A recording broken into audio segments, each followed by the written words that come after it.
your skills in the gaming. 1xBet.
Semua bisa jadi nyata dengan upgrade WiFi rumahmu pakai Beastnet Home. Nah, ini baru internet rumah buat orang-orang terdepan. Mimpi kecil bisa jadi besar. Dan kamu juga bisa mendunia.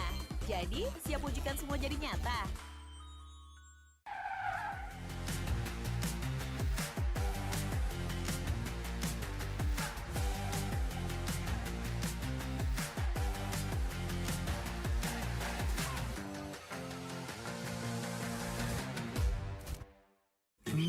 Panas. Di oven nih. Hai. Ya kelar.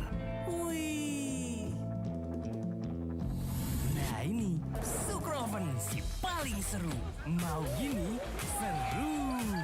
Mau gitu seru woy.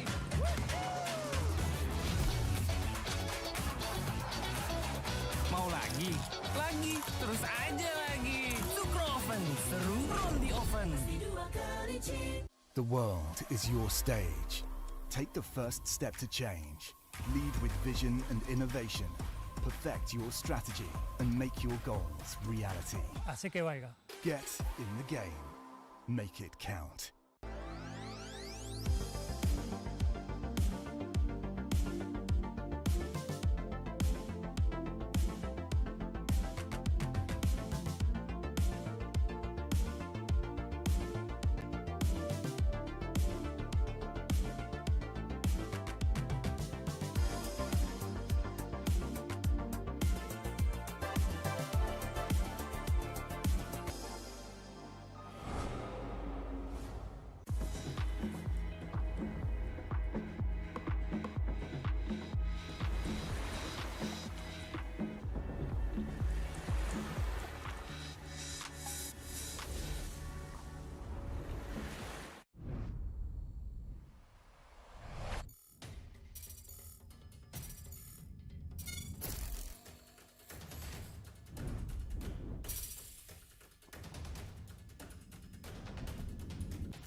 Use your skills in the gaming. 1xBet.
jadi nyata dengan upgrade wifi rumahmu pakai BeastNet Nah, Home. ini baru internet rumah buat orang-orang terdepan. Mimpi kecil bisa jadi besar. Dan kamu juga bisa mendunia.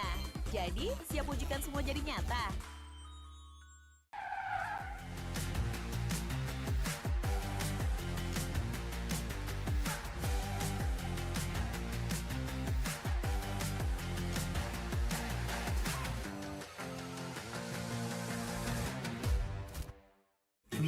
Panas. Di oven nih. Hai. Ya, kelar. Wih. Nah ini, Sukroven si paling seru. Mau gini, seru. Mau gitu, seru woy.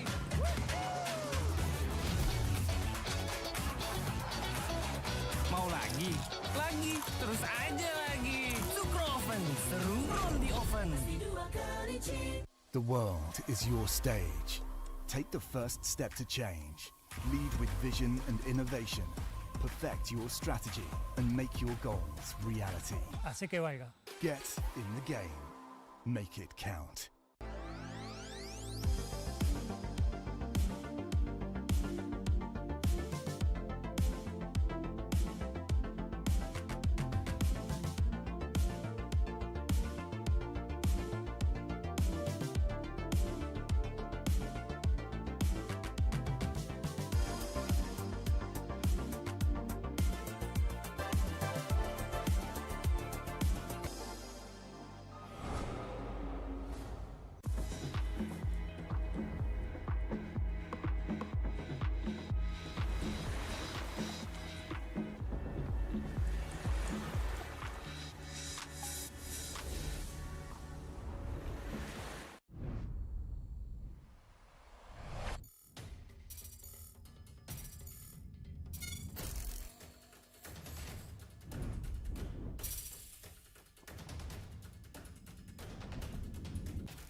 Use your skills in the gaming. 1xBet.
Semua bisa jadi nyata dengan upgrade wifi rumahmu pakai BeastNet Nah, Home. ini baru internet rumah buat orang-orang terdepan. Mimpi kecil bisa jadi besar. Dan kamu juga bisa mendunia. Jadi, siap wujudkan semua jadi nyata?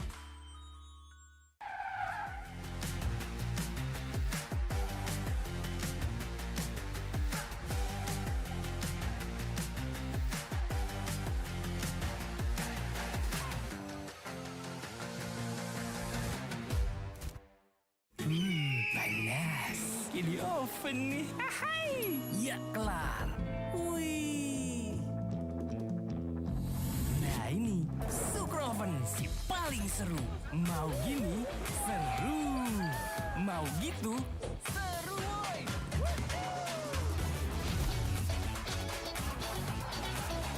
Mau lagi? Lagi, terus aja lagi. Sukroven seru roll di oven. The world is your stage. Take the first step to change. Lead with vision and innovation. Perfect your strategy and make your goals reality. Así que vaya. Get in the game. Make it count.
Use your skills in the gaming. 1xBet.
Semua bisa jadi nyata dengan upgrade wifi rumahmu pakai Beastnet Nah, Home. ini baru internet rumah buat orang-orang terdepan. Mimpi kecil bisa jadi besar. Dan kamu juga bisa mendunia.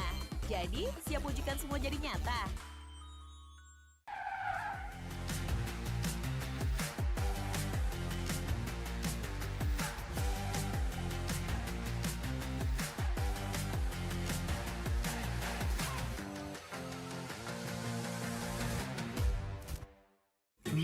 Panas. Ini oven nih. Hai.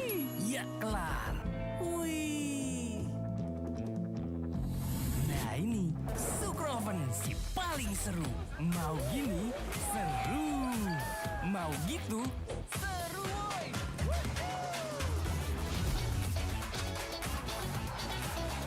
Mau lagi, terus aja lagi. Sukroven, seru roll di oven. The world is your stage. Take the first step to change. Lead with vision and innovation. Perfect your strategy and make your goals reality. Asik ya, Waika. Get in the game. Make it count.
Use your skills in the gaming. 1xBet.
Semua bisa jadi nyata dengan upgrade wifi rumahmu pakai BeastNet Nah, Home. ini baru internet rumah buat orang-orang terdepan. Mimpi kecil bisa jadi besar. Dan kamu juga bisa mendunia. Jadi, siap wujudkan semua jadi nyata?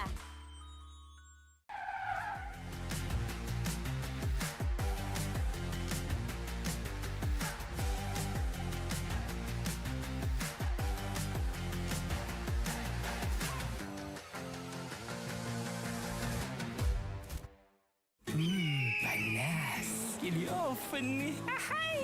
Ya kelar. Wih. Nah ini Sukroven si paling seru. Mau gini seru. Mau gitu seru woy.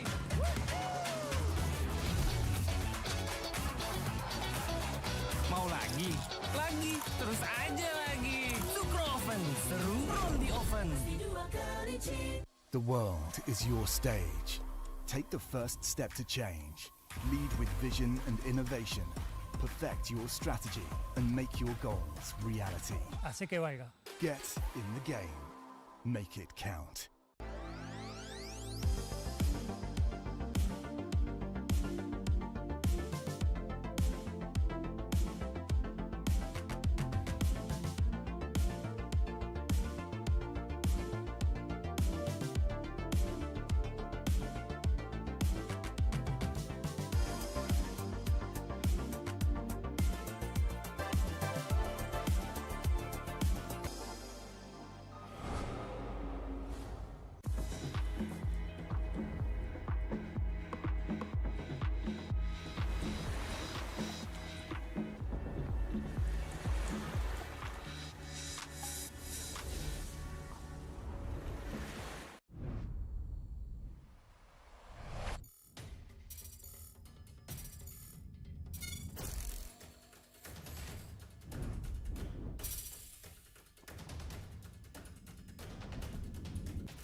Use your skills in the gaming. 1xBet.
Semua bisa jadi nyata dengan upgrade wifi rumahmu pakai BeastNet Nah, Home. ini baru internet rumah buat orang-orang terdepan. Mimpi kecil bisa jadi besar. Dan kamu juga bisa mendunia.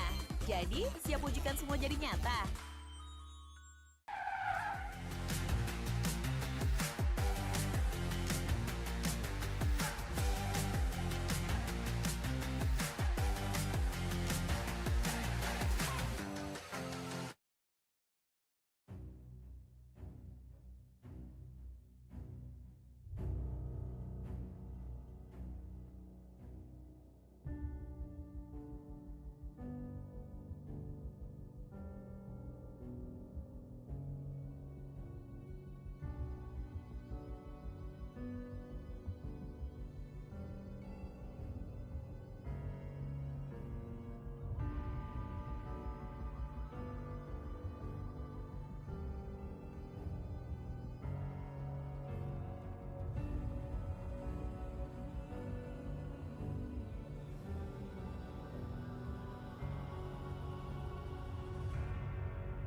Good morning! You are watching the Bali Major, and today is the first day of our playoffs. And that means that, well, we spent 5 days to get rid of 6 teams of all the teams here in Bali. And I'm joined by 3 wonderful gentlemen that are gonna take us through the day as we are starting our playoff with 4 series today.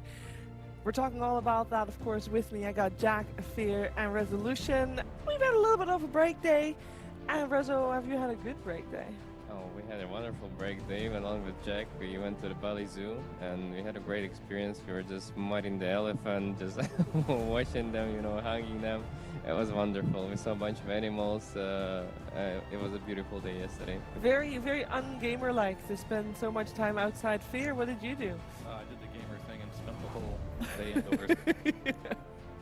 What did you do, Shiver?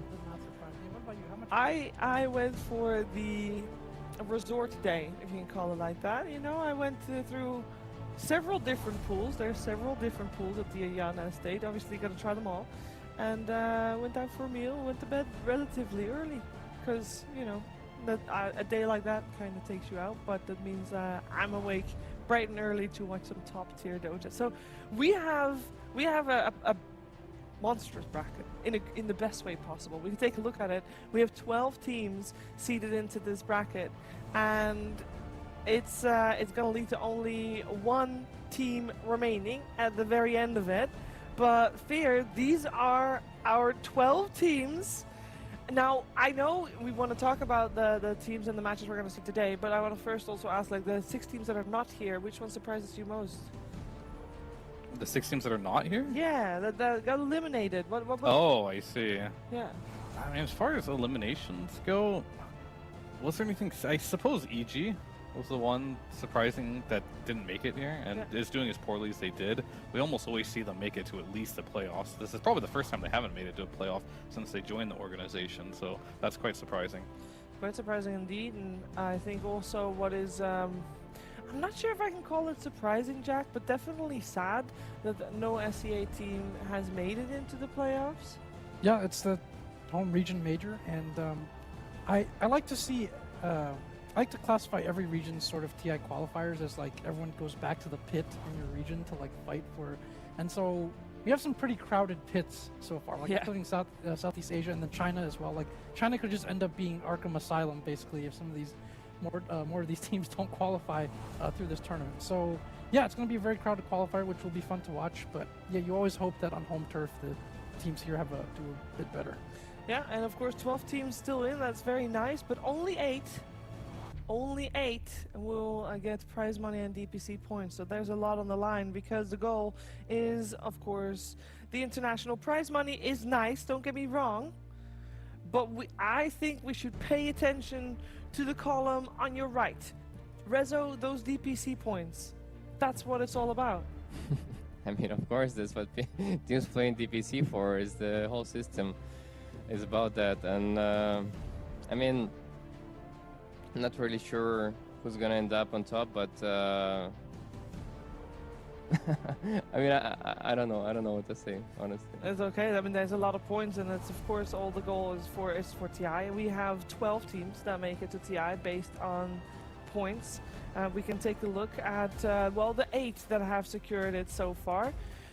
We have, of course, Liquid Gaming, Gladiators, EG, Shopify, and Tundra. Those were already secured before we came to the Bali Major, and since then, due to the eliminations that have taken place and all the different scenarios that can happen, Talon, 9 Pandas, and Team Spirit joined the mix there as well. With 4 teams still left in contention, there is one team that is having their fingers crossed. We can take a look at the DPC standings overall.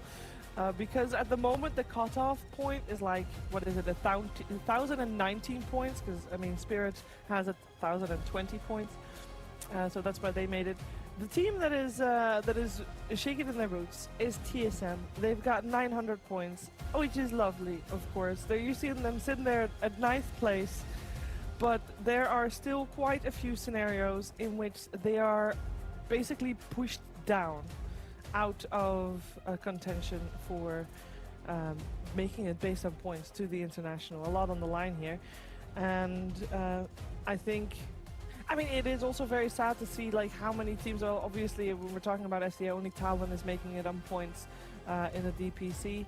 The rest will have to fight for it. We've seen Nouns getting eliminated. They will have to fight for it, and potentially then Fear with TSM as well. That might be very scary. That would definitely be very scary for the North American squad there, but I think they're pretty used to playing each other in qualifiers and the DPC, so it could go either way. But the one I'm most interested to see is how Betboom does. Yeah. Like, if they win earlier versus Tundra, they're going to be pretty close to confirming themselves to potentially going to TI. And that would be all three of the Eastern European teams would be qualified for TI. Yep. Betboom, Nine Pandas, and Team Spirit, which would be pretty crazy to see.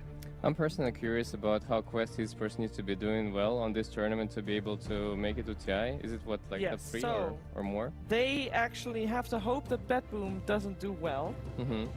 I think that Betboom cannot be top 8. If Quest comes 3rd, then Betboom. I have it written down because Knoxville, of course, did a fantastic tweet about it. Just from looking at that chart, so they have 230 points and it's 600 for first, right? So they basically have to like top 2 the tournament and hope that Betboom doesn't get anything. Yeah. And I think TSM. And it's not just them either. It's like Aster has to be also not getting a lot out of that one. Oh, right, yeah. So it's pretty. Although it's kind of weird to think about. Again, if you win the last major, the closest major of the season, you might not guarantee. Yeah, it's pretty. And then for TSM, I think you're feeling pretty safe because you need what? You need to be leapfrogged by like. You basically need all the teams that were still active in the tournament and could still get points and were like not qualified to leapfrog them. So it's like a very specific set of outcomes. I mean, if you win a winner bracket game, you're automatically top 8, right? Top 6 even. Top 6. Yeah, top 6. Yeah. So these teams in the winner bracket, if they win their first round, that's an extra 400 points.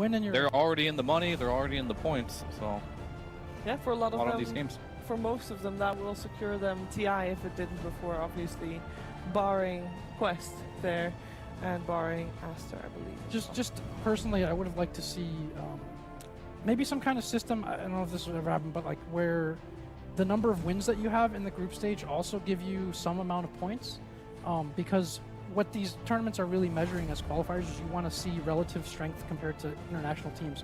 And so if no team in the top, unless you're in the top 8, gets any points or whatever, that's like a certain way to do it. But a lot of these, especially in the winner bracket and the playoffs, are very matchup dependent. And so if to get like a more clear picture of how a team matches up against international competition, if you say gave them points for like some amount of points for group stage wins, which would also mean that there are no meaningless matches or matches don't mean anything. I just repeated myself. That would be a good way of measuring their relative strength too. And on top of that, make less points for the winning the qualifiers, you know, for the DPC as well, right? Yeah, maybe that there's a lot of points to be gotten out of the region itself. Yeah. Sometimes disproportionately so. And those extra points you can add to the group stages to matter more. Being on the LAN and competing with the different. We can theorycraft this all we want, and the system is in place, and it just means that you got to try a little extra hard throughout the entire year to be able to make it to the top 12. Of course, as said, our series today, all in the upper bracket, are all worth 400 points. If you win, you get an extra 400 DPC points to your name. So that's a lot of points and could mean TI in some cases. We can take a look at our schedule of the day because we've got 4 upper bracket series to go through. And there's, of course, we're going to start things off with Team Liquid, PSG.LGD. We're going to have Betboom taking on Tundra. And after that, it's going to be Beastcoast, Gaimin, Gladiators, and Quest versus Aster. And I want to focus on the first series of the day. We got Team Liquid choosing PSG.LGD. They got to choose Rezo between PSG.LGD and Gaimin Gladiators. I mean, obviously. They're not going to choose gaming because they had such a rough series against them. They never won any best of 3 or best of 5 against them, right? One best of 3, but that was like day 1 of 7.3. Yeah. And they've been struggling against them, and they need to find that little key that, you know, that helps them get through to the Gaimin Gladiators. And maybe on this tournament, hopefully they'll find this one. I mean, they're just hoping another team knocks them out. They don't have to deal with them. That's a good point. Because if you choose if you don't choose Gaimin Gladiators, which they didn't, it means that Gaimin Gladiators is on the opposite side because they're playing like the third series. So in the brackets, they're like you won't meet them until upper bracket finals if they make it all the way through. So I think from a competitive perspective, you should choose them. I think like you shouldn't be trying to dodge, especially in like a tournament like this, right? This isn't like TI, this isn't Riyadh. Like as far as from their perspective, there aren't that many stakes. The stakes aren't the same for this tournament. I would say the worst part, if you get eliminated, is you can't really stay in Bali anymore, maybe. But I think you should want to play them. You can. Everybody that's now in, I believe, gets to stay. Oh, okay. Oh, well then. I think so. You should want to face the blue. Yeah, but for the rational, experience, you want to choose the LGD and not gaming. Well, it is about that time where we can start our first series of the day. Let's welcome in our teams. Playstyles are ever-flowing, ever-changing. But our goals will always remain.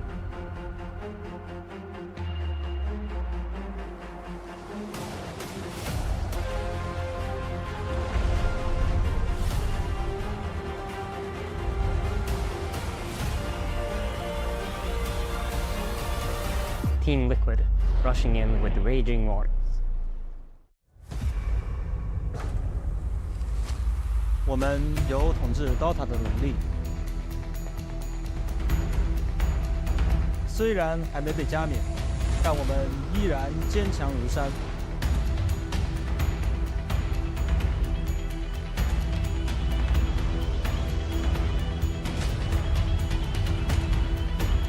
这一次，冠军将是我们的。PSG.LGD is coming.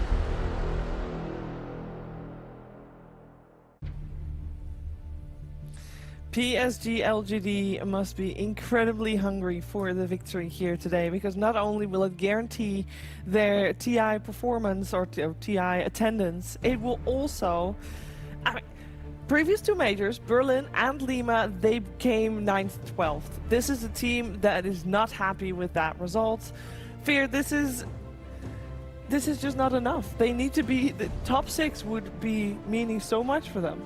I mean, they even said in that video they're uncrowned but so dominant and they're hungry. They're even say they're going to win it in that one. We'll have to see if that one's true, because they usually do fall a little bit short here, but out of all the Chinese teams, they look by far the strongest here.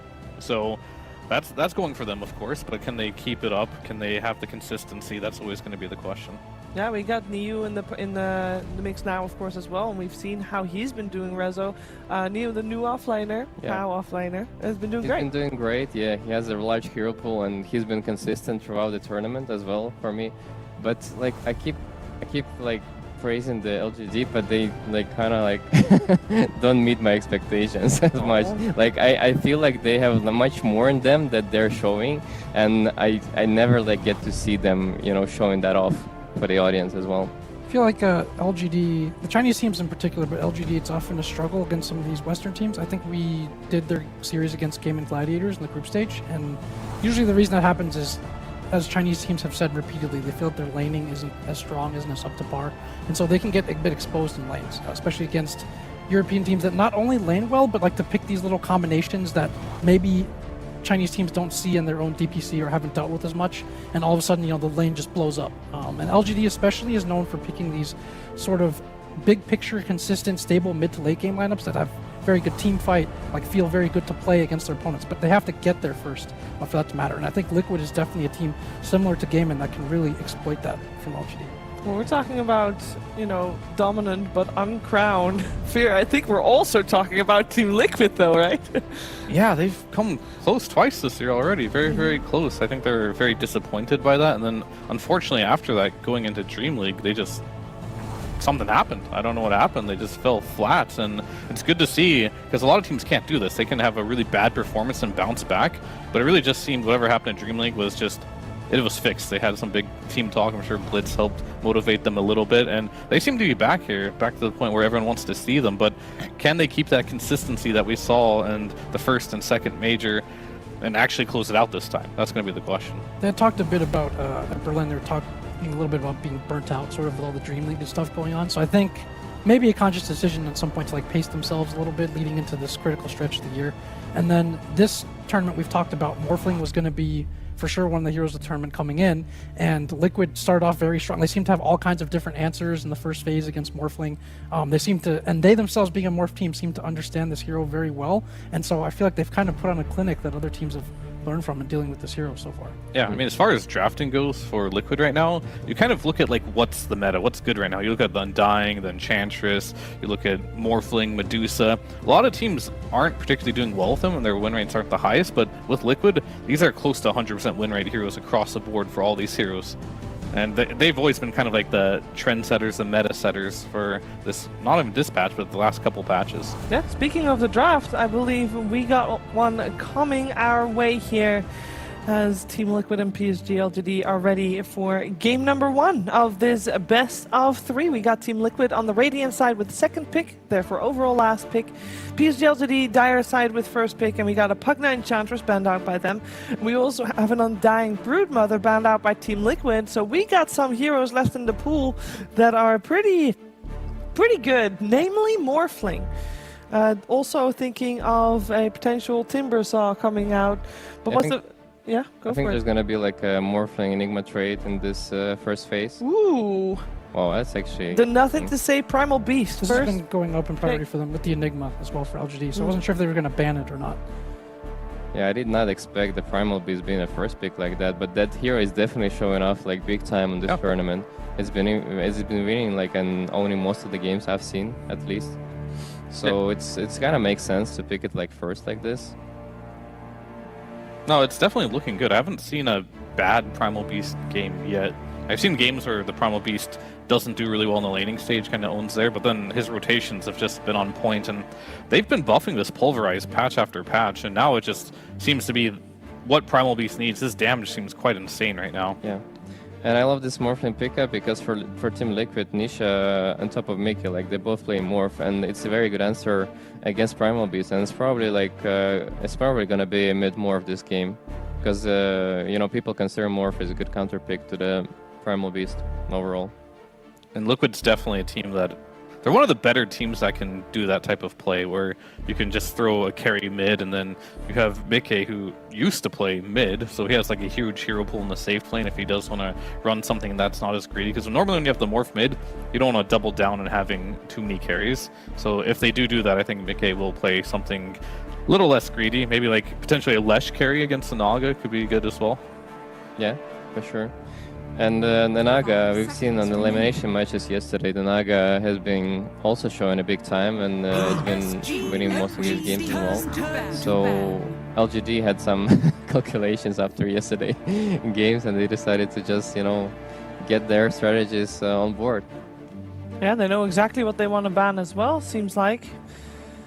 Able to remove some of the offlaners they don't want Zai to play. 10 seconds. The question is the Naga that good, or was the C Naga that good? 5 seconds. Because I know all the C teams were playing the Naga, and they were looking good, and they were prioritizing it as like first phase as well, but LGD have not played a single game of Naga yet. So maybe taking some inspiration, some of the good from this. Sure, we lost all our C teams, but when they did win, they were winning with this Naga. Yeah, and the Primal Beast. Heroes had a larger hero pool among a lot of the carries of this tournament, I would say. Played Spectre yesterday, Clinks, like they pick a lot of different stuff for him. I think the Naga is kind of, they want an illusion type answer against the Morphling, and they pick it here before it gets banned, and then later on in the draft they can add to it with some wombo combo to kind of make Morphling's life a little bit tougher in fights. Like, I wouldn't be surprised to see a Disruptor or another favorite of Wise for them, the Elder Titan, taken later in this draft. And for Liquid, so I think we talked about this day one, but Morph on second pick, they seem to have been more worried about Morph on first pick because they usually leave it in the pool if they're on second pick, but lost against it, I think, against Shopify on first, and they banned it when they're not first pick. So with the second pick, like they do have a chance to counter pick, like, I guess, two of the side lanes of LGD with their later selections. So we'll see if that's what happens. That could be troublesome. I think that's how LGD lost in their Gaimin matches very quickly. I'm not a big fan of a Clockwork straight up against Primal Beast since he's not going on his lane. Most likely, there's nothing to say he's gonna play the Primal Beast. But at the same time, this hero is still like very annoying for Primal in the mid game because like there's no way you can, even if you buy BKB, you can get cogged, and then you can just run around in the cog, like stepping over Clockwork. And if he buys 4-star, then he's gonna like just make so much space for his team against the Primal.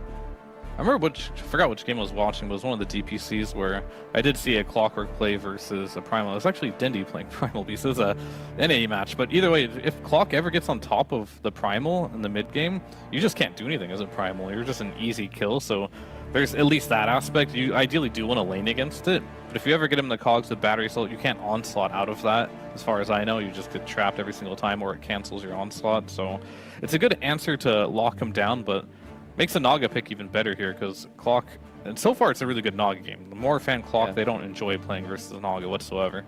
And Liquid needs to be thinking about dealing with illusions later on, picking up some Lion that they already used in this tournament, picking up some Leshrac as you mentioned already. They need some answer. Maybe Legion Commander for Zai could be the answer, or Tide. Yeah, I'd really love to see Mickey pick up some Leshrac carry with the Clockwork in lane. That's a super strong lane, by the way. Clock Leshrac, if they want to bust that one out. Yeah, I'd be fine with just Leshrac mid too.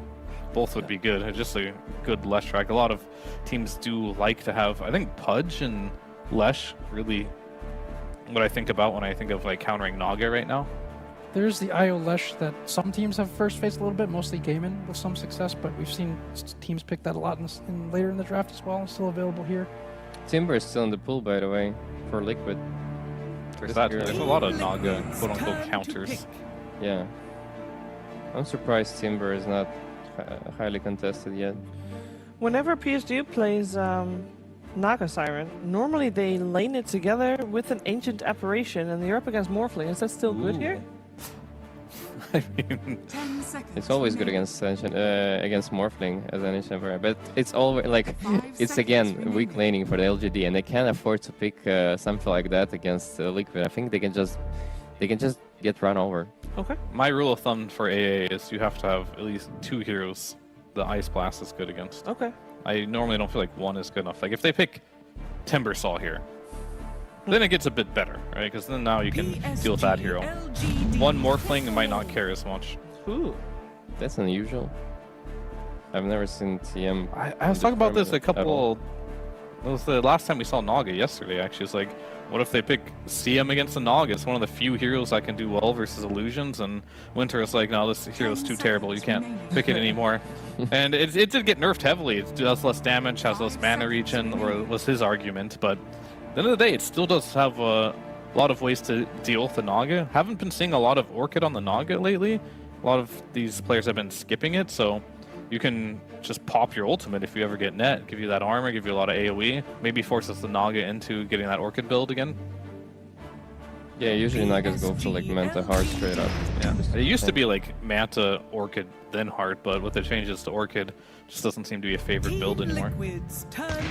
LGD meanwhile just keeps setting up for that insane mid to late game with their draft.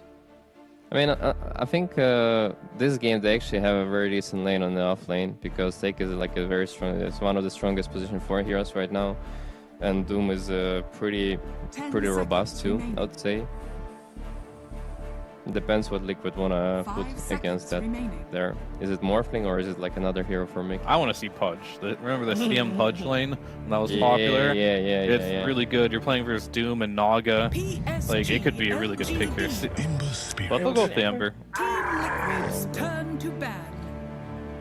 Which means we are gonna have a carry Morphling, more than likely. Yeah. More likely, yes. Ember in the mid lane, and they're gonna last pick a Zai hero. Isn't Primal versus Ember pretty decent? I think it's 50-50. Okay. They can't touch each other. Yeah, they should both free farm. Ember can just, he normally gets, I think, an early point in chains in this matchup, so he can disengage from the trample. Oh, they ban it. They ban it. Now they respect it. They prioritize the techies over the AA there. Yeah. That maybe suggests that they would look at a last phase Timber or something like that. Last pick, sorry. Timber would be great for them. It's probably their best pick, I would imagine. Darkseer's banned. What other heroes would you want to play Rezo against Naga? Timber or Legion, I'd say, for this one. Timber is really good. They have 2 strength cores. Yeah, they have Doom. Like you have to buy against a lot of Sorp early on, but then like you can put a lot of pressure against the Naga, and you can always kill her illusions very easily. You can get on top of them easily with the chain. They'll remove the Necrophos, so Timber's still in the pool. Yeah. We'll see what Team Liquid chooses to remove. Probably another support. Is there any kind of flex potential for a Doom 4 or something? Techies 5 or? No, not like, so much. I think Disruptor is a very good pick for LGD as well. It's very good against both of the Liquid cores, and yeah, Elder Titan was another great option as well. Yeah, I was looking at the Elder Titan a little bit. Some team fight would be nice for them to play around the Naga.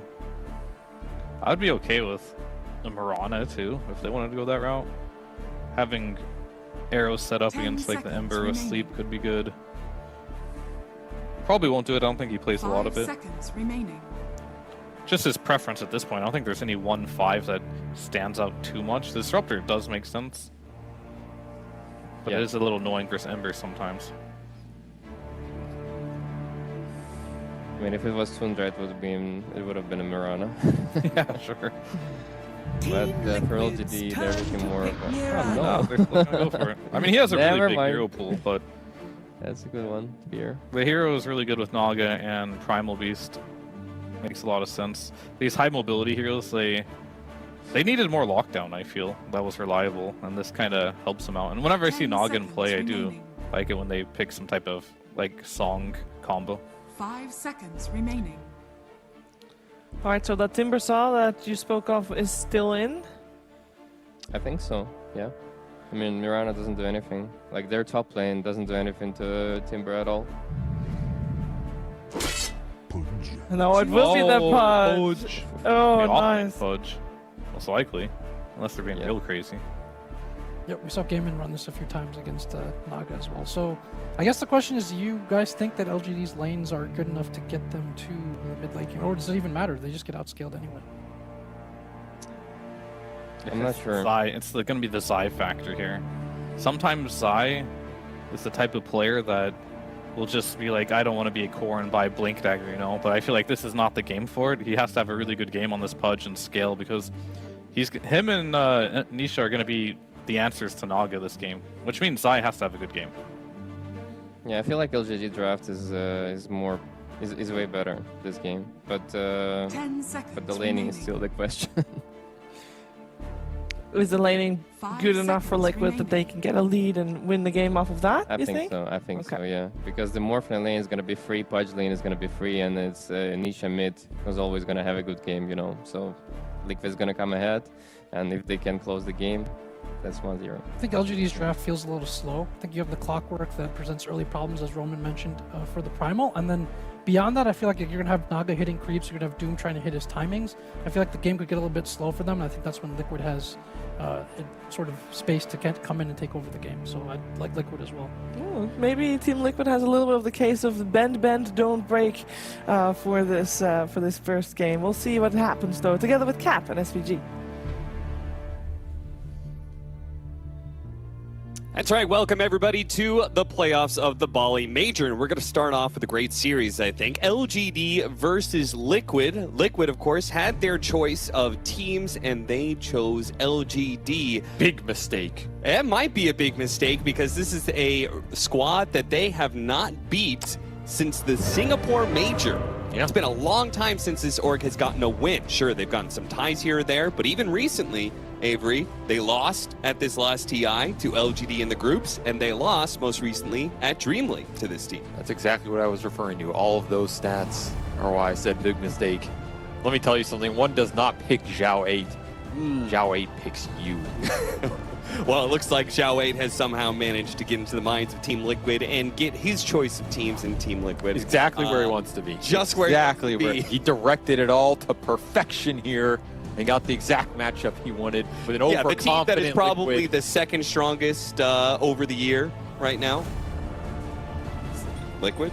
Oh, I thought you meant LGD all the time. I'm not sure if LGD's there quite yet, but... No, this is a very interesting matchup. I think it is interesting Liquid end up picking LGD, but I think a lot of it is Liquid are very confident they're going to just decimate him in the first 10 minutes. Like, that's got to be part of it, right? Thank you. Sure. I mean, maybe there's some other mental factors. Liquid, talking to these guys, they also tend not to care too much who they play. It's more about what they're doing, and if they're confident in their own strength at the time. Like, I think they would have picked anybody out of that group. I don't think they really feel any weakness towards any of those teams. We saw Blitz put out on social media that they were thinking about choosing Gaimin Gladiators. Maybe it's less about who LGD are and maybe more about who their other opponent could have been. The number one de facto team in the world, Gaimin Gladiators. You know, that is a tough choice between the two. Never easy. And I think that is the one upside that Liquid have going for them here, though. LGD is a very slow early game team.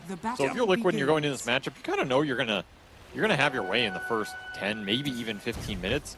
After that, if the game is even, it becomes spooky for Liquid, because I do think LGD are a little bit of a stronger straight 5-on-5 team fight team at the moment.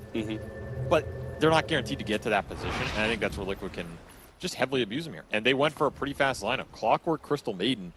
This is like some throwback to the dual roam days almost, but a very fast support duo. You can get a lot of gate action going, a lot of side lane gank. I would expect Boxy and Zayna to combine a lot here in the first 10 minutes if the game is slowing well for them. Give these cores like some ganks, some extra XP, contest the bounty, the wisdom runes, and just pull ahead of LGD, who are more reliant on these little 2 or 3 man combos with the Techies and Mirana needing some setup here. Whereas Liquid supports, they're just going to do it all if they get the levels. Now, if LGD's weakness has been the laning phase, is this not something that Zhao 8, a legendary captain, is going to point out to his team? And is it not something that you can fix this early on? Because it does look like, at least draft-wise, they've gotten themselves some pretty good lane matchups. I think it is something LGD's aware of, and I slowly see them like fixing it a little bit in their drafts. They also have some of these crutch heroes that they rely on. I think Primal is a huge one for them. I actually think this Primal is extremely important for LG as Zai hooks a creep. In terms of, it's a hero that's very hard to shut down in the early game and will almost always reliably get out of lane and provide you some sort of play options on the map, right? It has overwhelming damage. You can't really negate that damage in the early game unless you're going to really hard pick it on lane with like some Razor. I don't even know if that wins it. So I think this Primal has been a reaction from LG in terms of they've upped the priority on it, because it's a hero for NTS that can help get them through the early game. Like, if you're going to pick a hero in the first 10 minutes in Dota that is the strongest in the game, Primal's got to be in the top 3. Sure. Yeah, absolutely. I mean, this hero kind of goes crazy even before he gets his ultimate, which is pretty unique, I would say, out of a lot of cores. And, I mean, you're talking about a crutch, so it's something that they're very reliant on, but you did just label up a lot of strengths. It does sound to me like you think it is very important for this Primal Beast to be successful, because they are so reliant on it when it comes to, as you said, upping the draft priority on it. They think it's important for probably their early game in the laning phase and such. So it's pretty important for Nothing to Say to not only win his lane here up against Nisha, but also be able to have some big impact in these early rotations, right? Or at least go even. But yeah, I kind of expect the NTS to control the early tempo of this game. If you can get 1 or 2 ganks off, go even mid, maybe get one of the 6, 8, 10 power runes, then I think you're in an okay place for LG. I also think LGD's side lanes are decent. They're better than they look on paper this game. I mean, I think they've got 2 of the strongest laning supports, I would say. Techies and Mirana are both pretty they're strong in that regard. They're very strong right clickers. Their spells can be good if you can combine them up. I think the Doom and Naga are a little weak, but Naga Mirana is an old school classic, pretty strong dual lane if you get some Riptides going with the extra right clicks. So I don't think they're necessarily outclassed draft-wise. I just expect Liquid to be a stronger laning team and outplay them here. Shiro has to TP out of top off a hook. He's just getting beat up. Does have a salve though, so trades are going Liquid's way, and it's already going to get reflected in the regen department. This is what LG is going to have to overcome. You can't let these little things build up to a point where suddenly you're feeding away kills, and then these supports get extra experience. That is the biggest thing for me. If LG go like 0-0 in the first 10 minutes, I think they're happy, honestly. Sure. And if I'm Liquid, I want to start scoring up some of these extra kills on lane so my clock and Maiden get enabled. It's not necessary, but that's like the perfect game here. If Boxy has a 6 to 10 minutes, because then he's just going to counteract the Primal Beast all too. Clock was basically Europe's premier answer to this hero at the end of that primal batch. So, and it's a hero that's been very successful at this tournament so far. Yep, one of the highest win rates overall, plus 20 games. It's like 70% plus, I think 76% or something this morning. So, this hero is ridiculously high win rate. I was looking through those games too. A lot of those have been Clock for some of the backline supports. That's the one thing that stuck out to me. Like that Silencer, Skywrath mages, heroes that traditionally don't want to go core staff first and just get soloed by Clock. I think that helps. The laning also might be a little weak for him, but he's generally just looked pretty good. And Boxy already level 3, laying in that level 2 battery. This is where the hero shines in the trades, and he's getting pretty damn good trades out here. Yeah, he is. He may not have, may not be a great answer to the Mirana, but the techies, this is certainly a hero he could probably feast on a bit. Catch him out for sure. I also think the Clock shines for some of these ranged heroes when it comes to contesting runes. Like we're talking Wisdom runes, we're also talking the Lotuses. I think Clock is really good at contesting 3 and 6 minute Lotuses, something that's a bit underrated on these side lane matchups. That's true. He just walks on top of you and then he can channel on it and you can't. So I think that is one of the things you should look for with this hero. And then, you know, the Lotuses are nice for Clock because hero generally has suffered with mana pool problems on the lane too. So if you get all that going, I think there's a reason this hero is doing pretty well. Sure. I don't think you say getting very low in this mid lane matchup now. This is a tough matchup. This is not one of the matchups that Primal is super happy playing into. I think Ember definitely takes away with it over the long run, and then you're a mobility hero that is pretty tanky with Flame Guard, though Nisha just went chains here too, so the chain's going to be some extra setup and initiation for Liquid. But it is a 0-0 game. It is. First blood, and it may even be first blood in the top lane as Zai is going to be run down here. The Flesh Heap blocking a lot of this damage, but they can just keep on putting it in. And Wyu Smile is going to be the recipient of all that extra gold. That's that Riptides with the Mirana right clicks, and Vanguard delivered to his corpse, but not in time to save him. Big timing for LGD to hit. Now, meanwhile, Insania was not there in lane, in part because he was looking to be able to gank the Primal Beast, so this may be a fair trade-off in some ways. Yeah, I know it's the big first blood goal. That feels great, but still, the mid matchup, I feel like that is one of the most important kills to get in lane right now. And shutting down the tempo for LGD, which is this Primal Beast. Right. And extra XP for the Maiden. That is exactly what Liquid want here, even getting a little Rocket Flare assist action going. This Rocket Flare has been another factor, I think, for the Clock, that people are just skilling it more, skilling it earlier. This spell is pretty high impact in the early game. You get a lot of them off per minute. You can cancel raindrops, you can cancel salves, you can slow down heroes in random fights. The slow is pretty annoying. Y manages to snatch away the regen rune from Nisha, which with both supports and an Ember Spirit, who's usually pretty good at rune controlling, that was quite nice, I think. Gonna be some parity on the map right now. As both these side laners have Vanguard, it's gonna keep them in the lane, which means the skirmishes are going to all go towards mid here. Ooh. They were looking for the chain stun. Yeah, I feel like if nothing to say, could have grabbed him there. That's a kill. You got the Mirana ready to go with the arrow and a blast off from the techies. This pulverize sets up a lot. Especially when you don't have the Flame Guard. Yeah. That's the biggest thing here. Nisha is susceptible to dying in this game, especially to arrows or a techie's follow-up. The aggressive potential is a lot stronger, and the chains controlling the Primal is going to be good for like counter initiation and stuff, but you cannot let the Ember get gone on. And 7-minute Wisdom Rune. LGD do not want to give this up to Boxy here. Yeah, Boxy might just get both the Wisdom Rune and a kill. Let's see if he's able to isolate him long enough. I guess nothing to say. Can't just trample on through, and he does manage to grab it. Nothing to say, gets here, and should be able to help get the kill. Boxy's going to go for the deny on the Ancients, but the Pulverize and Blast Off will ensure there is no chance. The true Goomba pound into the dirt. Yeah, seriously. It's probably worth it here. I feel like I'd take that. I think denying it from LGD, pretty valuable. Planet's going to be very low level now. He's going to have to catch up somewhere. Still looking to unblock this big camp, which has just not been on the lane for the entire time. Did get a heartbeat creep up for New, though, so happy about that one. Unlucky he has to lane into Morphling, but you know, what can you do? And the mid clash continues for the 8-minute power rune here as Liquid continue to bring their supports. Try and deal with the Primal. That's aggressive, maybe not realizing the support rotations that are coming in. The arrow's going to slide right on by. Doesn't hit anything there, sadly. And, well, they can at least get a counter kill. Box is going to die. Nisha's going to get a little bit low, but will be fine. And they also take the Power Rune again, away from Liquid. So denying it from the Ember Spirit, not the worst situation, though nothing to say is going to be a bit sad, I'm sure. Yeah, I'm surprised they didn't try and leave that.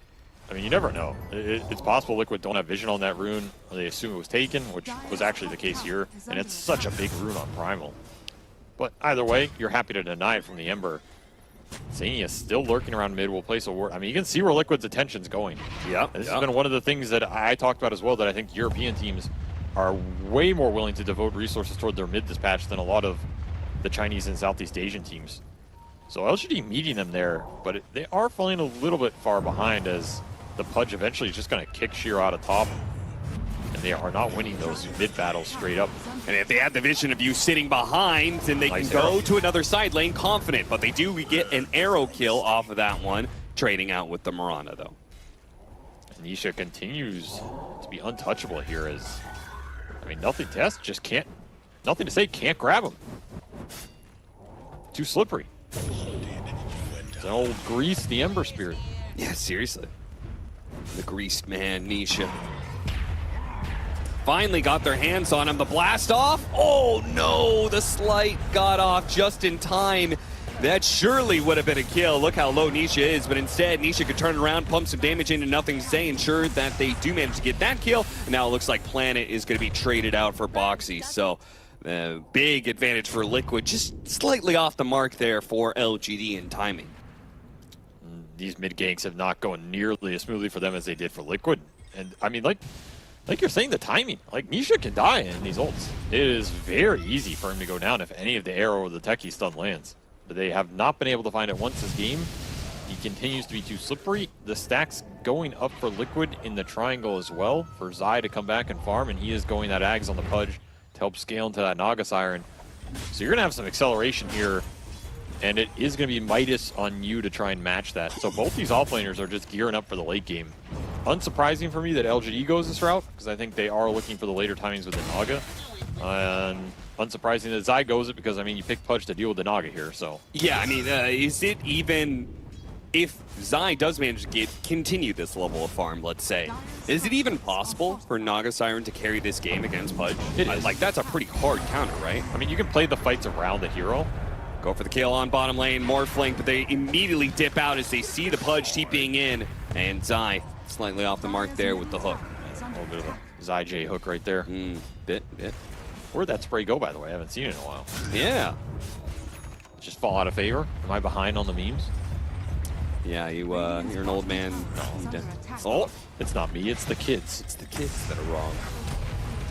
Zai overstepped, maybe. Yeah, I tried to go for the dismember, gets pulverized instead, blast off combo, but he is tanky, man. He is really not putting up with this at all. Hooks back in, nothing to say, and he will die. New just all-inning for Zai, now gets him with the Harpy Lightning, but it's a 1 for 2. Mickey, the recipient of a double kill.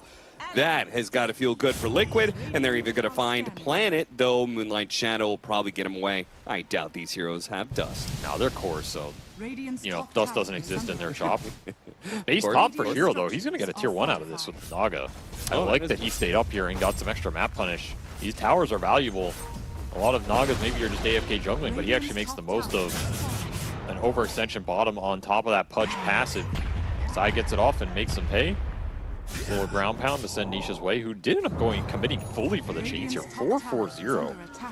Very interesting. Maybe he just wants to play around his support to set up the Frost Novas, some extra hook shots, whatever it is, and control this Primal more too. I mean, the chains are definitely nice versus the Primal.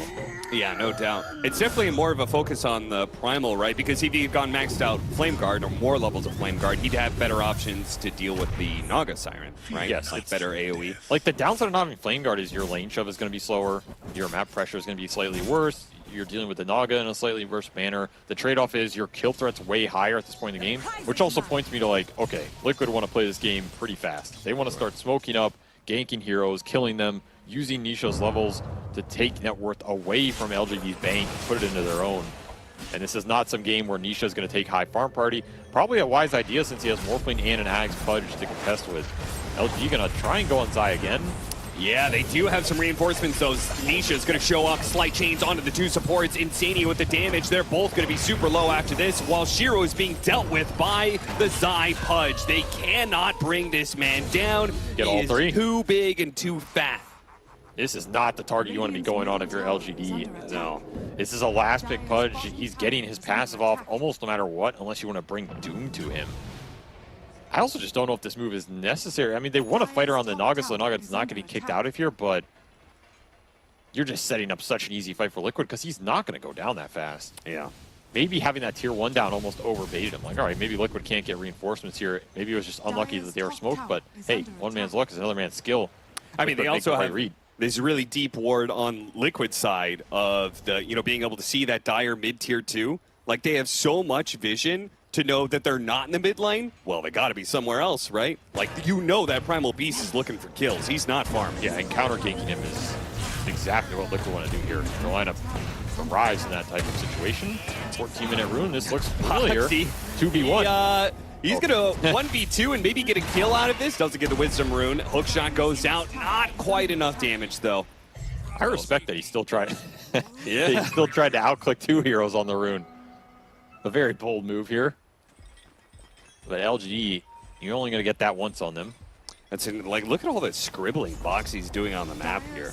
A lot around that mid and bottom lane, and even the triangle area. No, that was just he was making sure his mouse was working. Ah, okay. It's like, how did I not click that rune, guys? Was he also making sure that his, control button is working? Yeah, see, there was one guy here, there was another guy there. I was in the middle, boys, and I was out clicking them both. Wow. Lincoln's up for Mickey. That is going to be a slight problem for New. Of course, he has the RB Lightning to constantly be breaking that Lincoln's to try and get Zoom off, but just one more added layer of protection and one more layer that LGD has to fight through in order to get any of these kills. Why do I say these things? I only realize them after how they come out. Why don't you stop me? Like, why don't you? Well, I mean, you've already said it. What do you want me to say? That's not the way you want to word that, my man. I just wanted to, I just pushed forward. I ignored it. You're the That's all you do. You just bait me into saying these things, and you just let it sit there. Wow. Like, come on, man. I need some help out here. I'm just saying, I could have made that worse. One day, I can't control it. One day I'm going to say something. Might get us both fired. I'm bringing you down with me for sure. No, you're not. Oh, I am. It's on you. I've been through plenty of co-casters, Avery. I'll go through a few more after you're gone. That is probably true, actually, yeah. Tier 1 tower going to be taken by Liquid. They seem comfortably in control as they're going to be able to get a chains hook. That's actually a combo we maybe didn't talk about. Comboing up with the supports is nice, but they actually have that chains hook combo. Yeah, it's very nice here because there's not really any dispel or save for LGD. I mean, what is it really? It's 4 stabs that maybe come in later, or like you block it with a Naga illusion, or just get BKBs up. But this Primal's momentum has really been shut down in this game by the Ember and the Clock. 0 and 5 for NTS, and he was their big tempo setter here. They are decently far behind as Lincoln's Mickey is going to be a problem on the map. Like, you do not have easy ways to go on this morph. I guess you can break it with the Lightning, but the Lightning is a long cast time. That's the problem here. Yeah, and it gives Mickey more than enough heads up to, as we saw, waveform away. He started morphing strength too. I mean, Liquid are slowly closing this map, and you look at the jungle areas that LGD controls, it's not a lot. I mean, Y has gone in deep here to try and extract something off the map. Keep this bounce going with his little kobold friend. I guess you have Doom and Midas that can also help out, but damn, it does feel like NTS is just going to fall behind because he did not find any of these early kills, so now this hero does not want to be hitting jungle. Or at least if he's hitting jungle, he kind of wants to be hitting your jungle. Yeah. They're in Roshan right now, and I wonder if Y, any chance that he knows this is possible to go through the portal, throw out an arrow? This is a hard Rosh to read. Yeah. Even harder to contest. They're probably looking at Nisha bottom. Again, though, arrow off the slide, catches him from behind. They can get the Doom on him. That is just raw skill right there, boys. Great play by Y, and securing a much-needed kill because, again, that Roshan was being taken down. So I think he now has an Aegis. I mean, he was out of control. He didn't have the streak to reflect him, but Nisha was 2-0 and 8 in this game. Yeah. kind of unlucky for LGD, actually, that he didn't KS all these kills. Yeah, like seriously. Good mid would do. But I guess he's just a better mid. Moonlight Shadow, they want to be able to take a 4 versus 5. They know an Aegis on Morphling is kind of whatever. The bigger factor is no Ember Spirit. If they don't have to fight the Ember, LGD very wisely will choose to take any fight they can get. And BKB up for NTS, so that control is no longer as good as it used to be between the Clock and the Ember anyway. True. Pudge damage, not as effective here. And Liquid looking for their own set of defensive items. Boxy will narrowly escape, but damn, what an arrow from Y. I was literally about to say they don't have the setup for the Ember. I guess they don't need the setup for the Ember. You just arrow him. Yeah, Nisha didn't keep his eyes on a swivel, I guess. Okay, gonna get a taunt out of NTS, but that is about all. As everybody in this game is kind of just hurtling towards their BKBs here. So we have Zai pushing towards one, Yu pushing towards one, NTS with his up. It'll be a Linken's for Nisha, so a lot of defensive items coming out in this game. You're gonna have double Linken's BKB for Liquid here. You're gonna have double BKB plus that Manta for Shiro. Oh, got his BKB just in time, but it may not be good enough. He needs to get away from Zai. Cannot afford that Dismember, but he gets grabbed anyway. Couldn't get through the cogs fast enough. That feels very bad. First BKB, and you still die anyway. Hey, where'd that token come from? Huh? There was a tier 3 token. Tier 3? Under the Doom. What? I think you're smoking things. I saw it was a tier 2 whatever, but maybe you had one of those kobolds or something? I don't even know. Maybe they killed something off a shovel. That is kind of weird because it's not supposed to spawn. There are no shovels. There's enemy heroes around, right? That was very confusing. I almost want to see a replay of that, but whatever. I'll let it go for now. This is going to be like the coil situation all over again. No. I saw a neutral token on the ground. I swear I saw one. Shiro with the smoke. They're going to try and catch Nisha again. They've got an Orchid. Ooh, yeah, that's that reveal, baby. Boxy tries to respond, but the Orchid will last long enough, and Boxy might even die for it too. Unfortunately, his Sticky Bomb is a little bit off, and nothing to say. He can't do much against that battery assault when it comes to chasing. Remember, this is Liquid Aegis time. LGD are doing a nice job of hurting this period with 2 good Ember ganks. Yeah, one off an arrow and one off that Orchid reveal from Shiro, which is, it's going to be punishing here on Nisha until he can get to that Linken's, and it has been delayed pretty decently here. I kind of like the Orchid this game. It's going to help with these Linken's and just dealing with the Morphling and the Ember in the fight, but it will fall off at a certain point too, so LGD need to kind of stay active with the item and help bring Shiro into these fights. Another interaction they can do is, like, you can just sleep and then net the Ember out of sleep or something, right? Sure. Yeah. At least until he has that Linken's, it's pretty much guaranteed. So they can keep bringing Shiro in these plays, and it is pretty scary for Nisha to commit deep in these fights. Dude, Zai is so farmed. Yeah, he is big. Mickey. Oh, nice. Creates some clearance for the hook shot. Nothing to say. Can't get out of it. Uses BKB a little bit too late. Now he can't get out of the cogs because he's disarmed during that time. And Mickey will be able to finish him off. So finally able to put this Aegis to use. Mickey gets on the aggressive. That was very awkward from NTS. Yeah, a lot. I think he should live there. 100%. Man, that was just a plain mismicro of abilities. Rare misstep from him, but maybe a reaction of this game being... Okay, where is it? Okay, the Kobold, or the little golem dies immediately after the... Okay, I wasn't imagining things. See? Well, did you see that little golem? I mean, I'm not sure what you were so confused about, but... I didn't see the golem, I just saw the token. All right. I guess that doesn't reflect well either, but I'm glad we cleared that up. I think all the viewers are very concerned. Very, absolutely. Where that neutral token came from. Everybody was asking in Twitch chat, I just checked. 14-10. Even game net worth wise. Granted, One Time does have a Doom. But you said, you know, if things are even going into the mid game, you felt okay about LGD's chances. Is it actually even? I mean, Liquid certainly control way more of the map. If the Primal had a better game, I think LGD's draft feels a lot better, but now I think they're going to lack damage, and I think Liquid are not going to lack damage. Like, all 3 of their cores are going to be problems. They're going to be able to deal with some aspect of Naga in the fight. You can get a Morphling Ags later if you really want to, which Mickey is going to 3rd here. So you're going to be able to steal stats away from the Naga, create your own illusions. You're going to have the Pudge going in that's going to rot them all down and maybe be able to hook or find Naga. You have the Ember, who's going to be able to deal with illusions on the map and the lanes, right? Like, it's not a game that Naga will straight up carry. I think Naga can create confusion in the fight. You can set some stuff up with the Sleep Arrow, which is a nice combo this game, because Liquid, they don't have a save versus the Sleep Arrow. Well, and not yet. Zai could always get a shard. That is true. But then you can arrow the Pudge. That's true. Yeah.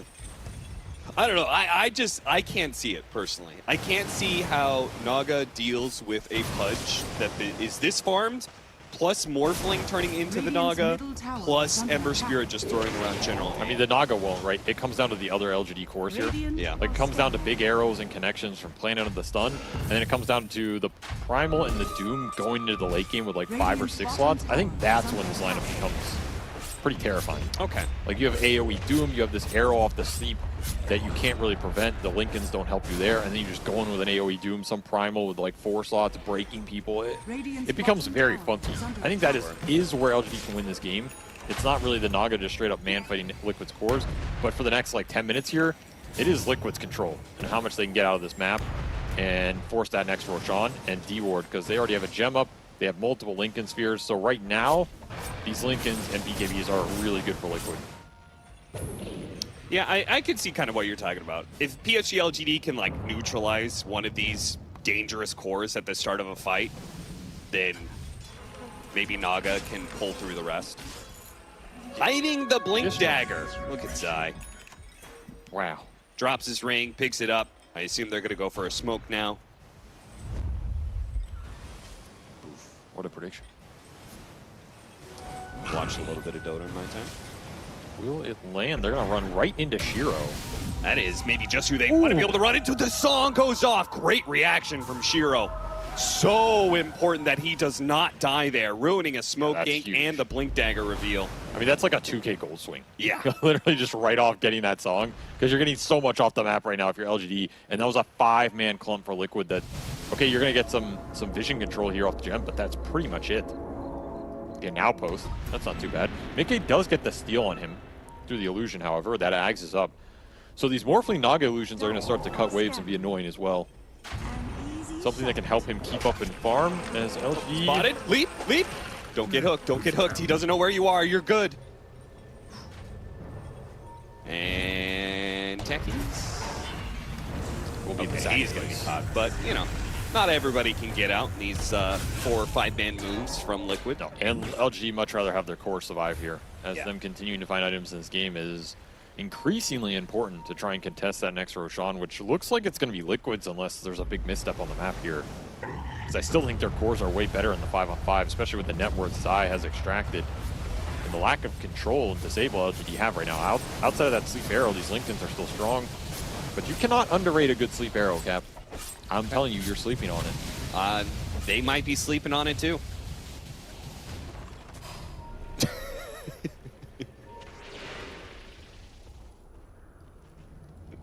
15 to 10, 2000. No, nothing. Oh, how's it feel, huh? How's it feel? Just get left out there to dry, like a fish in the Bali sun. Not a whole lot of sun today. For those of you who are wondering what the weather's like in beautiful Bali, getting that warm rain outside. It was very wet. You could say the weather's rather liquid. Foxy's rather dead. Yeah, playing on the high ground, waiting for somebody to be able to walk into them, and a pickoff like that will, again, stall out Liquid's timing probably. I mean, LGD are finding these little picks. Yeah, they are. They're not doing it with everybody. Like, NTS was still farming bottom. He's going to finish up an Ags here, net worth-wise. Primal is a weird hero. The thing about Primal Beast is so much of the hero is based around his spells that it sometimes doesn't take that many items to be a huge late-game impact. I feel like this hero can sometimes operate with 1 less item than a lot of other mid-cores. I agree with that, yeah. And his items feel a lot better. Like, when you get them, you sometimes just go over this threshold of where you're so tanky that no one can deal with you. Like, if NTS gets the heart and Shiva's here, for example, he's kind of a problem. Yeah. And that's not... I mean, it's far away, but at the same time, it's like one bad team fight. He's going to get one of them. So Liquid cannot throw too much back LGD's way, as his lead is pretty much even here at the 27-minute mark, right on the dot. As LGD looked to contest second Roshan, which has spawned. And Liquid feel is theirs, but they're going to have to earn it. The Illusions pushing in the lane pretty heavily here, giving LGD a lot of time to be able to set up. And they have a techies too, so setting up, well, we saw one of those matches, how important that is. FY's book here, the Fireworks God, giving Planet some inspiration perhaps. Still has that sign to drop down if he wants to. But the area control for LGD is decent here with the mines, the illusions. Then you have to like maybe dodge an arrow. You're gonna randomly get jumped on by techies. It's hard for Liquid to run. Did they see that smoke? I don't think so. They found him. Minotaur stunned. Great setup, but is that going to be enough to burst the pull? They got him. The arrow. They got him. Managed to burst down mid-game. Now it's just free. They're going to run down anybody they possibly can. Song to ensure they get as many of these kills as possible. They'll collect on both the supports. LGD, massive smoke timing and jump. That Morphling bait did not go as planned. I mean, it's definitely a bait, but that Centaur Stomp bypasses everything, and LG just able to BKB and commit in. There's no counterplay. There's no save. I actually think you won a Pudge Shard in this game faster than you might have. And yeah, Zai instantly queues it up. I think after that fight, Liquid realized, yo, if we have a single target save, a lot of this LGD initiation goes out the window. But that is the wrong time to give it up there. As Mew finds the opening, everything connects from the vessel to the arrow to some extra Starfall damage to bring down Mickey. Yeah. It is just enough here. And now, I mean, you were talking about the Primal Beast, how he ticks over at some point in time if he's just tanky enough. Well, now he doesn't even need that next item, maybe. With the Aghanim Scepter and a cheese, he can take all that damage, turn it back around, and still have kind of like a second life. And DD was huge for them there. That's a very big rune for NTS to have going into this fight. Maybe the best on Primal in this situation, right? Yeah. That's all based on him getting that rune bottom and TPing here, so very little things adding up for LGD to connect on this kill. That is what makes a scary team, is they find a huge opening in this game, take away that Roche from Liquid, and get 3 kills out of it, including that Mickey Morphling, which had gone unkilled in this game until that point. At 30 minutes, he will find his first death. But it is a big one, as he did not have BKB to save him there. And he has that queued up as well. Even more defensive items for Liquid. The Shard, the BKB. It's a lot. It really is a lot of... Yeah, we at some point going too much into defense. I mean, you have BKB on Ember, on Pudge, one on Morphling, and double Lincolns, and you're going to have this Pudge Shard. I mean, the Pudge Shard is, I think, a necessity in this game, Pudge.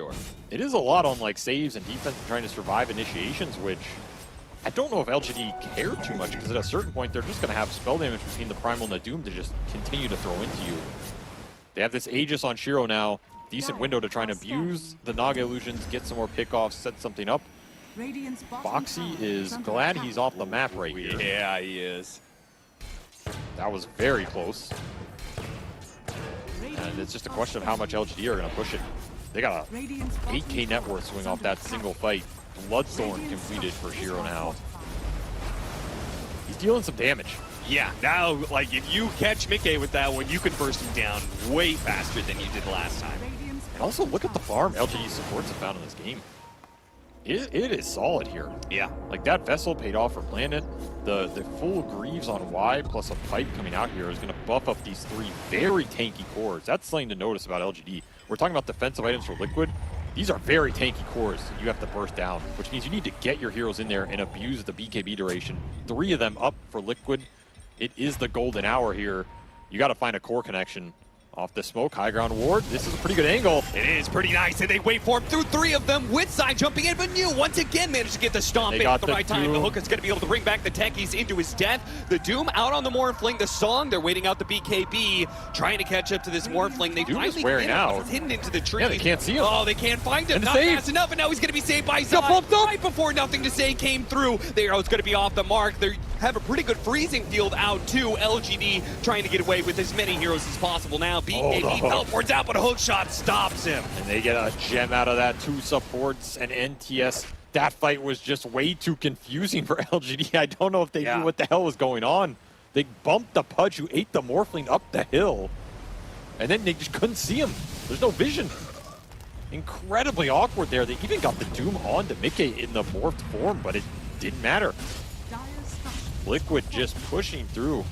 with those tanky net defensive items, making them work, finding the opening on a high ground ward. That is all it takes. Now they're the ones hitting racks, despite Aegis still being up for Shiro here. LGD, your turn to find an answer as the Pudge shard. It changed a lot of this team fight dynamic. Suddenly, you're going to have to probably find Zai. Otherwise, he just eats a Doomed core, eats an Arrowed core, and what are you doing? You're just running out the clock. Yeah, they do have some like AoE stuns to kind of cover that, like blast off after they hit the arrow, but it is going to be almost entirely like maybe a bit of luck. You tries to follow it up. Mickey pulled back by the hook. Boxy's going to be able to get a pretty nice cogs here, locking in a bunch of heroes, but I'm not sure if Liquid really can take this fight. Mickey is in deep right now, but he can't say new. Oh, he does. The Moonlight Shadow wears out, and he finally gets the kill. Yeah, but what happens after? Now, and the arrow is going to be able to commit side. Picks him back up, takes him inside of his belly, and a way to safety. Nisha pops back out with Mickey. They're going to return fire here. Go for the Naga Siren. Go for the first life. The EKBs are wearing out. This is Shiro's second life. Do you have enough gas in the tank to take this if you're Liquid? I don't know. Missing out on the stun, but hit him with another the save. Hit him another save from Zai. They have to find this Pudge, man. This shard is way too valuable right now. It just ruins everything LGD want to do in these fights, which is go on a single core and burst him down with Vessel, with Bloodthorn Amp, with an arrow connection. None of that matters if the big man shows up and just devours you away. And now they get a new buyback out of that, maybe more valuable than the racks here, but they got arranged on top of it. Liquid very happy with that exchange, especially into 2 lives here on the Naga. It's going to wear out your resources, but they find it. And it's really important that Mickey gets the last hit here on you. If he walks this off, you're pretty sad with that. Yeah. But once again, Zai is here to bail out his cores.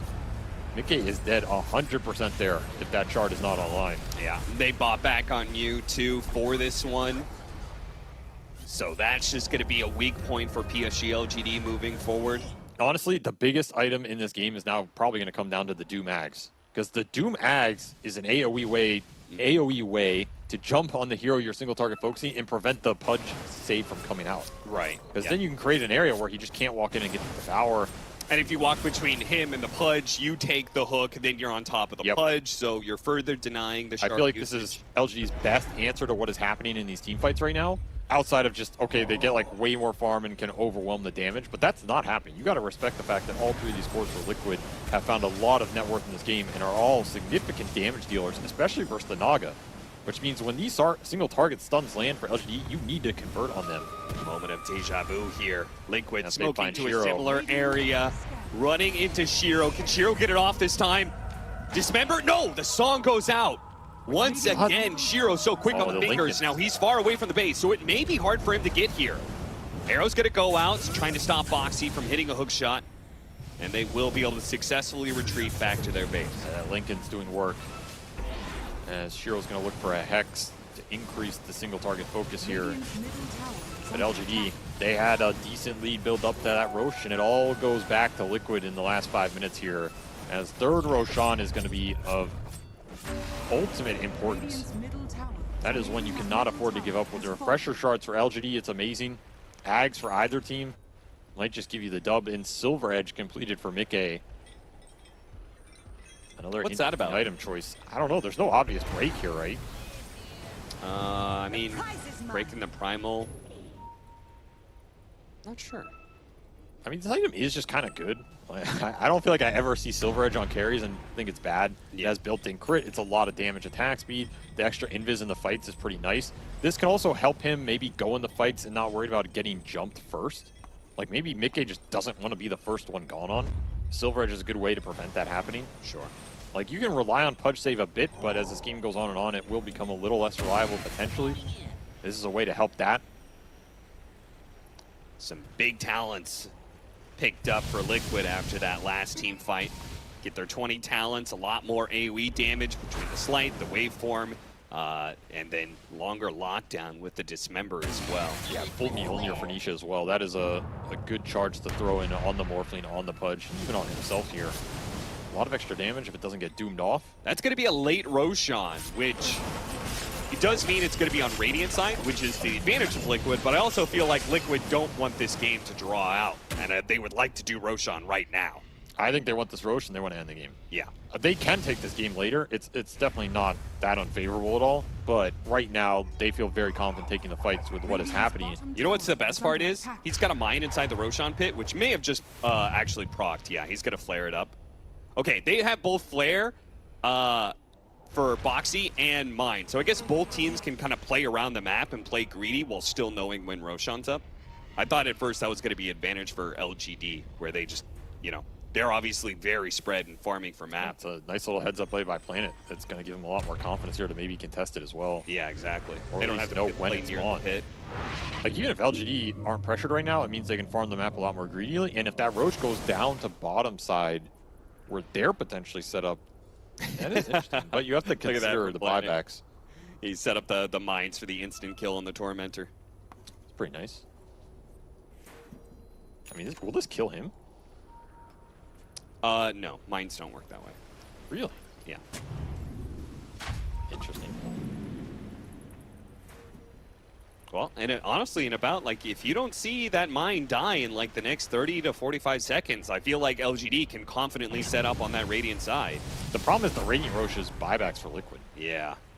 That's why it just sucks. So I feel like they would have rather defended Dire, but they aren't going to be in position to do it. I don't think they're going to be in position to defend the Radiant one either. If they want to contest it aggressively, they can. It's just, you're looking at a potential buyback fight when you have like Doom and BKB dependent heroes. It sounds very tough.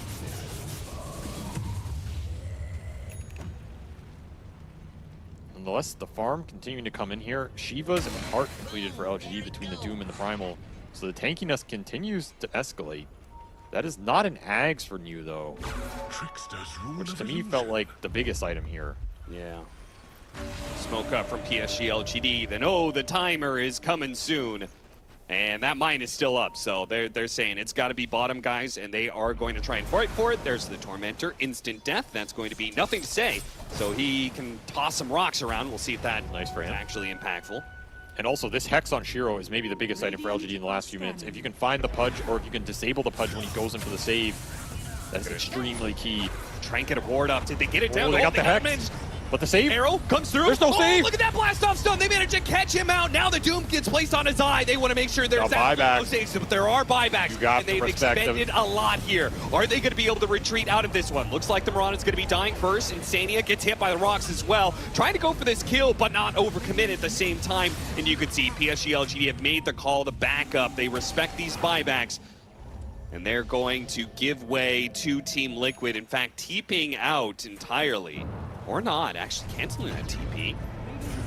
Big A wants to catch. With the Silver Edge, it's going to be able to catch him out with the Mirana arrow. Turned into that one. Gets a pick off on nothing to say. That's going to feel really bad because he does not have the buyback.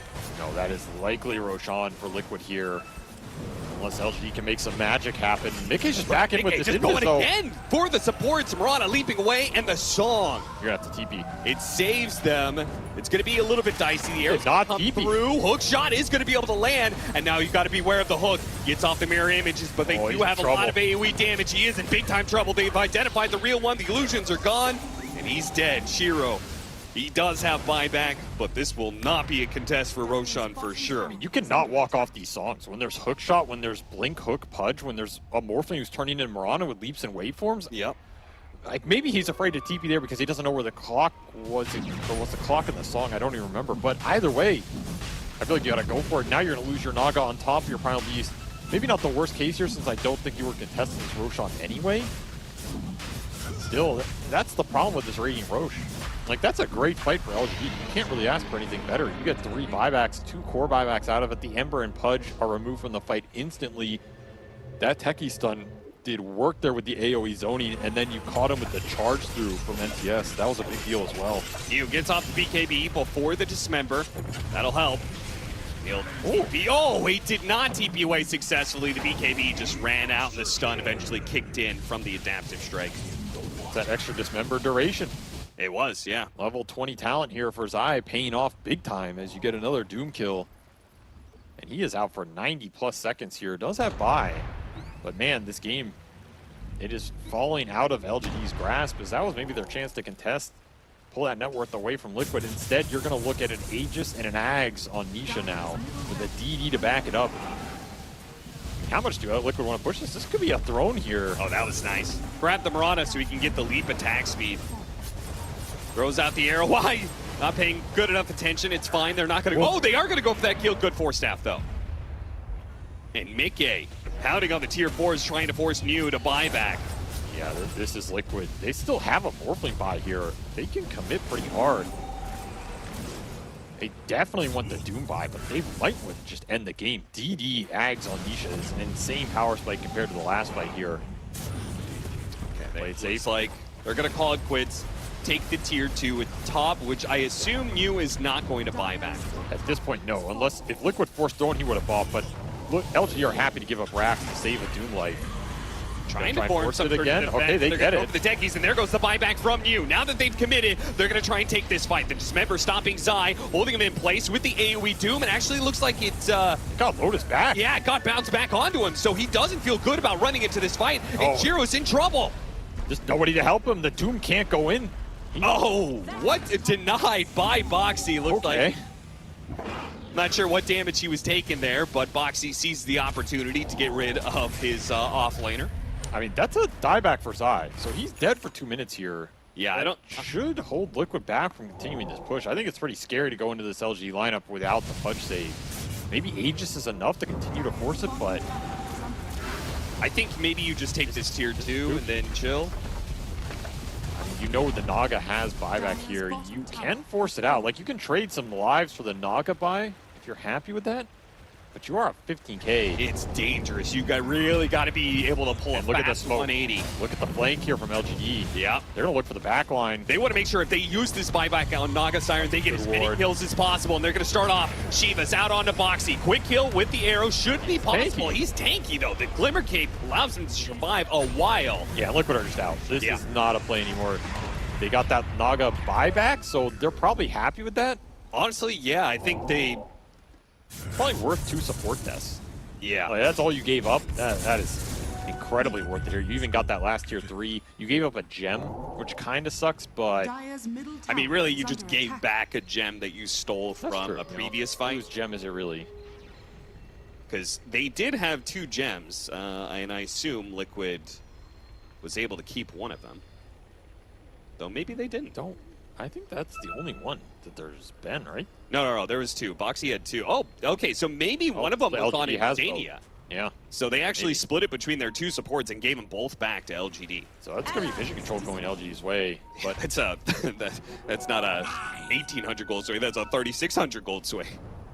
The issue is LGD are running out of buybacks here. Yeah, they are. And the cooldowns for Liquid are going to come up before theirs in a large window here. And that means Liquid can force an aggressive fight. If they ever find Naga, if they ever find Doom, it's just such a wide opening to commit for the Megas here. So LGD are going to have to play a little scared, not give up these 4 kills. Ags done for New. There it is. Finally the Ags. I was so confused when he Lotus Stored himself on the Doom and it was an Ags Doom. That was a good Lotus. They're going to find MTS here. He's in trouble. Can he get the charge out? I think they stopped it with the hook shot. He's going to go for a TP, but that BKB is not going to last long enough. He is indeed dead. Too much BKB disable. Yeah. That is the type of big core pickoff LGD cannot afford. He is the one hero with buyback here. And, yeah. Did get back the gem as well, one of them.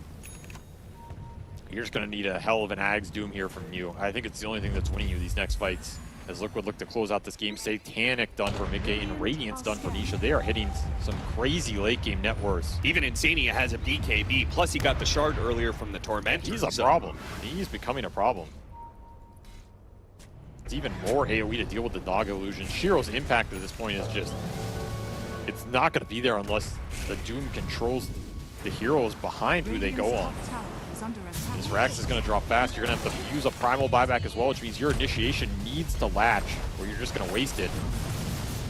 Butterfly for Shiro, his last timing to hit here, are going to try and help dissuade the aggression as he has that plus Trickster's Cloak. A lot of evasion here for the Naga. I mean, there's no way they're keeping this buyback up. Look at the instant hook as the both the buyback and the attempted initiation on Nisha goes out. Liquid, clean retreat. Too fast.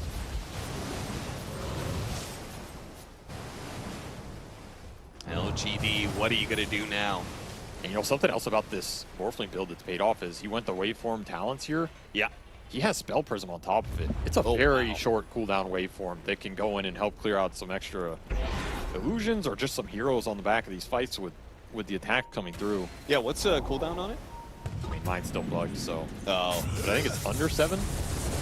Mine shows 7.2. Either way. That's pretty crazy when you have that waveform in tax targets. It's also just a lot of mobility. Like, it's hard to sometimes hit some of these spells on the Morph when he's aggressively waveforming because the cooldown's so low. Even more value on this AoE Doom to really just put these heroes in a hurt locker. I wonder if he puts it on the Naga Siren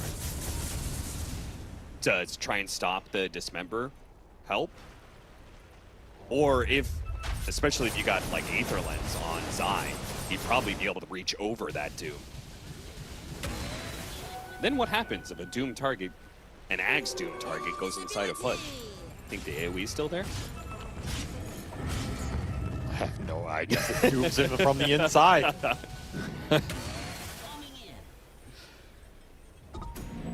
Just get probably an emote for that. You know, the funny part is that Zai wouldn't even be able to, like, because then he would have Doom on him. And then he wouldn't be able to eject. I mean, I don't think there's, I think if you're inside Pudge, you can't modify the game at all. I don't think anything that is on you or affects you affects the game. You're just removed from existence. Not even like, you don't think you, Radiance and stuff? I thought Radiance worked. Radiance is a weird item. Radiance might work. It definitely used to work, like with the old Pudge Lifestealer strat. Well, either way, the point is PSG.LGD have some like serious problem solving to do when it comes to how do they execute these fights. Does Doom self-Doom and put himself on top of the Naga Siren and try and get in front of the hook save? Does he just straight up Doom the Morphling and try and run at the Pudge? Where's our arrow combo going to be coming from? Who's it going to be on? Can you deal with the Crystal Maiden? Can you deal with the BKB sharded up Crystal Maiden who's going to be walking at you with Freezing Field? Especially if you don't have buybacks here. Like, Liquid have theirs off cooldown as long as they have some gold, so the aggressiveness is going to pick up, especially with the next Roshan, which are you going to contest that Roshan? It's just so damn hard. You're basically in the same position. You're going to have to contest a Roshan to Liquid buybacks without your own, with an ult-dependent lineup in a way. Like, yeah, that's the problem. The downside of the late game here for LGD is the Naga can't go in and man-fight these heroes, so who's doing it to get you over that hill that is your Doom is gone and your Primal BKB is out? Right. That window in the fight for LGD is just absolutely atrocious if all of Liquid are up. It seems unwinnable almost. You need refreshers here or something. You need 2 Dooms. I feel like we keep saying we need more out of you. Yeah, asking him for more and more and more. He keeps finding these items, but he's also having to buy back. It's killing his net worth progression. Does have Ags here, he does have Shard, and he's pretty damn farm, and multiple Trickster Cloaks up for LG. They're just looking for the initiations. In fact, they have 3 Trickster Cloaks on their 3 cores. A Ninja Gear and a Mirana ult. Surely this is enough to find the vision in the initiation. I don't think I've ever seen 3 Trickster Cloaks, though. That is a lot of invis, a lot of extra tankiness. Yeah, I mean, there's some great stats on that item, even without the active. And LGD, they're going to choose to contest here. The buyback is coming back up for Doom, so he will have it. I feel like it's a similar situation. You need to get a fight and then get out. I don't think you can win this Rosh entirely. Song goes out. Initiate. What are we doing with this? AoE Doom it. Arrow is going to be used on a Boxy. They're going to try and blow him up real quickly with the AoE Doom. They pretty easily got him. Nick A is going to go for the supports on the side. Beware of that waveform. Look at that Freezing Field, but unfortunately the AoE Doom doing a lot of work here. Not getting kills, but stopping a lot of the damage. Unfortunately, now that's run out, and now they're getting run over. Shiro, he's going to be the one. Oh, dodges the arrow. That's a nice play, but I'm not sure if he's going to get away from Zai here. They thought he went down, but he actually went up to the right into the trees. Pops a mirror image, but he's stuck in a corner. Way too much There's AoE. way too much AoE damage for him to deal with at this point. He will not be able to out-heal this one. He's dead for 2 minutes. And now Liquid don't even need the Aegis at this point to go for high ground push. I mean, they arrowed and went on the clock over the Morphling. I just don't think that can win you a fight here. I guess you can't arrow the BKB more. There's a chance you get saved. If you had the Doom already out, do you think you could stop the BKB? No, I don't think anything stops the BKB out of Song except Disruptor ulti. I think they had to get a kill without the Song. They had to get some sort of kill or two. The buyback is used, you song, you just peace out. I don't know, these fights are just, they're starting to look impossible, honestly. Yeah, they really are. Unless you somehow just kill Morphling at the start of it and you buy so much time because the damage is gone. There's just no damage going into the Pudge. The Ember is just remnanting around it. Your lineup is run out of gas here for LGD. You did not make it to the ultra late game primal beast timing, if that existed in this game at all. And yeah, your Naga's just been counterpicked. What a talented Zai take anyway. Another Ags going to Liquid here, and it'll be Insania who gets it. Okay, okay. Look at that. I guess they all have them. Yeah, so I mean, it could have gone to Boxy, but the Crystal Maiden Ags, we rarely see it. It's a good one, though. Planet, I guess, was trying to pick up a lost gem from that team fight, but still got his courier sniped out. He did finish a Hex, so you have another Hex on LGD. It's just, I don't know. I don't even know if control is the issue. It feels like damage is now the issue. Yeah. Liquid have shifted it back and said, we are just too damn tanky for you. And I tend to agree. You have a 4,000 HP Pudge with Shivas in his passive.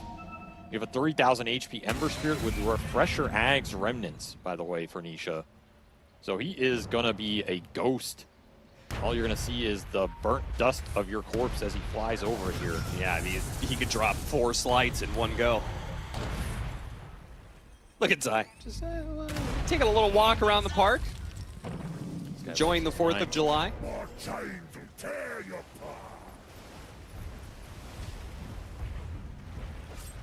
Well, LGD, last hurrah here. Mickey stares you now. Zai right behind him. Ready to throw out the hook, ready to blink it, dismember, save if needed. Gonna start with a Hex. Hook missed, actually hit a creep that spawned. And he's actually dying fast. He doesn't get there in time. Zai, what happened? The creep spawned on the hook. Go for the AoE Doom. Is this an opening? To be a Morphling that's dead. Back to back. He's dead. They're trying to get him down, but yeah, they're going to be able to run him easily. What a slip up from Liquid. And the song goes out. I mean, are you buying your Morph? Are you trying to retake this fight? They're going to try and go for the Ember, but yeah, he can get off the Doom off of that one. They're going to buy back TP in, and LGD trying to get out of this one, but they can't get away. No getting out. Locked down. As soon as Zai and Nisha turn around, Insania with the freezing field too, they couldn't get away from all that slow. All the primal buyback, it just came up literally 1 second here, so they technically have a fight, but the base is dying. Zai's just going straight in, putting his body on the line. The team is just going to go for the throne. They cannot put the damage out to stop Liquid. They will take game 1. Oh, that was incredible death by Mickey. Unlucky that the creep spawned during the hook flying out. Yeah. What a timing from LGD, I guess one could say, and very unlucky here, but it just doesn't matter, right? The buybacks, the late game buybacks here from Liquid are just way too good in terms of dealing with LGD's ultimates coming out. And if you're LGD, I think you go back to this draft like it's a first phase Naga versus the Morphling. You're trying to deal with the Morph and counter with the Naga. But then the Naga is just in a terrible game, and your other 2 heroes, if they don't have a faster tempo, are not helping pick up that scale. I think we saw glimmers of what this LGD lineup can do in the late game. When they started to hit that peak, they contested the Roche, they got the pick on Morphling. There's a lot of momentum there, but you couldn't push through the Radiant Roche with the buybacks, 2 ult and BKB dependent, and NTS, he had a very rough game, man. 0-5 to start. Liquid just brought more heroes mid, shut down the primal tempo, enabled Nisha with the max chains, and NTS is just on catch-up duty. Ends this game 1-10 on the primal beast. That's like that's the story of the game. Yeah, right there. Nothing to say. And you said it was very important for LGD. They view this hero as something that can kind of get them through the early game they relied on into the draft, and now they may be losing faith in it, at least here against Liquid. We'll see what they do, though, heading into the Game 2 draft, as our panel has a whole lot to discuss after a great Game 1. You are right about that. We have a whole lot to discuss. Team Liquid beating not only PSG.LGD, but also their early morning Dota jitters, which they've talked about. They normally don't really perform that well if it's before noon, but here they are taking the first game in this best of 3. I'm joined by Rezo, by Fear, by Jack. And Jack, this game we did see Team Liquid win, but it did not go the way that we thought, because we thought that they would come out of the lanes with like a massive advantage, and that wasn't the case. Yeah, I thought there was that sort of dangerous period early on, especially given what happened, Nothing to Say, where they would be really vulnerable. But LGD did a pretty good job of kind of holding the line there, not taking any super disastrous fights, managing to peel it back a little bit, and turn this into a pretty entertaining mid to late game where you kind of see the high level execution of these teams, where it's like, it's not like the first or second level counter of the spells. It's like it takes the third or fourth interaction in the team fights to be able to decide it for either team. So that was really fun to watch. Yeah, for me it was like a very difficult game, especially from Mike, because not a lot of Morph players can go like and create so much space for his entire team, and also like his item purchase, him buying that Shadow Blade, that Silver Age, has made them like make so many pickoffs even like after mid game, like around 30-40 minute mark, and it was very nice to see on top of the Zai clutch saves in the mid game as well. But I do feel like Mika stepped out once a little bit on the top lane, so that's why LGD had such a good time like getting that second Roshan and taking advantage from that, and they had a lead at like around 8,000 gold at that time when they got that pick off. But after that, once again Liquid just going against the Aegis on top of the ward on the high ground and taking that fight, doing this clutch plays, also taking the game back as well to their side. It was like very, very cool to see, honestly. Yeah, after that early game, I thought Liquid were going to dominate the game after winning 3 lanes. They got both the Wisdom runes at 7 minutes. Usually when you win 3 lanes, get double Wisdom rune, it feels like GG, and a lot of players will say that. But I've been a bit surprised. We did see Southeast Asia play this Naga first phase all the time and win with it. And I've never been a believer. I didn't think it was good, but going into this game, this Naga looked pretty good, and it's a first phase Naga. But maybe when you're playing against these little higher tier teams, you need something else to help carry this game, because the Naga, he's playing against CM, he's playing against the Pudge as well, and the Ember. There's a lot of counter plays here, but still found a way to make it somewhat look good. So there's always that. This Naga, I think, is raising in popularity for me. I feel like the Liquid early game wasn't as good as it could have been, just because LGD made its good rotation to the bottom lane on the morphing, and Zai tipped bottom.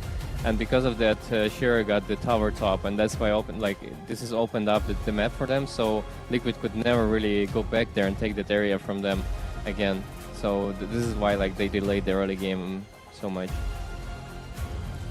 Yeah, overall, Team PSG.LGD has a lot to think about going into game number 2, because the Naga did look good, but it was countered. Maybe first phasing it, not entirely the action, at least not against Team Liquid here, who seem to be very, very prepared, Jack. I think if you're LGD, you probably just take Morph out of this series. I think, so we talked about sort of Morph from first and second pick. I think this game, if you're playing against second pick Morph, then and you feel like you have to first phase your like core answer to it, whether it's anti-mage or Naga or something, then you're gonna have a tough time most likely in the lanes, and then that's where LGD is weak and is most vulnerable against a lot of teams. So you're seldom going to get to your scale if your plan is to outscale the Morph. So I think LGD needs to keep that in mind, and maybe they were just like, okay, we'll try it this first game. And I think the other interesting draft adjustment is LGD had been first phasing Primal more, like they've been picking up pretty high priority pretty recently. And so if Liquid is giving that to you, then you have to assume they have an answer prepped for it. And if all it takes is for them to first phase this Clockwork to make basically ruin Primal's early game, then you might have to rethink that as well. I don't think they can leave Morph in the pool against Liquid. No. Yeah, I feel the same way. Morphing is just way too good for Team Liquid, because they can flex it, and both of their players are exceptionally good at morphing, so it's not an option to give them that hero. Yeah, and I think here the story of the game for LGD as well is Nothing to Say on his Primal Beast. He ended up 1-10 this game. Really just not having the type of game that they wanted from their first pick hero. I think we can talk about the Naga all we want and the Dooms and execution, but when your mid laner goes 1-10, it's kind of hard to win Dota games. Yeah, it's definitely, if we're talking again about the Naga Sirens we saw 2 days ago in the last day of group stage from the Southeast Asian teams, the Naga looked great, maybe because their Primal Beast was popping off every single time, and indeed Nothing to Say had a tough time. I want to talk about a hero that was probably the most unexpected hero, not even the Pudge, because we all mentioned the Pudge, but Rezo, we saw a Crystal Maiden that definitely hasn't been picked that often and oftentimes struggles in games like this, but she worked out quite well. It does. I mean, she needs a really good, decent, good laning partner with her, and the Pudge last pick actually was the hero that enabled her in the laning stage. That's why the hero worked, and we see them, doing a lot of job in this game, but mostly like I would say this game was like about Clockwork and Morphling just going everywhere and like making all the space for these 3 cores to be able to farm and scale and be as big as they were in this game. Well, the action is definitely heating up here at the Bali Major. So make sure you check out the new summer collection by H&M to make yourself well dressed for the occasion, as we're going to take a quick break. We'll be back with game number 2.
We are getting treated to a game number 2 here between Team Liquid and PSG.LGD. Now, the game 1 went the way of Team Liquid.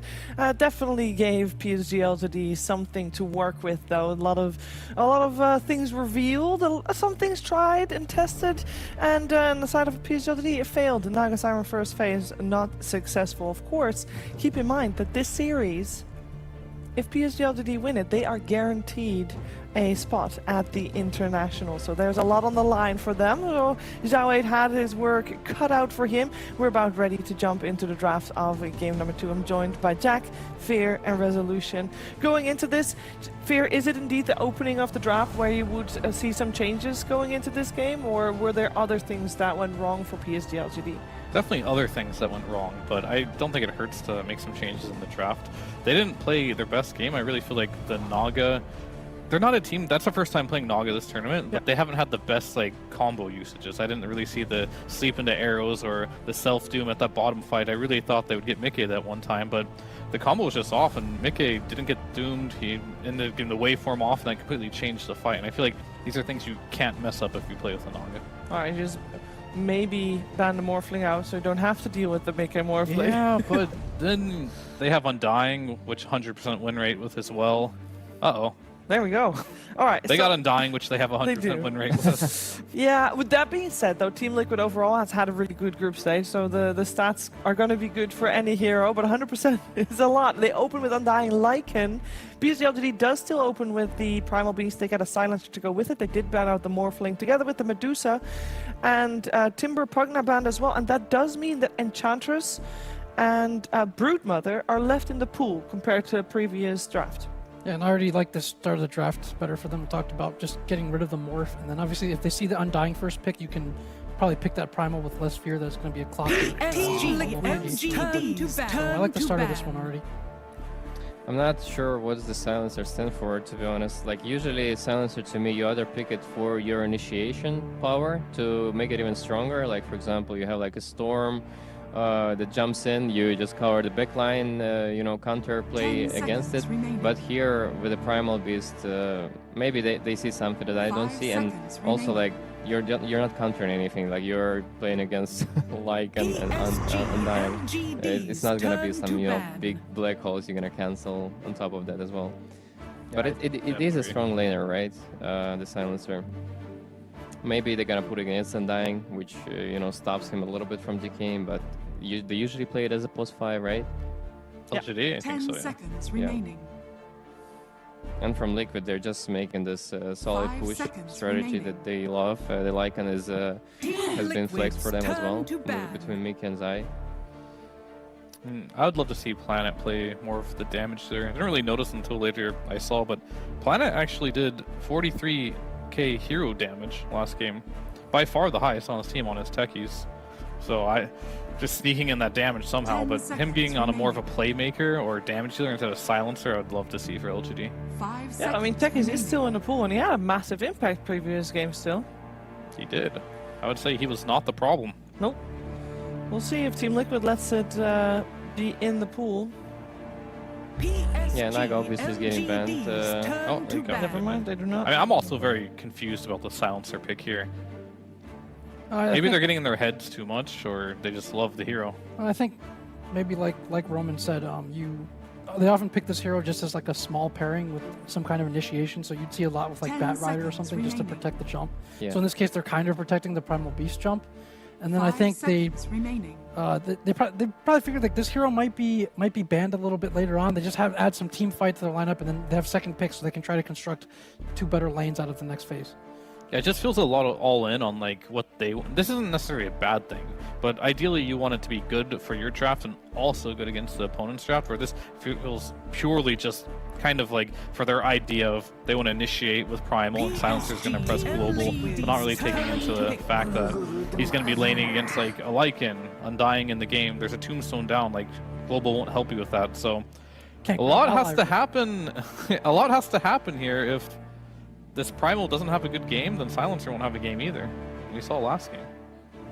10 seconds I like the remaining. brute pickup from PSG.LGD. It's also a very big flex for them. 5 seconds They've shown remaining. it already, and it's just like a very robust hero in this patch, I feel. I love seeing the Lycan and Brood Mother more in these games just because I kind of predicted before going to this tournament that they're gonna be the ones that, you know, gonna be showing a lot on this major. Just purely because like all the other universal heroes has been nerfed, and these two are still like pretty strong. Yeah. I mean, that was a good question. If they global and tombstones down, you can still bunker or grab ally, right?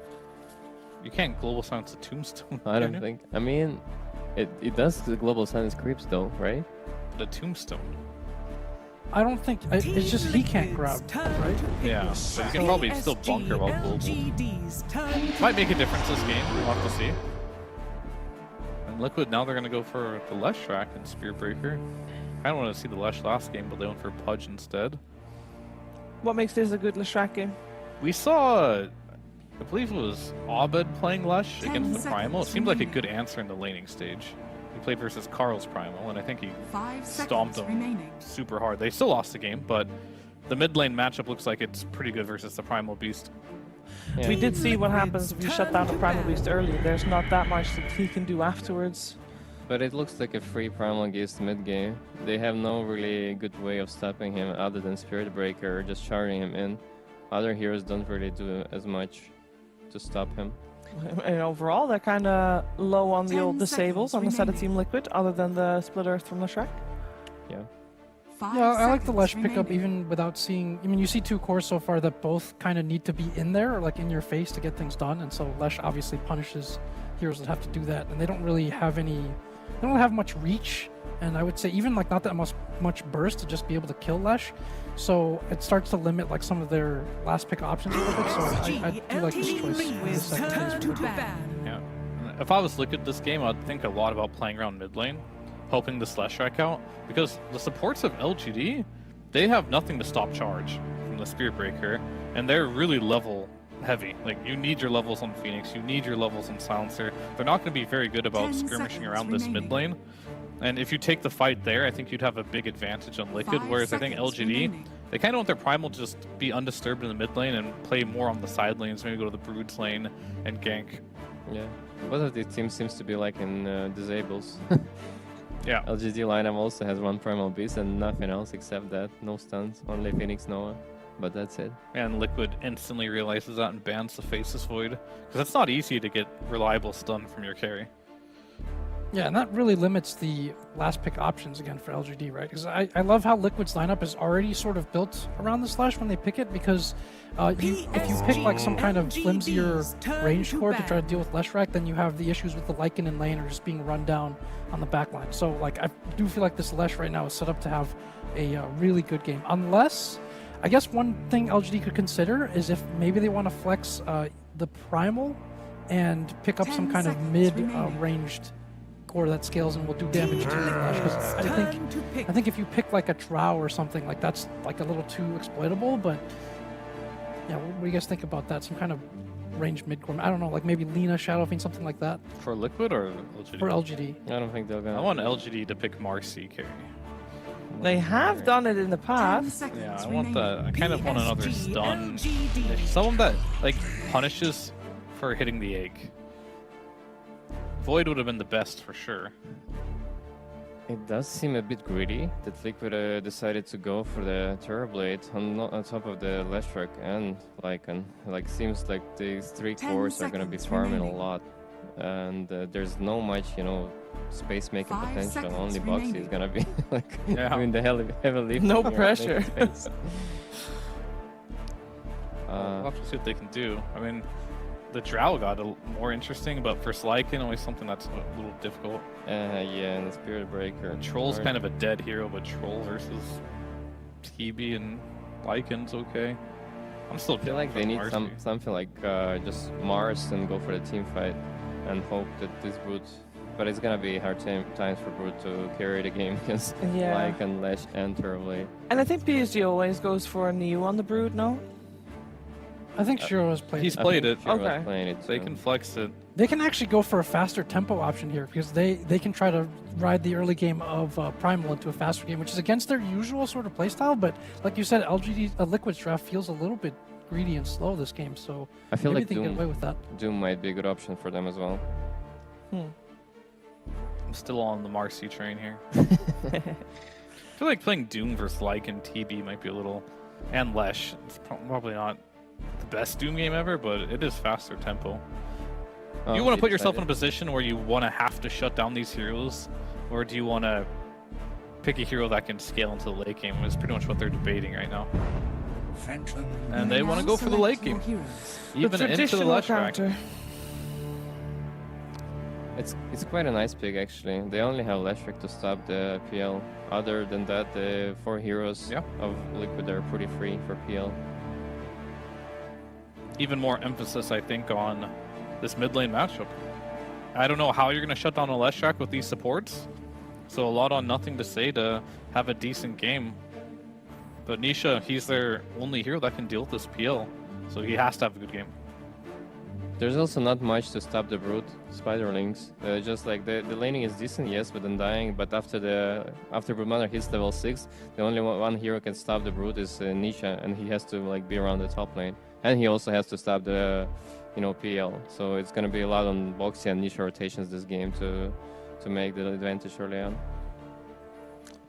I like Liquid once more. I think this Lesh is like super enabled this game. I think he's going to have a really good game. I think he has great like partners in this game to keep him alive and let him deal with the PL. And I just think this is a little bit away from LGD's preferred playstyle, so I like Liquid this game as well.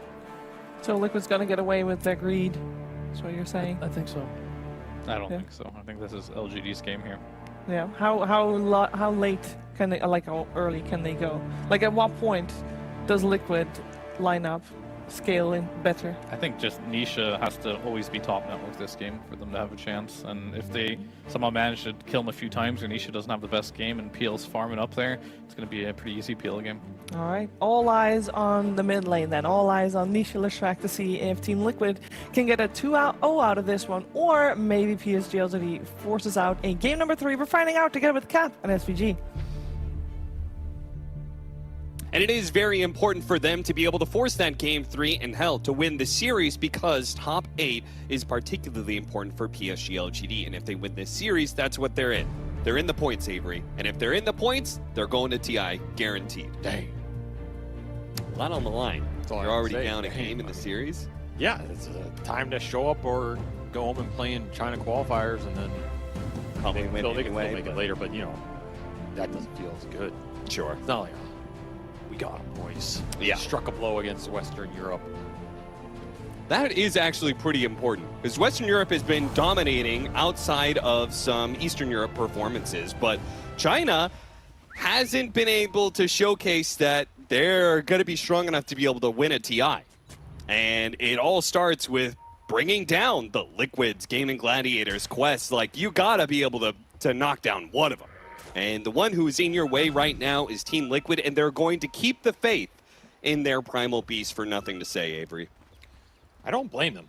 This hero is very good for how they draft, because the rest of their heroes are pretty damn greedy. So, like, if you would have picked these 4 heroes for LGD, what else are you going to pick mid outside of Primal that can pick up the slack in terms of not needing a lot of farm to get a lot done? The problem is, like the panel was mentioning, the Phoenix and the Silencer are not very fast at playing around the Primal, and they're pretty bad on the map versus the TB and the Lycan Illusions with the Leshrack who can push down some towers. So I'm concerned. I think Liquid have, I don't want to say full tempo control of this game, because Brood can do weird things, but if they ever get in a position where they're pushing Roshan early with a fast Summon the Overlord on Zai, which he should have here, because I don't think he gets shut down, they're in a very solid position to end this game. And yeah, 4 runes. 4 bounty runes for Liquid. They outclicked all of them, and they might get first blood. An absolute disaster here for LGD before the game even starts, and that is not what their lineup wants to do, because as I was saying, Helm of the Overlord Lycan should give you Rosh at 15-16 minutes for Liquid in an ideal scenario, and you're going high ground at like 20-25. Yeah. That is what the Terrorblade pick does. This Terrorblade pick is not, I'm going to win late game with Terrorblade, because it does not win late game here. What the Terrorblade pick does is it takes the Aegis and it hits your high ground at like very early in the game compared to a lot of other carries. especially with Lycan to back it up. You have Undying for Tombstone Vision on the high ground plus Sustain, and a Leshrac who can be really tanky with Fast Bloodstone +1 and help you with some Edict damage. That is what Liquid are looking for in this game, and I expect them to hit it pretty hard here, especially considering they are basically already winning 3 lanes. This is a little rough, because not only did you get all 4 bounty runes, but you also killed the enemy ward. So Nisha is way ahead of Nothing to Say already, and I think you've pretty much heavily outlined Nothing to Say's performance and how integral it's going to be to stopping the early game of Liquid. I mean, he is LG's early game here. Yeah, there's nothing else. They have a Phoenix with 0 stuns. They have a Silencer versus Wolves. This matchup's absolutely terrible. It's like borderline unplayable for most of the game. Yeah. There's not even much to combo Global off of, because again, they don't have too many stuns. And then it's just a Phantom Brood who need to farm. They're going to be scary later, but for the first 20 minutes, wet pool noodle status, you know? Yeah. It's a lot that LG are going to have to make up here. Liquid, somewhere their coach is laughing right now. One start would definitely be winning this side lane. I'm not sure if Brood can do that, though. I mean, Phoenix is all right against Undying in lane. Ranged hero, has the attack speed slow against the heavy right clicks of the Undying. But at least when the Terrorblade is metamorphosed, there's nothing you could really do. They also just have straight level advantage up here a little bit. And making the most out of this level 1 meta. I do expect this lane to go better for LGD over the long term. Like Brood Phoenix scaling into this TB Undying should be very good. At some point, Mickey will probably leave. It's just, are you going to get damage done during that period? And what's going to happen elsewhere on the map? Planet going in. Yeah, he did. Dove in, and Mickey almost dead, and he will manage to get that first blood. In fact, Planet is going to help deal with the Tombstone. Never mind. In fact, I think he's going to be run down here. Meanwhile, they killed Nothing to Say. Yeah, Insania did get that double kill off the Tombstone. So, yeah, I guess you got the first blood, but blood in the water all over the place in these other lanes. This is definitely worth it for LGD up here to get the XP and the gold on Brood, take Mickey out of the lane, but what happened mid is not good at all, as Nisha is already snowballing this game, taking advantage of the matchup counterpick to the Primal, the disadvantage of picking it early for LGD. And once again, NTS is just left out to dry, man. I don't know who can help him here. His matchup is not an easy one. He's getting ganked. He still has to pick up the early game for LGD. It's too much on his back. The responsibility, God. There's too much responsibility. Yeah, seriously. They gotta be able to help him out a little bit more. If he gets charged, what's he gonna do? Ask for a silencer TP? I think it's even worse if you ask for it. Just accept your fate. They're gonna rotate wide top to the gate. It did get scanned, so Mickey again. Down. I think he's dead again, though. Yeah, it's they're doing a nice job being able to run him down. Dive, plus a little bit more at a stick, but Mickey actually is able to turn it around with Insania, and they get the kill. Insania already on a killing spree. That's just a super heads-up play by Liquid. They called the gate move, maybe off a Wolf Scout. They scanned it, and then Mickey knows to run down instead of up. Ends up getting the turnaround kill instead of the gank for Y, which has been generally successful for LG, and now Y is dead. Yeah, run down underneath the tower. Planet's going to be back into play here, but I don't think he has Fire Spirits out. But he does have a Blood Grenade, though, and the Blood Grenade does help to get the kill. New is going to be a little bit low. Stick charges will keep him over the line, though, and he'll try and heal back up here. It's only level 1 Insatiable, but it should keep him in lane, and LG doing their best to fight around the one hero they can fight around, the Brood here. Not a hero you necessarily want to fight around with this many heroes this early as you sap some of the XP. There's just nowhere else to go.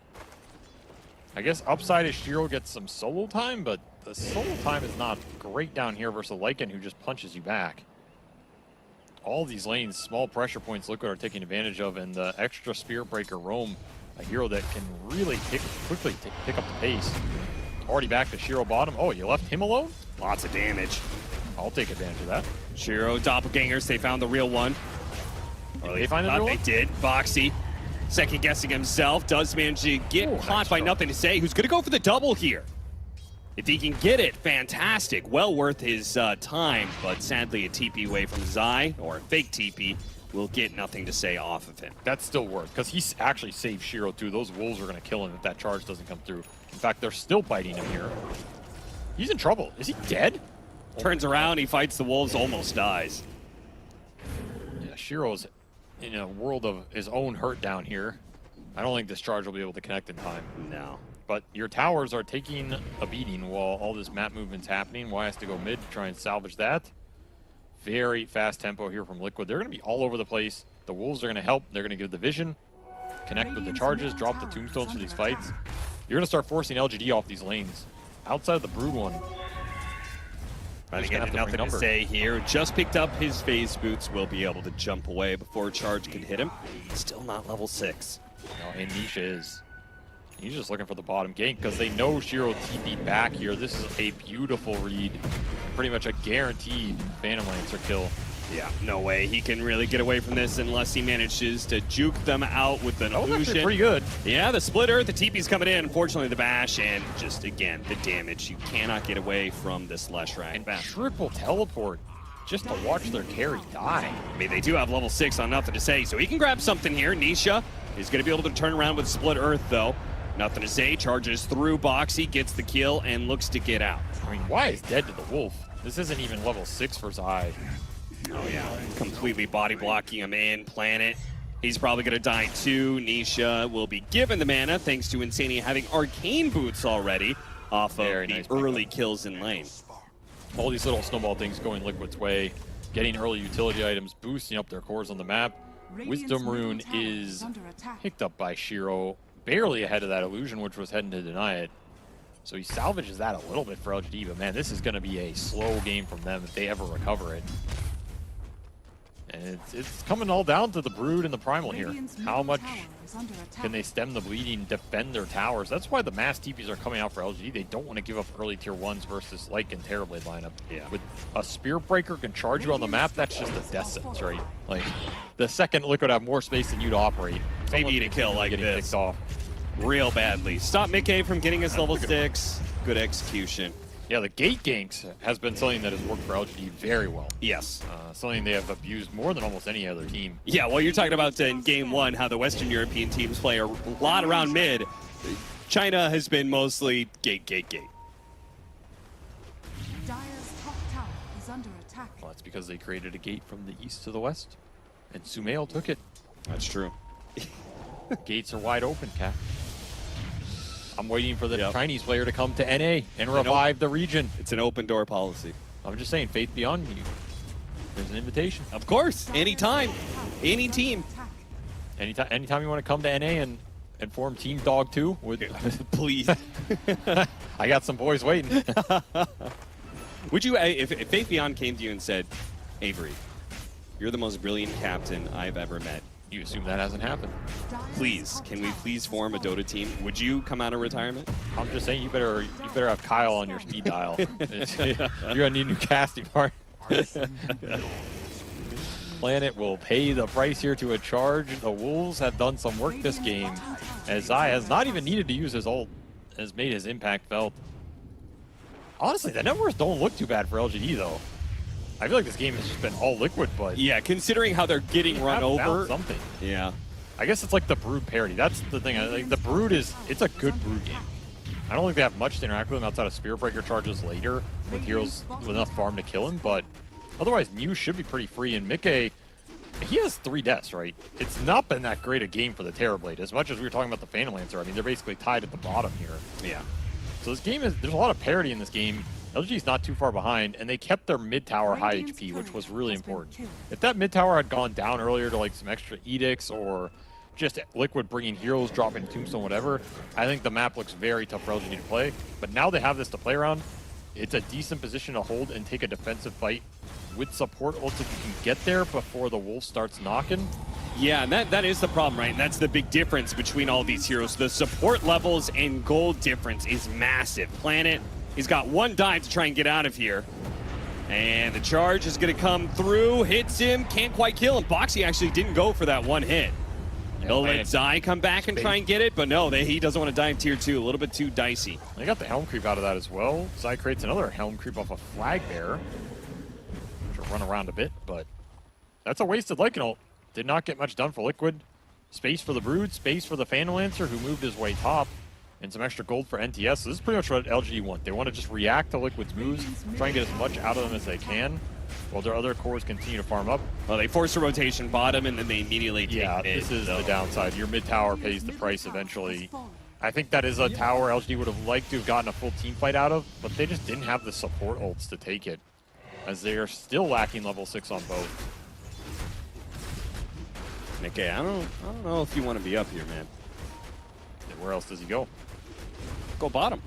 I feel like there's they've created a fair amount of space, a lot of jungle area to take over there. Oh, it's easy for you to say. You're not in the game. Yeah, well, that the commentators. You're not playing on Team Liquid, where every 3 seconds Nisha yells, "My camp." Mine. I'm the best player in the world, not you, Mickey. Smoke up on 2, Insani and Mickey. Mickey, that voice line was about me. You remember that, kid. I don't think I'm the best player, but I'm better than you. Neo is going to be run into here, but as you said, without the Spirit Breaker, they don't really have a way to connect and follow up on the Broodmother. No, he's actually pretty tanky for them to just go on unless they can get the Lesh on top of him. I mean, they're swacking at him. They do have the charge now, but he's kind of far away. Extra bash doesn't hurt. Oh, the extra bash plus the ultimate will get him in range. I mean, they smoke a lot of heroes up here. That's the Lesh they need for the kill. That's a good find for Liquid. Might cost them on the other side. Uh-oh. They have Sentry, right? Foxy too greedy on that rune. LGD get a small punish, but that's definitely very favorable for Liquid as they're just farming everything up. And yeah, these supports are just cruising. I mean, even Insani is just killing neutral camps with Decay here. Yeah, they got the early Arcane boots. They got early Phase boots for the Spirit Breaker. That's the nice thing about this new Decay, dealing double to creeps. You can actually farm a lot with this hero, way more than you used to. Part of the reason he went up to that first pick priority. Sure. I don't know, if you give a Dota hero a spell that suddenly does double damage to creeps, I feel like every time it has happened, the heroes become first phase, except Clinks. Yeah, Clinks is still, Clinks has been having an identity crisis for quite some time. I still think Valve hates that. I swear, like, there was one guy who designed Clinks at Valve, and they hate that guy. And so forever, they just curse the hero. Why would they hate that guy?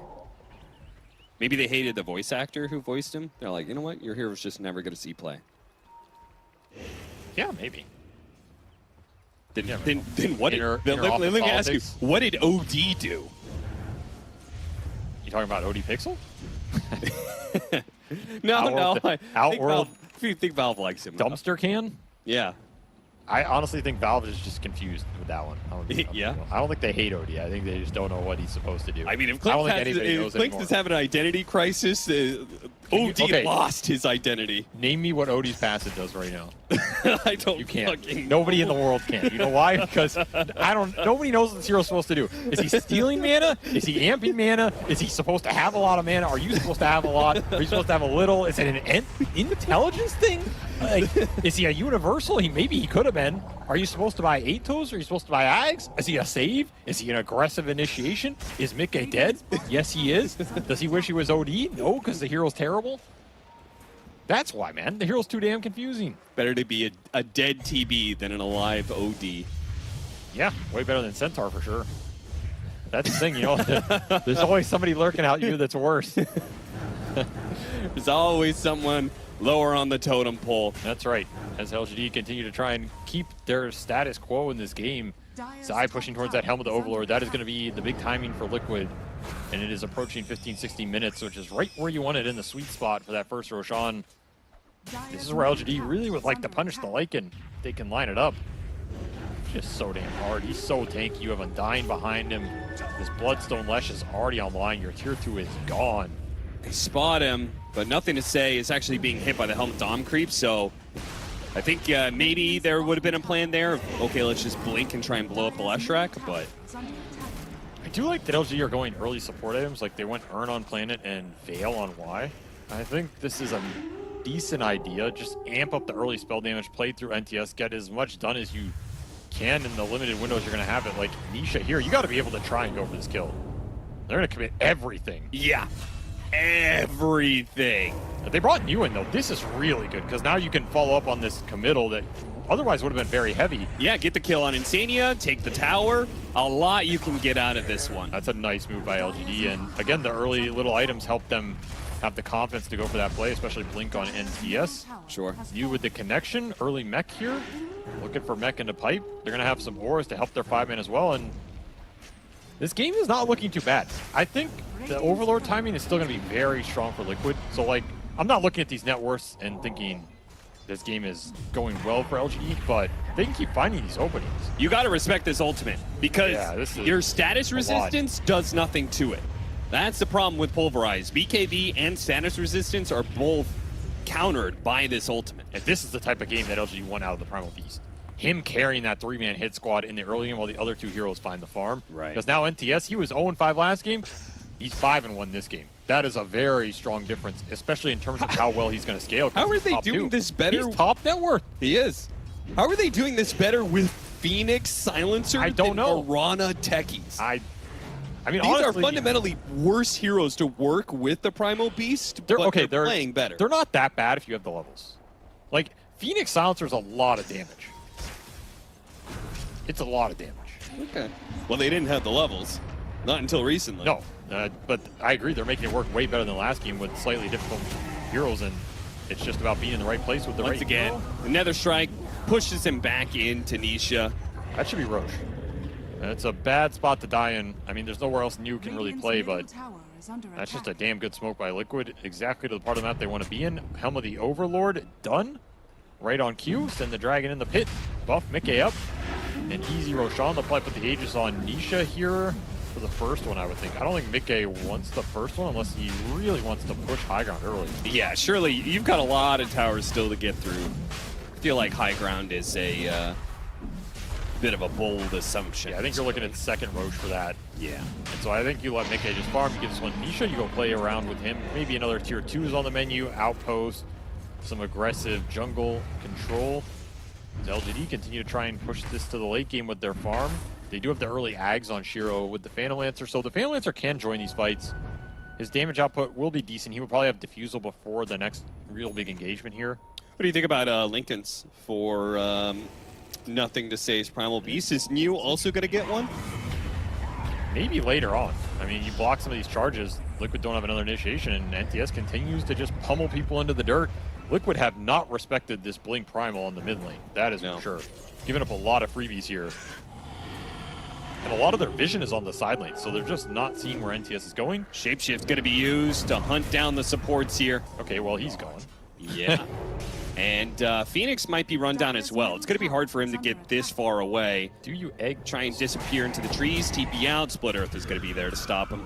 LG give up both supports to the Wolf ult. That's probably going to be an inevitable for a lot of this game. There's not much control for the summons just running in. I mean, that is the Silencer-like in matchup. What can you do? You can buy Ghost Scepter, and then he buys Nullifier, and then what do you do? Yeah. I was going to say, like, when he was talking, you were talking about the Veil. I was like, well, you could get a Ghost Scepter or a Force Staff, but it's really not going to save you against the Lightning. He'll hunt you down anyway. Yeah, better to just throw everything out there and then yeet yourself into Valhalla. Both teams working towards their auras here. That Lincoln's on NTS, man. That is a... I mean, it feels great versus the Breaker. There's limited to break it here. It's okay versus Sunder later. But the way he's playing, it means that he can't confidently blink, like if he went BKB, right? Blink, BKB, Pulverize. Nothing stops him, except Nether Strike. I mean, there's not much stopping him. I don't know if... The one concern I would have with the lack of BKB is like the Leshrac killing you. BKB is good versus the Lesh here. Yeah, exactly. I don't know. It's an interesting item choice. We'll see if it works out for him in these later fights with blocking the big 2 spells. It would have made more sense if the Broodmother went that, because Broodmother is in charge of, like, lane upkeep, right? I just don't think he can really show anyway, but I agree. I would have expected if there were a hero to buy Link in this game, it would have been the Brood. He might still get one way later on. I think Mew probably has other plans, though, with this mech into Pipe, into Greaves. It'll probably be Hex after, right? I think that is like your default build-up here. Sure. And, I mean, the Greaves and the Pipe are going to be good for LGD here. Like, Liquid's damage is not... It's not too burst-oriented. You kind of want the long fight with the Tombstone and the Lesh depleting his whole mana pool. So if you can save the initial go with the auras here. Let's see if it'll save him. New shows himself for a second. Pipe, Global Silence going to be used. Now, the Bloodstone was also used on Nisha. But remember, he has that Aegis. Nether Strike going to bump back the Silencer. They have the Egg. Not going to be able to, can they protect it, actually? Why Smile does die to the creeps, and the Egg is going to successfully explode, getting the kill on Insania. And the Slam, actually, they're able to kill the Aegis on the Leshrac. He doesn't have Bloodstone either, but maybe running out of damage. Shiro, he's trying to assault the back line. They finish up Boxy, trying to stay away from Nisha. Poke at him. Now they can go back in. He's low, and they go back in with nothing to say to stop that TP. He'll die for it, but boy, what a great fight for LGD. And a great thunder from Nikkei, but he didn't get it on a hero. He went through an illusion. That means he's got nothing left in the tank except for maybe to kill Mew, but he can't get that. A TP away, but no, the magic damage is there. Zai TP is away, but he's also denied. What a fight from LG. That is not an easy fight at all, but the Egg was just in too good of a position. It bait Zai a little bit by some time. You get 2 full sun rays off. All you lose is Silencer at the start, and your Brood and your Phantom Lancer have a free fight with that defusal timing for Shiro. Amazing 2 for 6 exchange. Yeah, that is Aegis. I don't even know how Nisha died so fast both times. He's just dying to Phantom Lancer and NTS. Yeah, I mean, I think the Ags went to work there. I mean, it's really Shiro. Like, we're looking at this fight. Shiro did 7,500 damage in this fight. Yeah. It is all Phantom Lancer, getting the Ags, getting the defusal. That is the exact point at which LGD want to take a skirmish, and they get it very deep around a tier 2. It's just too far to go for the Egg. You're wasting a lot of this wolf form. And NTS, he has a good read of this engagement, goes in on the back line. I thought the Tombstone was going to cause him more problems here because you still have decent duration on it, but LG just kite this fight out really nicely. Now, this is where NTS probably wishes he had BKB. Sure. But, hey, he got the job done, and, I mean, you can't blame him. This guy goes back in.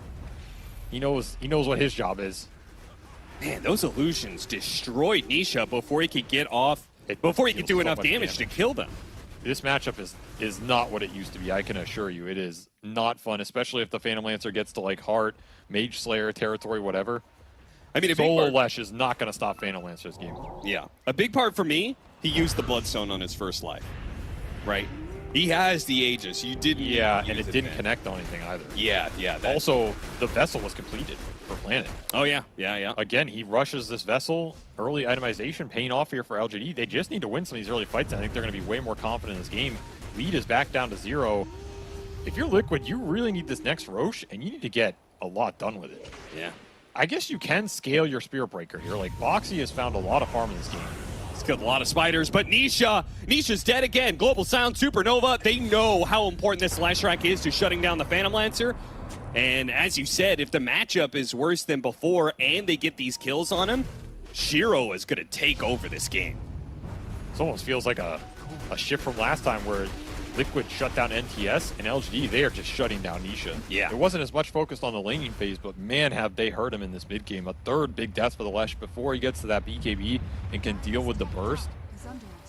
They see him, they commit everything. They know it's guaranteed. It's been a really nice committal from LGD every time, and it will give them a gold lead in this game for the first time at 24 minutes here. Maybe the first time in the entire series. That actually might be true, yeah. That would be a crazy stat, but this is where this team shines, right? If they can draw these games out and be in an even position at 30 minutes, I feel like they tend to win more of those games than almost any other team. So this is going to be a test for Liquid right here. They still have a decent shot to win this game if they get next Roshan and they can push the advantage with the Terrorblade timings, especially if they can get these BKBs up, because BKBs are very good versus LGD. We cannot underestimate that, right? You're bypassing both the supports. The Primal really sucks when those durations are long. And he's better than he was before, but damage-wise, you should get a good Sunder off. Nisha should live way longer.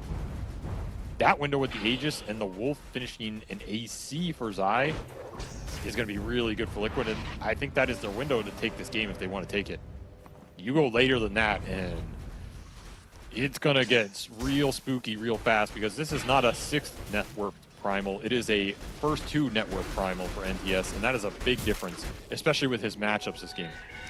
Do you think, so the timing that they went for that Nisha kill, it actually works out really well, where basically their cooldowns are going to be up around the time Roshan could spawn.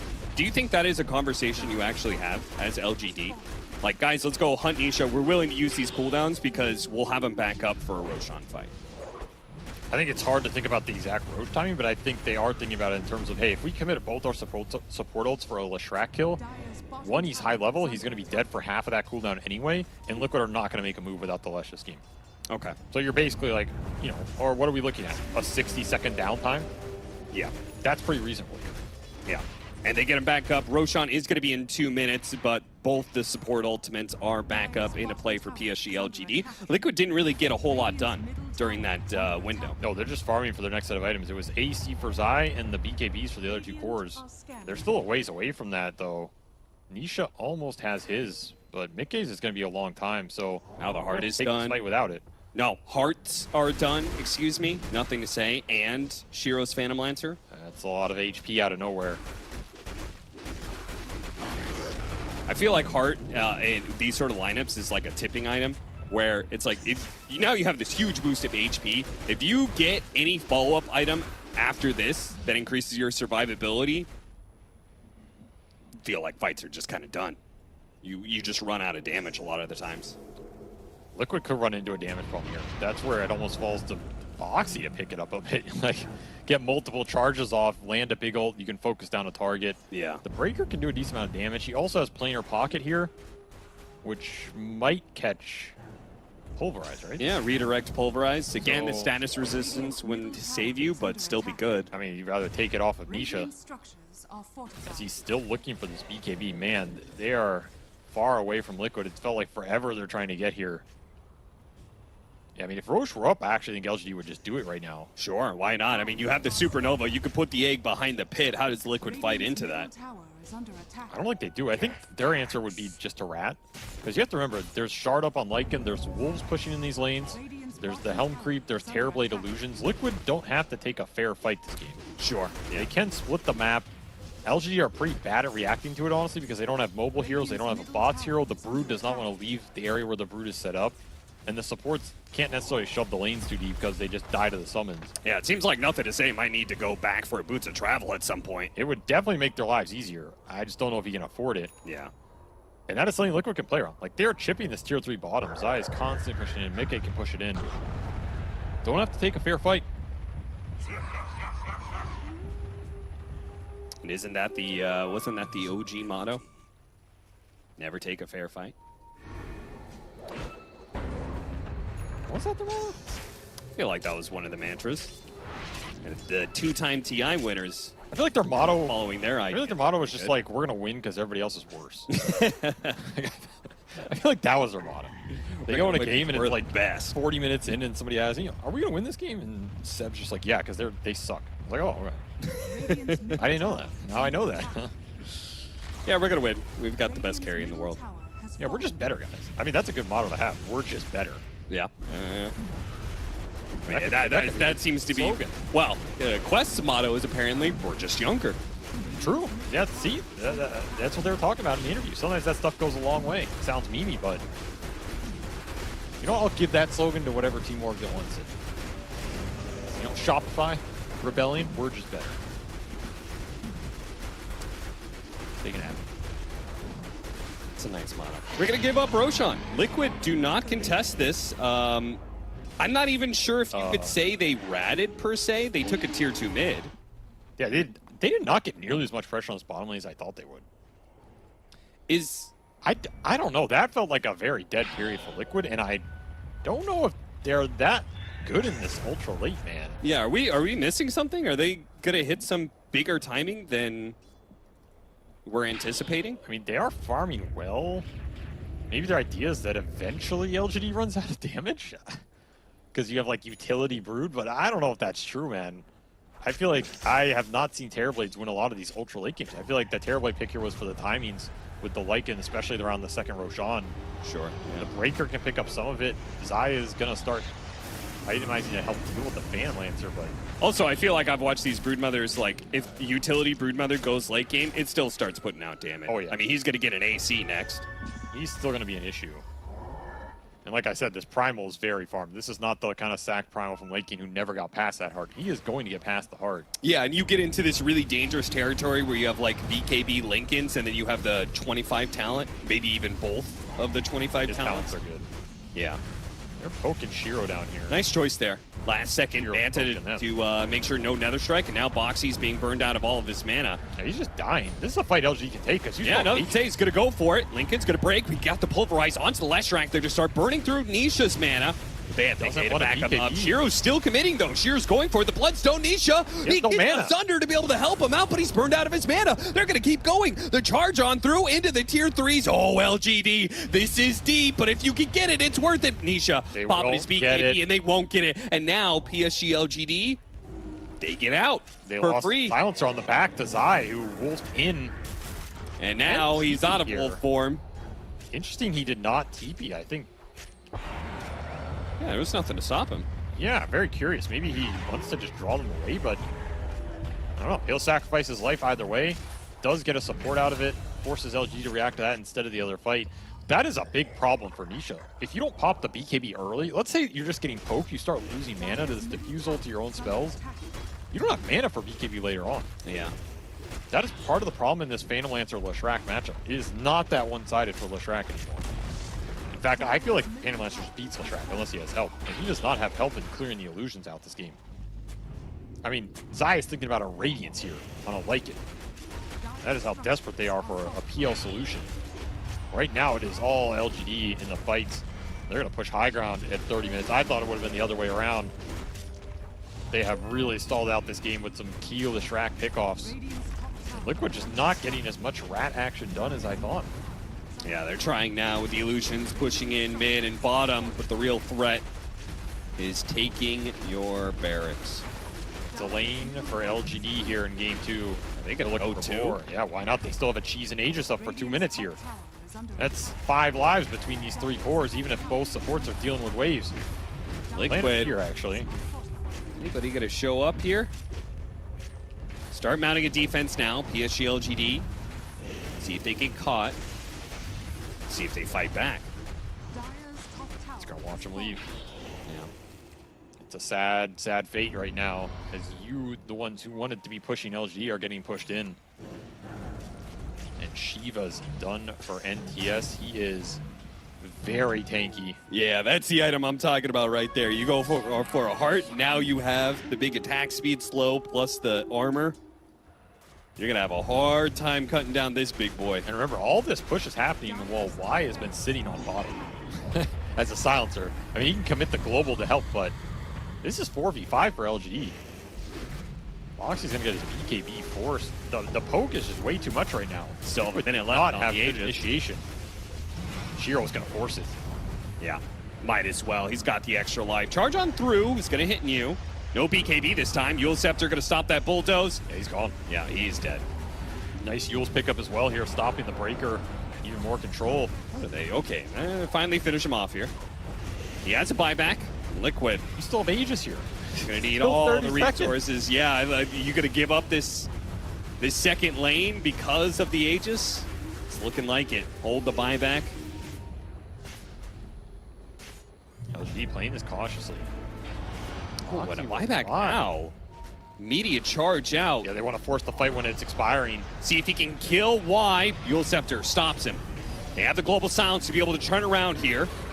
Get out the Tombstone. PSG.LGD trying to get away from that one. The Scotty is slowing him down significantly here, but the Sunray, and they are having a hard time with damage. Nothing to say is not falling easily. New's putting out the damage. Shiro's going for the backside, finishing off the Undying. Nothing to say is going to be able to skirt on by here. The Supernova's going to be used, and nothing to say. Is it going to live? With a Pulverize, the Supernova, it'll explode. The egg dies, and now PSG.LGD are in trouble without that extra bit of life. Shiro is still strong, though. Shiro, that's the hero you got to work out for, and look at him. They get on top of Mickey. Nice Thunder. Mickey gets a little bit more. He's going for the kill. He got him. Yes, but he gets the kill. Nothing to say. Kills them both and gets away. Shiro is now going to run down the rest of Liquid. There is nothing left in the tank. NTS never turns his back on a fight, and the reinitiations were beautiful this game as LGD pull it back in game 2 at a very precarious one. Like, that felt like it could have gone either way if Liquid went a little bit more away from it. And I go back to that 15-20 minute mark for Liquid.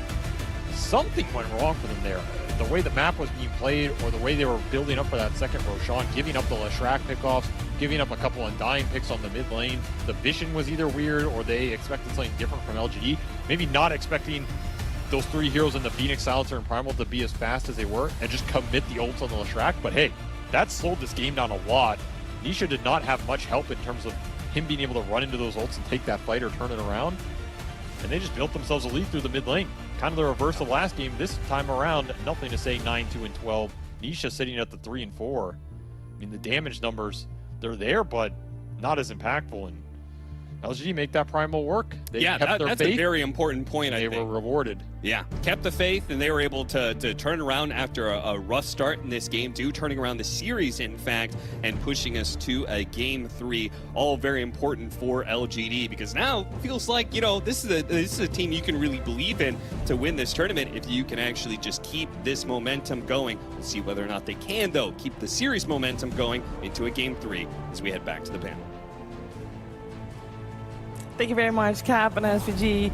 Indeed, it is a tie, and that means we will have the deciding third game of this series. We're going to have Rezo, Fear, and Jack talk about the second game that just happened, as it didn't really happen the way we thought. Again, 2 times in a row here. We said Leshrac was going to pop off, which he did, Fear, but we thought that was enough for Team Liquid to win the game off of it. I said he had to stay top for like the entirety of the game. I feel like the moment he loses that #1 net worth spot and PL ever goes above him, the other 4 heroes just don't do anything versus the PL. And just if you only have one problem to take care of, if you're LGD, your game plan's pretty simple. And that's exactly what they did. And I was really impressed by Nothing to Say this game. Still didn't have the greatest laning stage, but his rotations this game were on point. I mean, to me, it feels like Leshrac usually is not... like, he can't out-carry the PL by himself. He usually needs some support from other roles. And this patch specifically, like, it feels like Leshrac with this Bloodstone nerf is such a slow hero. Like, I usually see these players playing Leshrac, and they always, like, below half mana. And it's very hard to make any rotation or, like, any moves when you're that low in mana on this hero. And it's just, like, it's been struggle. I feel like Leshrac is not a good hero anymore. You just need to go for something else. I thought this was going to be a pretty free Lesh game, but like you said, those changes have changed the calculus a bit on the scaling, I guess. Because eventually, even if you have the magic damage to deal with illusions early, if the fight goes long, eventually you just kind of run out of mana and they kind of just run you down. They have no PL answers after that. I thought that Liquid still had a good chance to win this game, though. Like, I don't think I would blame Draft if I was Liquid. I would think that need to be a little bit more patient around these Aegis meta timings. Because you see, this was like the turning point of the game here, I would say. Like, instead of kind of slow sieging top and making them run into your Metamorphosis Terrorblade, they kind of took this chase. And that meant that Undying died first, or early in the fight, so there's no Tombstone, there's no save for the Lesh when they go on him. And then after this point, I think they were kind of just on the back foot, even though the net worth still swung a little bit. This was like a critical timing for them to hit. It was definitely a turning point, but I do feel like if their lane top didn't go as bad as it was this game for Liquid, it could have been a totally different game, because his Terrorblade was such like he was behind for the majority of this game, and I don't think they expected that from having, you know, Terrorblade Undying lane. It's a very strong lane usually. Also, one point I want to make is that playing Primal Beast myself, it feels good when you can just rush Blink and don't care about BKB, because this hero depends on like not having been disabled in the fights, and you know, playing against the Liquid lineup, it's just like so free to run around doing stuff, having this Blink first. They had a lot of pickoffs in the mid lane, which delayed the game for the PL to come online. And I don't know, they killed like 4 or 5 heroes there. And they killed Leshrac, which was very crucial in the mid lane. They killed Boxy multiple times. They killed Insania there, and it just like kept stopping Liquid from just being, you know, able to gather and go for the objectives in this game. Very different game for Nothing to Say. I was going to say there are a lot of variations on the Responsibility God meme, and one of them is from this movie called like Wandering Earth 2. There's like a poster that Chinese fans made, and I think the slogan for that movie is something like, "In times of crisis, there is only responsibility," or something like that. He's like, his face is like photoshopped onto the movie, and this would be a time of crisis, down 1-0, fighting for their TI lives, and he stepped up this game. And yeah, the not having to go BKB, like there was so little direct lockdown and disruption on Liquid that felt like he could just go straight for this Linken's, which gives him more uptime on the map, and he can still safely get off his initiations. And he just had some great surprising kills onto like Lesh and stuff. It's like, oh, Lesh is just dead, and that just ruined, each time that happened, that just ruined Liquid's timing that much more. so that PL could eventually get into the game. Yeah, it does mean that we have a third game to this best of 3 series, and PSG.LGD, as Jack says, still has a chance to get their TI invite locked in with one more game victory. Before we head to the break, quick shout out to BizNet, our official sponsor here at the Bali Major. Be a champion with BizNet, and we'll be right back.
Welcome back. Deciding game, Team Liquid, PSG.LGD coming your way here at the Bali Major. For Team Liquid, I mean, Team Liquid will be nice. They get top 6. Is okay. They've been there before. They've been second at the previous 2 majors. PSG.LGD, they have not breached 9th, 12th, both majors. And they have a lineup now that they are seemingly way more happy with than the previous 2 that they played with. And it has to really show here. One more win will punch in their ticket for the international, and there is a lot on the line with that. Of course, if they drop down, they still have a shot. We're in the upper bracket, but top 6 would surely be nice. Let's see who's taking the third and deciding game. I'm joined by Jack, Fear, and Resolution. And Jack, some things need to change on both sides potentially, because it wasn't a super clean game on either side. Yeah, I think, again, I think you're pretty happy with the draft if you're Liquid. I think they had already banned the Naga earlier, and they left the PLN. I feel like they were sort of like maybe daring LGD to take it. I think they figured that they could successfully tempo out the game against PL. But obviously some mistakes there, some deaths on Leshrac as well that kind of like ruined his game even though he had top net worth. So I think you're pretty happy with the draft. Just we need to execute a little bit cleaner if we're going to play this sort of lanes into timing-based style against LGD. And same with LGD. I think you're pretty happy that you adjusted with that morph in the draft and that you can get to your scale at times against Liquid. That's what you want to do as LGD. Yeah, oh, here we are. Draft is well underway. We got PSG.LGD on second pick, Radiant side. They opened with the Broodmother and the Silencer, where Team Liquid, they had overall first pick. They went for the Pugna. They could still pick up the Storm if they want to here, but they seem to be in doubt considering that Silencer on the side of PSG.LGD. They banned out the Timbersaw and the Primal Beast, where PSG.LGD went the same route as last game, banning out Morphling and Medusa Fear. Do you think we'll still see that Storm Spirit, or is Silencer enough to sway Team Liquid away? It depends on the Storm player, most of the time. I've seen Storm being picked into just about anything, and they don't really care. Somnus being one of the Storm performances I saw, he just played into like an Ember Sky, he didn't care because he had the Pugna, and he won that game. So it has definitely been proven that you can pick this Pugna Storm into just about anything as long as you are confident in doing so. I mean, I've seen this story many times in the tournaments when there's like a broken combination, and as soon as like tournament progresses, like the later it goes, the more answers teams like find against it, and at some point the combo breaks. And I'm curious to see if it's like the time that this combo breaks and people are not gonna be like willing to pick it as much. But you know, I feel like still these 2 heroes are insanely powerful together, and playing against Broodmother Silencer for Storm is not the worst game he could possibly have. Yes, Silencer is annoying, and you have to like buy early BKB, but it also depends on how good of a laning he's gonna have on the mid lane. There's nothing to say. Yeah, we will have to see. And the one player I really am enjoying watching is Planet. Last game he did play the Phoenix. Game before that he ended up playing the Techies. I was talking about how much damage he was doing on this Techies. Like, he was the #1 damage dealer on his team, and they lost the game as a Techies. In the second game as well, his Phoenix did just as much damage as like Nisha's Leshrac, and as much damage as both the supports from Liquid combined. And I think that's something Liquid was lacking in the last game, having a support that could do damage. Undying plus Spirit Breaker, they couldn't really find a way to make any damage happen in this game, whereas now you have a Pugna who does a lot more damage than both those supports combined, and that's going to help a lot. And same with Nisha. We know Storm is good. We know it's good with Pugna, whereas Lesh, there's a lot of a gray area there, whether this hero is still viable or not. Yeah, there's definitely a theme going on with support heroes having damage, just because like we see a lot this duo, triple rotations with a mid player and both supports or one support making a lot of space on the map, and it's important to have that extra damage to help a mid laner make that pick off necessary. Both like last game, Liquid didn't have that on the supports. They were like in damage heavily, for sure. I wonder if we'll see a bat here, maybe in second phase for LGD. There's obviously there isn't like a natural mid counter like a Quap or something, so it still has some like flex value, and it would add this component they need, just a little bit of initiation, disable, and to go with the team fight, and the obvious combination with the Silencer. Yeah, that's a good point. I wanted to bring it out too. That they need to have a solid mid laner on top of the initiation to make the Silencer work even better. I'm actually happy that the Liquid decided to ban the Primal Beast this game, because if they are not willing to, you know, pick the Clockwork again to make the Primal Beast game not as good, then it's better to just get rid of it. What do we think about the Wind Ranger being picked up at this point? This looks Like it could be the Nothing to Say Wind Ranger? Most likely, I think. It's a hero that lanes pretty well versus Storm Spirit in the mid lane. It does have some form of initiation. It's a bit greedier. It's not going to be like your Puck or Ember. I mean, you see Liquid banned all the classic mid laners for the Storm Spirit, so he had to dig a little bit deeper into his hero pool to find something that would make sense here. But this matchup should be good for him. It just comes down to he has a Brood on the side lanes. Is he going to be able to make space like he normally likes to do from the mid lane, or is he going to have to transition into more of a core? This kind of makes me believe that you might have Shiro play more of his space-making type of carries, because I don't know if there's a lot of room for a hard carry when you have a Wind Ranger mid and a Brood offlane. Yeah, I'm not a big fan of the Wind Ranger pick, just because I feel like they need something more active when you have Brood on your lineup, and if your mid hero doesn't provide very active rotations, then it's gonna be a very static game. And with Liquid, with the Storm Spirit loves the static situation on the map, so he can just rotate anywhere and make it pickoffs. And Wind Ranger is usually a very good pickoff for Storm as well. As soon as you get to the Orchid and Wind Ranger doesn't have BKB yet, it's gonna be like very easy to jump on him. Now you're playing versus Rupture as well, which isn't great, so maybe you think about pivoting the Wind Ranger to position 4. Could be an option that they're considering. But then, yet again, it comes to what's left for the mid lane that's actually going to feel like worth it to pick it this late on. That's where it gets a little difficult, I think. Yeah, they could even switch things up and try to play the Brood as carry, right? Going a little faster. They could, yeah. I've yet to see that. I know if he's done it, but I haven't actually seen his... 10 seconds. What would you like out of the carry spot if they're trying to, like an Ursa or something? Like, what would you like this game if they're trying to play faster? If you're trying to play faster, I don't know if Ursa's the right answer out of his heroes that likes to play fast.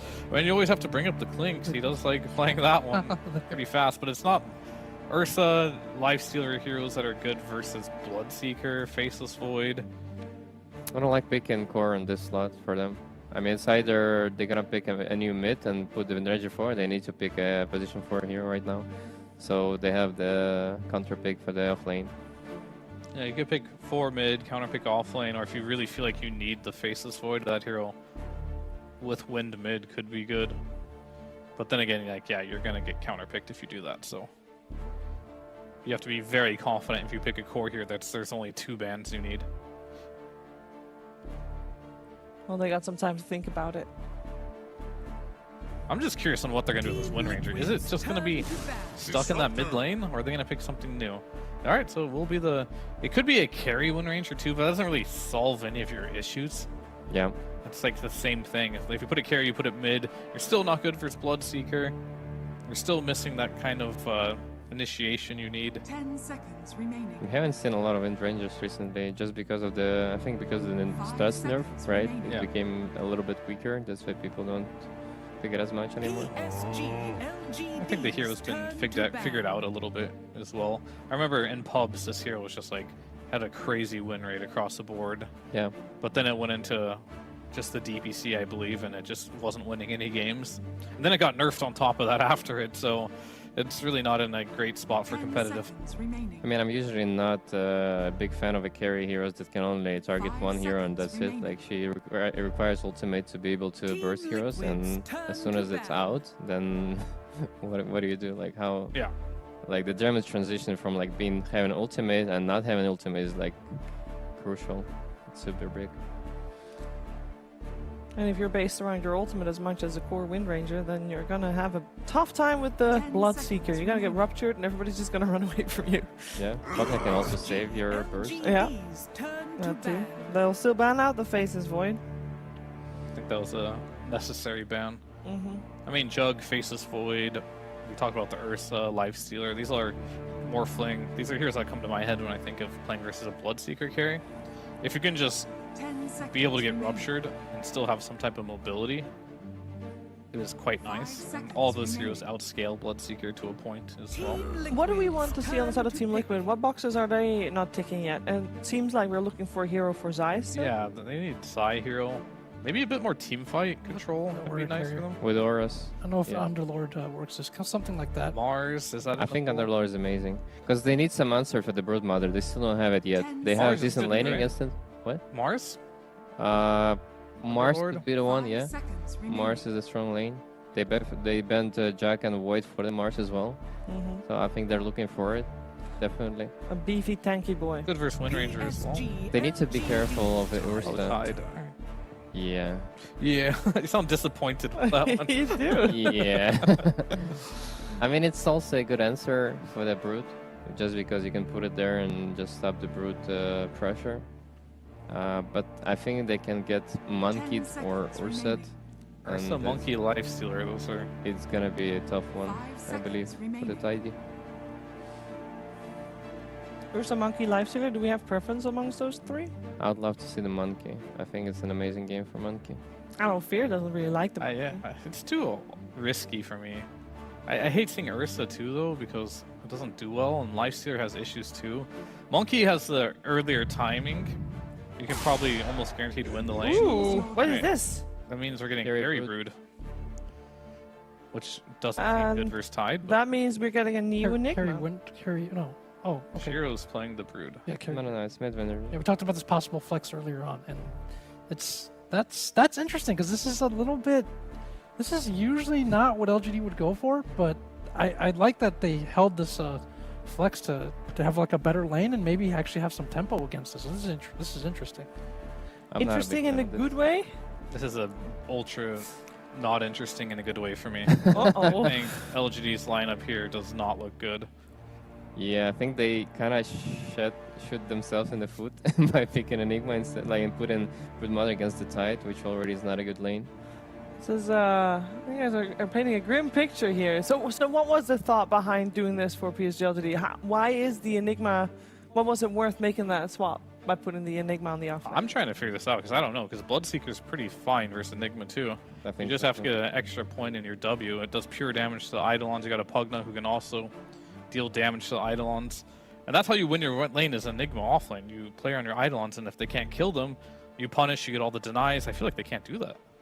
Yeah, and Pugna is pretty good against Enigma on the lane as well, I think, with the Blast. So I'm not really sure what they're trying to achieve. Maybe more pressure from the offlane, but Brood was already good. As soon as you get to the 6th, you could just like pressure from that, but I'm not sure. I feel like they think if they just survive Liquid early on, they can totally just take the bigger team fights late in the game. I feel like that's kind of what they're going for here, but you guys think they got there? Or do you think they will get there? Well, there's only one way to find out, Jack. We have to play this game out to see what will happen. Will PSG.LGD punch their ticket to TI, or will they have to try their chances in the lower bracket? We're finding out together with Cap and SVG. That's right. We got a Shiro Broodmother, which I think the panel gives plenty good analysis, and I think we're going to try and do our best to keep up. But I will say, I mean, this is probably the Broodmother carry expert. LGD is the team who have played it the most, so I just don't know how to feel about it. I'm just going to keep an open mind and see if it works in this game. Because half the time I see Shiro Broodmother, I'm just like, I don't think this is going to work, and then it works anyway. So I don't know if that's the issue. I have full confidence in his Brood. Okay, what is the issue then? Actually, I don't really have an issue. I think it's... No, everything's fine then. Yeah. Everything's hunky-dory. All right, LGD, perfect draft. Good job. I mean, the Enigma pick is a pretty big wild card. I think Monkey was the go-to there. I think if LGD take Monkey, you have a Monkey Disruptor lane versus Tide. You have a really good Wukong gang. There's not much for Liquid to deal with it, but I think maybe part of the... gang. I like that. Part of the... Oh, I got stuck on something. Part of the...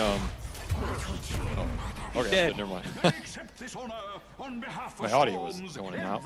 Part of the issue I think LGD was looking down was if you have 3 cores in the Brood, the Wind Ranger, and the Monkey, who all need to right-click enemies, does like Anchor Smash, a Mobile Storm, a Pugna Decrep, and Reactive Mist. Taser. Yeah, Taser kind of just have too much value for Liquid. Okay. Like maybe they felt like that was just overkill, right? And they wanted some more scaling spell damage. Another vehicle to lock down the Tide Hunter in the Black Hole that is uncounterable here in theory by Liquid. Sure. Like decrepping someone in Black Hole or tasering the Black Hole is not nearly as good here. So you're splitting some of the burden in terms of damage output from LGD. That part I think is a cool concept that they were going for. But I do think the draft with the Monkey looked a lot stronger and just overall better lanes and better setup.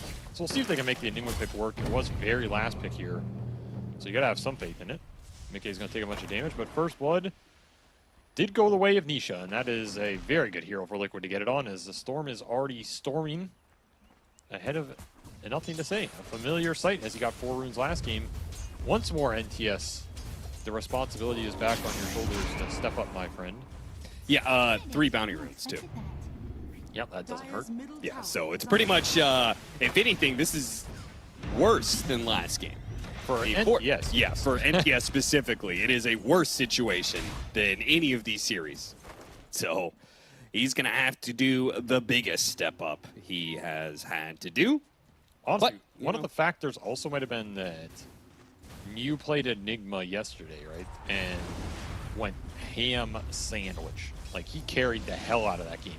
He was highest net worth for a lot of the game. He went Helmet Dominator, Pipe, Blink, Greaves. So he had the similar aura bind that LGD are looking for, but it gives you extra tower taking early on and some extra scale in the black hole that doesn't have good answers here from Liquid.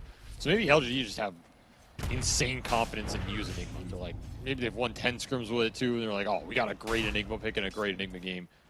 Like, we're going to take that over some slightly better carry, where Shiro's still going to carry things with the Brood.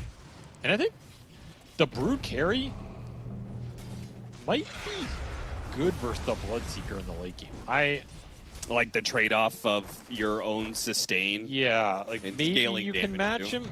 I'd say that dubiously, because I don't know if anybody really matches Bloodseeker in the late game in terms of like Blood Rage with Blood Mist, with Thirst, with the extra barrier, and like Abyssal and all that. Yeah. I'm not saying Brood is just going to toe-to-toe win versus the Bloodseeker. I don't think almost anything does, but you might be able to do pretty well in the mid-game and like do early Roshans and take it to him with some extra Insatiable Hunger. Yeah. Self going to be used here. This is a pretty annoying harass lane that you got going on here. Gush into techies, so Mickey is going to be powered up a lot of the times, which means easier to kill those Eidolons like they were talking about on the panel. Yeah, he was going to have to watch them. Liquid, I mean, like you said, they got 3 runes, they got First Blood, they're already ahead in 3 lanes. If you can power up the Thirst, it's just going to continue to make it stronger. If you can get stacks up for the Tide, that's kind of the final piece of the puzzle here, and you're just going to be free farming if you're Liquid, which means you're setting yourselves up for a very good position to snowball with the Storm Spirit. Just play through him. You have Pugna Storm. Got to remember that that strategy is still completely online for Liquid and not dealt with too much here by LGD outside of, okay, you have the Silencer counter that we've seen a lot. But the rest of their heroes are not great at dealing with Storm's mobility in the mid-game until maybe Brood disables come out, or you somehow get to the Gleipnir on NTS, I guess, would be like you could rush it. Yeah, that duo is super concerning when you win lane so hard. Shiro. Yeah, he's going to be caught by the blast off here. Had a fair amount of heal. Turns her back around. The extra bit of lifesteal. Can trade hits okay. He's pretty much going even while doing damage to Liquid, so. Yeah, but that Thirst. Powering up Nikkei on the other side. True. And look at all those Eidolon kills. Whew. Insania just raking in the gold, man. He's got 11 CS. I'm sure all of it is Eidolons. Planet. Up. He's going to die here. Glimpse back. Is that going to be enough? It is. Enough to separate the two of them. Mew's going to take a lot of damage, though, now as Mickey goes for that one. Insania's low. Insania's going to get the kill on Planet and walk off the blood grenade. No problem. Just had a bunch of regen fly in. So Insania is owning this lane, as Liquid are winning all 3 here heavily in the early game of game number 3, turning it up a notch and abusing LGD in their weakness. This is what, I think if it happened game 2, they win that game, but LGD were able to stem the bleeding by playing through the Brood. They can play through the Enigma in a similar fashion a little bit, but I think it's definitely harder. Hero comes on slower, his ult timing is not as good. It's a way more cooldown dependent hero. I don't know how much the Helmet Dominator is going to do for New in this game either. Like, if you can force the Bloodseeker off the lane, maybe you're happy, but can you transition into anything more? Shiro might be in trouble again. This time he doesn't have those magic wand stacks. He's cutting through the trees. Trying to turn with level 2 and Hunger. He's going to turn the heal. It's outdoing it. Now he has to fight Zai, though. Boxy gets far enough away. The Sticky Bomb's going to latch, and I don't think he's going to out-heal this. Nope. Another kill for Liquid as they continue the shutout here. This is why the pre-lanes matter a lot. They just set themselves up well, taking full advantage of it. It's going to be that hammer for Zai. So if you start bleeding more kills down here, suddenly this Tide's going to be taking your Brood's tower. Yu is not doing much better. They fight Nikkei underneath the tower. Planet opting to go for the later glimpse to be able to get the turnaround kill, but not even that's going to happen, actually. Mickey's going to commit to Crep to save him from the tower hits. Very smart, and Mickey should be able to get the last hits now to heal back up. Man, look at destroying this laning phase. Absolutely taking it to LGD here. This is the biggest lead you've seen by far in this series. 3K at 5 minutes. That is significant, especially when it's a last pick Enigma who's just straight up feeding on the lane. Yeah, he's giving away a lot of Eidolons. A lot of XP on top of the Eidolons, the kills. Insania's 4.5. This is ridiculous. You gotta stop this somehow. Who's gonna stop it? Well, it's going to come down to nothing to say once again, and very important to be able to secure power runes for him. They're going to go for the top one, and nothing to say does get it. It's going to be shield rune, and he's going to use his first focus fire of the game to shoot down Insania, though maybe a trade-off here is why. Nope, they have a Disruptor. Planet was also here, so Nisha quickly skedaddles. I guess it'll fall back to NTS, right? Make some plays on the map, get his supports back in this game. The responsibility goes back to the responsibility got, and LGD 3-man he mid at a good time, get a little kill out of it, but that's a big skeleton to take down as he was doing a lot of work top end with decently high level. And now they're going to rotate 2 heroes top. I don't know if Mickey expects this move, with no ult on NTS. Yeah, no focus fire, but just a shackle shot plus some damage might be enough. Mickey's trying to heal his way to victory here, but a glimpse back will ensure his demise. Nice rotation. They're really bailing out this lane. Like, that is so much extra XP for New he was not going to find anywhere else. As well as just bringing Planet some more, too. They're going to go gobble up a Wisdom Rune and NTS straight back to mid. Doesn't even miss too many creeps here. Pretty efficient rotation. Gets both ranges. He is having a decent recovery of a game here for his team. When LGD needs somebody to step up, it has been him. Time and time again. The other thing is you're bringing attention from Liquid away from just that static lane phase that was working so well for them. Sure, yeah. Now you had the Pugna die once. Boxy didn't find Shiro again bottom as the Brood has survived to level 6 down here and got a bunch of solo XP. So these other little things are also catching up for LGD. That 3K lead down to 1, just like that. A couple Wind Ranger rotations. And the first bit of spiders are going to come out. Not something that you can really use aggressively against the Tidehunter, but you can do things like just farm up a bunch of neutrals, cut waves against him. There's ways to play around it. It just increases your farm rate, increases your presence. There was a world where carry Broods are blast off an 8-minute power rune, only hitting nothing to say. He's going to turn around quickly with the focus fire and blast down the techies. He will similarly die, though, as Nisha able to do far too much damage. They get a 2-for-1 trade-off. That rune contest not going how LG wanted it, as Liquid finally bring everybody. And the perfect rune for the blue boy, the blue DD. Yeah, a double damage because he doesn't need a regen, doesn't need an arcane rune when he's got a Pugna behind him. You don't need anything when you just slap somebody down for 200 a pop. That's true, and he's going to try it again here.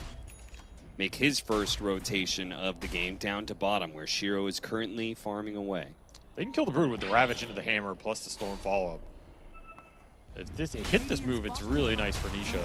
Either way, they're going to get a lot of tower damage because Pugna's so high level. He's just been running around blasting stuff. Already has Arcane Boots up. So again, a very fast game from Insania. Showing up today for sure. Putting in some work with the laning phases in the early game. Giving some momentum to Liquid, which they'll turn around and turn into objectives here. An extra gold for the Storm.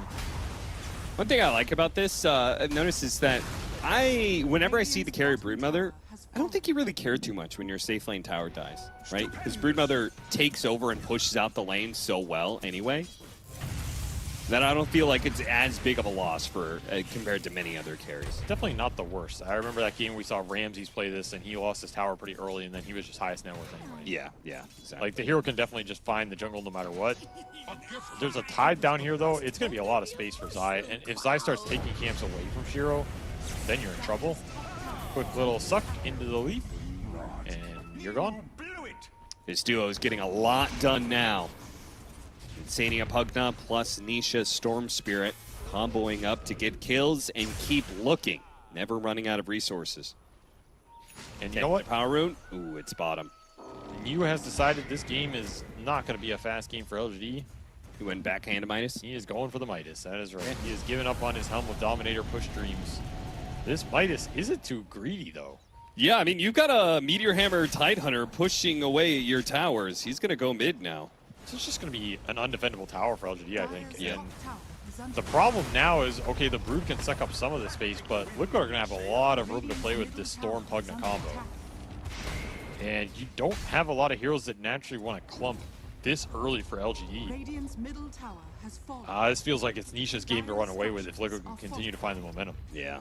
Dire's top tower Just combine the Pugna with the Storm, keep getting pickoffs. There's another instant smoke up. They're probably looking for New up here. Even if they just kick him out of the area, this tier 1 is still up for Mickey. It's going to be more farm for him as all 3 Liquid cores pull ahead a lot in the last few minutes here and re-extend that lead. Go for the tower last hit. Mickey snags a deny. So finally, PSG.LGD is able to take that tower, but they don't even get the full bounty for it, which is going to feel quite bad. And once again, move though. Yeah, there is a painful window here where you just don't have level 6s on your support. Nope. They're even smoking up without those level 6s. I mean, they run the Storm. Yeah. So what are you doing? Yeah. That just feels terrible for LGD. So they read the Nisha move well, but then they kind of just ran into it anyway. A little awkward. If you have global there, you can just global. Yeah, if you have static storm there, you could just static storm. True. Got neither. Instead, they'll have to settle for the Midas flying out to New and backing him up here. Try and invade deeper into Liquid jungle. Damn, if they aren't finding a lot of farm right now. And their support's continuing to farm up the waves as well. Both have the level 6 already online. Static Storm up for Planet now, but a little too late. You just don't have the tier 1s to operate around anymore. This is where Wind Ranger kind of suffers compared to a lot of other mids because she can't farm jungle as efficiently. Sure. Like, if NTS is not involved in the fights, involved in some pickoffs, getting power runes, you're just going to fall behind, at least during this period. That Gleipnir is going to be very long, far away, like a dream. 3-7, 5,000 net worth lead. I'm not going to touch that one. Oh, you didn't want to? Okay, fine. Trying to work towards that Echo Saber on the Shiro Broodmother, but it gotta get spotted. Oh, they know he went left. He should have thought about following him here, but I think they've got a successful scan on somebody. It's why. Spot him out with the Meteor Hammer hidden in the trees. Still not level 6. 5.5. Massive difference between the support levels here.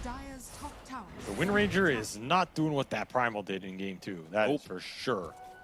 NTS is not able to just drag his supports back in this game single-handedly, at least completely. So it'll have to be up to LGD to find farm on their cores while Liquid continue to just out-efficiency them on the map and put their kill threat to the test here with the Pugna Storm continuing to power up. Witchblade done. Single target damage is significant. And the hammer is still going to work. Just not a lot of room to go here. So the lead has been stagnated. Tower is under attack. Yeah, a little bit. But I feel like that's only because Liquid isn't able to take more towers just yet. Or other objectives. Roshan is always on the table for them, I think. May not have the best team at doing it, but it feels like they're far enough ahead. I mean, let's say this game stays like this for 10 more minutes. Are you confident in LG's position? I think so, yeah. I mean, that'll be the time we get BKB on you, so that's pretty massive. We do have level 6 on the supports. That could be what LG are thinking. We're a little bit behind, but in 10 minutes, if we're still the same little bit behind, do we care? If we have BKB Brood, BKB Enigma, Gleipnir, Wind Ranger? Yeah, but you can't keep the status quo, I don't think. Well, what happened in Liquid's game 2? Liquid's gonna do more.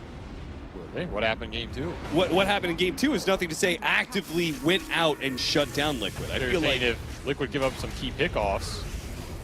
Yeah, Zai might be one of them here. Ravage is going to be used, hitting all 4 heroes, but they're going to keep chasing after him. I feel like that was not a great Ravage, to be honest. It hit a lot of heroes, but you are in there deep, Zai. You are next to your tier 2. I don't think you're getting away from that kind of chase. The only reason I bring up that type of concept is because I feel like what happened in Game 2 is something I would... Like, you'd have to sit down and watch the replay to figure out why Liquid ran out of gas in that game. But I'm not going to lie, I feel a slightly similar thing happening here. Where, like, Liquid had this lead out of lanes, and LGD are just kind of stalling it, and the Storm is not continuing to build the momentum. Nisha's still in a great position. He's still 4-0. He's building towards BKB. But I'm just looking at LGD climbing this ladder. It's not like a lot of those other Liquid games we saw where they were dominating the group, where they just ran away. Sure. Yeah. So LGD is... They're pretty good at stalling out this map, putting up a brick wall, not giving you a lot of openings. It's one of the strengths of this team. And I wonder if Liquid are just having troubles pushing through that right now. Because normally I feel like they would just be up 10K right now. Like, all right, this game is over. Yeah, we'll see what they do with their next round of items. Double supports, Global Silence instantly being used. Can they get the punish here? Static Storm, a lot of damage, but a lot of tankiness on this guy. They can't actually kill him. Decrepify is going to be used. New trying to catch up. More mines going off, maybe, but not quite good enough. The black hole onto Mickey, but Nisha zips through him to get the kill, and Mickey lives as a result. What a turnaround there from Nisha. Shiro's here to try and get some sort of cleanup, but it's 4 heroes dead, and Liquid, well, they hit their timing now. They've got a pipe on the Tidehunter. They're going to get that BKB thanks to that team fight from Nisha.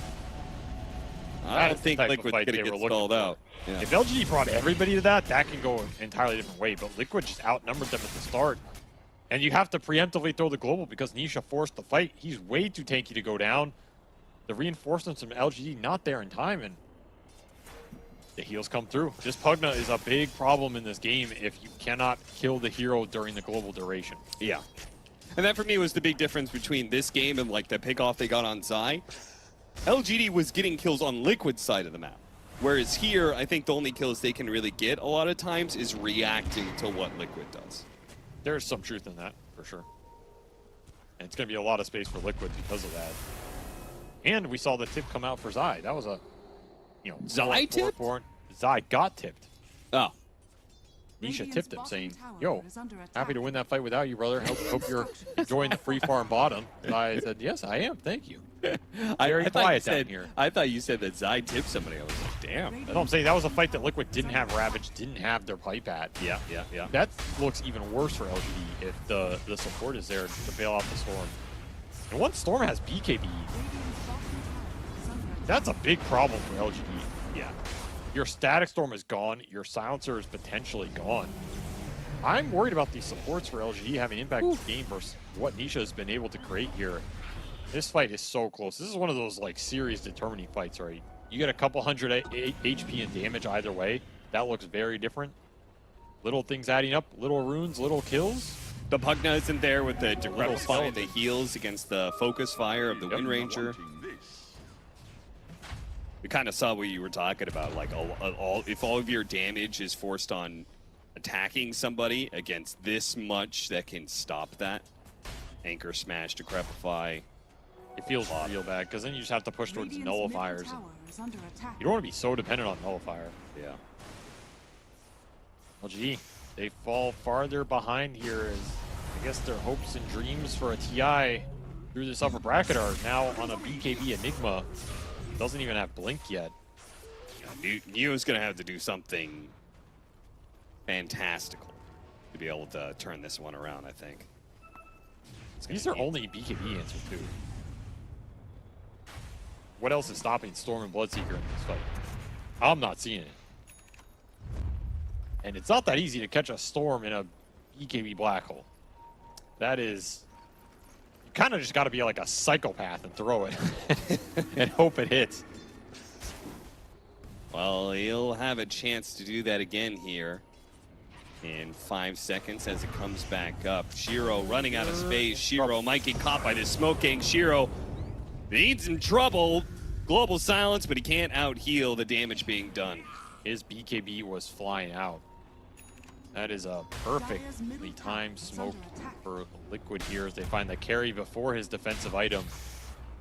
LGD continuing to get routed on this map. This is the type of momentum I was expecting from Liquid earlier that I guess just took them a little longer to find the items and sustain to look for it, but now that they're finding it, this is where their lineup shines. Because there isn't the control for the Storm. It's It's a zero-death game for Nisha right now. He has a lot of heals and support behind him. Aggressive Tormentor Steel. Jarred for the Pugna. Keep hammering the towers, man. There's been a lot of building damage coming out from Zai. Yeah, he just keeps on planting himself in front of LGD. And LGD were supposed to have, like, kind of the team fight answers to the Tidehunter, right? You have 2 different disables that you can put on the Tide that he can't just, you know, crack and shell off and get off Ravage, right?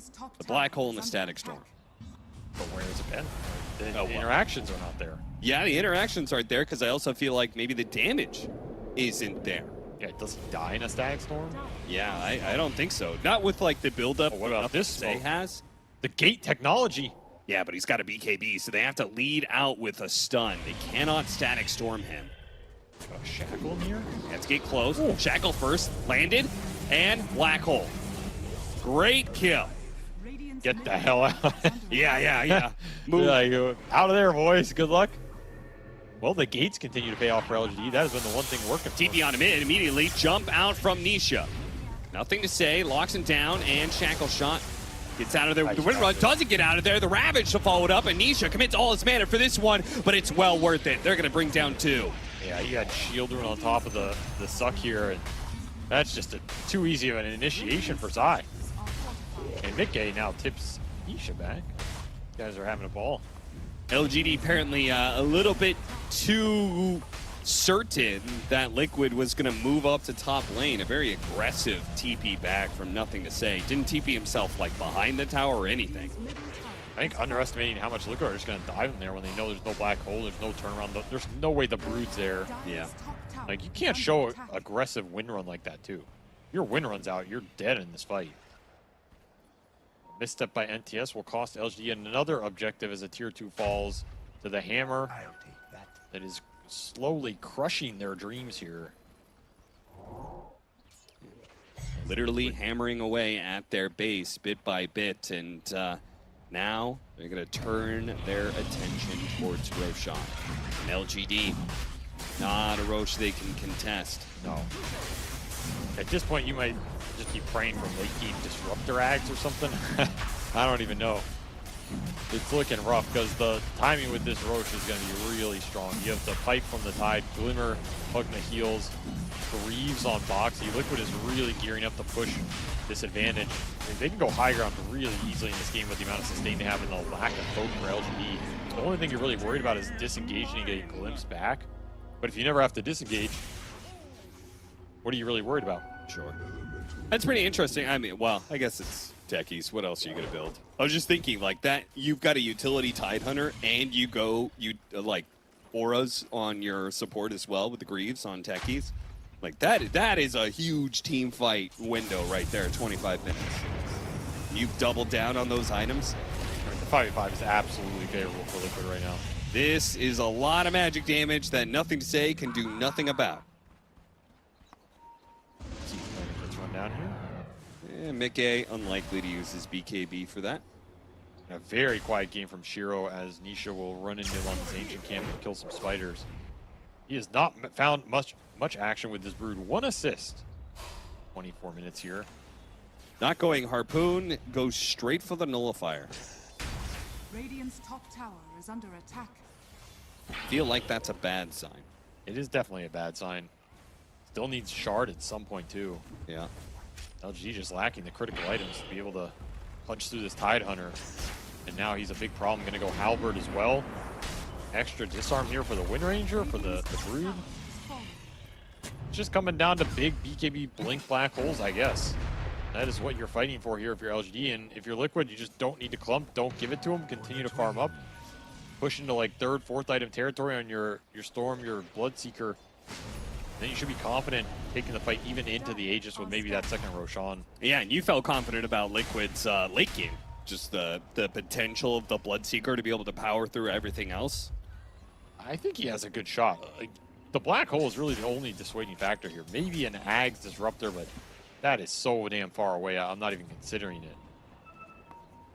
LGD have to find something. You cannot just turtle this game out. They're gonna look for this BKB Black Hole. Do they want the Watermelon? The juicy one. Yeah, do they want this Storm Spear with an Aegis? Neither target feels great. I mean, when no targets feel great, you're in trouble. LGD find nothing off this high ground ward. Yeah, it just kind of means that they're going to have to wait for a 2 or 3 man go if one single hero is not good enough. Well, 2.5 minutes left on this Aegis. You're just going to continue to give up gold here? You're farming like 2 camps right now. Feels really bad for Shiro. It's not going to be a fast nullifier, that's for sure. Evans Halbert now done for the Tidehunter. That makes things a whole lot harder. Now your focus fire could be entirely countered, or maybe your Broodmother isn't able to get the sustain option out of the lifesteal. Either one is no bueno for you if you're LGD. Huge jump by Anisha. Yeah, that's a bit of a commitment, but you know, it works. He gets on the D-ward, I guess, and pulled the trigger. Knows he still has Aegis for a minute 30 here. Not much threat. Wind Ranger pick did not shut down the storm in the way that LGD envisioned. Support's got 2 gimps off the lane stage. Their level's too far behind. Liquid just ran away with it, and now that high ground siege has come a knocking at your door, and your door has been kicked down and is gone. What are they knocking on? Air. Well, that's more terrifying than anything else. How are they doing that? They're just hitting the buildings, and PSG.LGD trying to formulate a response. Nullifier is stall for a minute. I guess you can all in on a hero, but you have to wait this Aegis out. Their lineup is terrible against Aegis. Yeah, they're losing a melee barracks fast. They have to give it up. Oh, the Storm Spirit Siege. Not one we see often, but it works out here for Liquid as this is what I kind of thought their lineup was designed to do last game, but to get it done here, make up for their sins, and pull ahead to 20k lead at 27 minutes here. Ridiculous amount of gold. Boxy is almost ahead of New. A Midas Enigma getting out-farmed by Squeeze. Zip away, BKB had to be used by New. So he's trying to find a bit of extra farm because he knows one black hole is never going to be good enough. So he has to keep getting farm. He has to be out in the map. Needs to get a refresher. Yeah, but that's a 70-second window where Liquid can push even more if they want to. Yeah, absolutely.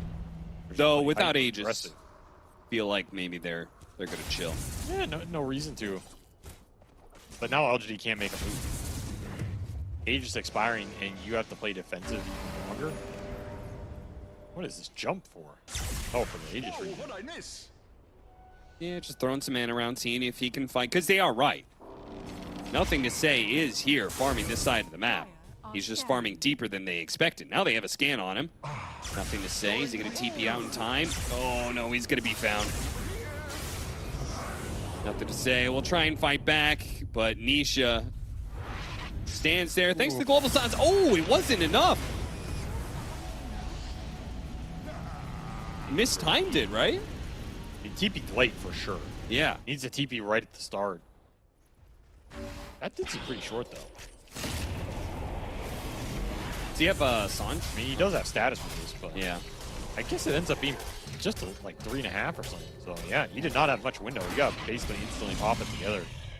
That's a global down. That's a Wind Ranger down. Trying to get to BKB. Will not get there. It's a BKB down for the Broodmother.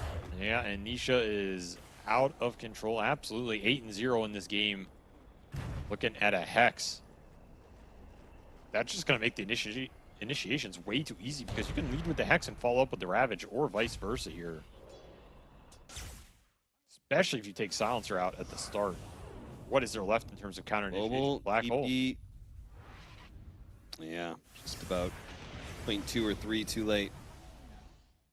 I mean, even if you get him out here, it's not changing much. This is just not the type of map state you want.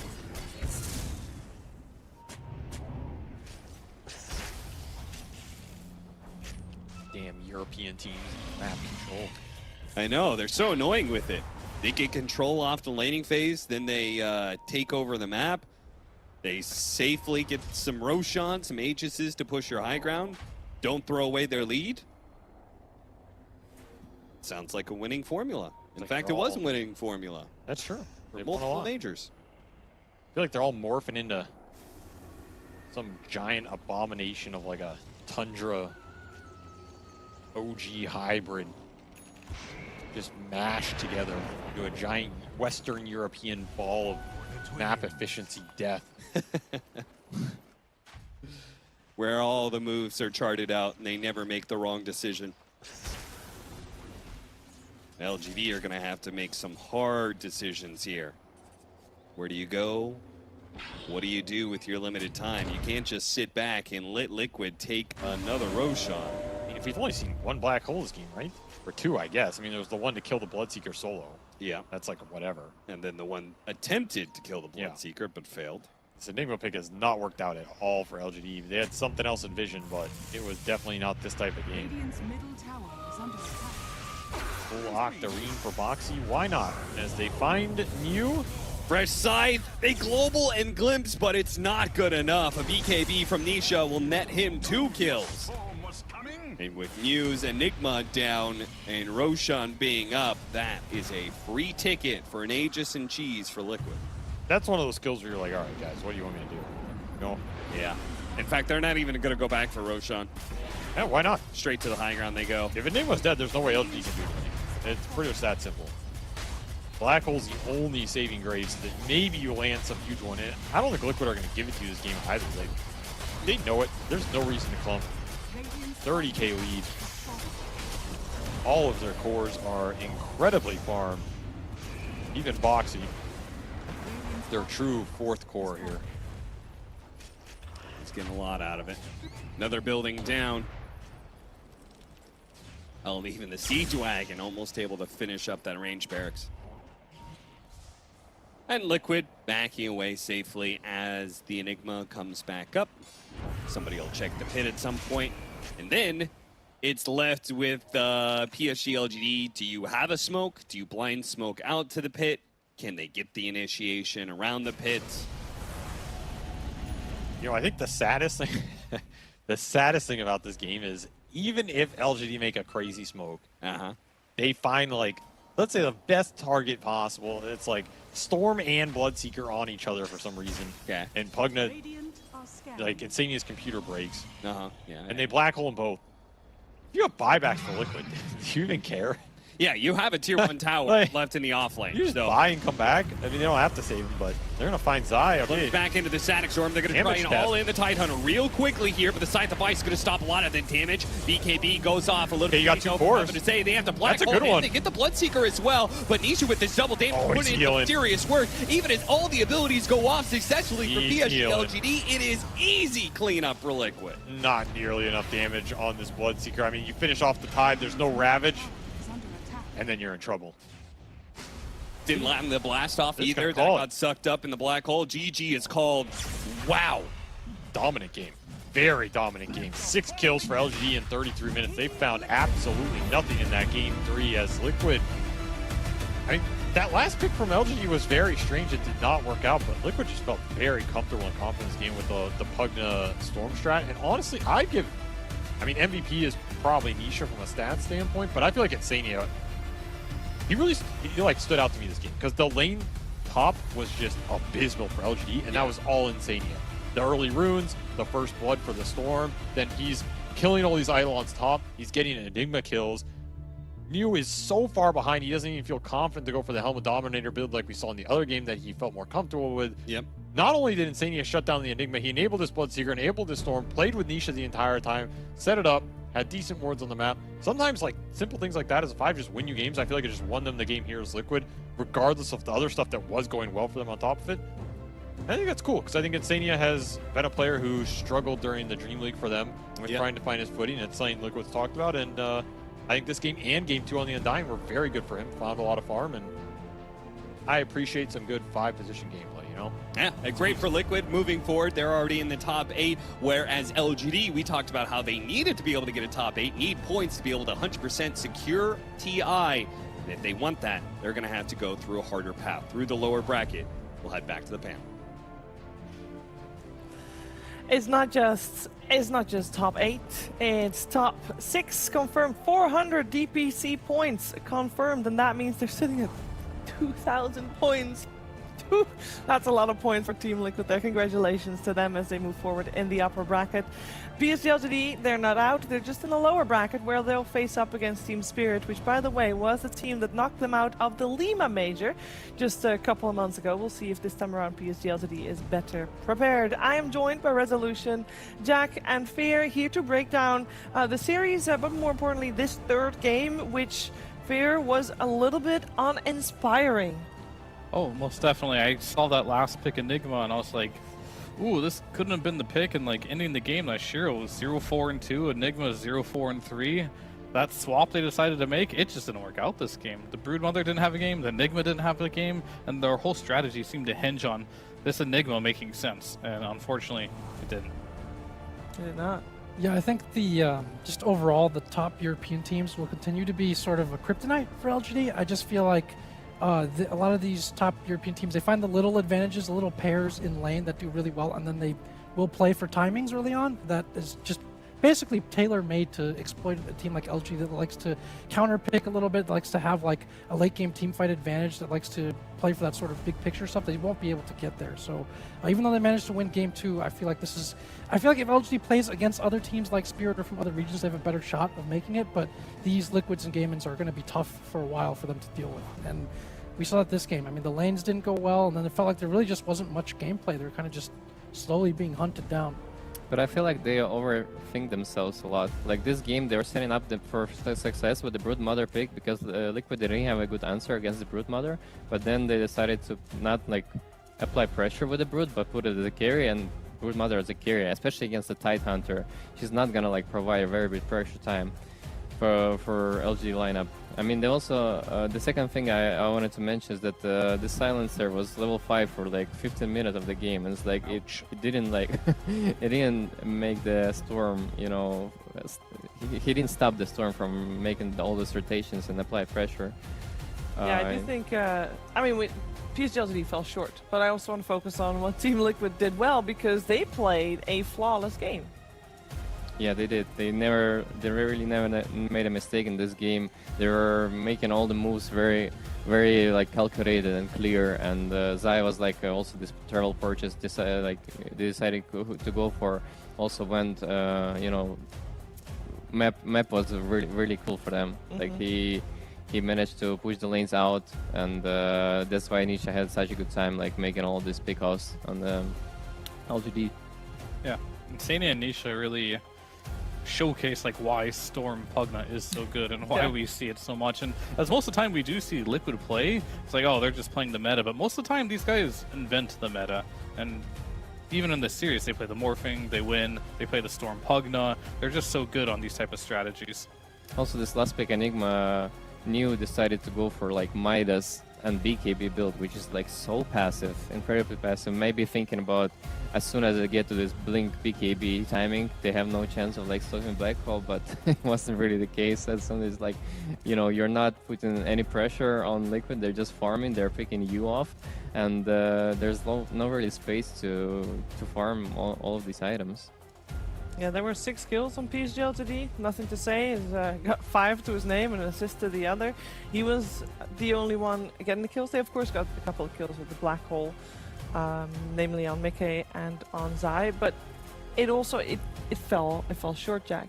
Yeah, I feel like the last pick Enigma is a sort of win condition. I could see what they're going for, but it's also like kind of a weird Enigma game. Other than the obvious, you need a lot of items. It's like there's nobody at this point, at some point in the game, can really like start the fight that well, so that you can then counter initiate and like follow up on it. And like if you have to go in first as Enigma or like some desperation Black Hole, then it almost never works. And they have some save and sustain on the side of obviously through the Pugna on Liquid as well. So even as like a win condition last pick, I thought it was kind of awkward, but again, really, it was just about the lanes, and you know, they didn't even come close to getting there, or they were just so far on the back foot that it almost didn't matter at some point. I mean, they also have this silencer and disruptor supports, which needs to be enabled by some melee, you know, hero that can jump in and create some stuff, but they never had that hero. Enigma is not that hero. Broodmother is not really particular that hero, and Vendranger also wants to stay back in the fight. Yeah, and then the only disables you have are kind of the Black Hole and the Shackle, which, I mean, the Black Hole is big to commit, of course. Yeah. And also, you know, the moment you cast it, everybody on Team Liquid's like, okay, now we have an opening, and the Shackle is just maybe not reliable enough, not long enough either. PSG.LGD, obviously they continue in the lower bracket. How do you feel like this was indeed a case of, well, Team Liquid was just too strong for them, or do you feel a little bit sad for the chances of PSG.LGD further on? I don't think Liquid is just like there's a clear skill gap between the two, because they took a game off of them. I think Game 3 was just a bit of a blunder in the drafting. It didn't work out. I'd really like to see Planet play more of these damage type of position for us instead of playing a Disruptor. He showed in the first 2 games how much impact he can have while playing like a Techies or a Phoenix. Putting him on Disruptor that's like kind of more catch doesn't seem to really suit the team as much, and it's pretty much just that. I think they got outpicked this last game, unfortunately. Well, of course, they can have their chances in the lower bracket. They'll go up against Team Spirit there. For Team Liquid, they move forward in the upper bracket, and their opponent is yet unknown because it will be the winner of our upcoming series. We will take a break, but when we're back, it is time for Betboom versus Tundra.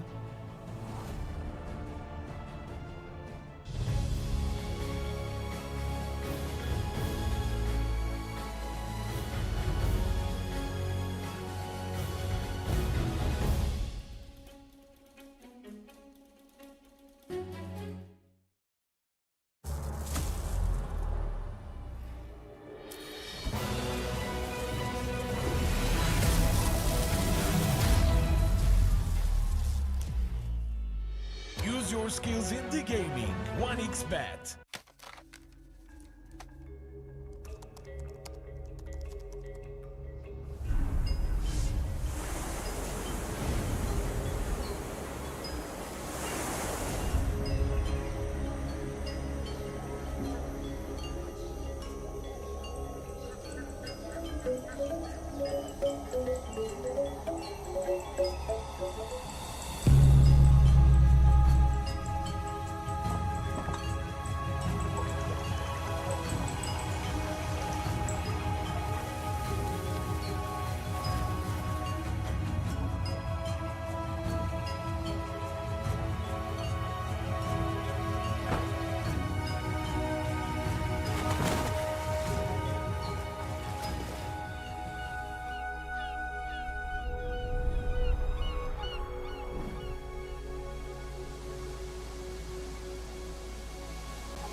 Semua bisa jadi nyata dengan upgrade wifi rumahmu pakai BeastNet Home. Nah, ini baru internet rumah buat orang-orang terdepan. Mimpi kecil bisa jadi besar. Dan kamu juga bisa mendunia. Jadi, siap wujudkan semua jadi nyata?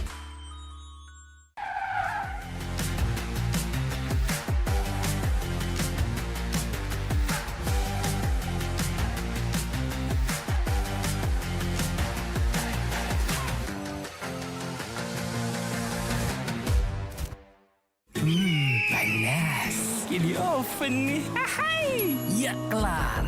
Wih. Nah ini Super Oven si paling seru. Mau gini seru. Mau gitu seru woy.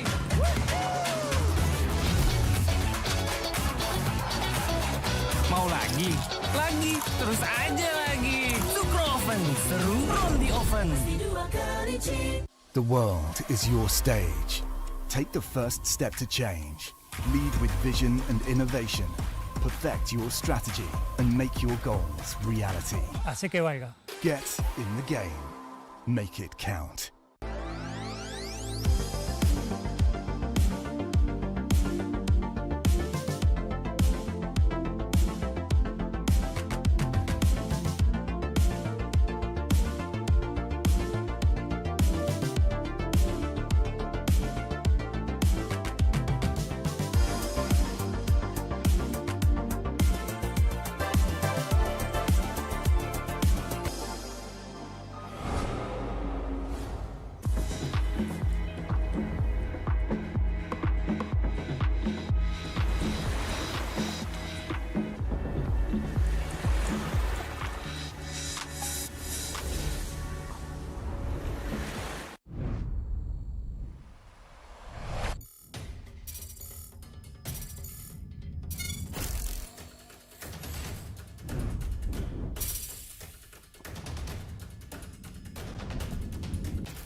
skills in the gaming. 1xBet.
We continue here in the upper bracket here at the Bali Major. We got Betboom and Tundra going head-to-head. Tundra is already qualified for the international, but Betboom, this series will put them over the edge and will secure them an invite to the international. And funnily enough, this is the 4th time that these two teams are at the same LAN event, or event at least.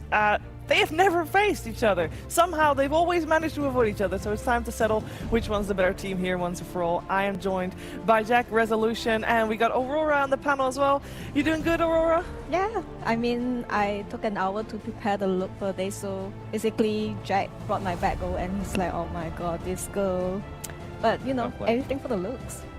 Looks good, the bag fits as well. Are you ready for some Betboom versus Tundra though? Yes, I'm actually very excited to see what Tundra can pull out this time, because they played the Razor when no one else, you know, like cared about their hero, and it felt like they knew what they were doing with the Bloodseeker, the Visage, and then the Razor. Everything just perfect. They of course are playing with a stand-in, but I don't think Tundra is really handicapped by that. AY is definitely holding his own. Without further ado, let's get this series on the road.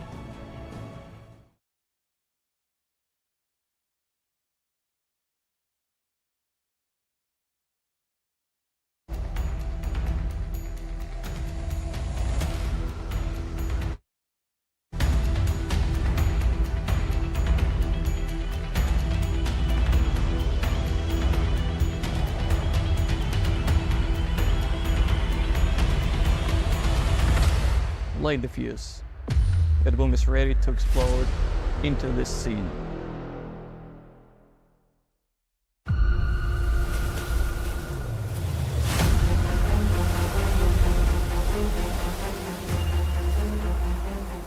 We may be known as the world champions from before, but we have more to prove now than ever.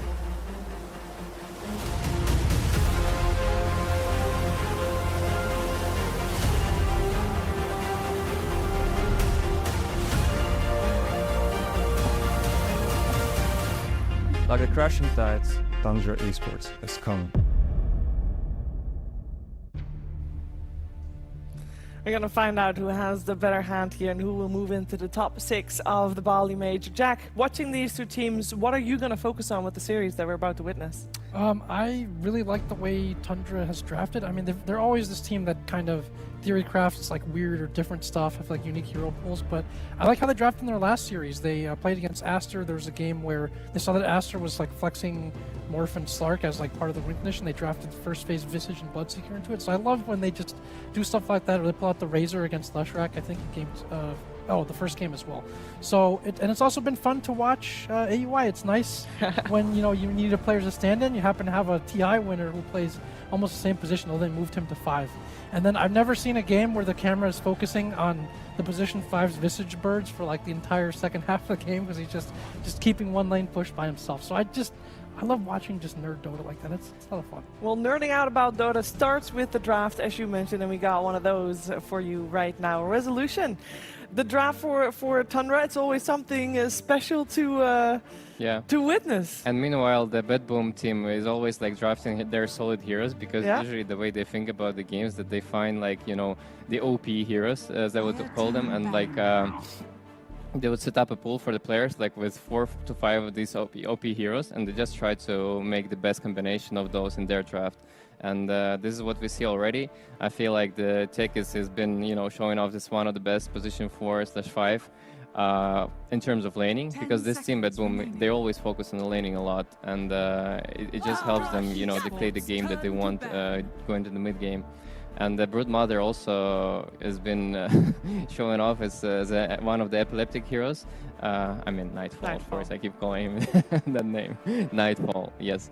And his experience in EG has been paying off in terms of like, he still can be able to pull off that hero out of nowhere, and not a lot of carry players, are able to do that.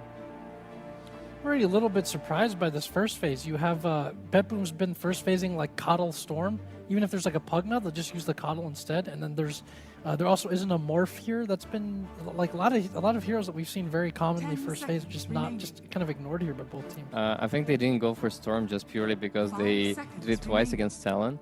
They saw Pugna, they went for Coddle Storm, and they got answer with the Puck, I believe, and they lost both of these games. So that's why probably the confidence a bit shattered there.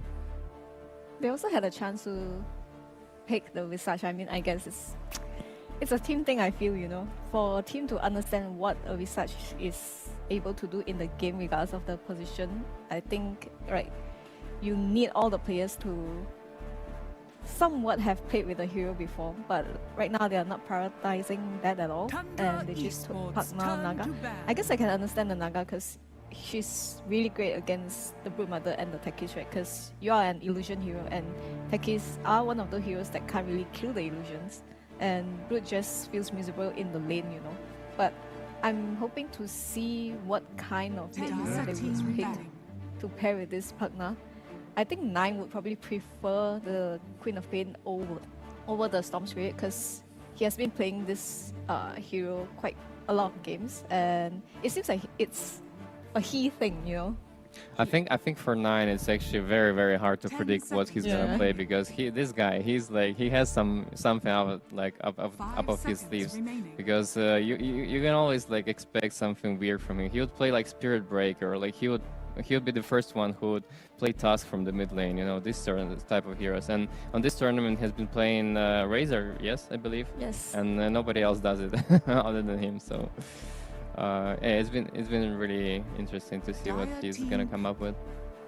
Tundra does feel like they have a team full of players that are kind of like scientists in their own labs, and then they make something, and then all in all, overall they just try and concoct something that everyone can play, and then it makes a good round. Yeah. And meanwhile, Betboom are the team that trying to perfect, you know, what's the best, and they're trying to make it even better by practicing it over and over again, and like making these little things come true even more. Like the pure Doom coming out for Betboom, I don't think that comes as a surprise for Tundra either.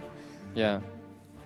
He also has like three to four heroes that he's been playing a lot, and he's been getting them for the most games. Beastmaster. A Batrider and a Beastmaster coming out. I'm assuming.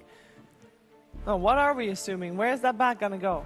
Is that a bat mid? Is that a bat support? Or should I just say yes to that and we'll see later? I think it's mostly support, and they're gonna last pick mid. I think it's gonna be position 5. Wait, position 4 Batrider with the Beastmaster to secure the lane. I think they are also maybe trying to make it so that they can play fast, because Naga kind of only needed the Manta and maybe the Hockey in this game to play fast, but whenever you're against Doom, right, you just want to make sure he doesn't get to a point where he's super strong with like double Doom, double BKB. Yeah, I mean, I feel like Tundra know every single pick that Betboom is trying to make this game. Like, I knew this Lich was coming just because Toronto, he has the pool of like Undying, Lich, and probably CM. And he's like, as soon as he gets his hands on one of these 3 heroes, he's gonna get them in the draft. For Betboom, they're going to last pick the GPK hero, which... yeah, Leshrac is banned, but I don't think they would even go for the Leshrac. I feel like this hero has been underwhelming on this tournament. Yep. The plus move is too much. Because Leshrac usually does go for the Bloodstone and the Kaya and Sage, right? Yeah. I haven't seen a Leshrac trying the Dagon below, because I would say why I thought of it is when you pick Leshrac early and they're gonna react with TB, something like that, right? And you have a problem with illusions. But right now the Dagon doesn't only allow you to kill the illusion, but you also get spell lifesteal. And with that buffer, I'm not sure why no one has ever tried on him before. Sure, like it's great with those 2 items already, and you kind of need BKB anyway, but sometimes I feel like in this meta especially, Leshrac has this item problem, you know. He always feels like he doesn't have enough slots. Yeah. And he's not that great against illusion heroes in the late game because they can always buy this Mage Slayer, right? And they have pipe, so he can't really actually deal with illusions that well. Yeah, I mean, I think the biggest problem with this hero is that he's lacking mana, and you need a buffer like, you know, Pugna or Io to make sure he has that. And he also needs an HP, he needs a survival, right? Because he's usually the one who wants to run in, and he's an int hero that has a lack of, you know, armor and HP. I mean, so far I see that Tundra lineup has like a lot of broken mechanics, while Betboom has only this Doom that it's, you know, it's gonna be a big fight for them. But for Tundra, they're gonna play from the vision. I mean, this lineup, I played against it on TI. It's fun. It's nightmare to play against, guys. I'm telling you right now. You're just like constantly being scouted. There's a bunch of illusions. There you go. There's 9 having this another weird mid hero, which is Mars, and it's gonna be like, I think it's gonna be really good this game. Just because, you know, his BKB timing is amazing. He can rush blink this game. He can play with his supports a lot, make a lot of space for his greedy cores. But yeah, in terms of fighting, like you're fighting against illusions, you're fighting against Betrider just blink lassoing you. You're fighting against some vision from Hawks and the Boars running around. It's just, But I do think that you know, Betboom has also something going with them for them with Spiderlings if Nightfall is gonna micro well. Tundra lineups does seem like if they start a fight and they don't kill someone, it's kind of difficult for them to continue the fight because their cooldowns are not especially good against the heroes that Betboom have. I feel like if, so for example, let's say the Mars jumps in, right? And obviously the Lich is going to be there to shield the guy, and you kind of feel bad because you don't really have enough heroes to burst that hero down. You will need a lot of items from Naga to secure the kill, and that might be a very good opening for this Ember, this Broodmother to come in and kind of kill the supports off. But I would say they can only do that on the dire side, as in Betboom's lineup. They really have to win their lanes. Yeah, that's what they're best at. Yeah. They love winning their lanes. Yeah, they've created some pretty stompy games. I mean, I think they beat Gaimin like 28-2 or something like this. There's not been, you know, when they look good, they look absolutely dominant in some of these games. But I like Tundra's lineup here. Like you mentioned, this team abuses sort of vision and summons better than anyone. I feel like they're going to be able to take good fights that they want throughout the game. I like Tundra here. Jack likes Tundra, but Betboom's laning stage seems to be their stronger suit, so perhaps they'll stop Tundra in their tracks. Let's find out what happens in Game 1 of the series, together with SVG and Cap. Another team that really wants to be able to secure their spot at TI by just getting some points, just getting into top 8. Betboom are right there on the cusp. They are 12th on the list, and there is a possibility of Aster or maybe even Quest. Quest would actually have to win out the entire tournament to be able to eclipse them, but it is possible if Betboom do not get any points to take that spot away from them. So they want to be able to do it here. They want to be able to, they have to do it against the TI winners. Plus AUI 2000. Plus AUI 2000. Yeah. Okay. Also a TI winner.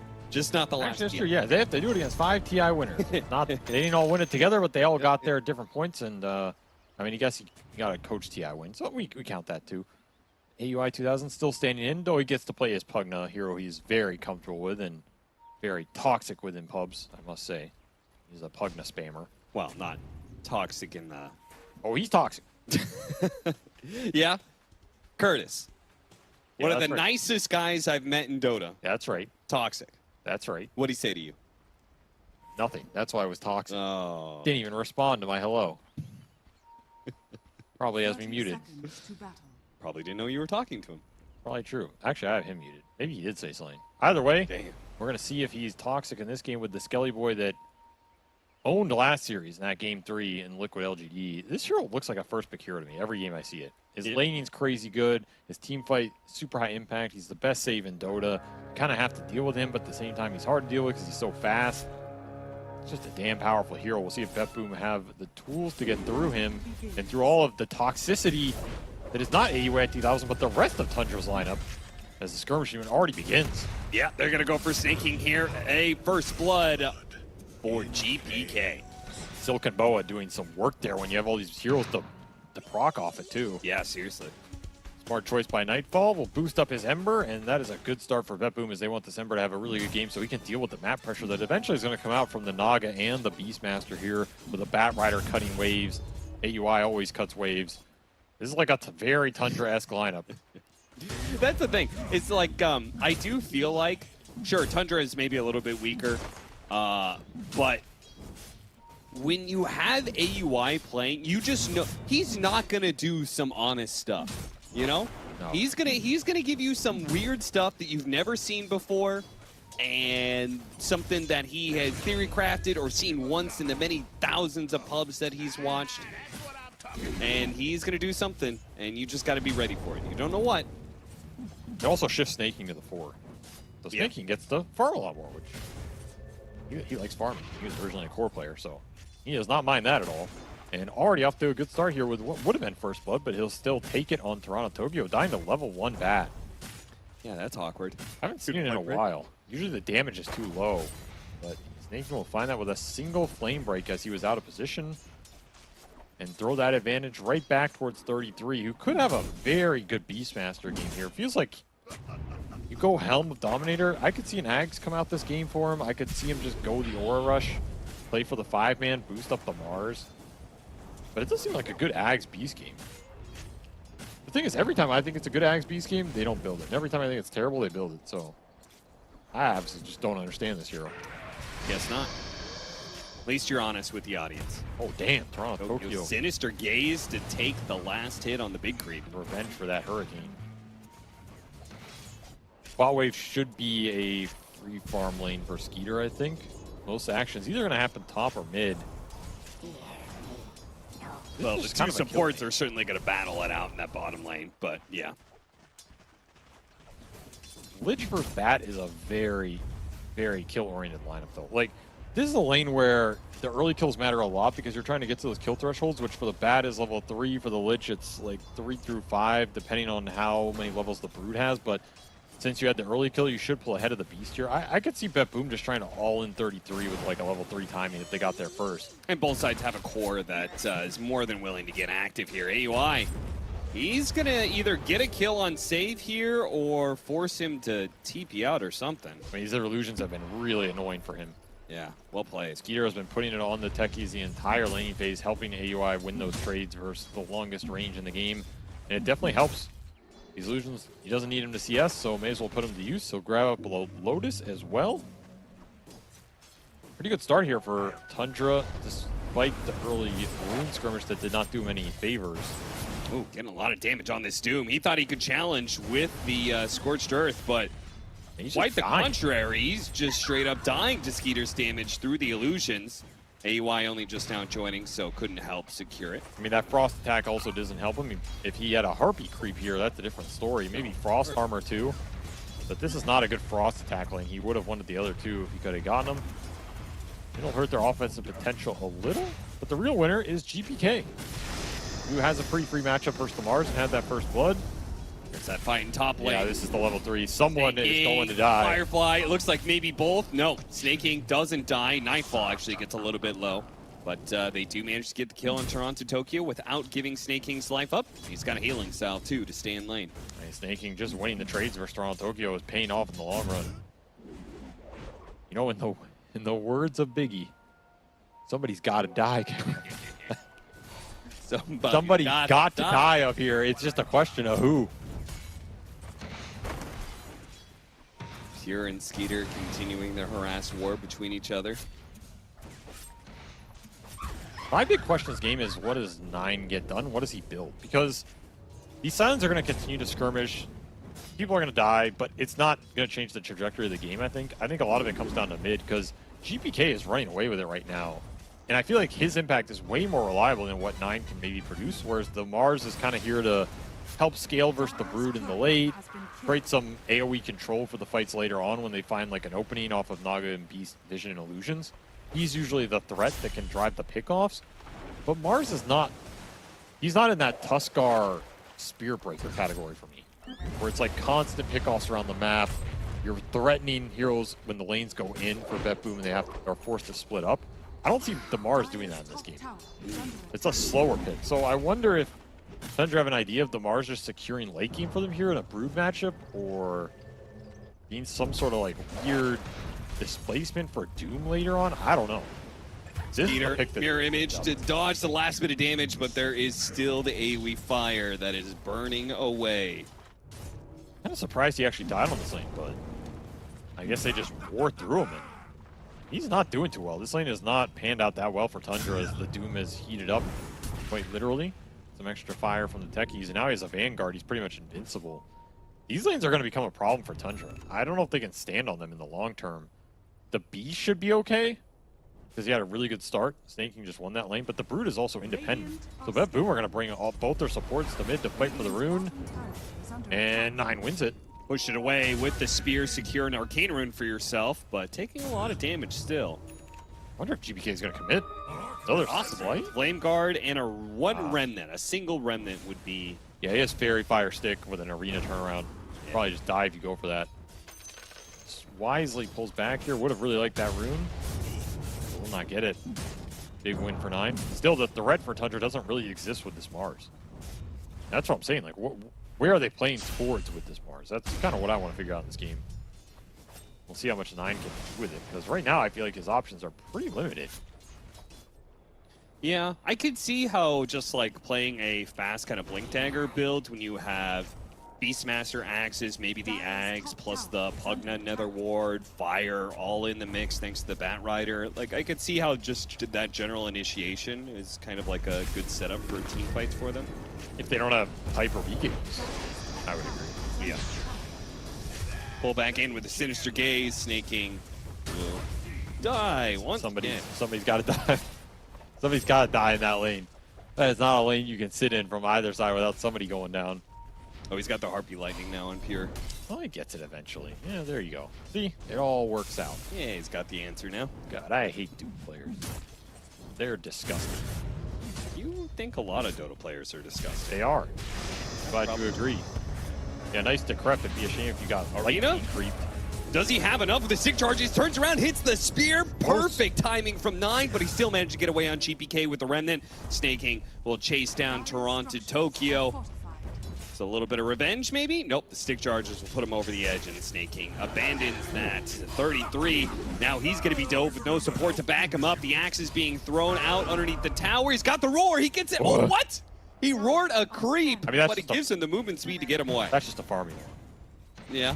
Like, he knew he was safe, so he's like, I'm going to take a spider and go back to base. The extra move speed is efficiency. That's just a 10-head play by 33 there. Of course. Yeah. Oh, a spear that lands, but the Sinister Gaze pulls him back, and he couldn't hit the God's Rebuke. That would have gotten the kill on GPK, and that would have been a dream for 9. Put this Mars, who we have some question marks about, ahead in this matchup, but instead stays behind. Just can't find the kill connection. And these are really costly 9. These are the moves you have to make work for the mid-Mars. Feel good about going into that mid-game. Yeah.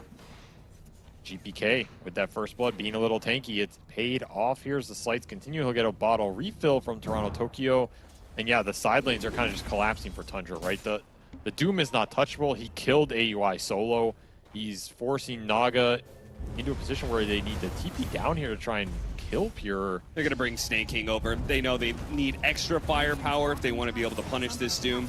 Even bringing over 9. And they'll get him. See if 9 takes the last hit. Yeah, I don't know about that TP because he knew he had net.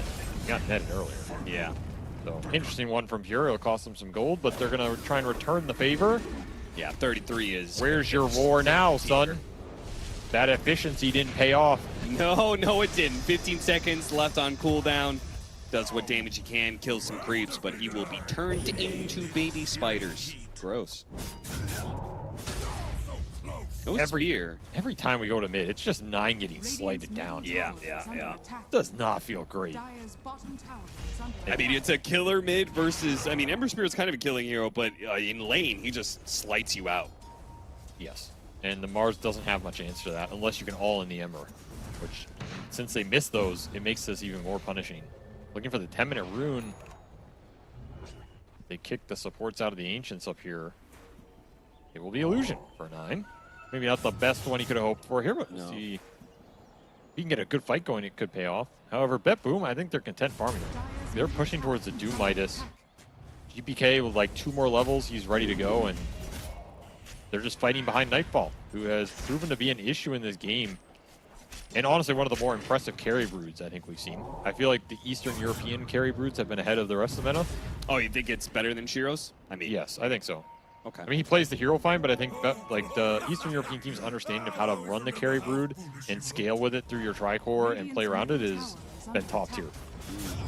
So this is a scary brood. Top net worth right now. What do you think they do better with the hero in that regard? Like, what do you mean play through him? I think they bring supports to it at the right times, and I also think they make sure you're in a game where the brood does not have to play a hard carry, which is where I think the hero suffers. Yes. They always make sure they have just enough scale between their other two, like not too greedy, like this game, you know, it's Ember Doom. It's enough you're confident going late game here, but it's also not super greedy heroes, as long as the lanes are okay. Sure, all three of the heroes, all three cores are going to contribute a decent amount to the late game, so combined it feels like you have one hard carry. And then the brood's job is just, you know, give you the Roshan, give you the objective taking, but it's not a game where Nightfall has to go in and right-click 3 heroes down to win a fight. Yeah. Which in that LGD game, it kind of felt like that at a certain point. Sure. It's not even close to happening. Radiant's middle tower is under attack. So I've liked the Eastern European brood so far. I think I mean, historically, it's always been very good too, right? Even when the brood was in the offlane role, a lot of those brood spammers come from CIS. Yep. Going back to the days where it was like Mag talking about how he learned it from the original brood spammer, right? Yeah. So there's some historical precedence there. Closing in on the bottom lane, Betboom putting some pressure on to try and take a tower. Game is definitely quieted down, which I think whenever this happens, Betboom are pretty happy with it until the map pressure picks up for Tundra.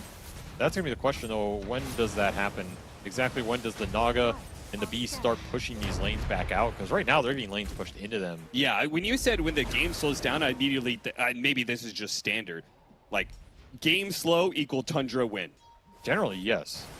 But right now, they're not occupying more than the map, which is not where their lineup wants to be.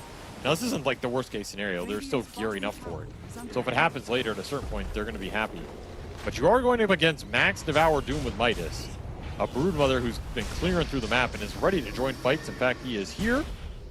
He is coming for you. Coming through the portal, coming for AUI. AUI has not had much fun this game. He's been run out of bottom lane. There's not a hero he can really play with to threaten outside of the Mars, who's working towards that blink. That should be a smoke for Tundra. Like, you get blink on Mars here, you want to smoke and break this top tier 1, I think. Yeah, that's you got to make something objective. happen with this hero. He's been kind of useless so far, to be honest. That can happen to a mid-Mars. GPK. Keeping up in farm. Where did his network go? I don't know. Where did it go? Maybe he never had it. I don't know. He was winning in CS early on. I mean, he did get a lot of those trades did almost kill him, and he had to, like, get heals and go to runes and try and regen back up. That did cost him some farm time. Well, I mean, okay, then Mars hasn't been totally useless then. In that case, he's kind of shut down GP farm a bit. I mean, he's been kind of useless. But his time to shine is blink. Yeah. So I'm not gonna fault 9. I don't think there's much to do about it. And I still think a lot of this Mars pick was what they won out of him in the late game too. I think they have an idea that this hero can answer the Brood in the man fights later if he gets 4 or 5 slots. Never lucky. 9 misses out on another power rune. He never lucky. He won a TI. That's pretty lucky. I think he did it through skill. That is the dumbest statement I've heard you say. Nobody wins a TI off skill. I mean, yeah, there's a lot of skill in it, but you win TI because you're skilled and you get lucky. I see. That's just what these TI win. The thing is, the TI winner's never going to tell you that because then it makes them look bad. They're always going to tell you, oh, yeah, we were just the best team there. Get the hell out. You're not the best team. So OG got lucky 2 times in a row? Yeah. They had a lot of luck, man. I don't believe you. Go ask Seb. That's what he'll tell you. I don't believe Seb will say that either. Then why? Okay, then when Team Spirit won, why did they say the best strat is luck? I mean, I don't think... Case closed, boys. Cap has been defeated in the Dota Court of Law here and the Court of Just Lore. because one TI winner said it. You can appeal it. One of them was humble. In the lower courts, if you wish. But the verdict has been struck. Slide chains, the Blink Dagger revealed. Dire's middle tower Test Spear. Just making sure it throws right, you know? Sometimes you get one of those wonky spears that kind of go in a curve, you know? Don't want one of those. I don't know. I mean, there's a lot of Fada arrows out there right now. I think that's what the spears are. They're just leftover arrows on the battlefield from picks them up. Terra. They come in from another plane, land in his battlefield. He picks it. Oh, I could use this. All right, you know what? I'm going to stay on that. Name me one aspect of Dota that does not involve some percentage of luck. I'm not saying it's all luck, but I'm saying it helps. You can't. But like itemization, farm. Oh, he missed the arena. He did. Unlucky. He went for the spear into arena, but didn't throw the arena far enough away from his hero. You have to like. It's tough. If you do it all at once, it works, but you really got to make sure the arena is far enough away. Snaking's going to die here. Last second lasso doesn't do much. And the spear back will ensure a counter kill. If I go, you got to go, Avery. That's true.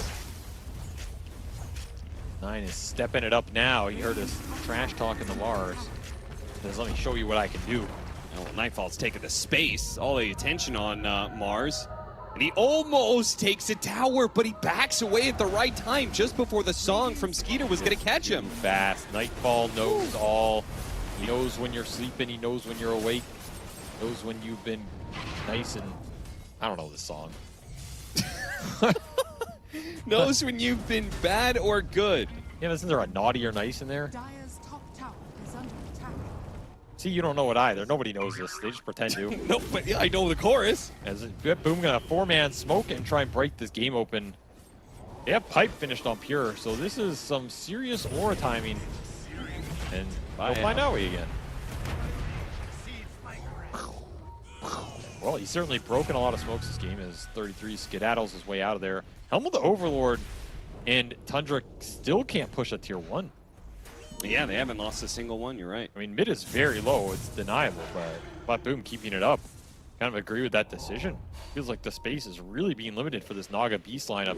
They would want these tier 1s down by now, just haven't found them. And instead their areas are getting invaded by the Brood, setting up camp on their side of the map around the Ancients. Yeah, you got a 4-stack around mid, and you got Nightfall ready to rotate, but putting heavy pressure on top lane. This is a good fight for Betboom, I think. If Nightfall can get the wrap, there's no song here.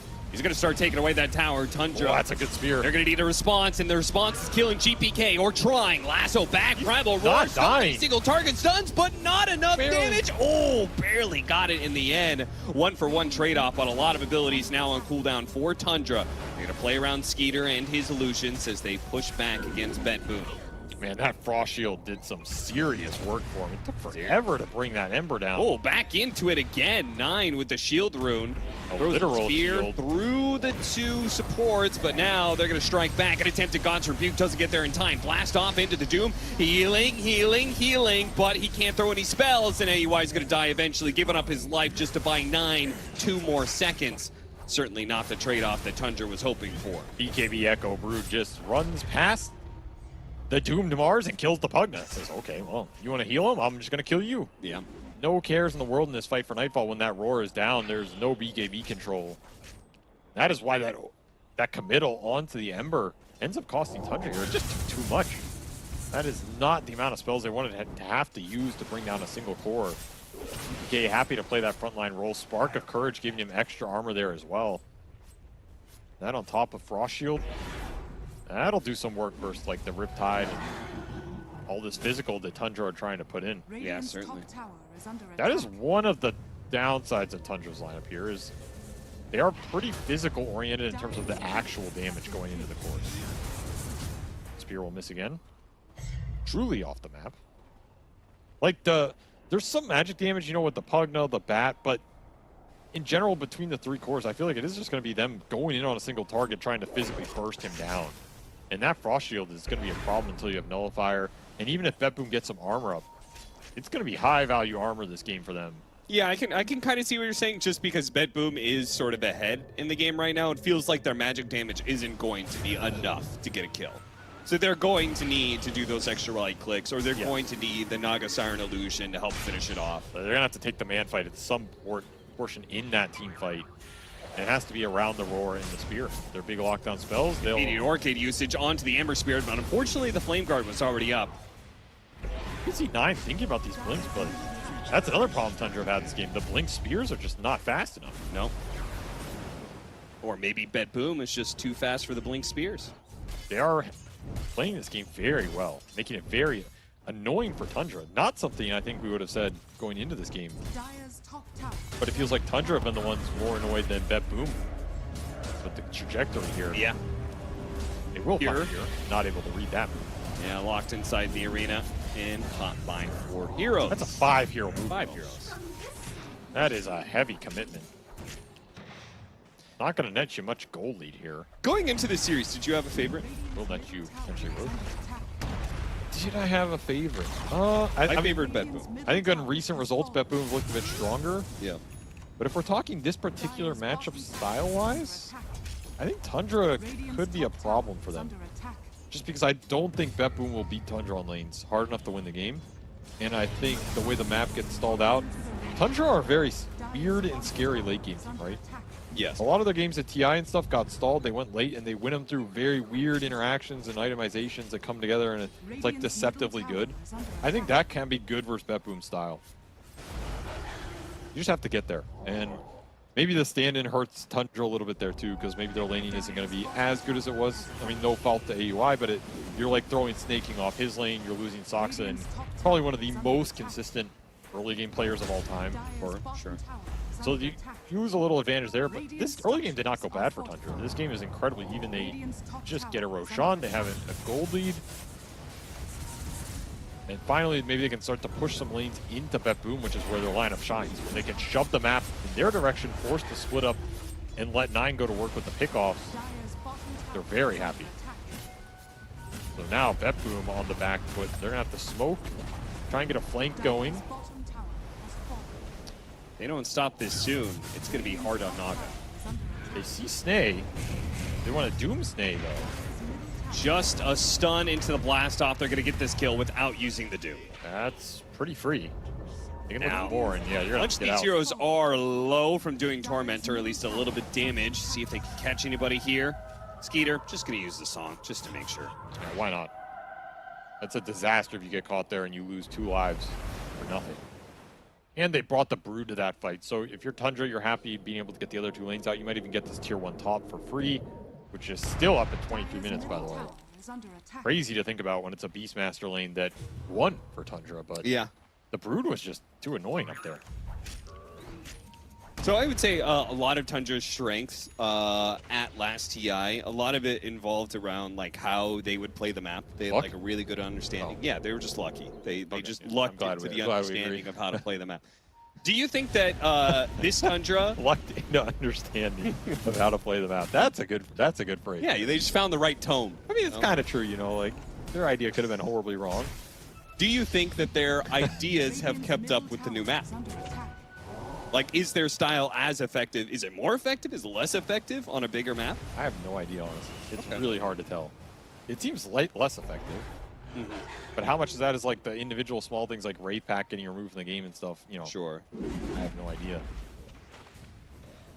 It does feel like 9 has had issues finding the same impact as he did at TI. I think that is for sure true. Yeah. We'll find a Toronto Tokyo here. Will he die, though? I thought he would certainly die, but apparently not. Pipe, Glimmer. Glimmer's a hell of an item. It is a hell of an item. Skeeter just keeps on trucking. No 2 minutes left on his Aegis, and he wants to try and do something with this Nullifier. Mirror Image Manta getting a little bit of save. Doesn't want to give up this life so easily for Pure, but Pure managed to get the initiation onto the Beastmaster. Once again, the Spear Arena fails to connect. And Pure gets off his BKB now. They're definitely going to be able to take Skeeter off of his Aegis. Can they stun him? They have a gaze. They have a jump. They have a gaze. They have a blast off. They get so many stuns to be able to layer in, and the damage is in. Oh, big misstep from Tundra here as they just overextend on that Lich. They never even got him. Ooh, and didn't even need a stun for that last kill. Just raw damage into 33. When you are in a route situation versus Betboom lineup, you're getting chased by Brood, you're getting chased by Ember. The cooldowns for the supports can reset here. That is an ideal scenario for Betboom. And Tundra just not splitting Betboom up enough. They just kind of run into them when they're grouped as 5, overextending on the Lich. 33 gets nothing off because that Doom was really good by Pure, and the Spear Arena connection missing again. Just feels like it costs you too much. You don't have any other stuns, especially when the Beast is doomed. You don't have the Roar coming out. Has anything changed about that timing? I mean, 9 is at this point consistently missing. It's just a hard timing to hit in competitive Dota because people are moving, you're running back. It's not that easy, right? And I don't necessarily fault him, but you feel for why he's trying to go for it since the BKB is already out on the Doom. You can't really just throw down the arena and be happy. Yeah, same goes with the Ember, right? He can't just throw an arena and spear. That'll never work. The thing is, in that type of fight, even if he hits it, I don't know if that fight's changing for Tundra. You're already in a defensive situation, which is just not where you want to be. Double damage in the Ripper. Gets baited a little can bit. grab it, but he's going to be lassoed back. Boy, Nightfall starts doing some serious damage, though. Laying it a Snaking, finishes him off. Dead. AUI is going to be next with the Decrepify, and yeah, Pure never died off of that initiation. Now Skeeter, he's going to be stunned. He got it. BKB does not last long enough, so they won't be able to catch up to Skeeter here. They're going to chase him. They are. Oh, yeah, they've got plenty of chase, actually. Ember Spear, Broodmother. Like just missed. It was a little bit off the mark. Nightfall spots Skeeter, but he's too far gone. Another very dangerous fight for Tundra. I mean, they lose both supports, but the single target burst is just not there. The Glimmer and the Frost Shield from Toronto, Tokyo, plus another Glimmer and Lotus on save. The defensive utility coming out from Betboom has been spot on this game, and it is causing Tundra a lot of problems as they don't have a nullifier. They don't have a way to break this, and both their supports are offering you 0 AoE if the single target jump does not convert onto the kill. Betboom proving too tanky in this game, pulling ahead a little bit with every tiny team fight they win. As 33 tries to find the Ags in this game that maybe gives them the extra damage they need. Because the Naga is not doing it right now, and Nightfall is doing it all. 7-0 and 4 for this Brood. He's just chunking through him with that nullifier. And the tier 1 down at 27 minutes. Almost got him, but blink for blink, he gets out. They do get the Lizard. Plus 250. They do. Damn well. And another ward too? That was worth the tower straight off. Actually was, yeah. Skeeter got a bounty rune on the other side of the map. I mean, this is where the Betboom team becomes scary with their Doom strat, because if you don't run it over, I think the win chance for them just starts to skyrocket. Like, I don't think we saw many games they lost late game with the Pure Doom. Most of the games that I saw them lose were those like 25, 30-minute high ground pushes where his greedy build didn't have time to pay off. Sure. Here he didn't even go that greedy. I mean, he has BKB and Pipe on top of Octarine Midas, but it's just going to get scarier from here. What do you think? So we saw Shiro bypass the Harpoon. I felt like that was desperation. This game, we're going to go Manta instead of Harpoon. Is this item no longer the hot shit?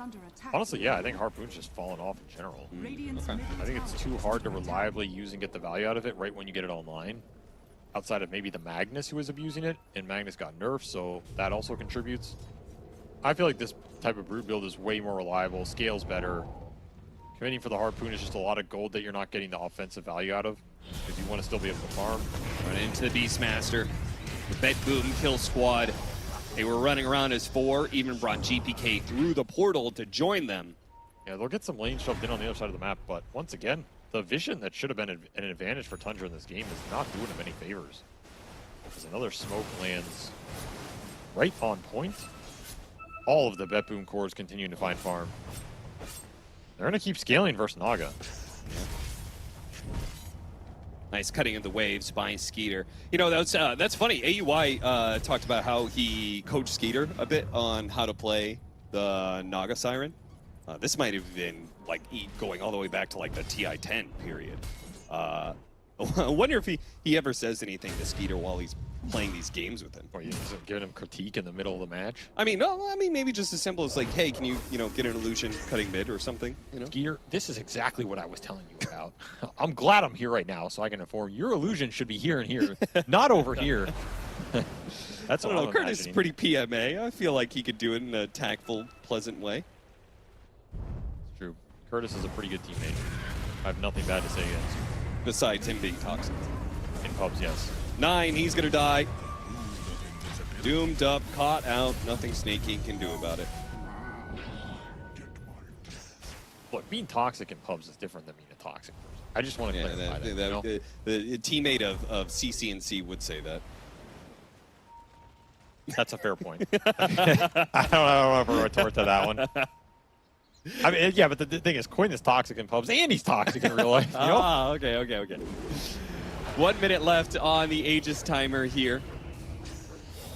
And we're going to see Betboom go through the portal en masse to... Yeah, that Hawk just saw a lot. 33's like, holy dear crap. God. Blast off is going to nick him ever so barely. Ogre Seal Totem, Primal Roar, trying to do a lot here with very little, and it's not going to be enough. It looks like AUI is going to die with it. I mean, Pure was instantly on the backside of that. He's like, you guys got the beast, I'll take the pug now. Just good target focusing, and again, the vision for Tundra is not saving him on these pickoffs. It's just a little too late. The map is too big. You were going to, is Tundra's playstyle working better on this map than the old one? This game, it doesn't feel like it. It feels like there's too much to cover, and Betboom have the angles, the smokes, the glimmers to bypass it, and abused Tundra's split push here. They're getting caught, and that is not what this lineup's designed to do.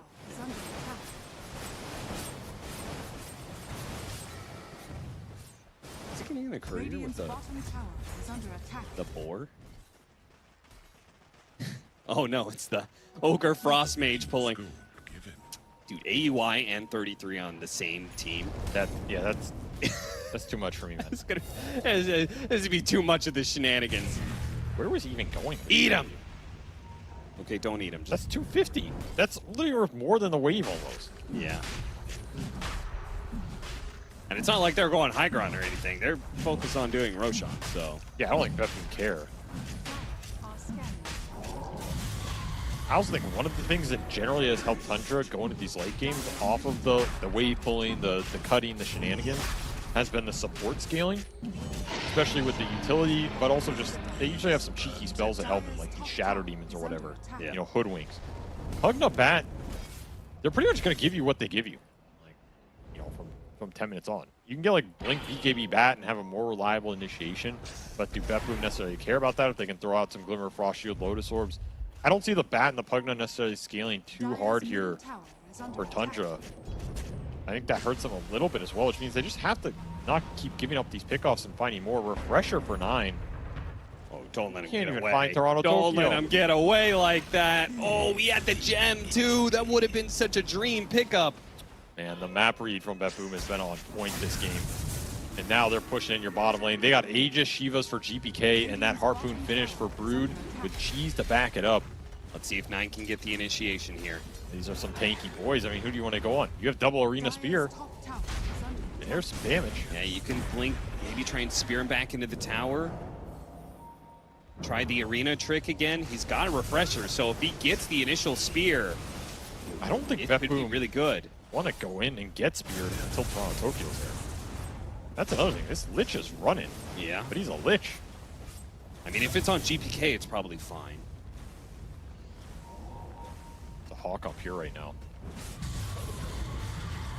They're definitely going to go for this initiation at some point. They Look at them all grouped up like this. I think Pure knows they're here. He's going to go. He got them all. He got them all indeed. Double Centaur. Refresher Centaur stun.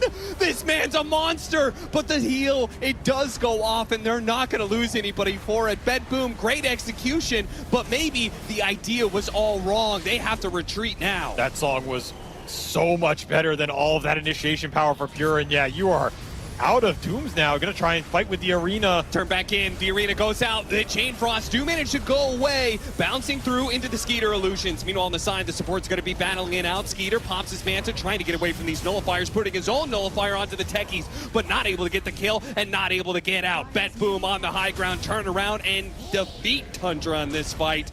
And they are gonna take some serious building damage now as Curtis AUI tries to do what he can to stall this out, but they are dead with several heroes for a long time. Betboom can get a lot off of this. I honestly think that's just the game.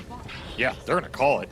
They don't have any damage. There is nothing going into the pipe, the Glimmers, the Frost Shield, Brood healing up in a BKB duration that no one can man-fighter. And this Mars pick did not do almost anything in this game outside of, okay, if you get the early snowball kills in the lane going, I can see a different trajectory, but here, it's not helping you man-fight. The spears are hard to land. Even when you land them, there's a lot of defensive capability from the Lich in Toronto Tokyo, which really just shut down these physical burst initiations. And it just felt like an off game from Tundra all around. Like the tier 1s were really slow for a Brood Naga lineup. That hurts you a lot. It's like an intangible thing. You're not seeing it in the actual fights, but you're seeing it reflected in the net worth, where you're not pulling ahead. It's just not a lot of space for 9 to find the pickoffs or operate in. The two supports behind the Mars weren't the easiest. It's not like a Skywrath Mage or something where, okay, you go mid, you spear the Ember, silence ultimate's gone, right? Yeah. There's no real good magical burst to cut through the saves that Betboom put out. A lot of those things just culminate in a 5-on-5 battle at the end of that game where, I mean, did Betboom even take any damage? I don't know. They just sat there. That was a sick initiation from Pure, though. I mean, goddamn. It was pretty cool. 6-man Centaur Stomp. Yeah, which one would you rather have, Avery? Centaur War Runner? This is why I say Doom with Devour is just better than Centaur. We literally saw it there. All right, but he's going to go off his rant. We're going to head back to the panel. Closed. You got me convinced, SVG. Don't worry about it. Pure's Doom, once again, actually on fire. And it makes me wonder if we're going to see that again next game, because to be honest, maybe teams should be wondering if they should ban it, but maybe there were other problems that Tundra had. I'm joined by a panel of Jack, Aurora, and Resolution. And Tundra did fall short in the first game here. Rezo, Betboom seemed super comfortable in this first game of the series. I mean, one thing that this team is really excelling of is like in their discipline. Like they're playing very confident after the laning stage, like about like how they move and where they rotate, and it felt like Tundra lineup had a lack of damage at some point. The Smart's initiation wasn't like really enough to make sure the damage was on there. Like the Naga illusions weren't as powerful, and the Lich made sure that they have like way less damage than they could have even like provide. And they had no nullifier on the Tundra lineup either to remove that shield, so it was a really big problem for most of these mid-game engagements. I think I'm just very confused as to why when the fights break out early on, before 9 had dagger on his mask, it's like if your mid is fighting, then as the offlane you should kind of just be a little bit safer, right? But no, it's just such a good timing for Betboom to collapse on 2 lanes, which I just think it's kind of a bad planning from Tundra's side. It's like, hey, we're gonna try something mid. Then on the other lanes, you should be trying to get safer farms. Like, don't go forward and kind of challenge their heroes. But at the same time, I also feel like it's kind of hard for Play3 because he got dived at the tower twice and 9 wasn't ready to kind of counter-initiate there with his arena. But that's why I just think it's very bad planning from Tundra's side, and it's very important for 9 to kind of stop this Brood Mother from being too far ahead, because if he doesn't do that, then this Brood Mother will get a very early BKB, and literally there's nothing on Tundra's side that can stop this Brood Mother. Yeah, I feel like both teams are kind of playing for a similar sort of early snowball map control this game. I think this game could potentially look really scary for Betboom if, again, you take those towers early on and it feels like you can't really play the map that well. I mean, it's kind of what Tundra does well, but Betboom has really been picking up steam the last few days and today, of course. I feel like this team, if they get a lead, it's like they don't give you many openings, so it's like very hard to come back into the game. I felt like there was almost no good engagements left for Tundra to take at some point in this game.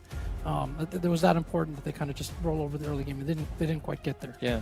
Both teams had pretty similar timings, and the game was decided really in those mid engagements. First one when they jumped on Ember, and Ember had a shield on, and he lived like for the majority of that fight.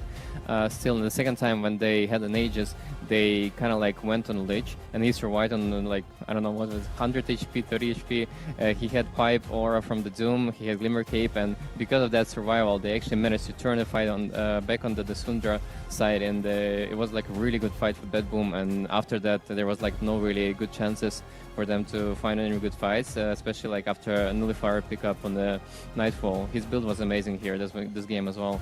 He went for like early BKB into nullifier. He managed to skip shard. He just went for the Anchor and Manta after. I don't know. It was like a very cool performance from him. I will also say overall last pick Mars to counter the Brood. Brood never died. It felt like maybe there was a little bit wrong with the initial theory behind it, Aurora. I just think maybe they didn't want to pick a hero that can be possibly counter-picked by Betboom, and they just thought 9 is kind of a Mars player. Mars doesn't really get countered in a 1v1 situation that much, but I would really say I know Mas really needs a dagger to do something, but if you think about the overall lineup, right, Naga can't really help you, and you don't really want the Beastmaster to be the one moving to you. You don't really have to kill the Doom, because for Doom, like he's gonna farm anyway, he's gonna get his Midas anyway. But for me, judging from how Nine viewed the game, he thought that he should be making this Ember busy so that he can't be the one to gank the other lanes. But what I feel is, you can't really threaten him. He's not really that afraid of you. So you shouldn't be trying to waste time trying to keep this Ember at mid, but rather maybe find a chance to just prepare for the dive from this Broodmother and then just counter it. Yeah, we're going to find out what's going to happen in further games. Whether we'll enjoy 2 games more or 1 games more, there's one thing for sure. We are enjoying the Ayana Estate where we're at. It has beautiful beaches, a rock bar, and a jungle. The integrated resort here in Bali is fantastic. And we're going to enjoy a little bit of a break as well. See you soon.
760 points.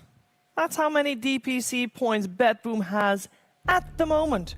One more win here will give them an extra 400, and that puts them at 1160. And that is enough to secure themselves a slot at the International, and that puts extra pressure on the upcoming game. Or potentially games if Tundra manages to tie the series, because Tundra did lose game number 1 of this best-of-3 series in the upper bracket of the Bali Major. I'm joined by Jack, Aurora, and Resolution, and we're ready for game number 2. The draft should be upon us momentarily as well. Resdo, you are intimately familiar with both teams, actually, for different reasons, obviously. Yeah. But going into this second game, now that you've seen both teams perform, what do you think? Where's their head at? I mean, I think they're going to heavily contest the Doom for the next series, as you mentioned. That's a very good point. And I'm curious, whether Series 3 is deciding to go for it himself. But Betboom, they got their Morphling, and Nightfall has been performing very well on that hero, especially considering how strong that hero on the lane is. And, it's their love, obviously.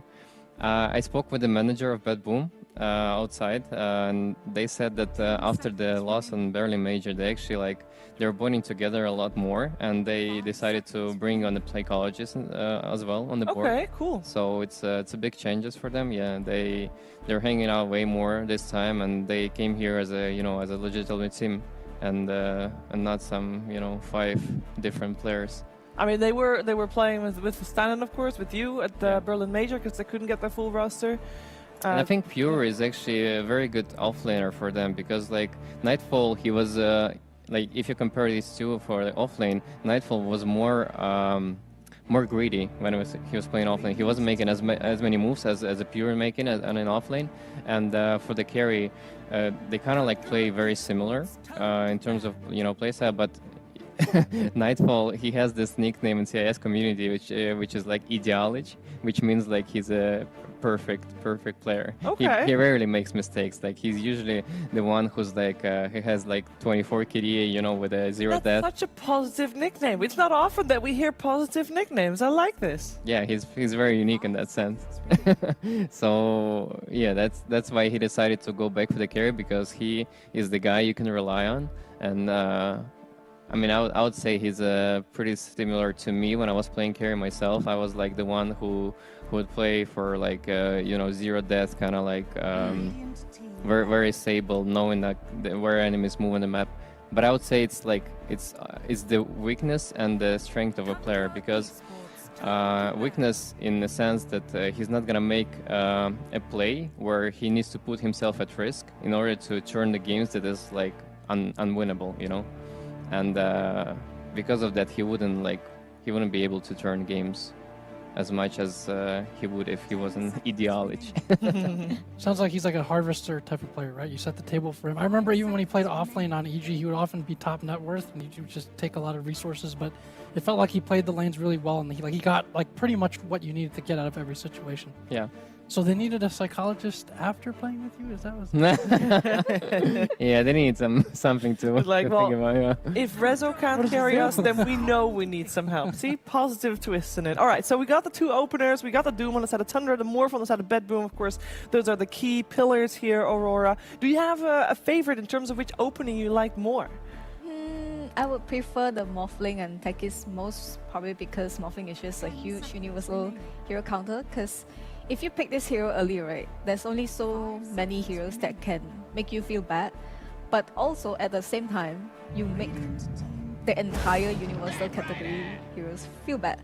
But I would say, Betboom kind of ignored Morphling the last game. I think it's not a bad thing, because I like teams that acknowledge certain heroes are really, really broken in the patch, but also not just being very heavily reliant on them. Because when they picked the Brute, I was thinking it should be flexible for POS 1 and POS 3, and they did that, so I'm just really impressed with Betboom. I don't think they flex it though. I don't think Pure plays Brood Mother. Does really? it? I think I've seen him play once, but I'm more comfortable seeing him on Enchantress versus Brood. He is one of the greedy players, and he kind of don't really have the chance to, not take the risk, because he's the POS 3, right? So when you're comparing between Force 1 and Force 3, you kind of have to just take the fall.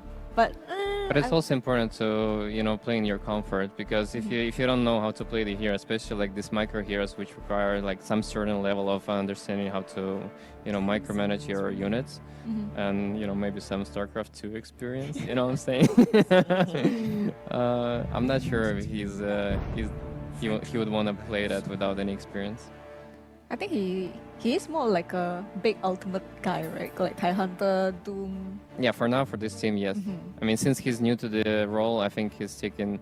I mean, especially like this team, they always want to go like for a few heroes that are like broken and make a strategy out of it, not going too much out of their you know comfort pool of heroes. So he's been playing mostly like Doom, Tidehunter.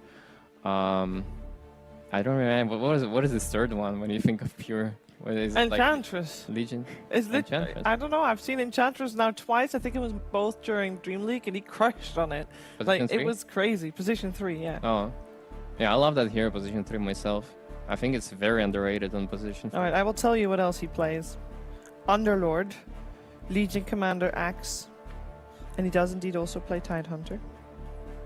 I'm a little bit worried right now for Betboom when I saw this PL coming up. Like these 4 heroes don't do as much, you know, to counter the illusions that he has.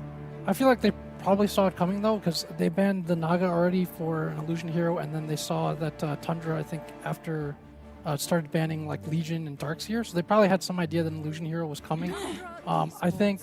I mean, there's probably some last pick options that they can do to punish, because if last game was any indication, like they're very happy just trying to take control early and like tempo the game out and not give Tundra a chance. So again, we saw Pudge as this sort of illusion counter that a couple teams have run at their last pick. I'm not sure if that's in Pierre's wheelhouse or if they actually just keep the snap. Like they have some flex options still too. Yeah, I feel like this snap is going to be mostly mid lane, and they're looking for another offlane hero against PL.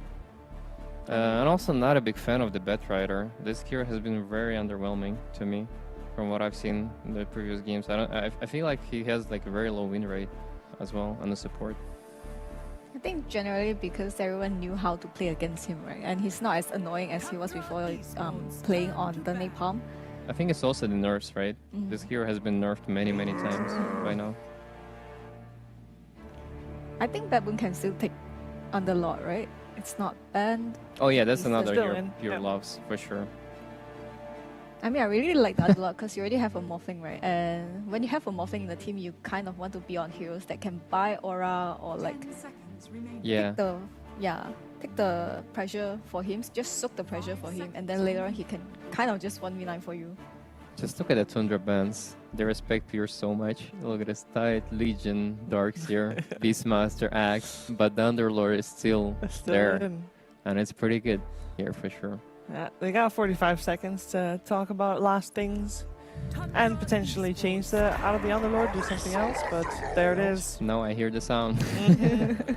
That's the Andy. Alright, what's Tundra's reply here?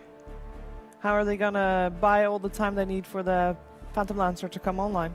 They need some really active hero, probably some melee dude that can go in front and you know, make sure this ENG and Betrider have something to follow.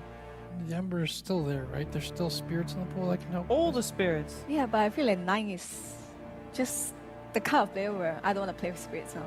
He hasn't been playing spirits for quite a while. He was quite frequent on the Void Spirit, but because he's like getting nerfed a lot, right? And there's a Morphling on the other side. And as a Void Spirit, you kind of don't really want to lane Snapfire because literally you can't really play the lane properly. I don't know. I can't really think of a hero that's gonna, you know, make all the space that these two cores need. Well, we know he's gonna lane up against the Snapfire. Is there anything in particular that slows the Snapfire down? I mean, Puck isn't bad because you wouldn't take damage from her first spell if you play it right. But I don't like it here because the other heroes are pretty tanky and hard for Puck to kill. Ooh, what? So the bat mid then? Or Rubik might for be 9. Rubik mid. just to steal the Underlord Firestorm. Oh, we are talking about 9 Snap here. too. Yeah, you're playing at Snap too, right? So Yeah. Not a big fan of this Rubik pick. I mean, I think Betboom lineup is just overall very, very solid, and their lanes looking like they're gonna win 3 lanes again. They're taking their time and selecting their heroes, not gonna lie. Well, They're not I sure will say though, whether Rubik it's- is super good against Lina in the 1v1 matchup when Lina was like seriously broken. The only hero that could lane against her was just Rubik. And I think it's kind of the same concept here against the Snapfire. You don't take damage and like literally there's no way this Snapfire kills you, so means no pressure and you are definitely gonna farm faster than this Snapfire for the first, I think, 10 minutes. But I would say you can't really compare the rotations though, because for Snapfire it's so easy to help out in the team fights by just pressing R. But Yeah. like for Rubik, you need to steal the right spell and kind of like walk in front to live. It's not that great. So it's good on the lane, but that's kind of where the ship ends for you. Yes. All right. How about you, Rezo? Yeah, I think it's Betboom taking this game over, just because they have really strong lanes, and you know, the morphing in the game still very good against PL with the Aghanims. They're gonna take this one. Well, if you both are correct, that would mean that we got another team joining the guaranteed international attending teams list. So let's see if Betboom can get that going. We're heading over to a commentary duo. It's Cap and SVG. After a rough game 1, Tundra are going to fall back on a 9 Rubik, something that is rarely seen, mostly in the hands of 9. I can't actually think of the last mid laner who played mid Rubik. There have been a number, but I can't think of Sumail played it. All right, there you go. Sumail. That's apparently I'm pretty sure Sumail played it at one point, maybe on Nigma, but a lot of that is blocked out from my memory. Is it good? It can be, yeah. Is it good in this game? It can be, yeah. Great, let's get into the game, shall we? My analyst is going to be a bit of a dick this morning. I wouldn't say that, man. You don't have to go that far. Why are you always going to escalate it? You're just mad that the Doom finally case closed the Centaur there, but look, I think the mid Rubik can work if you have a 1v5 hero to fall back on. You lost. So if Tundra believed that Phantom Lancer eventually 1v5s this game, then I think the pick is valid. Okay. If they don't believe that, then the pick is invalid. I am not convinced he does 1v5 this game. Are you? I mean, I swear to God, if you say he can. I mean, he can. He can. I think there is a world he kind of 1v5s. Like, the fights can get really weird with the Ags and the Diffusal and burning people out, and you can play like away from the Atrophy Aura. But Snapfire scale is pretty spooky. The Morphling with Ags just going in, like maybe Morph ignores you and just starts killing your team. He's throwing out his own illusions. He also has the waveform talents, yeah, which are pretty potent against he can deal PL. some damage. Honestly, I don't think Skeeter can truly 1v5 this game. It's going to require some help from the Rubik and Doom. Obviously, nothing's in a vacuum, though.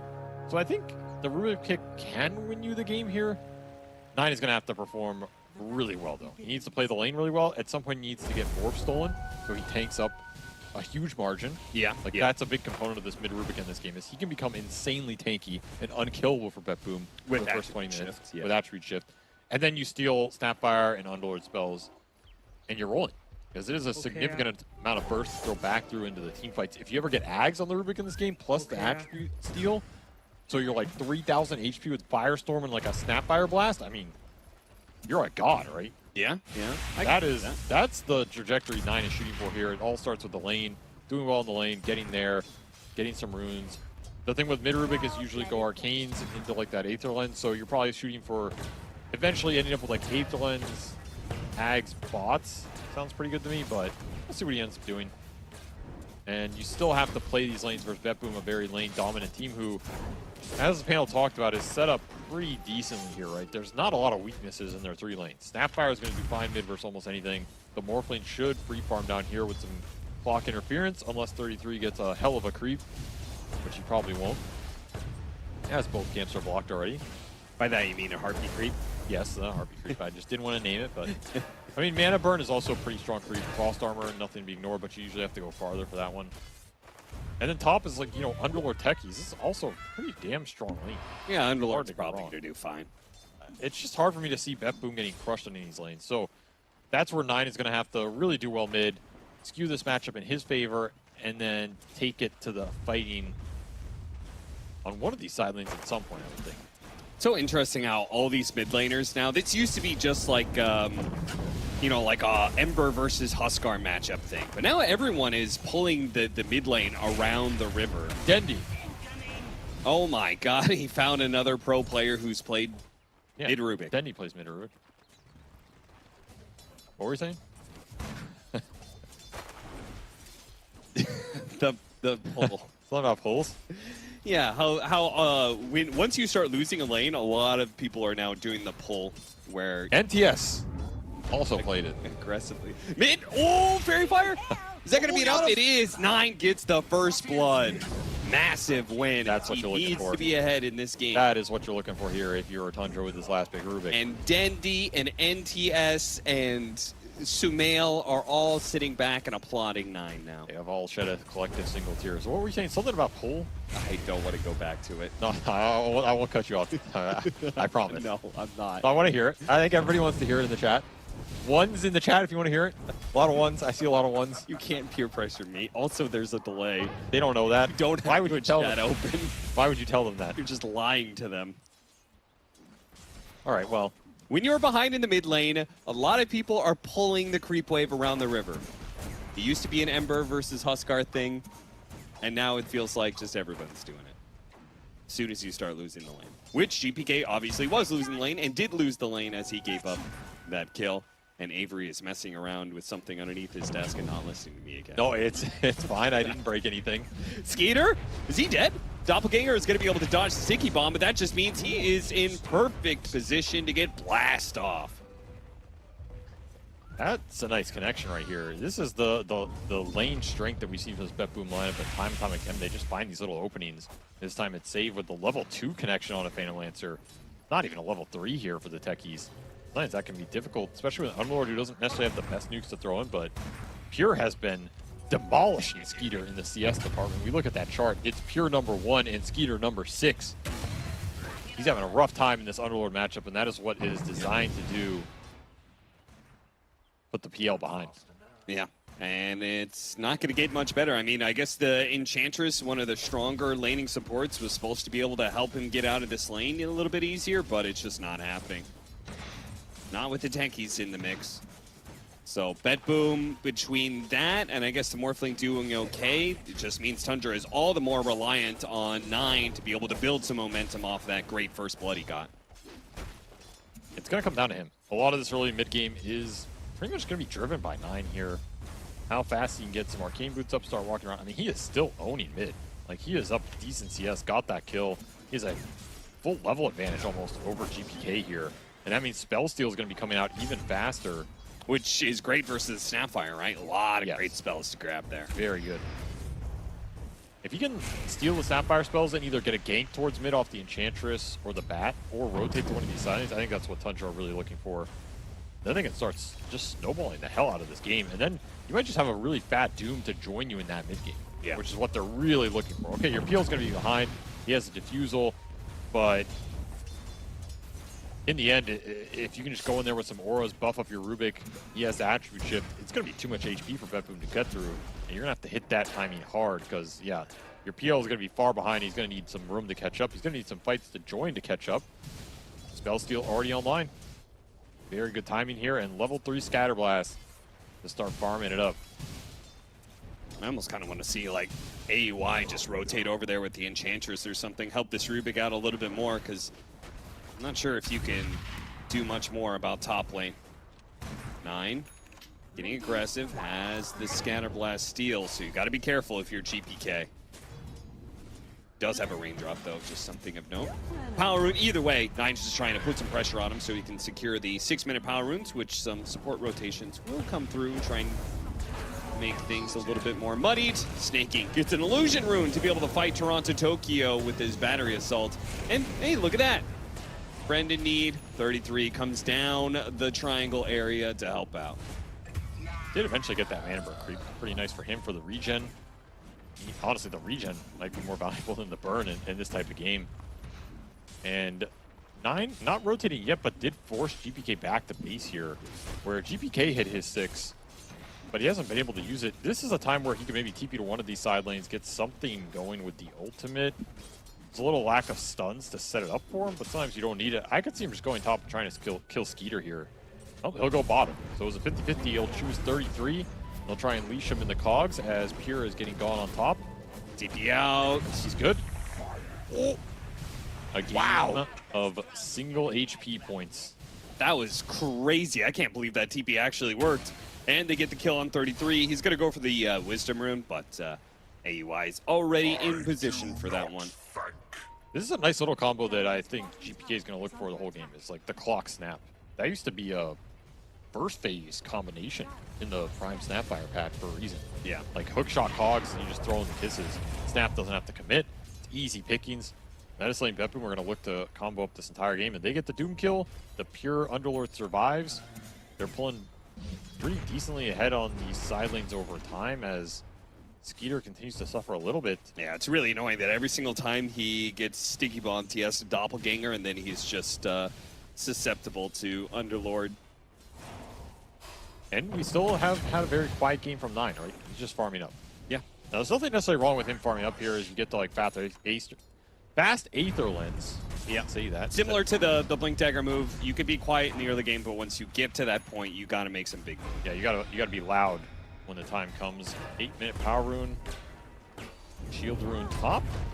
And we'll get denied by save, but he might die for it. Cookie helps him out. Taser as well. Oh, too much magic damage from 9. Level 4 Scatter Blast. Once these Arcane Supremacy points start coming in, an instant smoke from AUI. Now is the time to get this 9 Rubik rolling as full one. Not the Aether Lens is flying out, but level 4 Scatter Blast. No TP on Pure right now. Yeah, Pure does know about this, but he may not be able to get out in time. Well, they'll have to dive in pretty deep for this one if they really want it. Telekinesis back. Throw the damage back at him. Blast off onto the two of them underneath the tower with the pit there as well. AUI is probably going to die to save instead. Just too tanky. Yeah. 1400 HP with a Vanguard. He even had stick charges left. All thanks to that ward in the river. Yeah, definitely helps. This Rubik's doing damage, but not that much damage. And ideally, I mean, they kill the Underlord if he's very far up in the lane, but I think you want to go for the more reliable little kills here. Oh, missed the cogs. That is just unfortunate. Toronto Tokyo just off by like the smallest of centimeters there. Well, GPK is not happy with that one. No, he's not. Show his dissatisfaction later. To go back to Team Spirit, TI winner. Radiant's middle tower is under attack. What? That's what he's going to say. So go back to Team Spirit? Yeah. I don't know if they want him to go back to Team Spirit. They're doing better than Team Spirit right now. Yeah, well, GPK maybe thinks they could do even better without him. AUI, lag? the lag No. question mark. No lag here. That's not lag, AUI. That's just age, my friend. Everything's a little fuzzy. No, it is not as fast as it used to be 6 TIs ago. It all catches up with us eventually. The ultimate lag in life. Death. I don't think, no, that's not how any of that works. No, AUI is fine. I'm not trying to imply anything. Absolutely enjoying life here at the Ayana Estate. Shout out. At the ripe old age of 30. This is what production is to distract me from going on tangents. Yeah, trying to prevent you from getting fired. We're trying to save you. All right, Cap, give me a frog impression. Underwater, but he has a breathing apparatus. But it fails halfway through. Do you want me to make a ribbit noise or what? I'm waiting. Hold on. That was actually pretty good. I like some water.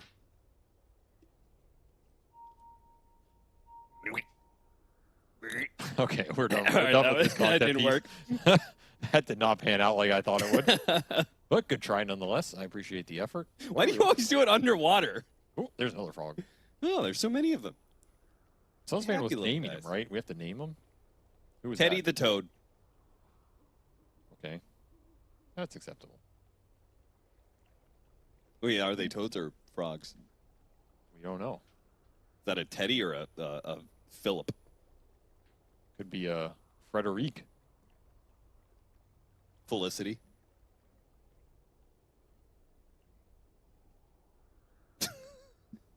No? You got no more F names? That was all. That was it?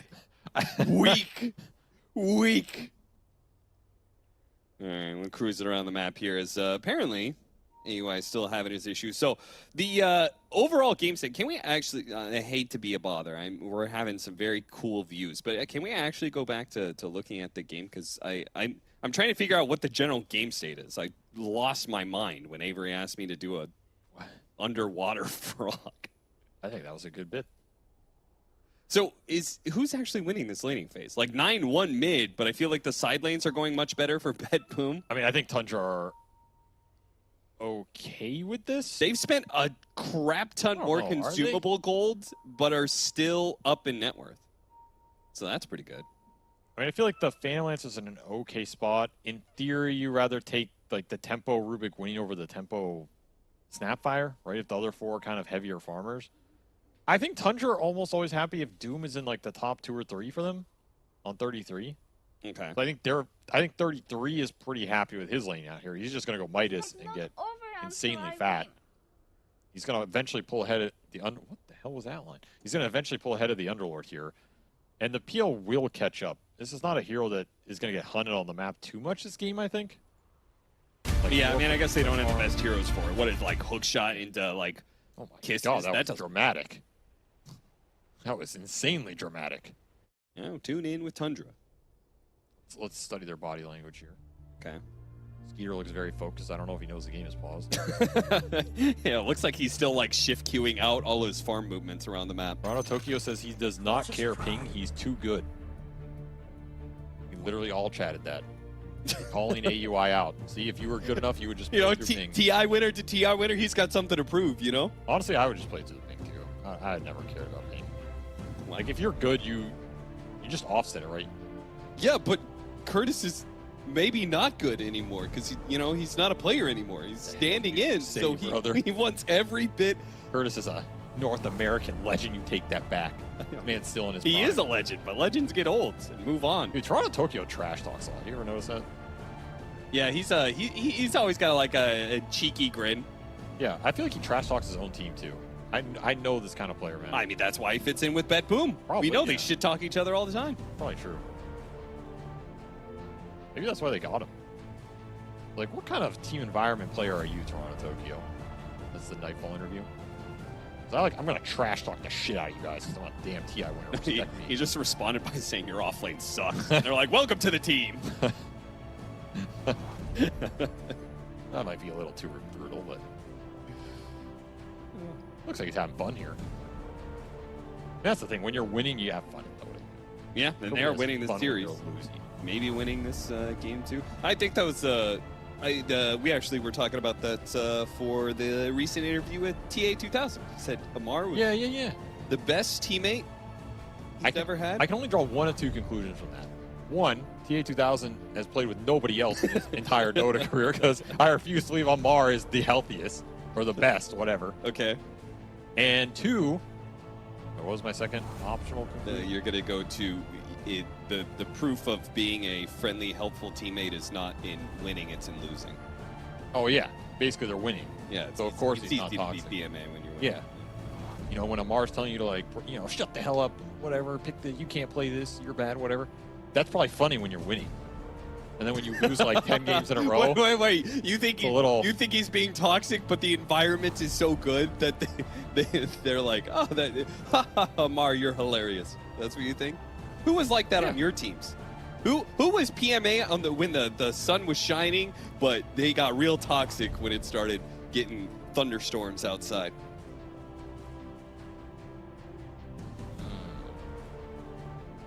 Oh, I don't want to call that one out. That's a little too real. That's a little too real. I'll give you the reverse, though. Okay. Snaking used to be the reverse. Really? Snaking was toxic when you guys... Yeah, when we were winning and owning people, snaking was toxic as hell. Yeah. And then when we'd lose, he'd be like, try and pick people up.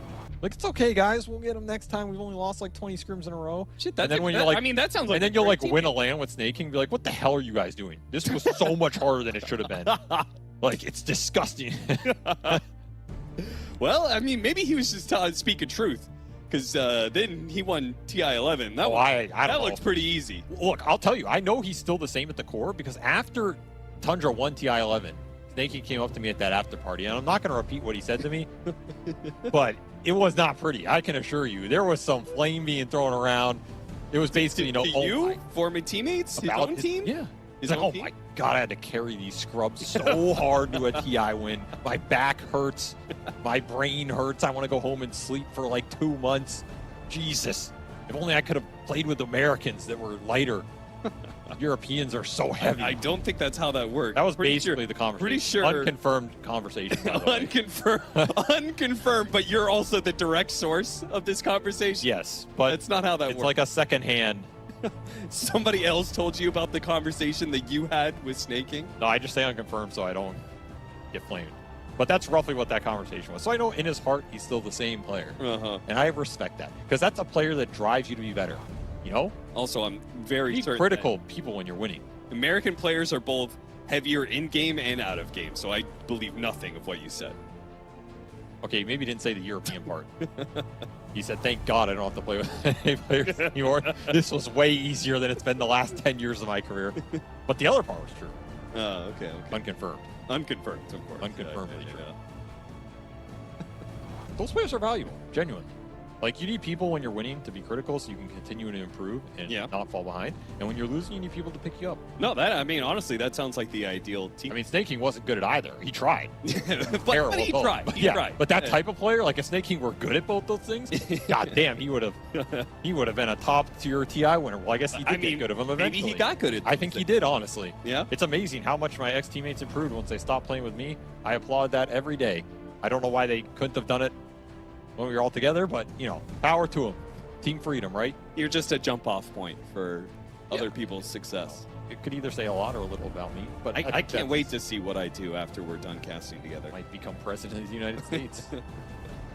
I don't know if that's a good job anymore, but... yeah, that might be a downgrade in a few years. Okay, once you turn 80, then you're qualified. That's true. I'm not qualified for you got to age several decades. Let's not make this stream political. You know, Cap, that's a dangerous pathway to go down. Yeah, of course, of course. Let's keep it in the Dota anecdotes. Yeah, let's just, you know, make things up about TI winners instead. That sounds like a lot better. I can say a lot of things about TI winners. Yeah? What do you got for me on Sumail, then? What do you want to know about Sumail? I lived with the man. How much?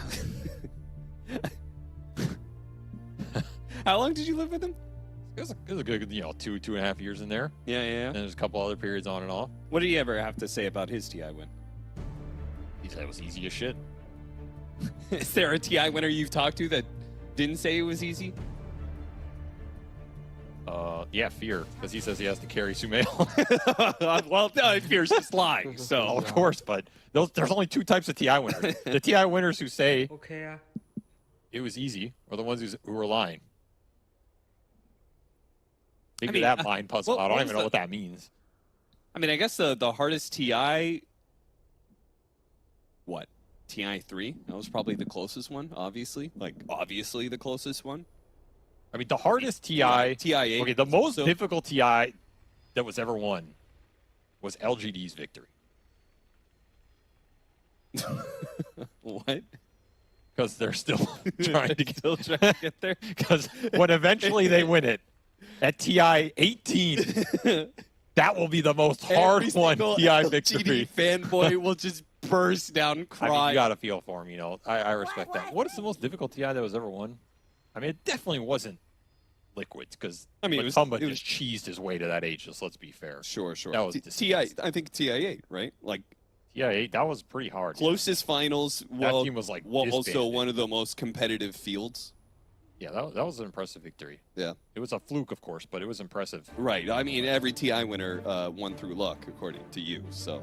Look, I said luck's a percentage of it. Okay, I didn't say 100. But if you ask any TI winner, like, what helped you? They're going to say, yeah, we got lucky. Think Sumail would say he got lucky? No, Sumail will actually go Sumail will say he was just better than everybody else. But, I mean, Sumail, you know, that's why he's the king. The king will never admit humbleness, real or fake. He knows how good he is. He knows how much he dominated that period. Yeah, we'll see if he can prove that here at this event. I mean, isn't Sumail the highest killer at TI ever? Still? I think so. Huh. Like on average, not total. Like you're talking about KDA. Yeah, like I think he has the highest average kills at TI of any player. That's probably not true, but you know, over like a certain amount of games. I'm sure there's somebody who snuck in there with like some cheesy strat. That guy's a killer, man. I don't know. You play. I'm not sure if you could cheese that because there's like you play so many games. Even the teams that go out right away, you still play a ton of group stage games, no matter what TI you're at. That's true. I guess if you suck, you suck. Yeah. Oh, Sumail has no chill. That guy would just blast rap music at like 4 a.m. while I was sleeping.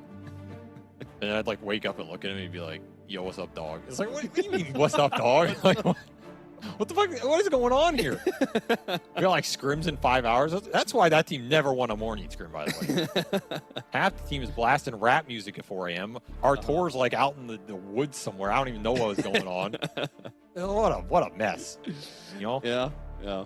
But once we got the land, I feel like once we got the land, is there a team out there that is a morning team? I feel like every team either doesn't complain, or like just doesn't say anything, or they're not a morning team. I feel like Liquid's not a morning team. I feel like most of there was a period where Chinese teams were down to scrim pretty early because they have like fixed scrim slots, so they're kind of used to it. They have more regimented they were more scrim structure. Sure. They're like used to like the 9 or 10 a.m. scrim slot. But yeah, a lot of these teams are just degenerate. Yeah, they were training like actual professional. I mean, we were actually a good morning scrim team, minus y'all are. Well, it's always the carry player. It's always the carry player. I'm gonna call it out. I'm sick of these carry players. They come down like 2 hours after your scrim. They just look at you like you did something wrong. Like, this is on you, bro. They're like, no, it's on you. You're a professional with a contract. Wake the hell up on time. It's a disgrace. Why do you think it is that what about the carry role creates that kind of personality? Like Skeeter right here. I bet Skeeter's not a morning person. There's no way. I'm sure Skeeter's like missed entire scrims. I guarantee you. Did you ever have a player who missed an entire scrim? Yeah, y'all are. It's the carry player, bro. I'm telling you. All these carries, they just don't care. Because they all think they're the best player in the world. It's like, why do I have to practice? Like, scrimming is for you guys, you know? That's how they think about it. I'm helping you out by scrimming through this. Yeah, it's like, you should be appreciative that I showed up at all just to facilitate your practice. Because I don't need it. Who needs to practice last hitting and exactly. you know, farm rotation? Yeah, then you go in a tournament, you're like, hey, can you play sniper? And you're like, I didn't practice it. I'm like, okay, thanks, man. I guess we should have scrimmed more. Well, I mean, part of the reason that they're not morning people is they grind until 5 a.m. Well, that's not good either. But then I feel like a lot of carry players just stick to their shtick, you know? They just play their same carry play. They last pick their same carry over and over again in a winning game. Yeah. I mean, I guess if it works, if it's not broke, don't fix it. Yo, what was your snack food when you were playing? Because I'm wondering what Skeeter's got going on right now. Because I'm hungry, and he's hungry. Obviously, I'll tell you I mean, I didn't really have any. I'll tell you the most popular snack was Oreos for a while. Dota players like Oreos. I don't know what it is about them. They're obsessed with them. They are at every LAN event. Yeah, that's why. They love their little. I mean, that just means it's just like default sugar that's there. Yeah, I mean, you combine like an Oreo, you crunch it up, you throw it in an energy drink, you're good to go for the day. Call that the old gravel juice. Gravel juice. Disgusting. That's the really sad thing is that like I actually believe there's that a Dota player that has actually done that. I've unconfirmed seen it happen. Unconfirmed. Yeah.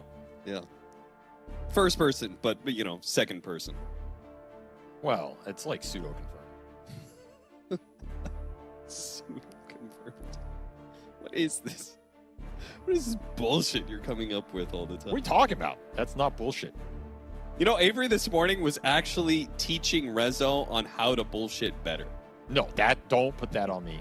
That's not true. Or excuse me, Rezo asked for advice on how to be a better panelist. Yeah, I gave him good advice. You taught him how to bullshit better. No, that is not an accurate description of what I told him. I said, sometimes it's beneficial to spice up the panel. With some potentially not 100% true like some talking points. Confirmed rumors. Yeah, so then it, you know, you get to like a real conversation. All right, I think we're back into the game here, so we'll hopefully be able to jump in as AUI has not repaused the game. They briefly unpaused it, and there was still the lag, but it looks like maybe we fixed the issue now. So Aether Lens is done for the Rubik. So let's recap where we're at here. It's 10 minutes in. Betboom versus Tundra. Game 2. We have the side lanes. The side lanes that were winning for Betboom, but 9 got first blood and 1 the mid lane. And he's looking pretty strong right now. Nice deny by Skeeter. I'll be real, I have no idea what's happening in this game, but sure, maybe if you listen to my nice recap. We'll see. That recap does not make up for a decade of intuition, Cap. Respect. Decade of intuition. Respect the knowledge. But yes, Pure does take this top tower. What is this save spray? Which one? I mean, it's wonderful. That's pretty good, dude. I like that expression. He looks like, dude, that looks like the guy from, oh my God, what's the actor's name? From Honey, I Shrunk the Kids. Oh! You know what I'm talking about? Yes. That looks like him. It actually kind of does. You can throw some... It's like a younger version.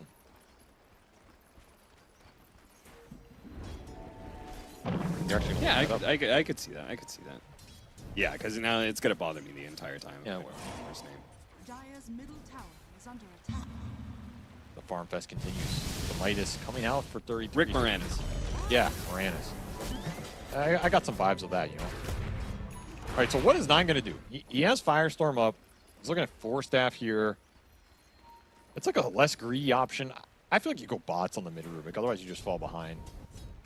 And it feels like he doesn't need it this game. That's one thing. You you also kind of need to be everywhere at once, right? Yes, and the bots help you make up for the resource and the farming requirement on this hero, which you run out of mana. That's one of the biggest problems with mid Rubik. What do you do for mana regen? How do you control it in the fights especially? Another hook shot. Bottom lane, trying to catch 33. Nightfall doesn't really have a ton of mana to follow this up, and the kisses are far too late, so... Yeah, that was not even close to lining up there. That was the lightest. Completed and used for 33, so you don't even get that punish. Pushes them to the top here, and now the race towards that mid-late game begins as both teams are gearing up the auras. I expect Tundra to want to fight through the Rubik right now, though, especially with the Enchantress creating some tower pressure. Stolen Sticky Bomb's pretty nice, too, on this hero. Slowed him down enough that Snake King is going to just kind of poke at him a little bit. Like, these towers can fall surprisingly fast for Betboom if they're not ready to defend them, because their lineup is not great at defending the flanks from, like, the Enchantress and the Bat and just pulling you into Rubik nukes. Unless the Underlord's already there, which Pure generally doesn't like to do. So I would like to see more of this from Tundra. Yeah, he wants to join in late with the gate, right? Yeah. Leave your PL and Doom on an island. They're going to farm it up, and then connect the other 3 on areas in the map where you get like a cheeky kill into a little tower push and keep chipping this. If you can find a core, you're going to be really happy. That might be dependent on how strong 9 thinks he is. But it'll create space for your cores, and I think you're going to outfarm Betboom here, because the Midas Doom with Devour plus PL in the jungle should do more than this Underlord Morphling, who's going Linken's first. Smoking down to Nightfall. And his Linken's is not ready to go yet, so he might get caught here. It's a tough kill, though. Oh, successful scan, so even harder. In fact, Betboom's going to bait it.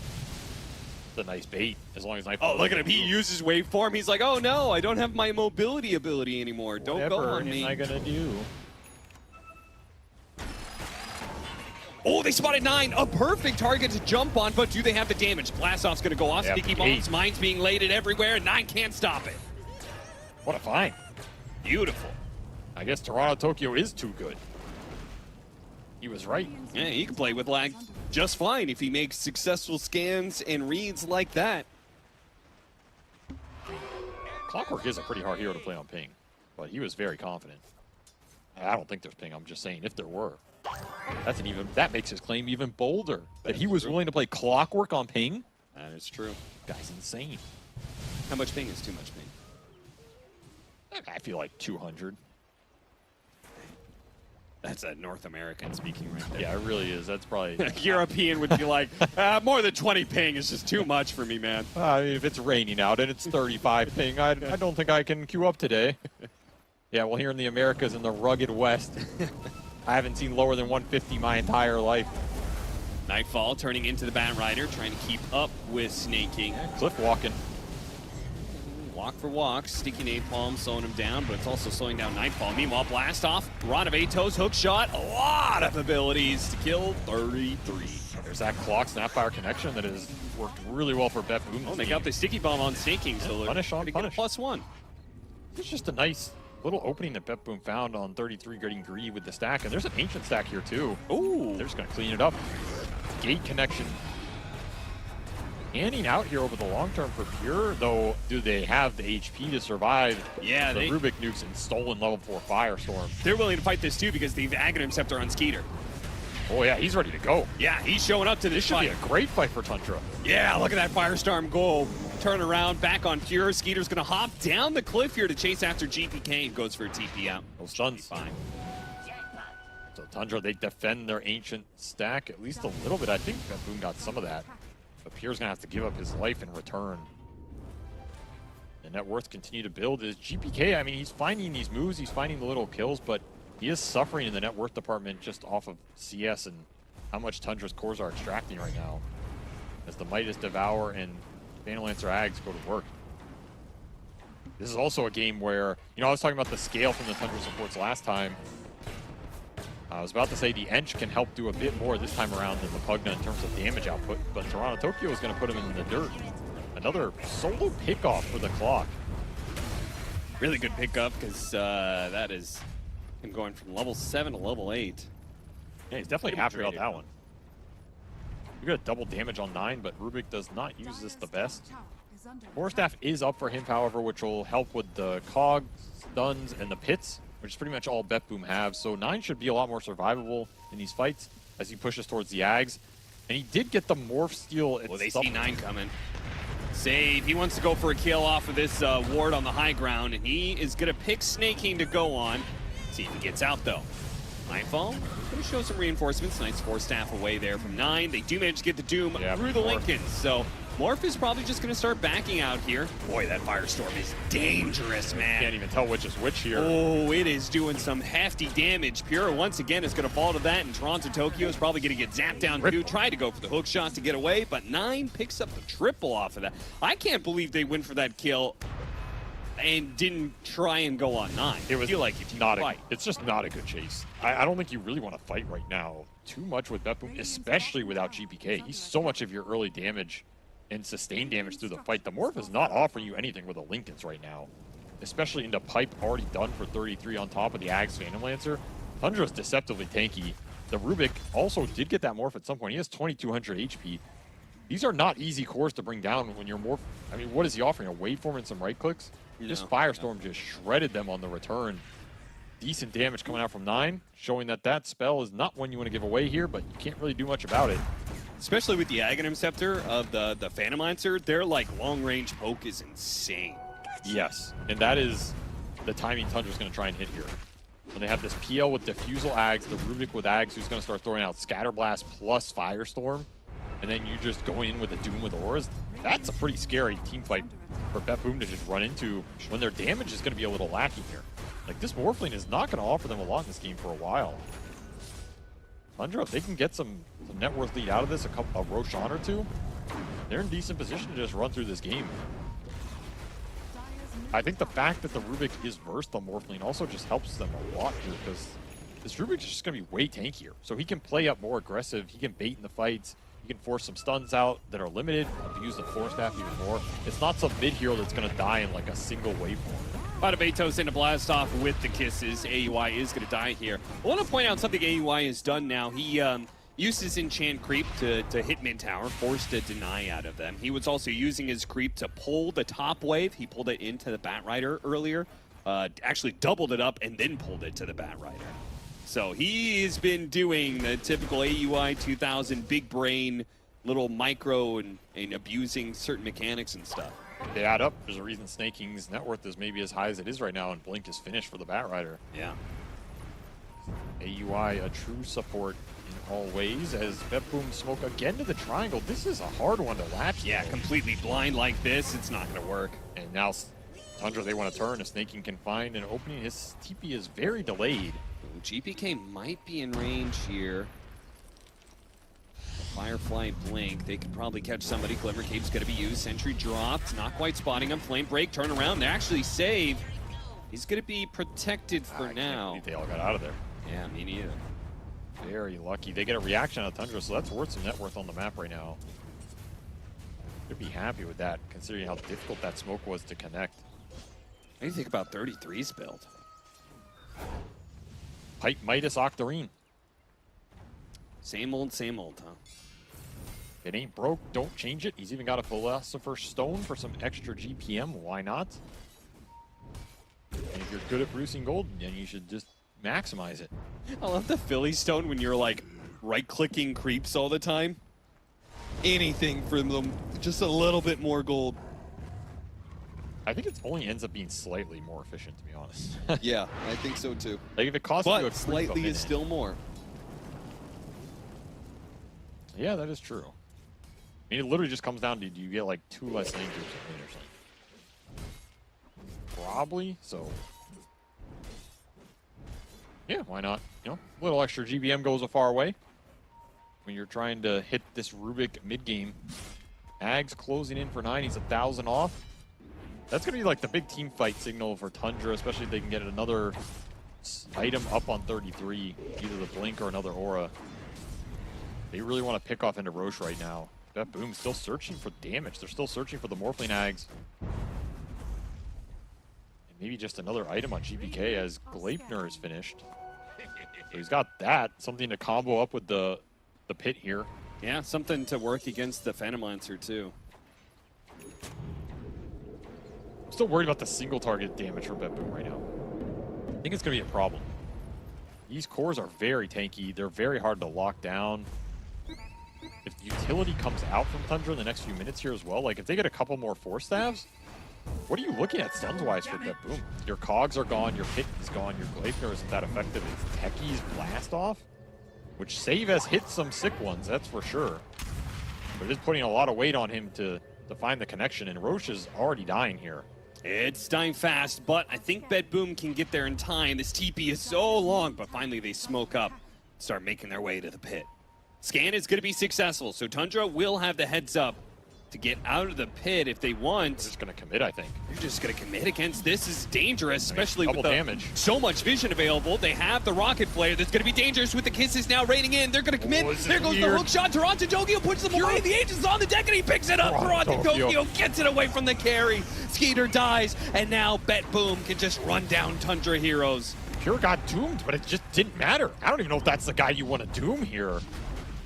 Tundra get nothing out of that, and the gate to block his path, you can't go through.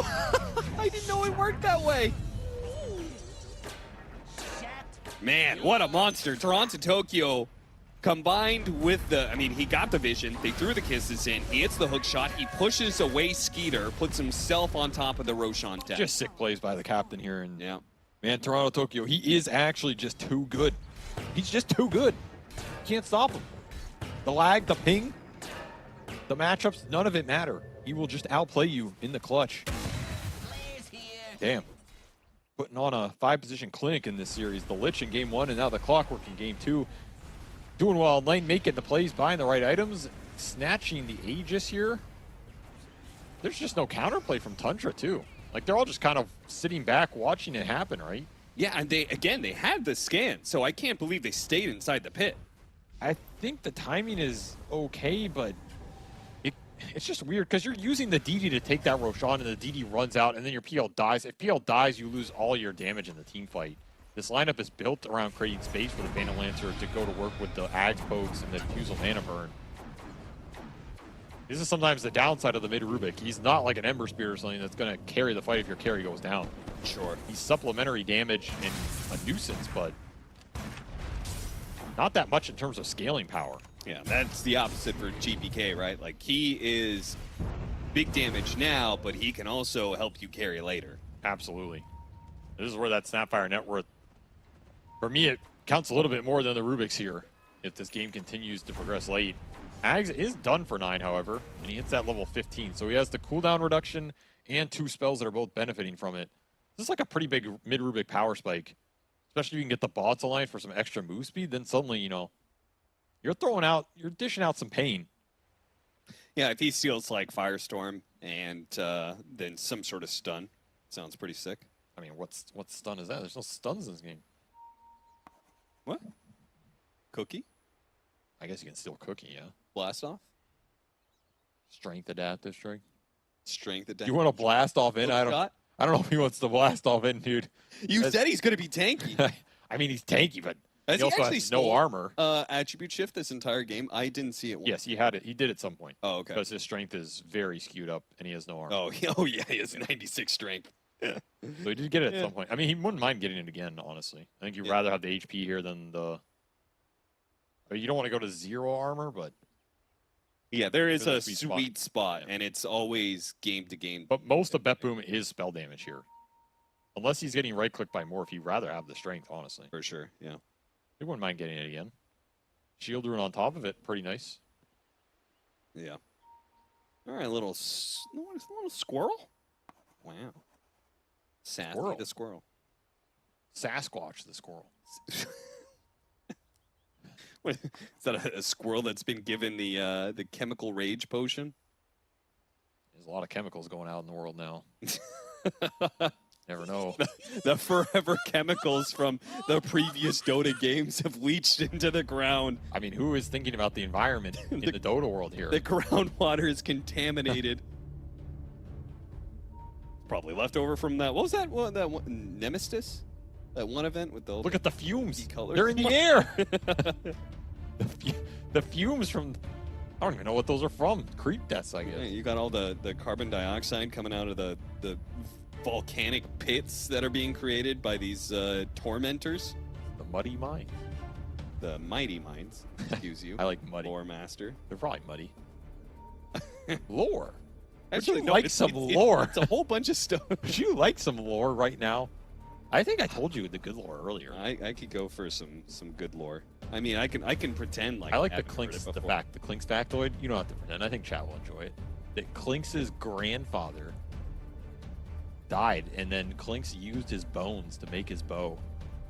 And so Clinks' grandfather's spirit is imbued into his bow, and it tells things to him. I think that's hilarious. Okay, that's why I have the image of every time Clinks like misses an arrow shot, his grandfather's just there. You suck! You fucking idiot!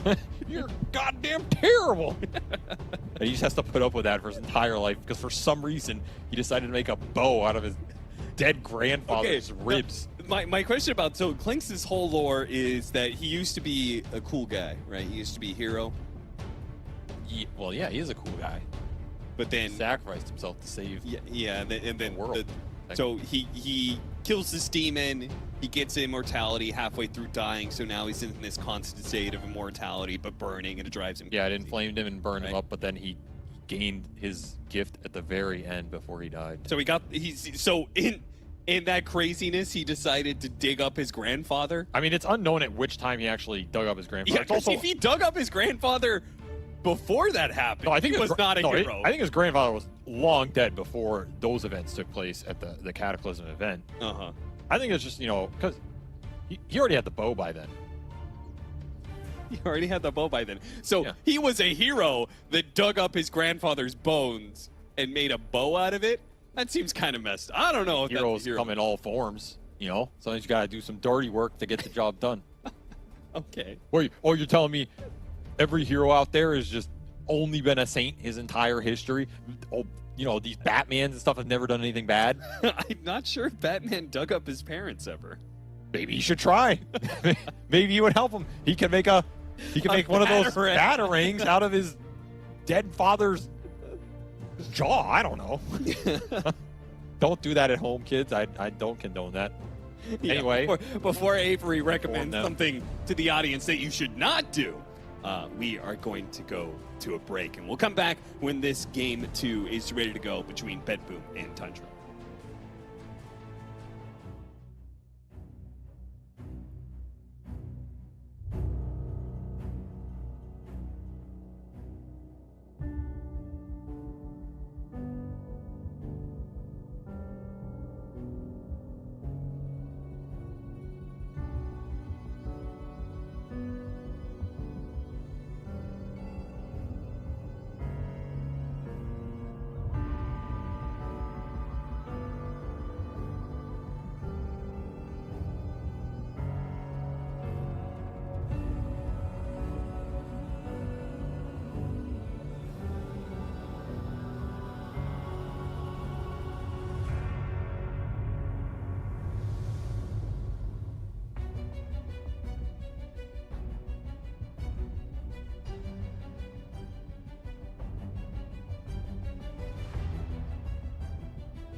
Welcome back, everybody. We have gotcha.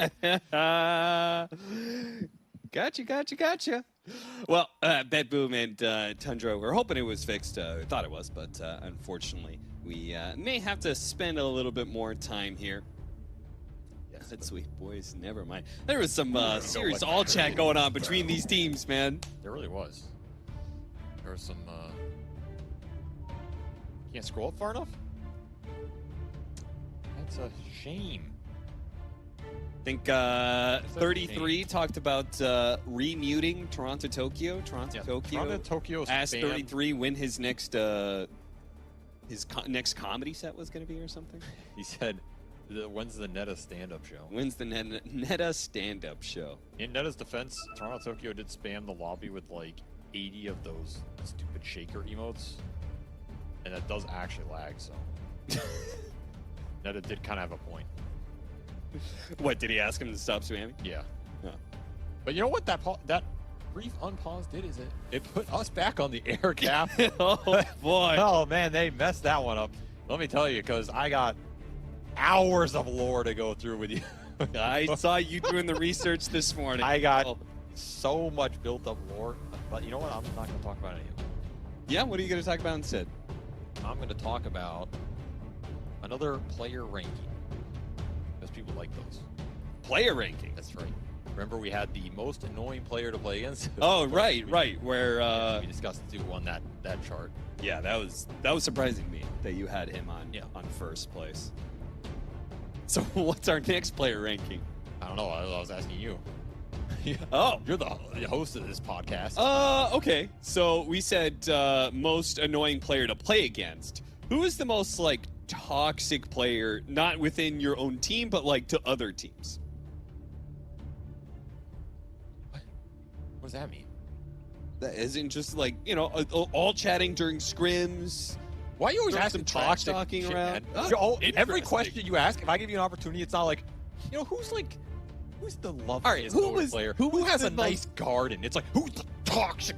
Who is the most supportive pro? Nope, you already asked it. I don't get we crap can't anymore. complain about it. Who's the most toxic player in scrim lobbies? Who is it actually? I don't remember. It was somebody though. Probably Eternal Envy. You just throw Jackie Mao in. Jackie Mao does not like being paused on. Like you can pause in a scrim. Yeah. And he'll be like, give reason. You can be like, okay, okay. I've heard about. My dog just died, and he'll be like, so go. Like, what's your problem? We're in scrim. You know, we gotta go, man. Priorities. Okay. I have heard some conflicting reports about pausing during drafts and during games during scrims. How do you feel about it? I mean, unacceptable. You need a valid reason. Okay, so if you come down to your drafting and stuff like that, you go for a last pick, the enemy team pauses, you think that's bad move? I mean, nobody really cares. It has become more common practice to do in scrims, but I never liked it, man. I held out as long as I could. Okay, but you eventually gave in, I guess. I did it a couple times because my team was fighting. It was like, guys, let's just pick a hero. I'm of the belief if you run out of time, you should just pick a garbage hero and lose. But other people are of the belief like then you're wasting the scrim. Yeah, isn't that a waste of time for both sides? I understand both sides, but some people take it too long, man. Like you scrim some of these Chinese teams and they, oh my God, the Chinese team scrims. Oh, I'm getting PTSD, dude. They go to the last pick every time. You can count it down. They pause with 1 second left. They take 20 minutes. I'm not exaggerating. 20 minutes. You're sitting there like you can eat lunch. And that is definitely at that point you could play another game. At that point, your pick isn't even good. You've overthought it so much. There's no way this pick can be good. They pick some hero, and you know the most BM thing about the Chinese pauses in the scrims? Oh my God, they take 30 minutes for their pick, literally 20 to 30 minutes, and then they unpause on you. They unpause on you when you have like 30-second reserve time. Like, okay, draft resumes. Yeah, like you were just sitting there. And then it's your last pick, yeah. That is what actually got me. It's like, okay, you want to take 20 minutes to go through every hero in the entire Dota catalog and all of the stats in your sheet to come up with the fundamentally purest pick of all time. You want to do that? Don't unpause on me, okay? Don't unpause on me. Like, oh, here's your 30 seconds, you fucking scrub. Well, you could just pause on them back. No, because I have dignity to go down with the ship, you know? If I ran out of time and I can't think of something, then we lose. That's on the team. Yeah, how many times do you think you beat the pause last pick? Every time. Every time. The 20-minute last pick pause has a 0% win rate. I know that for sure. It never wins you the game. Because you're screwed. If you need 20 minutes to come up with a pick, you already lost the draft. You know what I'm saying? Have you ever experienced where a team was just like, oh my God, I forgot about that shit. Oh my God, I can't believe you reminded me right now. It's so infuriating to sit there. Have you ever had a team just forfeit after the draft to be like, we really screwed after this the one draft? up? Yeah. Just be like, because that is what you're implying. You're implying that the 20-minute wait implies that you have already lost the draft and it's irrecoverable. I mean, occasionally you'll play versus a team you kind of know is disbanded. Like, they're playing the scrim, but you know they're not there. And like they 8-minute GG. It's like, why are you even doing this? You know? I mean, there's been a couple times where teams bailed on the scrim halfway through a series or something. There's the infamous one. Because, I mean, they get mad. Sure, you've heard the story, the EG wing scrim at TI6. That's an infamous scrim story. Tell that story. Well, I don't know if I can. I mean, that makes a couple people look bad at all. But, you know, the basic idea is like, okay, Wings was destroying people in scrims before TI6. Certain people. They also lost every scrim to DC, I think. Yes. But I was on EG coaching them at the time when we were boot camping, and we played Wings a bunch. Peter's not going to like that I told this story. I don't know if I can. It's already a juicy story. So we scrimmed them a lot, and we lost a lot versus them. You know, like 8-9 games in a row. And the last day we arranged like I think a BO5 or something versus them. I don't remember. It was a long time ago. Unconfirmed story. Unconfirmed story from the man in the room. We lost like the first 2 games or something, and it was a morning scrim, and people were low vibe, low energy. They weren't trying, and Peter got so mad. He got so mad. He said something like, if you guys don't want to play, then I'm not going to be here or something. And he just left the team house. He just left. We didn't even finish the series. And the thing is, I respect it because you know what happened the next day? People showed up. Yeah. And they started trying. I mean, and our scrims improved. Yeah. And we got top 3 at that event. So you can be like, oh, that's like maybe a slight dick move. But I actually thought it was the correct thing to do because I mean, honestly, dick moves that like have results is I feel like that's like what would we have gotten out of playing one more game against Wings and getting slapped? Yeah. Versus him like calling people out and resetting the vibe of it, you know? So it actually worked out, but it was hilarious at the time. It's a classic Peter move. And the funniest thing is, at that time, Jack was with Wings at their boot camp. Yeah. You know, of course, attaching himself to better personality so he could slum his way into a job. And the Wings, when that happened, were super confused as to why we suddenly didn't want to play them anymore. They were like, why don't they want to continue practicing against us? And on the other side, it was, you guys need to wake the hell up or I'm not coming back. You guys either shape up or ship out. The other beautiful thing about that story is like, we both Wings won that TI6. We got top 3, and we both came from such different trajectories. But that's the beauty of Dota. Well, okay, you know, you can be the most disbanded, broken team of all time. You can be in top form. You can have players leave. You can be wanting to punch each other. You know, Wings weren't. I was about to say, didn't Wings want to punch each other before there was TI? Wings, Ice, and Shadow were fist fighting each other at that tournament. So like, that's Dota. To be a championship team does not mean you all get along. It's like a band, you know? You're going to have band arguments. People are going to leave the band. They're going to come back.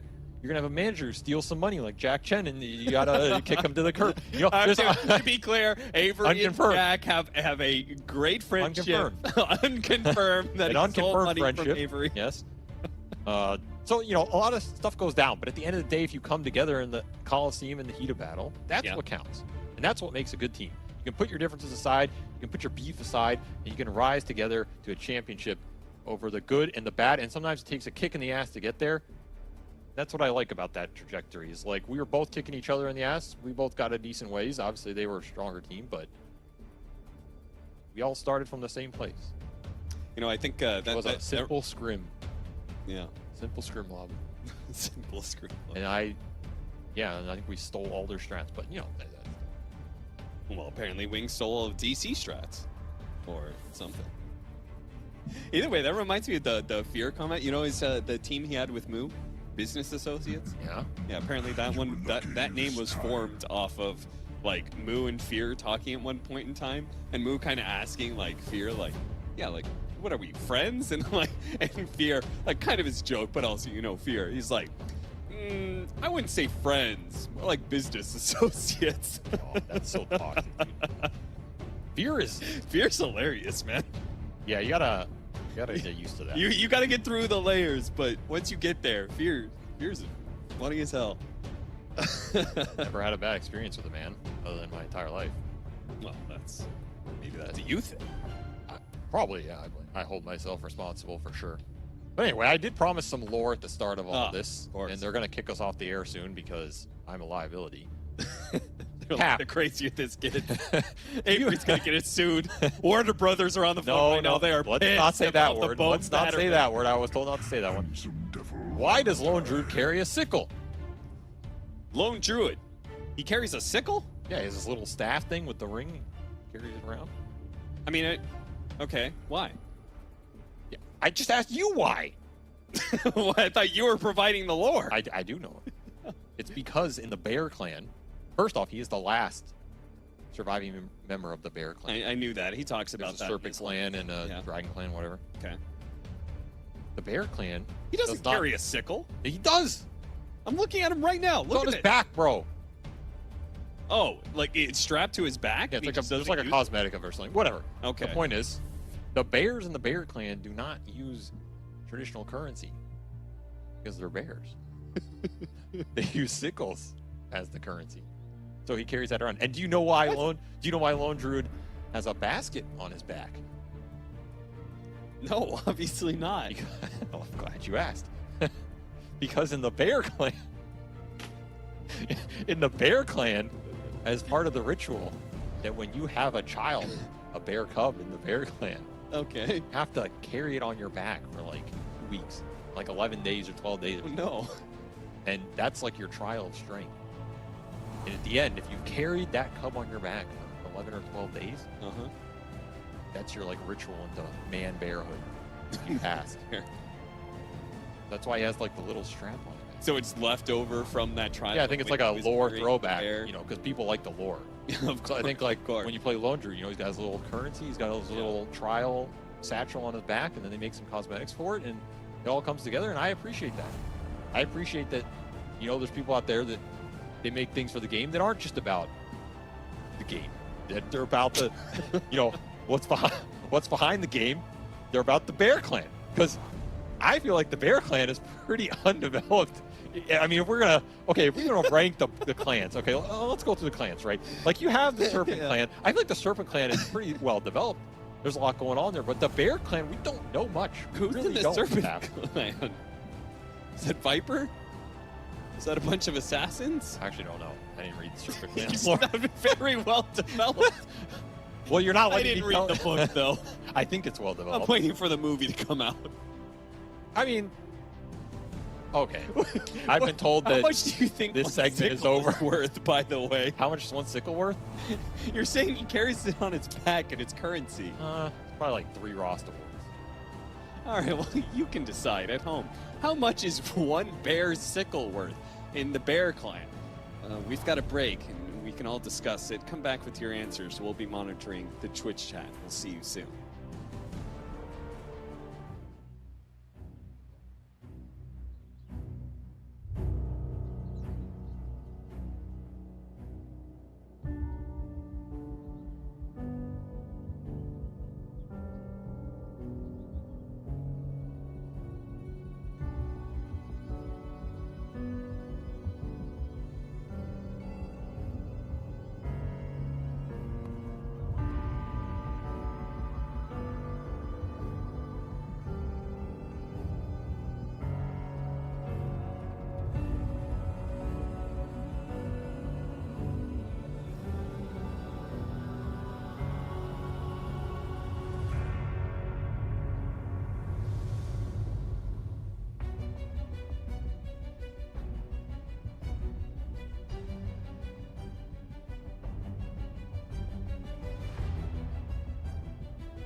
He carries a sign around him on his back that basically says he's going to go around and you can pay him 3 copper pieces to castrate a pig.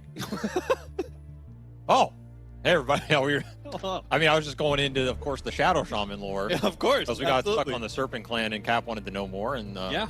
That's a very apparently interesting story. he's willing to go around and circumcise your pig. Well, not Well, yeah, Rasta might actually.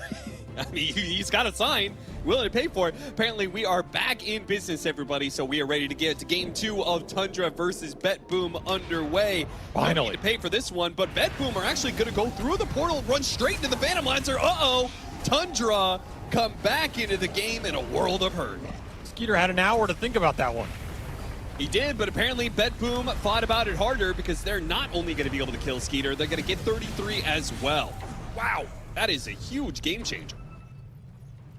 Yeah, I mean, I wish I kind of knew what changed, but I guess we'll just have to live with that as they find two. You mean you don't remember the game before? Absolutely none of it. I really got lost in the lore, I'm going to be honest. I'm still thinking about it, but the Doom dies, the PL dies, your Midas... GBK's just going out there and getting more kills. All right, Tundra absolutely collapsed post-pause. I mean, it pretty much guarantees happen to one of these teams. That's kind of an inevitability. I hate the post-pause period in Dota, but there is nothing we can do about it. It was a network error. And they're going to push towards BKBs here on Betboom. So all of a sudden, out of the pause in a decent position as the PO lost a lot of momentum. Still trying to snowball this Rubik in this game with the Ags, looking for the steals. And you still have Aegis on Toronto Tokyo Clockwork here. Oh, that's right. He stole the Aegis. Honestly, I forgot about that. Yeah, see? That's why I'm here to remind you. Lotus Orb. He has Lotus Orb, and he's going to work towards an Aghanim Scepter. Damn. Yeah, you do not see that out of a 5-position Clockwork very often. And remember, Clock is basically the most successful hero of this tournament. Yes. This hero does not lose. We don't know why, but he doesn't. That's all we know. It's a mystery. If only we had an analyst who could tell us why. If only. Clockwork, well, good. I'm sure Fog will be here later. But for now, you have me. And I can tell you I don't know why this hero's winning. He's just good, apparently. I mean, I guess Toronto Tokyo is just good. Too good. Waiting for that Neta stand-up comedy show. That was a great comment. Looking around for more kills. Not going to find anything. Guess I mean, all of Betboom is working their way towards this half of the map, so they're looking to take a tier 2. They already took Roshan, and Aegis is about to expire here in 20 seconds. I mean, honestly, they're both teams' read of this game is probably a little off. Yeah. So I wouldn't be surprised to see them just kind of run around together until something resets it and they have more to build off of. Because your intuitive idea of the map state and where heroes are and how people are progressing really does get thrown off in these long pauses. Cannot be underestimated. Of course, it affects both teams here. So it's not like someone's getting an advantage, but it does make the game kind of clumsy to play. So I wouldn't be surprised to see some grouping. Tundra are just going to try and push towards more PL items for Skeeter, especially looking towards this next Roshan. And if you're Betboom, you're still trying to push your Snapfire ahead so your scale is secured here. I think that is the big X factor. If GBK continues to find the net worth, the right-click scaling, it's going to help you in this late-game situation. Snaking goes for the blink, but misses it. That's a tanky Rubik, you got to remember. Yeah, meanwhile, jumping onto the Rubik here, Telekinesis throws himself, doesn't get up the hill though. Spotted, Force Snap trying to get him up, but he cannot get away from all of this Betboom pressure. They are just bringing all of their heroes to these fights, and they are playing fast. Yeah, they're hitting with force and with numbers here as Tundra get caught off again. Even with the hook shot missing, Nine cannot skirt his way out of there. Does have bots up for some extra move speed, but this survivability on the Rubik has not been enough, and there's just not a lot to turn it around. I feel like once the initiation comes through onto Tundra, what stops the momentum here in that fight from Betboom? There's no like big Ravage or reset spell. It's just, I guess you counter initiate with a Doom. They know the heroes are bottom right now? Yeah, they do. Yeah, they're going to be able to get the pick off on Pure. Easy peasy. I almost got Nightfall out of that too. Little map misstep here will cost them their big man. Big man in the paint. Tundra strike back. Also keep in mind that 33 is running around with Purge to break this linkage. So he can do it himself. It can happen pretty fast. It's one of the faster ones. PK, he's going to scan this out. That was a Tundra scan, actually. Interesting. Yeah, they saw Nightfall grab the Invis rune and then kind of followed him there, but they had no real plan to kill him, that's for sure. They just kind of said, Ha, we know you're invis. We know you're here. I think the big piece for the puzzle in this game for Tundra is the support scaling. That's what's going to make me confident in them being able to win this late game with the Phantom Lancer, is if the Enchantress and the Bat both have high impact based on the Bat being able to find consistent initiations off his net worth, and the Enchantress dealing some serious damage. I think AUI is a very sacrificial player when he's like standing in playing 5. You know, I'm not going to expect anything, right? It's impossible to set expectations on him or pressure. Well, Curtis, that doesn't work the same anymore. I guess Skeeter's here to tank it up for him, so that'll work. But I do think this is a game where AUI, he's going to have to step up a little and help Tundra scale into this late game and not play too sacrificial. Play a little greedy on the edge, get farm, go into these late game items. He already has Hurricane Pike up, but a little more can never hurt. They're looking for him. They won't find him. Nope. Oh, they won't. So now you're pushing towards that next Roshan. It's about who can get their BKBs done. Spawn time is going to be in 2 minutes, so it is, but it's guaranteed to be down on this corner of the map. So Betboom probably going to live here, but the portal on through. That's an aggressive gate. Yeah, that was. Didn't catch anything for it, though. I guess just trying to keep Tundra on their toes. Yeah, trying to keep their vision on the map, maintain control of these jungle areas. Not going to go back through the gate, though. Doesn't look like there's any poke or catch from Tundra to punish. They don't move here. In fact, they're going to turn it back around on Skeeter. Like your help shot, but nice Force Staffs getting him away. Toronto Tokyo has to back out. The impetus shot's doing a lot. The Glimmer Cape will protect him. More damage being thrown around. Firestorms, GPK going for the Rubik. But again, these Force Staffs, Tundra doing a great job protecting each other until they run out. AY and Staking, no more saves available. They ran through those cooldowns. Save, it's level nice 20 shot. Snapfire now. Great blast off. That's going to land Cookie to follow it up. Dead Phantom Lancer with a buyback on Snake King when your carry is already gone. This is going to feel very bad for Tundra. They are digging themselves a deep hole now. They can't find an initiation here. They're getting spells on 9, but what do they matter when the BKBs are up for Betboom and they can just commit, kill 2 supports right off the bat, and then you still have to fight into this Shiva's Underlord. Yeah. The brick wall has been set up by Betboom, and it's way too hard to break through right now. And you unlock that Snapfire level 20, so the physical burst coming through, if you manage to catch the Phantom Lancer in a pit or something, is way too much for Skeeter to handle. He doesn't have a heart. He doesn't have the extra HP here to survive and skirt in and out of the fight. No Silver Edge yet to break the Underlord and just commit in. He's playing off a Lincoln Sphere. Doesn't feel like it's doing much when you have 2200 HP. You're just getting melted by the AoE. There we go. You know, now I can get to finish up my Shaman. Now it turns back around. Now Betboom are the one who have to pause. Yeah. All right. Still having a little bit of an issue here. Betboom, though, probably going to feel pretty good about their 5,000 net worth lead, and I'm surprised they're over here with Roshan spawning in. I mean, Roshan could be up for all they know right now. In fact, I guess they do have a Clockwork who constantly scouts it out with rockets. That's a nice aspect here. I mean, if Betboom are in the pit, it's pretty hard to contest. I think every fight we've seen this game, if Betboom are there as 5, what do you do? It's Tundra. Yeah, kind of. I almost think they needed a BKB on snaking this game. Like the old BKB blink bat to guarantee you can at least pull someone out of the ball and create some sort of displacement you can maybe fight around. Sure. Because he can't jump into anything. You're just getting stunned. You're getting caught in a pit. We'll have another fast go here. That's a good sign. Tundra need to find some answer in terms of the initiation problem. They cannot start these fights, and if they can't start them, Betboom are just following their way through this game. They're taking way too many objectives away from Tundra right now, building a net worth lead. Big. Oh, look at that. They used the gate to be able to get to the Roshan pit a little bit faster. There's some old school Underlord right here.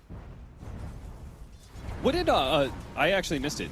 Where did the shard go for Tundra when they did the Tormentor? Oh, telekinesis, throw in, throw him back. Almost died. Yeah, seriously, that did not take long.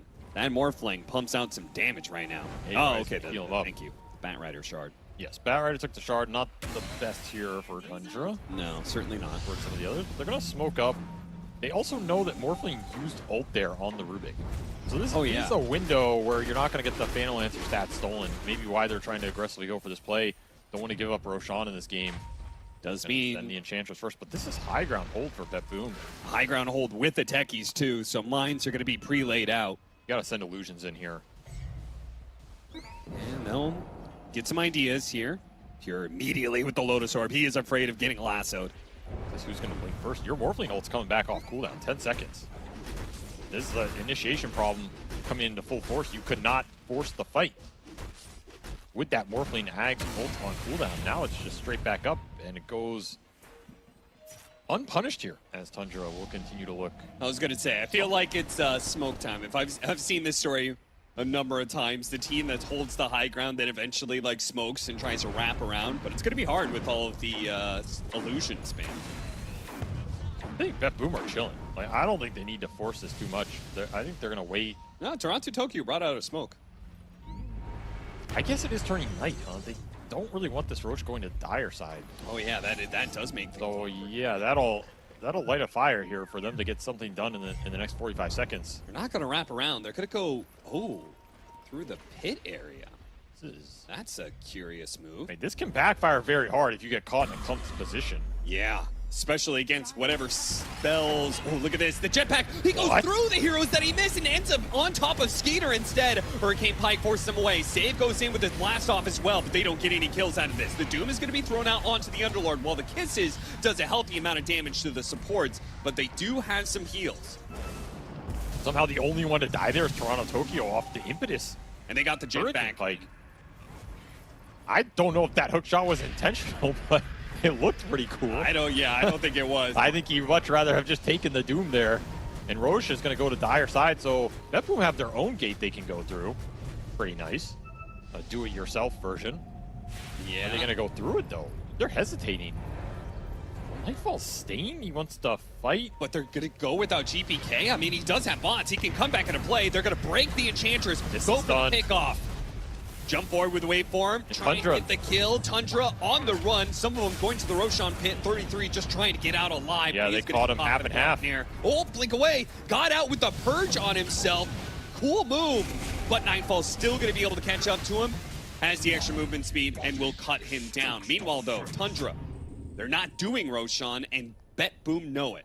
Yeah, there's no way they can commit. It's not fast enough. That was a smart play by Nightfall, right? He knows that Tundra are going to go to this dire side, so he's basically predicting they're going to split up, and he wants to take advantage of the stragglers. Catches the Enchantress, catches the Doom. Very heads-up play. Now they have a numbers advantage. No 33 Doom, no buyback in sight. A little bit off the mark. Look at this. Nightfall getting right on top of 9. Goes for snaking instead. Fast execution. Now a 4 versus 5 becomes a 3 versus 5 for Tundra. Nightfall is playing this game so damn well. Very decisive, very aggressive. These are the kind of carry moves that just flat out win you games, because you catch your opponents off guard while they're trying to formulate a plan. You already have one. It's send this Invis Morphling in when they don't have that gem anymore. Vision control not in Tundra's favor. Nightfall using it, still having a perfect Morphling game here. 8-0 and 6, and he's looking for an Aegis to end this before the Phantom Lancer gets to 6-slot territory, which might not even guarantee win Tundra the game, but will definitely make it more difficult. Sure. What do you do to try and defend your base now? Because Nightfall is coming. He's mad. He's bad. And he's maybe sad that this game got paused for 40 minutes. Oh, that's a little interesting word spot. I didn't know that one existed. Over the mighty mines. Tier 2 is going to fall. Is Betboom going to immediately go high ground with this Aegis, or are they going to try and control the map first a bit? Skeeter did manage to get a double damage room. It's something to help him in the next fight here.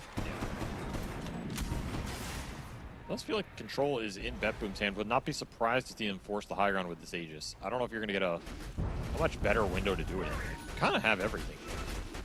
You have your Snapfire 20, you have the Shiva's Greaves done on Pure. Mindbreaker is a great neutral item for Snapfire 2 as you start turning into a real right clicker. It's going to hurt. You cannot get caught in these pits if you're Skeeter. You're going to have to play the fights on the outside, commit in later. And that just makes it harder for Tundra to get the damage out, because who is dealing damage from their lineup if it's not this one Hurricane Pike from AUI and it's not the Phantom Lancer committing? I don't feel like they have any other damage. This Rubik looks good on paper, but when he's stolen Firestorm, it has looked good. When he hasn't had Firestorm, it has been kind of whatever. He does have it here. It's like an 7-second cooldown almost. Octarine, Timeless. Relic will buff up the duration. You have the Spell Steal. It's actually toxic as hell to push into this lineup. It is very hard. This Firestorm hurts. It definitely hurts. They're probably just going to look for Nightfall to start it off.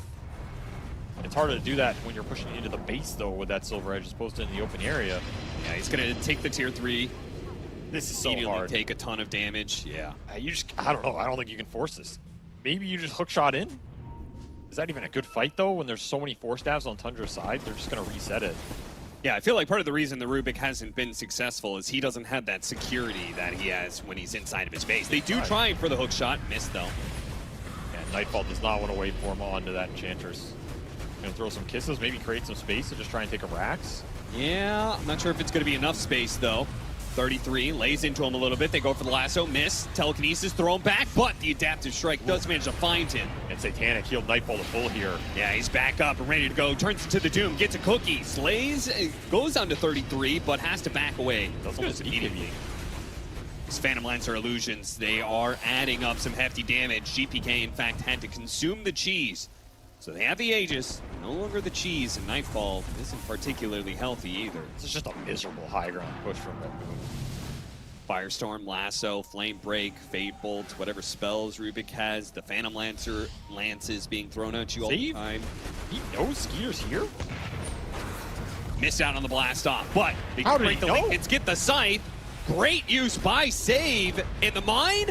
Almost stumped the Telekinesis toss away once again. 9. The saving grace, but the hook shot from behind. Toronto Tokyo will push him back. They've got a real opportunity. Skeeter's going to jump up to the high ground. They do have vision, but GPK cannot get in range. Now it's going to be 33, going to be the target instead. GPK mows him down with the Shredder. Nightfall says, get out of my way, Tormentor. You stupid Q. I'll take you too. Does take it, and it's for GPK. Oh, no! How did that battery assault not land? Dude, he mistimed it. Oh my god. The first hit was too far, and the second one was too late. He should have just saved it for the being in the range. Now he's got Firestorm and Mines. This lineup was hard to push into. Now you're going to have 9 laying Mines out. And these are low cooldown mines. Yeah. That deal a lot of damage. Oh boy. You just got to start mining up the base. This is miserable. It's trench warfare, literally. And that ward off mid, that is what saw Skeeter go to the jungle. That's what set all that chase up. I was wondering how Save knew, but always knows. And he's still looking with this Hex. Blind, goes for it. Only illusions. GPK will turn around and go for AEY. Instead, instant Scythe. Once again, Save is on point with this item usage right now. He's just cruising through them. Creating the openings for the team, and the damage is there to clean it up, even the courier. In a pit. He's trying to get the gem that's there in that little hole. In the fire? It's in something. Oh, it's literally in the low ground pit. Yeah. What is this? Why is there a pit there? Who knows? You can't even see it when you look down. It gets covered up. There's a spider in there. Jeez. A floating spider. That's terrifying. Well, at least the spider has a friend now. Gonna turn into gold. Okay, well, here's your high ground siege into the mine. Have fun. Oh, he forced him in! Before Telekinesis, no way! Mine got him off, they got him! What 9 from Tundra! You god. You absolute high ground. Oh, look at Save. He's gonna lay out his own mines, try and kill his own carry, but Skeeter does manage to stay alive. Save will die for that attempt. 2 down, and now a chase. Tundra trying to get more heroes. Telekinesis will stop the TP away from Toronto Tokyo, and they get a gem back. They get both gems, as that other gem is still there, I'm sure. 9 says FY. Hold my beer. I'll show you how. What a sick, aggressive Force Staff. Oh, that was so That's sick. one of those things you always forget is in the game, but every time you see, you're like, why don't people do that more? Yeah. And this is the perfect time. He dealt 2,800 damage to Nightfall with 5 mines there. That is a lot of burst. So he Fade Bolted, Force Staffed him in, then Telekinesis him, threw him back into more mines. That was sick. There was also a Firestorm going down, by the way. Oh yeah, Firestorm the whole time, percentage-based damage. Nightfall did not expect that one. Yeah, even threw him into like the last mine that exploded in the way back. Beautiful. That is just some sick execution here. And that is not a spell I think you want to be giving away again in this game. No. It has done work for 9. It's going to run out here eventually. Maybe that is the saving grace for Betboom. And look at that. They all just got 400 gold off bounty runes. Tundra finding a lot as suddenly those kills and push out. Skeeter has a full heart plus 3k gold. And just like that, this Phantom Lancer is approaching level 25 talent and ultra late game status. This game is not that straightforward anymore unless you can find the targets with your hexes, which there are a lot of them. You got double hex plus a hook shot that can chain into it here. The Ags do. But look who they found. Perfect Nightfall. Target dead back to back. What was he doing there? I don't know, but he thought he was just going to be clear to be able to go for that. But even the Lincolns, without the Ags or with the Ags, that Lincoln doesn't matter now. Easily removed. And 33 is still swapping his Midas in to continue to scale in this game as he catches up on the net worth chart. Classic. But that Ags, it is potent. It is very potent here. There's not a lot of save mechanisms for the BKB Man of Doom here. There's like a single 4-staff on save. Yeah. And this game, a lot of momentum just got shifted. All of that gold lead, it was up to what, 16k is gone in 2 Morphling deaths. Just like that, you're back to even. Yeah, a 13% win probability here for Tundra, now plummeting to 50. It's literally an even game entirely. 2 deaths on the Morphling is all it takes to ruin Nightfall's perfect game. Look at kill that momentum. He's still dropping mines all over the place. Why not? These might just win you the game at some point randomly. A little low, but they finally got the shard they were looking for, which is on the Enchantress. Maybe a bit too late for that to be impactful, but we'll see. Unfortunately for 9, those spells, their time has come. Oh no, he ran out of the Firestorm and the mines. He's gonna have to re-up here. This Rubik it's scary, man. It's scary if you give him the good spells in this game, which are pretty much, you know, the Firestorm, any of the Snapfire spells, or that proximity. Yeah, when you have that much cast range, I feel like those mines are way more useful in a fight. They also do so much damage. Yeah. He has Kaya, he has Timeless Relic, you have debuff amplification, you have spell amplification, duration. I mean, it's like everything on this Rubik plus Arcane Supremacy. I believe spell amp doesn't work for the mines, though. Does it not? Yeah, like Kaya spell amp, that kind of spell amp. Yeah. Are you sure about that? They didn't anyway. Maybe they changed it, but all right. Well, either way, when he throws the mines out, it will reduce their resistance, which means that amp that is amping up all his other spells like Firestorm and Fadebolt will do even more as well. For sure. It's still damn good. You're right. The mines might not get it. They might have, holy crap! 45,000 damage dealt. What is this portal? Ooh, sneaking up to Roshan, eh? I mean, it could be up right now. It's not, but it will be in a minute. Oh, a lot of Phantom Lancer illusions on the map. He has illusions in all 3 lanes. This is an illusion rune, I believe. So Skeeter controlling the entire map right now while Betboom clumped for this objective that is not up yet. You combine that with the mines, and they have a pretty good idea where Betboom isn't. Oh, the lasso almost caught up a GPK. Now they're able to get the counter initiation on a Snake King. These hexes are way too hard for the Bat Rider to go into. Trying to jetpack away, AUI, hoping to finish him off. Glimmer Cape survives as a result. Is the spell steal? That's Kisses. Oh, Kisses stolen. That's a big pickup. That is a huge pickup here. Especially Snake King. Oh, bot back TP'd in, but he didn't want to complete the TP, so they're going to be out a hero for a little bit. Tundra might want to slow this down. This Bat Rider just needed BKB this game. It has hurt Tundra so much. He's going to throw the Kisses in to scout the Roche. Unfortunately, it's not up. Yeah, still not up. Betboom trying to dodge the damage here, pushing themselves against the back wall. That'll all be wasted. It is up in 45 seconds. He wants to throw it again. And you're going to need some illusions to clear through this minefield. All the other lanes are pushing in really heavily. So if Tundra there's a massive wave bottom. In fact, they're going to gate to kill that wave. Here says there's no way I'm letting this hit my base with catapults. Yeah. They'll clean it up. Clears that out with the Firestorm. Wise move, because Tundra are still having initiation problems. How do they start the fights has been their issue all game, and they're not really close to solving it here. They do have a Hex on AUI. Toronto Tokyo immediately on the jump on Snake King, because that's a dieback hero.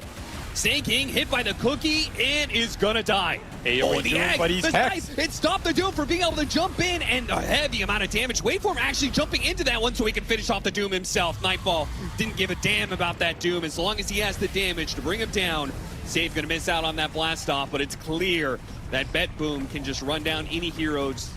At this point, 9 just going to have to back away with whatever spells he's stolen. I mean, he did get proximity mines again. That is pretty nice. He's going to need it for the high ground defense. You can defend your base again here for another 3 minutes or whatever it is. Yep. 5 minutes. These fights just, I don't know. I don't know where the opening is for Tundra. Like, how do you go in versus the double hex waiting for you? You can't really go on the Underlord. There's Lincoln Spheres. There's an Invis Morphling. It's just a Bat Rider lasso with no BKB to back it up. It's impossible. Yeah, there's way too much that snaking has to do with too little net worth. I mean, without the BKB, you really can't get this done. I feel like this game is coming down to Tundra are in a position where it's maybe we can't win, but we're going to make it so you can't either. Yeah, and hope that Betboom throw going high ground. Like, that's probably your best bet right now, is you get some crazy high ground defense fight that just boomerangs back to Betboom's base and you win off that. Because I don't think you can aggressively take it to them. Time to get weird with it. The problem is, level 25 is done for Snapfire, so GPK is, he's hitting full capacity here, and he is really starting to hurt. Nightfall going to be a little bit more careful, but the kisses, the stolen kisses are going to be put to work. That is super annoying, because that's just another way they have to wait out here. At this point, stop casting proximity mines. Yeah, you may have to start thinking about that. It might help you win this game. You're not really a hero without it, but... Yeah, but is 9 a hero without it? That's a bigger question. I mean, to be fair, when they killed the Morphling, Save also went in and almost soloed Skeeter. So... That is true. Okay, how about this? You can't go high ground. What if you just bypass it? What if you push a wave in and you just gate behind Tundra in their own base? Okay. And just kill them. They have a lot of Force Staffs, and they're professional Dota 2 players. I feel like their reaction speed is pretty decent. I feel like then you've just gone behind a tier 3, but you haven't actually caught anybody. And now 9 is operating from his fountain rather than his tier 4s, you know? Okay, but what if we have a distraction? We just need a distraction. I thought you were going to make some sort of game suggestion. Instead of going high ground, what if you could burrow? What if you could dig a tunnel into the enemy base? I mean, he is the Abyssal Underlord for a reason. That's true. He owns those realms.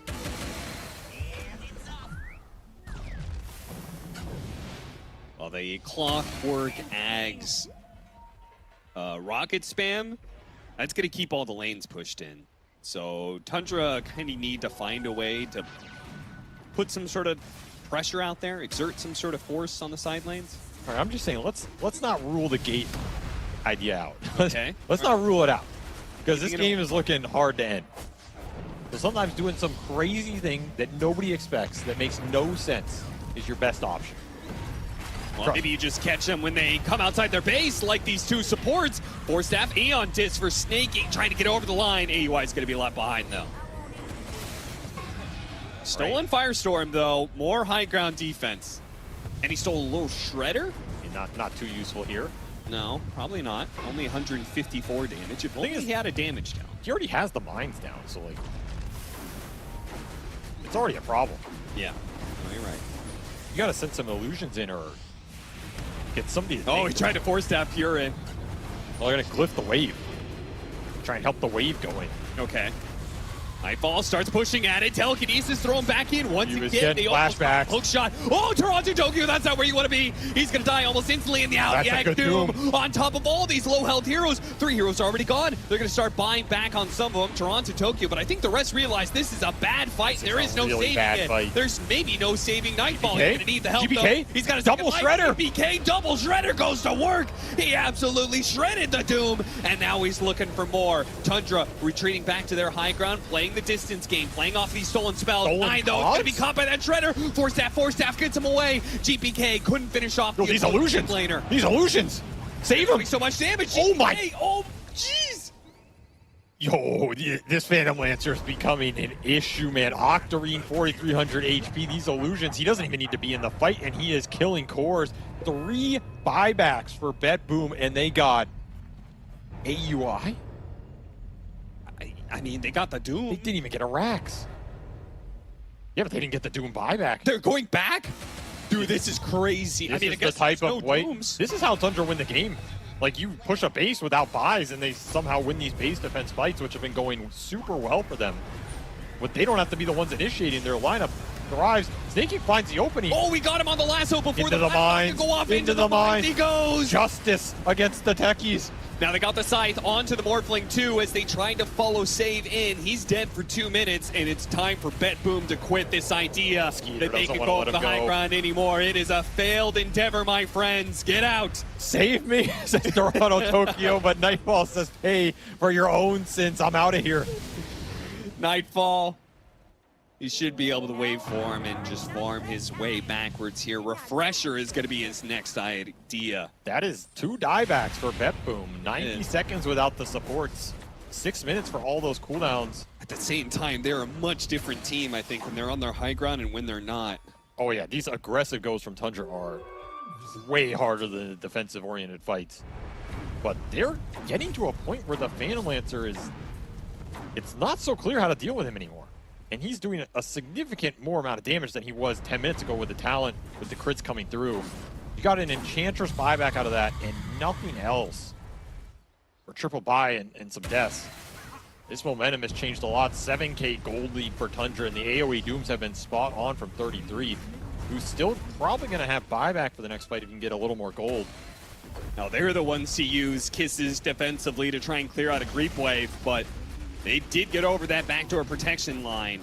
Yeah, look at how far back they're playing. They do not want to give up a lasso here. Snaking was fishing for it. This is disciplined play. Damage. Okay, backdoor protection goes up for a second, but it's back out. And the first racks of this game goes to Tundra. Wow. That is astounding. All of the things we thought about what this Rubik pick would do for them were absolutely wrong. As it was not the early game, it was not the mid game, it is the late game. The late game mines and Firestorm. The Rubik trench warfare is what paid off for Tundra here, as they turn the techies against Betboom multiple times, find a foothold. Now they have a bunch of range cubes pushing in with a troll. Get cleared up here. Supports are back for Betboom, so now you're back in that position for Tundra where you do not want to take the aggressive fight. Yeah, they bait definitely want to on Betboom. They get the scythe into the blast off. Good telekinesis usage to get Snaking back. Really making this Aeon Disc work for him now. This game is coming down to buybacks and who finds who on these jumps. You find the Phantom Lancer. Do you ever find the Phantom Lancer again in this game? I mean, he even has that shard, right? The new shard that is an extra invis element. It's so damn hard to find Skeeter at this point. That on top of the Doppels with Octarine cooldown, on top of Manta, on top of Lincolns, on top of Ninja Gear. Good luck. You are going to need a lot of spells to end this game. You're also going to have to find Tundra outside their base. That seems to be the conclusion I have drawn from the last 5 minutes here. And we're approaching the 60-minute mark, which means those last tier of neutral items. You better be praying for some Machinas. I think you need them on the Betboom side. What's the... Is there any... Oh, there's the Blade Mail item, right? Arcanist armor? Yeah, I was just trying to think of if there is any item that gives you magic resistance. At least that Arcanist armor helps deflect some of this damage to maybe, I don't know who, Underlord, I guess? I just don't know how you commit on the Tundra high ground. Like, that's the problem. The PL is way too obnoxious. Snaking is right in here. Yeah, Snaking out from heroes. Toronto Tokyo, he's going to use that Axe Refresh. Hook shot inside the Vice, a lot of stuns, but 33 is going to get on top of Save. We'll follow up there, but 33 is also taking a lot of damage. He's got to be careful of GPK Shredder. Snaking sacrifices his life to get out some spells, force the buyback. They are poking at them from a distance. Kiss is trying to cover all this up right now as Pure goes for the desperate TP out, but he will be denied that. Toronto Tokyo is going to be caught up in it as well. So double kill with no buyback. No Underlord, no Clockwork. Tundra now in a 5 versus 3 with lots of time. This Rubik is becoming terrible. Look at the damage in this fight from the Rubik, by the way. He hit level 25. He has 40% spell amp for stolen spells. He's throwing out a Firestorm that gets amped by the Kaya built into the E-Blade, with E-Blade on top of a hero, with Timeless Relic, with his own spell amp, and then he's rocket flaring off cooldown. And he had an Arcane Rune there. Okay. He had like 5-second cooldown rocket flare that's hitting for like 350 or something. That's just a joke. Not to mention this Firestorm was chunking pure. I mean, how much is it? 5% burn damage? It was doing 167 damage a wave? It's just disgusting what this Rubik is putting out right now with all the talents online. 4% max HP burn right now. The late game is where he shines, apparently. Oh, look at that, though. Divine Rapier picked up for GPK. Okay, he is not playing around anymore. No, with that Daedalus. Remember the last time 33 tried to show up with the Ag's Doom, and then the Shredder took him might down just to half? disappear. Yeah, he might just die straight up. I mean, that was a double Shredder, so he only has one. He has to use it wisely here, but it is a multi-Shredder with the extra hits. Blast off lands, but 33. Doom's already dead. Where's Doom that Shredder? Comes through. They have to back themselves up a Oh, little bit here. oh, Shredder goes you're through, gone. and that's a double. You're gone, son. Blink and you miss it. GPK puts you back in the well as he got some crits to boot.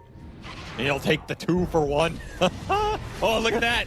Enchantress AUI already setting him up with a creep long time ago. Has a TP point for them to go into the Roshan pit. So even though they're down a man, they still might be able to take this Roshan before Betboom can get there. This is so slow. They're going to get there for Yeah, sure. this is going to be too slow. And Tundra have messed up a Roshan engagement before in this game. The first one, in fact. They'd rather take the positioning here. That was the reveal of the Divine Rapier, is one thing to note. GPK, is he going to get that same kind of beautiful jump again? Refresher for Wave Morphling. You don't have much armor on Tundra's side. That's the problem. Even if you know about it, what are you going to do about it? Like, you don't have a Shivas. You don't have an AC. These are all squishy heroes to that Shredder. Yeah. If he connects, you have only a prayer to save you at that point. Still, the buybacks are up for Tundra. They're getting a lot of gold in Arcane Blink for 9. Okay, and we also have 60-minute items, so you're going to be coming in. Betboom not worried about the tier 5s, instead worried about Roshan. As he goes over to the Radiant side, they're going to quickly take it down. I don't think Tundra can test this. They'd rather save their buybacks, play for the high ground defense. Of course. Dare I say it. So a free Aghanim Scepter for the... He already consumed his eggs, actually, so he can give it to someone. Minus. Oh, no, he does. Yo, Nine, what are you doing down here, son? Yeah, Nine Oh showed my himself, God. almost got hit. There was a hook shot that was attempted. Oh, he didn't make it over the cliff. He spotted again, and there's the damage. What was he doing? I don't know. He might have thought Roshan was still on top. Maybe. Yeah. I don't, like, you knew Betboom were down there. Yeah. He's just solo. I mean, you have Arcane Blink with Seer Stone, so this Blink range is insane, but it did not get him far enough. And now you have Aegis for the Divine GPK, who's only 1 talent away from being maxed here. Okay, let's go over... 5 items come through. It's always Giant's Ring for Skeeter. Oh, yeah. We're going to see this. Yeah, that is a shred from hell right there. How does Skeeter always end with Giant's Ring? It's just destiny. I mean, I guess now it's higher chance, but even back then he was getting it. That's a big Phantom Lancer and a big problem. Yeah, we're having a hard time with that damage. Look at that Desolator. Woo. The rockets, not enough. Almost finished off AUI. Well, they found a lasso. Pulling in the Morphling. They're going to be able to get the Doom on top of them. They have any force snaps to get the Morphling out of here. They definitely need to, but the damage is just intense. GPK is making heroes disappear every single time he jumps in, but Betboom do have the base to worry about. They really have to worry about this. They have Gate to come back, though. Yeah, GPK's not backing down. He wants to see if Tundra come out. Yes, Stygian Desolator, man. The damage is absolutely out of control. Yeah, how much damage is he doing a hit? It's so much. 700, almost 750, and then he can crit off of it. Yeah, that is disgusting. And for no armor. They have no armor. Absolutely nobody survives a full round. Absolutely nobody except Skeeter. And, I mean, he's being hard to find. That's going to be an Arcane Blink for GPK. We are seeing the rise of these Arcane Blinks for a reason. Yeah, why is that? It's just the cooldown. The range. You get in really deep. Yeah. You get in and out very fast. Look at this smoke move. The tier 3 that they took so long ago is gone, so they can make there this now. play. And look at that. They're going to spot AUI. Didn't even... Oh, he did use the Shredder, but he'll be happy to clean up a Rax through back door with that. Skeeter, your time has come yet again to defend the high ground. Just throw him in. Oh, he got Lotused, so he couldn't actually throw him in. I mean, GPK needs to think about the mana burn in these fights, too. Like, Shredder's only as scary as you can cast it. Right. These illusions burn you out pretty fast. This game has become an absolute abomination of a Dota game. Mirror Shield for Nightfall. What other tier 5s do we got right now? So Stygian Desolator, yeah, we saw that one. Still a token on Pure and a token on Toronto Tokyo. So they're waiting. Force Boots for Toronto Tokyo. All right. And another Mirror Shield, this time for the Underlord. They were probably looking for the armor and didn't get it. That's what I'm going to assume here. So they have one token left for save, I believe. Tundra, we got a Mirror Shield on Snaking when he jumps in. Giant's Ring for Skeeter. It's a good Mirror Shield for sure. There's the Seer Stone that we saw earlier from 9. I also like the Pirate Hat for AUI. Horse Boots, okay. You get that attack speed on the Enchantress. Oh, yeah. Start digging up some runes to save for the buybacks for the high ground defense, because that's how you're winning this game. I mean, that is probably the most efficient tier 5 neutral item to pick up if you're just constantly digging up bounty runes. Like, oh, by the way, look at the look at what 9 picked up again. Oh no! Oh, this game no. is something else, dude. This is one of those games that. Wait, let me see the range. Yeah, he can throw those mines. Yeah, he just hurls them in. He's an artillery. He's just chucking them out there. The cooldown is way too low for this to be fair, man. I'm telling you, this is one of those games all 10 players lose. They all lose this game, no matter what happens. They all just went out of it. Well, if Betboom wins, they can be done with the series. Tundra win, we're going another round. They got to do it again. And this has been a struggle, but they are holding on. Absolutely holding on, and they have waited out this Aegis. I mean, GPK is... He has one more slot, kind of. He has a level 30 talent to get, but otherwise he's pretty capped. And this level 30 talent, it's good, but he's not really playing off his ult. He's playing off the shred.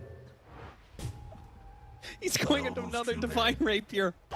His Aegis is about to expire. They gave him the Wisdom Rune for that talent. They're powering him up, but this Aegis is going to be gone. And I don't know how easy it is to go high ground into this Phantom Lancer with 5,500 HP when you can't find him. They need a way to find him. They need vision. They need rocket flares to hit him, but he's invis half the time. Not that it matters, by the way, but it's an even net worth game. Oh, yeah. Exactly 1K difference. Why not add it to the list? Yeah. Might be here for another hour if the games at this major are any indicator. Do you even wait? I mean, what does waiting for next Roche even do? You can't go high ground. Actually, one thing. The Rubik spells will run out. Sure. But so he'll have to re-steal some spells if you get like a fast initiation. I mean, the base is already completely mine. Yeah, but he may not be able to like firestorm you at the start of the fight, which has been really important. This last 3.5 minutes that we've been sitting here is 9's buyback period. Oh yeah, like he bought earlier in. So if Betboom want to try and abuse this with all of theirs up, if you find the Rubik and kill him, he's gone. I mean, if you're going to do it, you're going to do it right now. Yeah, it has to. They have a double damage in the river. That is a big rune. I mean, it's a very big rune. You put that on the Snapfire. Grandma's hitting real hard. Cowboy grandma from hell. Just going to get the bottle to put it in so they have it saved. Is that a Pantera reference? Or a little bit, yeah. I respect that. It's 66 minutes in this game to think of that one. He will take that DD. Grandma will power up here. She's bringing a world of pain. There ain't no cookies for anybody anymore. I do not thank. But can you get the damage out on who you want? That is the problem. Look at Curtis. Where did these creeps even come from? They come from top? They go through the portal? How'd you get these here, Curtis? I mean, he's pushing the one lane that there isn't a Rax. Like, he's going to mega you. That's the thing Betboom have to think about, too. These creeps are going to mega you bottom if you commit for a fight, and your base is missing 2 lanes and exposed. There's a real possibility you just somehow get thrown on the backside with the bots. Do they have some bots in? They do. They have bots, too, on two of their cores between the Doom and the PL. They all have bots. Yeah, even the Rubik has one. They might be thinking about it, honestly. 4 boots of travel 2 up. Dude, they're definitely thinking about it. Oh, my God. That many bots, twos, they are 100% going to megas you. There's a glyph. There is a glyph that you have to think about. I think Betboom is going to get caught by this. I don't know how they end this game. This is one of those games that I feel like Betboom lose just because they can't win it. Like, they just can't win the game, so inevitably you will lose. Yeah, there's a whole lot more red dots on the map, that's for sure. Oh my God, that base. Tundra's base is going through puberty right now. There's red dots everywhere. The aggressive smoke. Yep, the aggressive smoke in. And buildings, they're letting the creeps actually hit the buildings. The range barracks dies to just that. How did we end up in a siege scenario where Tundra are the ones sieging? I don't know, but the illusions, they're going to start hitting the buildings, and that is going to force Betboom out of the base at some point. Don't tell me Tundra are going to whittle their way through a melee racks. 10 damage at a time. Yeah, they actually will. They are the team to do that. They're the team 100% to do that. How does Snaking not have a BKB in this game? Yeah, he bought a Eon Disc, and then he bought a bots too. Just buy a BKB, dude. Yeah, he's got a mirror shield. At this point, I don't even think it matters because he's just going to die to the shred, but... Just believe in the mirror shield. Oh my god. Well, Nine's buyback is coming back up. So they got that going for him. I'm so surprised that Tundra didn't put the pressure on Betboom. I mean, I guess they didn't have buyback on 9. It's up in 40 seconds. Maybe that's just a risk too much. Like, you lose that fight, they could go high ground in a minute. You gotta remember, it's Tundra too, you know? You guys are a very patient team. Yes. I doubt they're in a rush right now. And I'm not sure if Betboom is that same kind of team. Are they patient? I think they're getting frustrated. Yeah, I think so too. 2 more creeps are pushing in bottom. I feel like they were a little lax on their base defense, you know? Yeah, it's creeping up. It's coming in again. These games are very frustrating. I mean, if Phantom Lights are just TP'd into bottom lane and just all in the building. He might get it. He probably dies. He probably dies. I don't think the Megas are worth the PL buyback. I agree with that 99% out of 100. But in this situation where your high ground is so immense, I think, like Betboom might be like, guys, we have to go high ground now because of Mega. That is quite a gambit. And that's a gambit to win, baby. That's a Lancer gambit right there. Oh my god, he found an Arcane. Oh, Snaking! He took the Arcane Rune from 9. And that was okay. You don't know where Betboom are right now. And they are very close. That Linkas will proc. They almost caught Snaking. Gating in. Another Glimmer Cape, another Blink ready to go. He might even think about going back in. Some of his team is around. Anybody want a Wisdom Rune? The old... How much experience does a 70-minute Wisdom Rune give you? 2,800. Oh my god, he's almost level 25. Yeah, that's a decent 25 talent. Oh yeah. I think it's the last one to get in this game. Yes, everybody else is 25 or higher. All right, playing for Roche. This is going to be a clash. Snake gets Tokyo, spots him, hits him with the hook.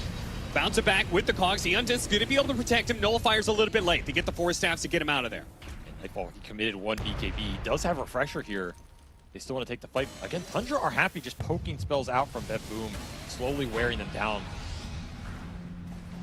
Oh, look at that spell steal He got range, mines man. again. He got mines again. Why? Why do you do this to yourself? Now, dude, Roshan Pit's going to get mined up so heavily. If Betboom do not find a way to start this fight now, it is going to start looking like the dire base. I mean, they can't because their base is still getting pressured. There's like stupid Wildekins and shit in their base. Why is relentless, He's man. sending a Warpine in mid. Why, dude? It's so annoying. Look at Skeeter with his Giant's Ring and this invisibility. Snaking is so far up, he doesn't have Aeon. They don't see him. They see him now. They spot him now. Immediately, the hook shot. Force that. Oh, he dies instantly. He is by. He does. And he got a reaction out of Betboom. Toronto Tokyo maybe didn't want that cookie. But it's okay. The illusions are cleared out. Still hit of Malice here. Back to the mines. Gonna be throwing out pits. No cooldown in between. With mines on top of it. In fact, yeah, he can literally just have 2 pits out. Well, I hope Betboom are enjoying this one. Oh my god, you're gonna get pitted and mined and pitted and mined. Do the pits stack? Why do I have to ask if the pits stack? That shouldn't be a question I have to know. Like, it's not normal. We're about to find out. Refresher for Snaking. I guess he can refresh the Aeon when he goes in. He has played this game with some balls, I'll give him that. Yep. He has just jumped in every fight, live or die. And they are encroaching on your territory, Betboom. They are getting more illusions, more mines. Here comes Toronto Tokyo straight into the heart of hell. That Cog for it. The Cog's blocking it. Nightfall. That's going to be a BKB wasted at this point. And the Doom, who has jumped back in, now gets on top, goes for the Underlord. They're going to quickly take him down. That was fast. And Low Shredder only being used on illusions. There's no real Phantom Lancer there. Tundra is playing the kite game perfectly here. Lift, throw him back one at a time, send the illusions in. Tried to go for the cookie, blink away. Meanwhile, Impetus That's a pure buyback. It's pure buyback. And remember, their base is getting hit by a goddamn Warpine Raider right now. I don't know how these creeps are still here for AUI, but they are just exerting some pressure. Kiss is going out, trying to get some vision for Pure to come back into play, but he's immediately caught in the pit. He runs forward, Nullifier's immediately blocked. Nullifier got onto Skeeter here, but he doppelgangers away to the side. It's going to be AUI. Low Shredder, 2 shots, that's all it takes. He will buy back. Oh, he got him with the snaking. Oh, but getting pushed back by the Cogs. They got the last one on GPK. They have to get this kill, and he's dead. Divine on the deck. Who got it? Divine all around. Still there. Nobody wants it. There's more too much chaos. Mines. Nightfall's trying to get away. A buyback on GPK. He's trying to get back in, but he can't get to the Divine Rapier, but I think he might have had a stash. I think Skeeter. Wait, where'd it go? He got it. He picked it up on 30. Oh, yeah. They're going to go back in. They managed to get the blast off.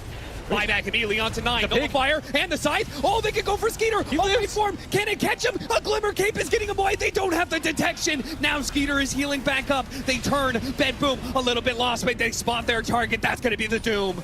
Skeeter, he has to try and heal up during this period. He keeps on showing himself, though. He keeps on baiting Betboom in deeper and deeper. They desperately want this kill. Oh, is that him? Is it not him? It's the Lancer. They're not sure anymore. He's TPing out. He's TPing out. They had the vision, but Sade couldn't get it off. And meanwhile, the creeps are being dragged out of their Tier base. 4s are dying over here. There is a throne exposed on the Radiant side. Betboom have to send Pure back once again. They got 3 buybacks out of Tundra and a Roshan, but it cost them 3 of their own, and they're going to have to chase it top. Well, the base is being threatened. GPK gets his Divine back, but I don't know if he feels good about that one. I mean, was that his original Divine? Because he also had a second Divine. Yes, it was. Okay. And I think he regained it in that fight because he did not have enough gold for buyback and a second one here. Wait, Roche is back. Okay, Roche has bugged and has gone back bottom as they stunned it. A fatal mistake, but I guess it doesn't matter. It'll cost him a little time. Yeah, it's This game indeed has everything. Get some Roshan Rebellion. Oh god, now they're the refresher on GPK again. We saw it last time. He's just gonna eat the cheese. Yeah. He's like, screw your cheese, man. I don't have the slots for this. I've never heard of a block of cheese. Yo, Toronto Tokyo, you wanna go over there? You don't give cheese. I mean, Toronto Tokyo probably wanted it, actually. He's like, what the hell, man? Why'd you eat that? That's a classic GPK move if I've ever seen one. If I can't eat the cheese, nobody will. None of you deserve the cheese this game. Maybe if any of you start pulling your goddamn weight, you could have a cheese. Giant Lancer Illusions just killed Toronto Tokyo's courier in his base. By the way, yeah, AUI died in that fight, and because he's dead, he was microing mud golems in Betboom's base. He was. Pulling creeps off of the throne. That's why those tier 4s are dead. Because he pulled a Radiant Wave off of the tier 4. Really? That's what he mud did? golems. This man will take so much of you from so little. He has no chill, bro. This man has no chill. Disgusting. This is a disgusting You already game. won a TI. You've retired. Chill out, AUI. Take a break, man. take a break. This Oh, is so sweaty. Wind Waker done. 9 needs it too. Nullifiers are scary, but I mean, these Dooms have been super impactful too. Tundra, they need to play around the jumps from 33, sticking on these core targets with the 2 Dooms between him. I almost feel bad. Very influential, as the other 3 had to buy for that fight. I mean, Betboom, they did find heroes. It cost them a lot, and now they are buying out for the Rapiers cap. It is double Rapier for GPK. Yeah. And a Rapier for Nightfall. Has 3 on Nightfall, that was the Was that the one on the ground? Yeah, I'm telling you, GPK had a second rate. Maybe. I mean, who the hell knows at this point? And I think he's trying to figure out the damage. Which is better, Daedalus or a second Rapier? Daedalus? I think it's always the Rapier, but Daedalus is definitely better than the Silver Edge. Okay. And he does have but he also kind of needs the Silver Edge to get in position, maybe. God, it's hard. I mean, what happens if you ever just Shredder the tier 4s with double Divine and insta-refresh Shredder it again? Do they just disappear? Just like take the throne? Like they just don't pop glyph in time? It's like win 2 the game? seconds. I'm telling you, the gate play, it goes back to the Back to the gate! Just gate him there. Let him go to work. Snaking. Spotted. Oh, the blink away, barely. Toronto Tokyo blind hook shot. Was just praying to land it, but Snake King gets away. And Pure's already keeping bottom. He knows the game that is being played right now. Get the lanes in. The eventual split push. By the way, Tundra's base is still completely mined from earlier. Yeah. And also they, still have not taken any buildings past that tier 3, which I'm surprised that we haven't seen like just a little Shredder quickly take one of these buildings. But if he had buyback here, I think maybe we'd see it. But yeah, that's what I'm saying. Like, what is Betboom's plan to win this game? What is it? I don't know. Okay, well then don't make fun of my gate plan. If you don't, nobody knows. Listen, I don't know what the right plan is, but I know what a bad plan is. There's no bad plan. You gotta watch out. Plan. He's gonna be pulled back in. Aghanim Scepter immediately. As soon as they get the lasso, they use the Doom on 33. And if there's anybody who tries to save the person who gets lassoed, they're gonna get doomed too. Just like the Underlord now. 33 though does need some help. That Lotus Orb, Aeon Disc can only last so long. Gets a Force Staff away, managed to survive. So they bring down the Underlord for 2 minutes. And now it's Betboom who have to retreat here. Yeah, they need to get the hell out. No Pure for 2. That is... No, GPK goes back in. Quickly bursts down the Doom. They surprise him, and Nightfall's going to be able to catch the Bat Rider as well. 3 dead for Tundra. And now, just like that, I mean, the numbers disappear so quickly. It's all about who gets the jump. The advantage goes away in a second. I thought Tundra were going to route him there for sure, but if you can't find GPK and he finds you, that is a death sentence. Tundra do not have answers for the Snapfire right now. Betboom do not have answers for Skeeter, but one of them kills you a lot faster. They did get a save buyback out of that as he went through the gate that Pure set up. So that's going to be the longest cooldown in the game now on the techies. But once again, I ask Betboom, how are you winning this game? I know how Tundra aren't losing it. I want to know how you are going to win this. It's going to have to be a man up at some point. You're just going to have to commit to like a push and kill these heroes through buyback. I don't know. I still think there is some siege with Shredder that is possible. Oh, look. He's worried about the lift into the aggressive Force Staff type play that we saw earlier, I think. AY 2000's heading for the Radiant base again. Look at him go. That's a Lizard down. Whose Lizard is this? I mean, he's got the... Doesn't he have the Ancient talent? No. Wait, who has the Home of the Overlord then? Whose Lizard is it? Oh, it's Skeeter's. Skeeter's bought a Helm of the Overlord and backpacked it. Of course. Dude, this team has all the tricks, man. They're so goddamn nerdy. It didn't even, it's still down here. He's just holding it. Yeah, he's just going to chill out. I mean, this is what you're supposed to do. This goes back to literally the Eternal Envy days. He's the first one I saw do this, where you buy an extra Helm of the Dominator, you get a creep, and you save it back here for boosted travel possibly. Yep. It is a very important thing to have up, and Skeeter has so much extra gold. Why not do it? I mean, if they could still do it, they'd probably buy mass couriers and circle them around the throne. That said, they also have another vehicle as 9 stole Gate. Oh. Which is pretty interesting since he has the Ags for it too. Oh yeah, hit him with the pit around the gate. Let's see what he can do with this. I don't know how useful it's going to be. He's going to throw a gate onto them. And they... what the... That wasn't the move. I mean, it's fine. He's got like Octarine, super low cooldown. They don't know about it. They're just having some fun. I mean, Tundra can entertain themselves all day long inside this base. They're in for the long haul, baby. They're gonna stick around. Oh, a double damage. Oh god, look at him. 1100 damage. That's a big boy. That's a big boy right there. Mortimer is heavy. He's better than Jim. That boy thick. He is a thick boy indeed. It's a thick ass boy right there. Oh my god. But can he do anything with it? Look at the Gaimin on the fountain. They're like, oh god, guys, they're going to backdoor us. No, all just a bait. Touch is just screwing with you. This is one of the silliest games I've ever seen on so many levels. 82 minutes. This game does not look like it's close to being over. Are we actually going to give that other 2-hour game a run for its money here? Remember when Ice Frog put in tier 5 items as like, okay, if the game actually goes 60 minutes, you end the game with these. No one got an Ex Machina though. That's the crazy part. It's just a bunch of mirror. It's like all defensive. It's like all mirror shields and force boots to play the high ground fights. Yeah. I'm telling you, neither team has an idea how to win this game. They just both understand how to not lose it. They're like, guys, don't worry, our plan to not lose is better. Is this where the Amar factor comes in? Who's younger? Who's younger in this game? It's got to be Betboom. Betboom, surely. I feel like AUI probably AUI is struggling. He takes the average away. I mean, Snaking's up there too. Oh, they found a Doom on Nightfall. Where did that come from? They were so worried about the gate. They didn't pay attention to the fact that Tundra could be outside the base. That is a big death. Can Tundra punish it? Probably not. He does that buy.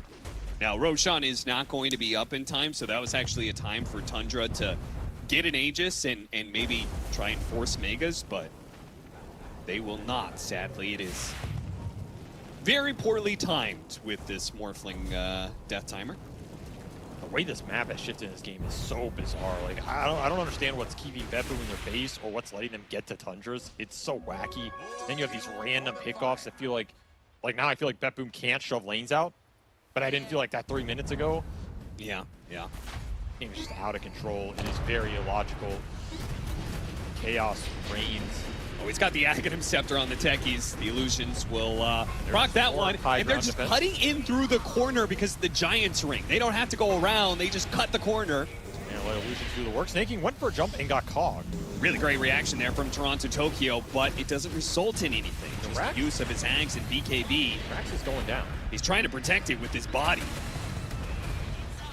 By the way, those Doom Illusions are off of Manta. 33 bought an extra Manta in this game just to send some more units in. Snaking finds the jump again. Snaking does manage to get it, but he got caught by the pit and now the scythe. And now he's been shredded. Yeah, that was an initiation. That was one of the initiations in Dota. Throw yourself into the meat grinder. But it doesn't even phase Betboom. They hold the buyback. Buy a damn BKB, man. No, buy the BKB.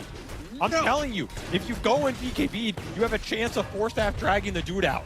You are getting insta-hexed every time. He's had it queued up for 90 minutes this game. It's an 85. You have enough surplus gold to buy it and have buy. Dear Lord. Snake. Why are you doing this to yourself? Why are you doing it? Okay.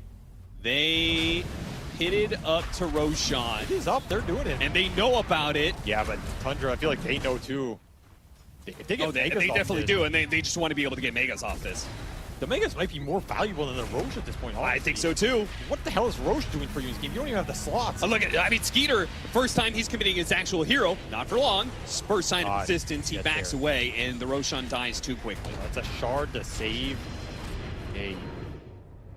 Aegis back to GPK for the Divines. I mean, that's the nice part about the Roche. You can protect these rapiers on GPK.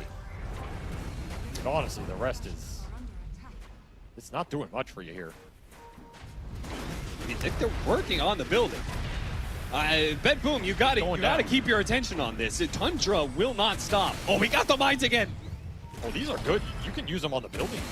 Oh, hook shot off the mark. Oh, they don't want to let him get out of here with that steal. Yeah, Toronto Tokyo is desperately searching for more, but he's not going to be able to get it. Just drawing attention with the Aeon Disc, Lotus Orb, bouncing back some spells.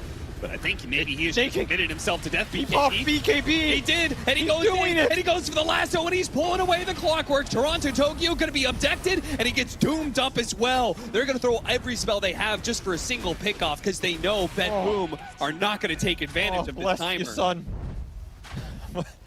Bless you, Snaking. You finally got there, and it looked glorious.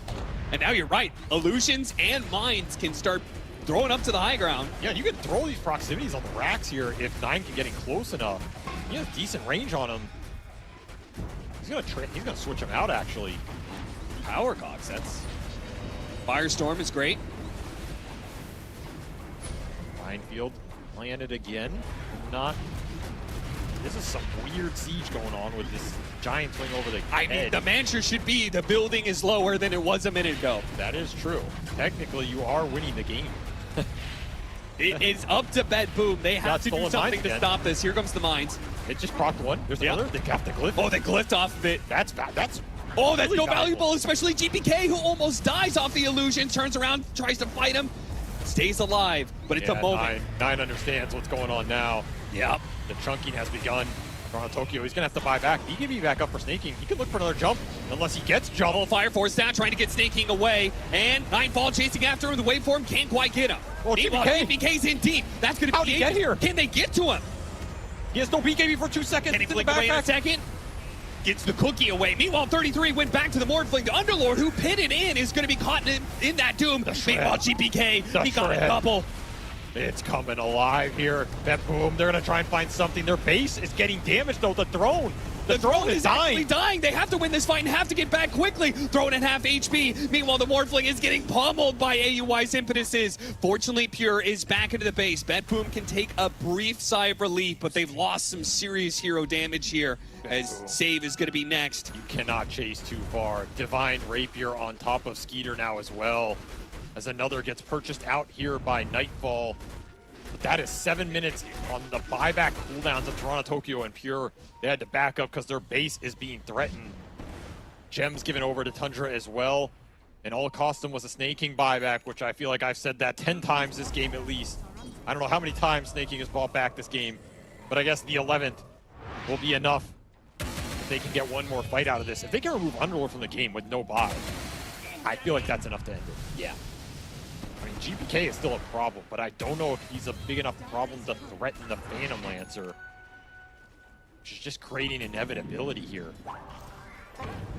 Nonetheless, Tundra, they're going to back off. Do not want to use poor buybacks here, as those are the most important thing in the game right now.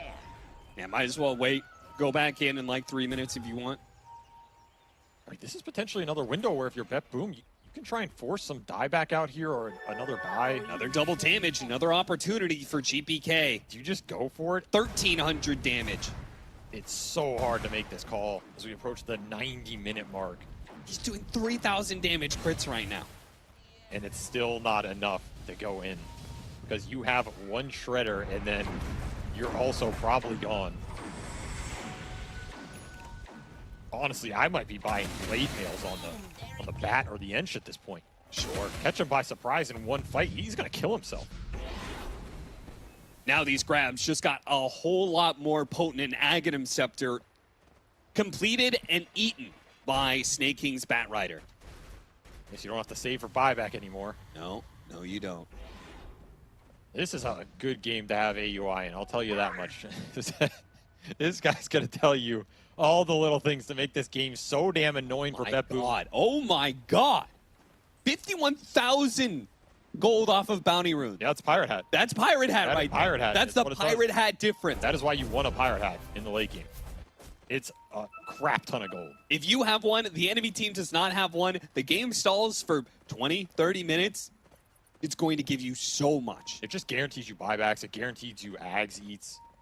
It's a lot. It's a damn lot. And, I mean, even 9 has his own Helm of the Dominator here on Rubik as a 7th slot. It's 200 gold a pop. Every 40 seconds. Everybody gets 200 gold on Tundra. It is a very broken item. But it is also an item that does not end the game.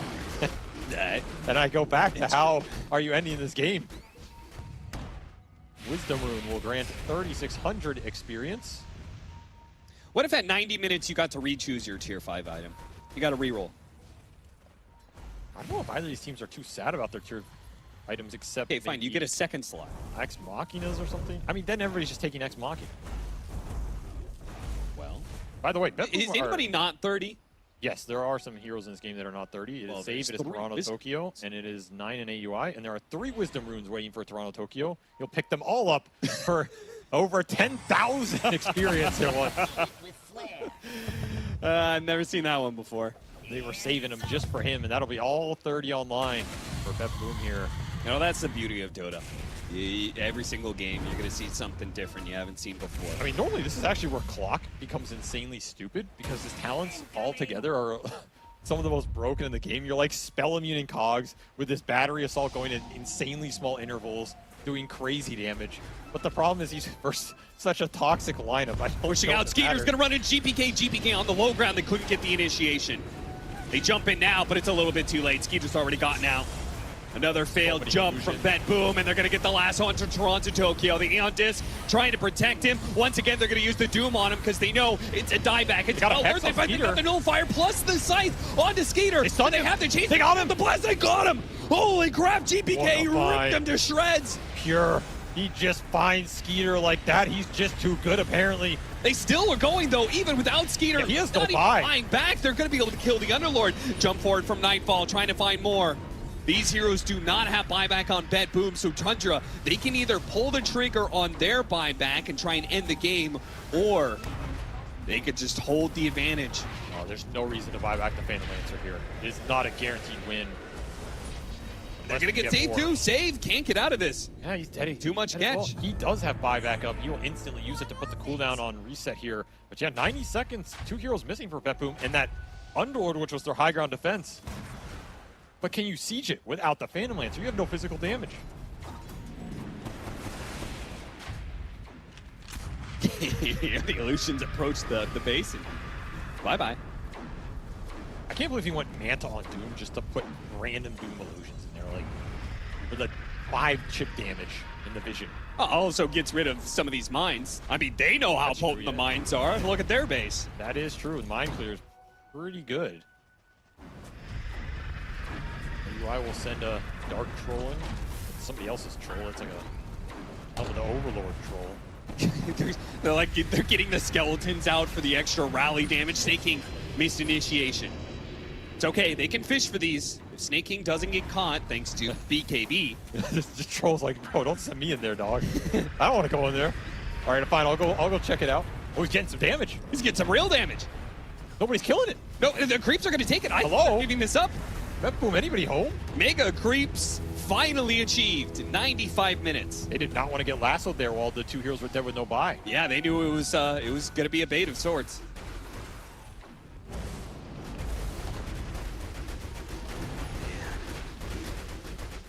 GPK, a 3rd Divine Rapier, but are you ever going to find the targets to shred in the first place? Keeps on finding the Doom, keeps on finding the Enchantress or the Bat Rider, but never the Phantom Lancer. Never 9 3,200 crits. That might be the highest I've ever seen. 3,200 damage crits. I mean, surely he's not beating a PA. Yeah, but that's for non-PA though. That's insane. But again, how do you win this game? How do you win this game? Yeah, Megas are just... I'm telling you, I feel like they're at a point where if you just gate the Tundra's base, GPK might kill it. If you but you're... Oh, shit, they're baiting into Roshan.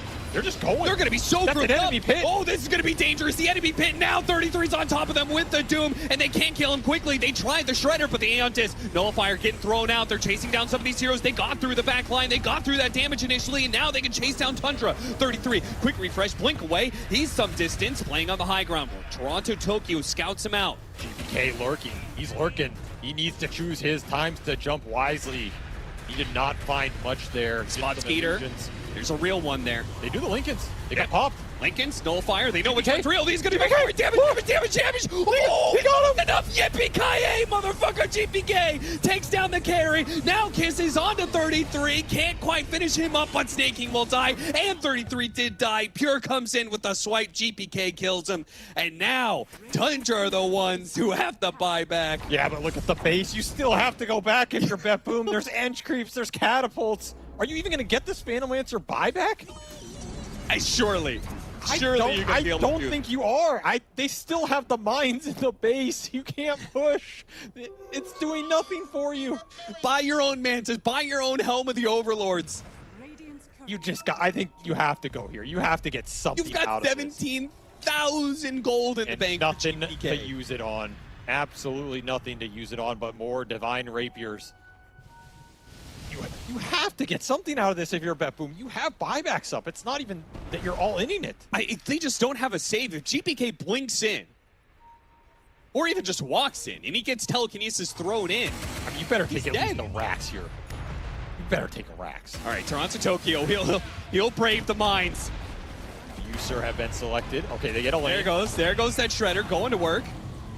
Hook shot stolen. That's a weird spell. They really want this family to buy. They're going for tier 4. Snipeball just blinked on it. Look at him. He's demolishing that tier 4. That's going to be buybacks. Can they get out, though? And this is a potential win condition if you can kill Tundra right now. And you have the buyback advantage. I don't know if you want to leave. I really don't. It's terrifying to man up here, but that is another divine.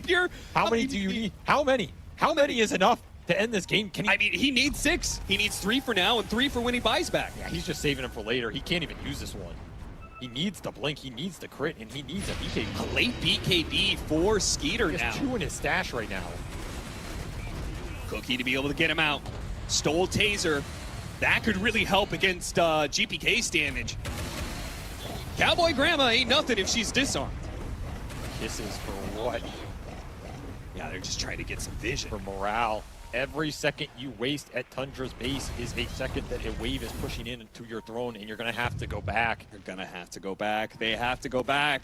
They did get the buybacks, though. That was what they were looking for. Yeah. 6.5 minutes here that Tundra are going to have to wait for Phantom Lancer buy, for Doom buy, and for the 2 supports at 5.5. That is a big 5-minute window. If Betboom can put something together, get the lanes in, maybe get a rune. You have 2 Divines sitting in GPK stash right now, so even if the Snapfire dies, you got backup guns here waiting for you in the arsenal. You got another Roshan. I don't know what Roshan this is. This is Roshan like number 7 at this point or something? I mean, does anybody not have an axe? Pure does not have an axe. You should let this Roshan go to Radiant.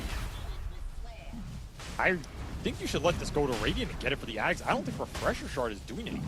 Nobody has the slot. It does help GPK for the Shredder. I think the axe on Pure is bigger here. I mean, does GPK want to carry a Refresher Shard? If he does, then okay. I get it's better. But you have to give up something bigger. You're going to have to give up a Blink or a BKB for it. And once the they let it go to... I think maybe they intentionally let it go to Daedra, okay. and it swapped over to the Ags. They got it anyway. Going to consume it. All right, that's pretty good too. I think that's what you'd rather do here. You get the last Ags. This Ags on the Underlord is effective. You get move slow, you get an extra pit. It's not worthless here. And the siege will continue as once more Betboom.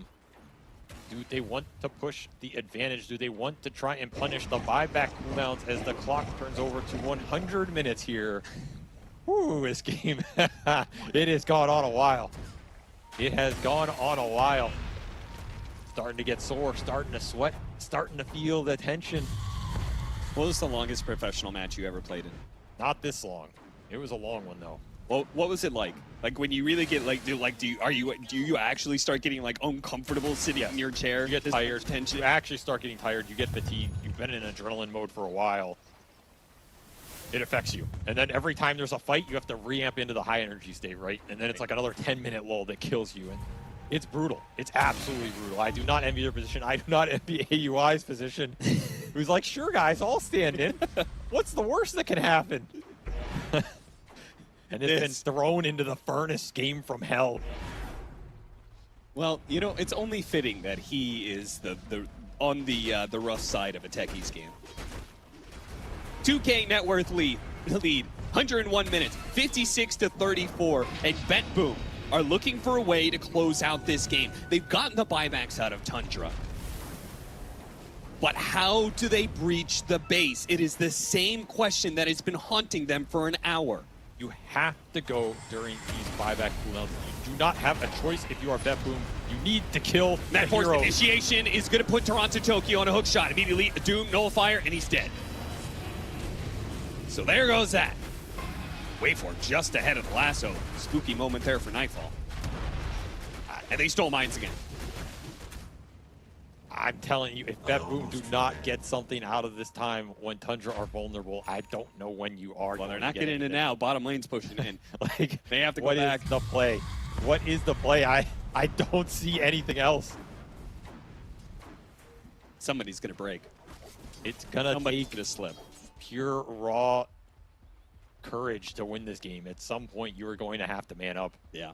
I think that it actually is. Maybe it's just courage versus will. Betboom have to have the courage to make a move that is game-ending, and Tundra just have to have the will to just turtle it out. Wait for the slip of a Betboom, because it is going to happen at some point. I mean, the will on this team is unmatched. The patience and nerdiness. They have Lotuses starting to pool up in their fountain. They are saving. They're going for the block of cheese. Like, all right. They got everything. The troll is guarding them. There's gems outside the pit. There's 4 smokes on AUI's courier waiting to be used. They are giving up sitting around. All these little things right now. You never know what will make the difference. As another Divine Rapier bought by GPK. 6 Divine Rapier? This must be the record for the most, right? Like 6 Divine Rapiers. This guy out of stock or what? Butterfly. Butterfly! Yeah, I mean... It's a good butterfly game. It's a good butterfly game. There's no evasion, Pierce, right now. These Divines aren't doing anything if you miss the man. A very heads-up purchase by Skeeter. What did he give up for that? Diffusal? No, he still got the disperser. Oh, he has the disperser. Oh, hookshot missed. Hookshot barely missed. He used the doppelganger just at that moment. They're going to commit. The pin goes through. Nightfall. Straight to the throne. It's already dead. 2 minutes on the clock, and Nightfall's going for tier 4s, but he's going to be lassoed. They managed to lasso GPK as well. A double. Oh, no. It's all falling apart Nightfall for Betboom. A second life here for GPK. Can he do anything out of this? He's what coming is the back. going to be? Doom, half health. GPK's gone. Running him down. He is dead so easily. This is a disaster now for a second Doom. Nightfall does manage to get off his Satanic, trying to stay alive. Dieback. Satanic, staking. He dies for it. That's going to be GPK a back to picks up the Rapier. Their heroes the are shred. running in. The shred. Trying to go it off. BK, he's going. He needs to do it. Going for the throw. Oh. He did it. He did it. Unbelievable. Betboom. All 10 heroes. One singular thought. Go for the throne. Betboom will win the series 2-0 against Tundra. And Betboom, in probably one of the most climactic ways to do it, have secured themselves a spot at TI. That's the crazy part, right? That game just got them to the international in Seattle. I mean, we've had a lot of talk about this Betboom team, and like, they're so good, but why do they crumble when it comes to these LAN environments? This is proof in the pudding right here that they can do it. Absolutely insane ending to this. I thought they lost. I thought they lost too. Nightfall dieback. They gate to bring their heroes back. GPK comes back in with his second set of rapiers. I swear I saw him picking him up, but he had a second set. And he just chunked the throne. He just had enough shredders, by the way. Ends that game with 127,000 hero damage. But nothing compared to 9's 175,000. I mean, I guess that's how you get the TI, a 22-3, 21 GPK Snapfire that just goes throne. That's the call. I would love to know how many shots he had left on the shredder. Throne. Just go throne. Just go throne. Good parting words for a finishing series between Betboom and Tundra.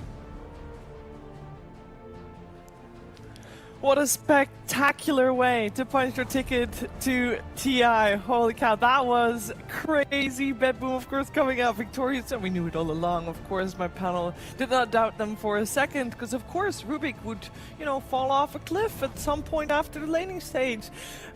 Who knew that we would have 2 techies in a game, 110 minutes or something along those lines? We're going to attempt to break it down. It's going to be a little tough with the limited time available, but I want to try to do it anyway. I'm here with Jack, Aurora, and Resolution. Rezo, I can't...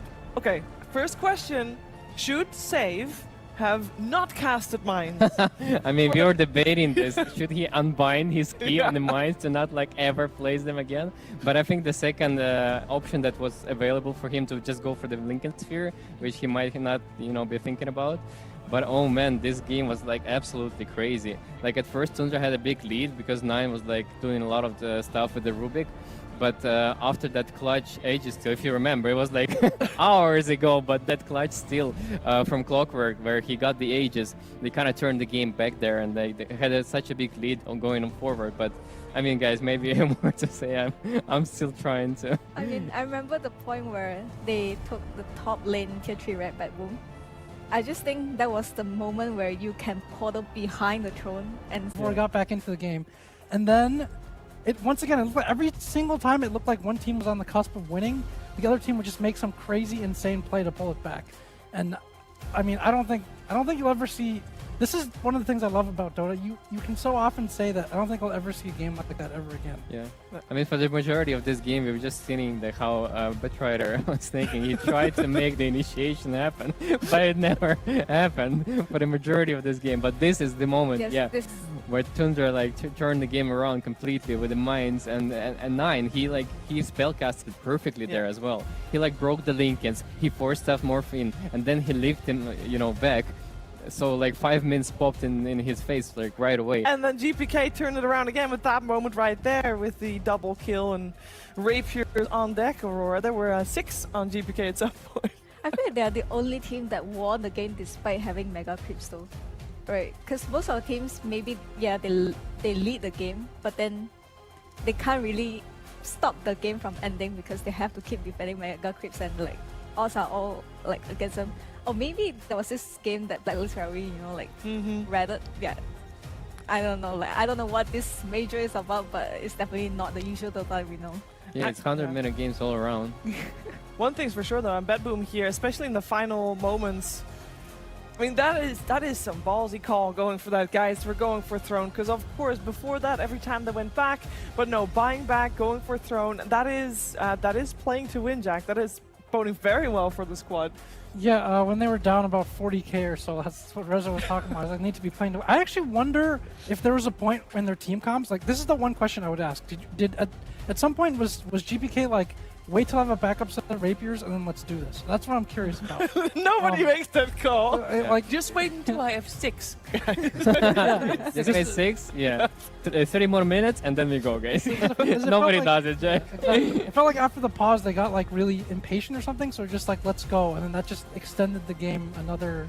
I put think them on the back foot even. We were talking about how Tundra was kiting them a lot, right, in the fights, and because of that, they probably thought if we're gonna make a fight happen on the throne and they can't kite us anymore, this is how we're gonna win this game, and that's basically I think that was the call of the game. I don't know who made it. I'm curious about it, but it was very nice. Yeah, this is what made them go to TI, right? Yeah, in all the fights they had to kite, so it's eventually you can't with the objective there. This game with the mines, it felt like, I don't know, some World War I slow trench advance, and then GPK upgraded his machine gun with the 3 rapiers, and finally have to run away from that now. So, wow. Yeah. Well deserved. It is I wow think we earned it. They did earn it. Oh, they earned it and then some. I do wonder maybe the pause had an effect, negative or positive. We witnessed some great Dota here. This was a incredibly long game, and I think going to a third game would have probably crushed Betboom Spears potentially a little bit, but I think winning here is so important for the growth of the team because indeed, as our commentary team said, they've not had the greatest success on lands due to various issues, but here they show up big time, and with that, in the upper bracket semifinals, they are guaranteed 400 DPC points. And that means that they are guaranteed in that top 12 to make it to the international. Team Liquid will be their opponent in the upper bracket semifinals later on in the playoffs, but they can rest for a little bit because tomorrow is only lower bracket game, so they get some time, Aurora, to reset, which is probably needed. Therapy is gonna be expensive, man. It's gonna be expensive. Well, I did hear that they have a esports psychologist at the moment for Rezo. You can talk to Ayana, their psychologist right now, talk it out and move on for the. But I think there's nothing to talk about really. There's just how good they were playing for the majority of this game, and how they still bounced back after Tundra keep pressuring them with the mines and having that insane defense with the mines that you could not break. Yeah, they were actually being really, really careful towards them. They really wanted to win. You can see it. Yeah, I mean, we saw it in the cameras, of course, when we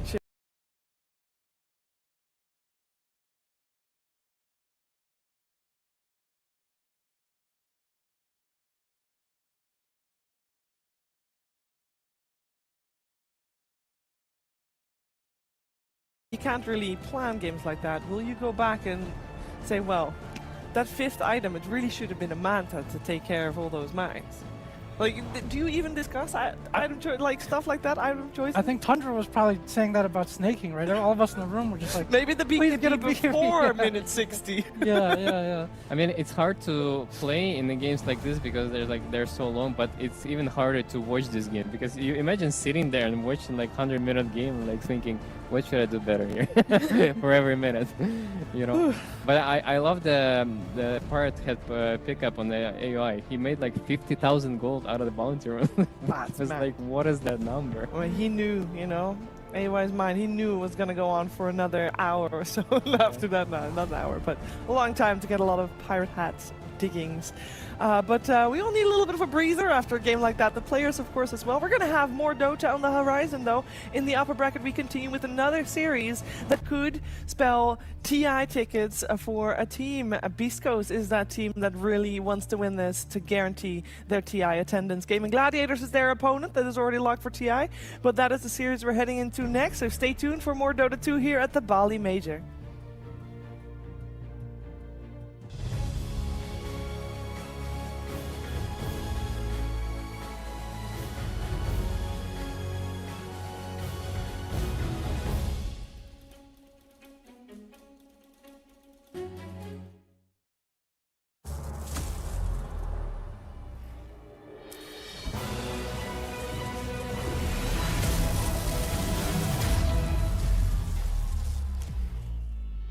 Use your skills in the gaming. 1xBet.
黑点好看一点，对吧？我现在感觉是有个你，确实。还有一个是谁啊 ？RTZ，应该是。这个眼睛肯定是我的。对。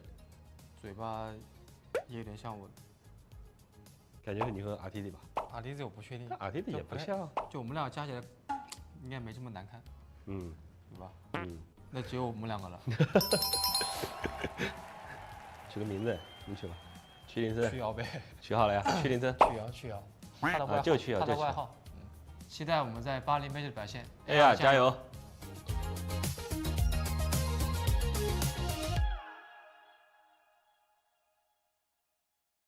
Semua bisa jadi nyata dengan upgrade WiFi rumahmu pakai BeastNet Home. Nah, ini baru internet rumah buat orang-orang terdepan. Mimpi kecil bisa jadi besar. Dan kamu juga bisa mendunia. Jadi, siap wujudkan semua jadi nyata?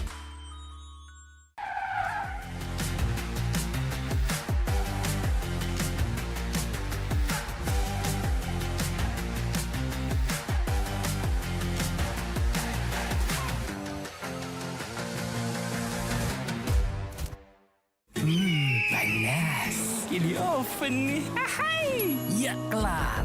Wih. Nah ini, Sukroven si paling seru. Mau gini, seru.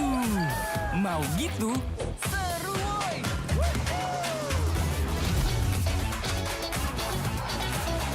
Mau lagi, terus aja lagi. Sukroven, seru from the oven.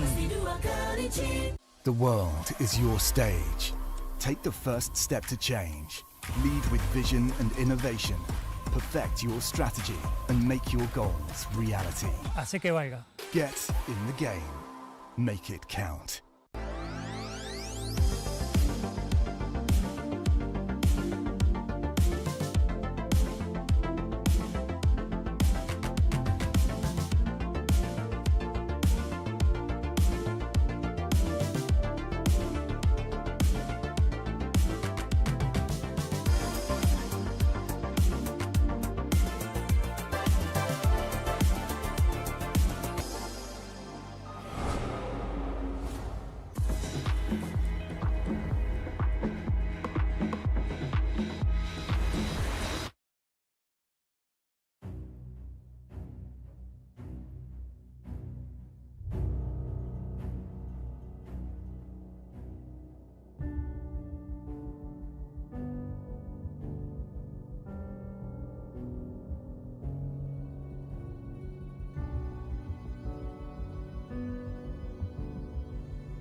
Welcome back, everyone, to the Bali Major playoffs, where we've given you a good 12, 13, 14, 15 minutes to fix all your heart palpitations and calm down after I'm sure everyone was so excited for Betboom to qualify for TI. It had nothing to do with the actual intensity of the game itself.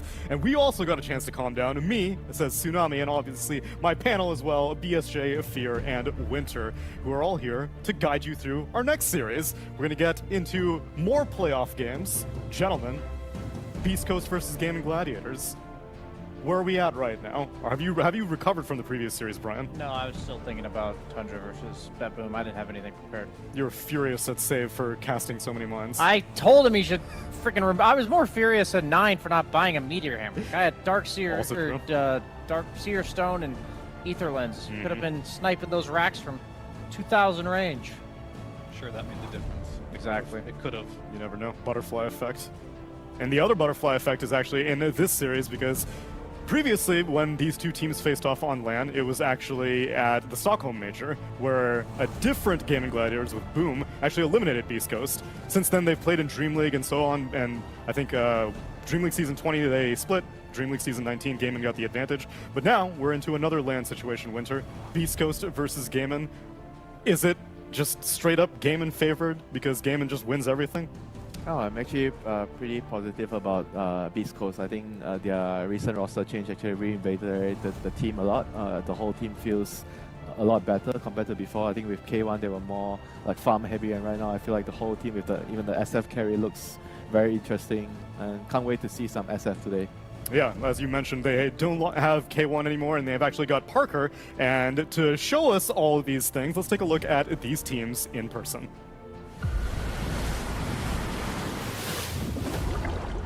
Las olas son despiadadas.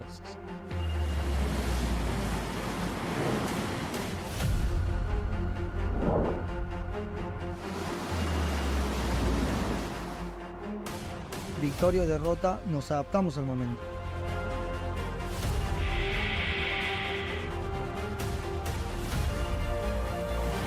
Disco viene como la marea alta, así que ten cuidado. We are here once more. The immovable rocks. On the hazardous shores.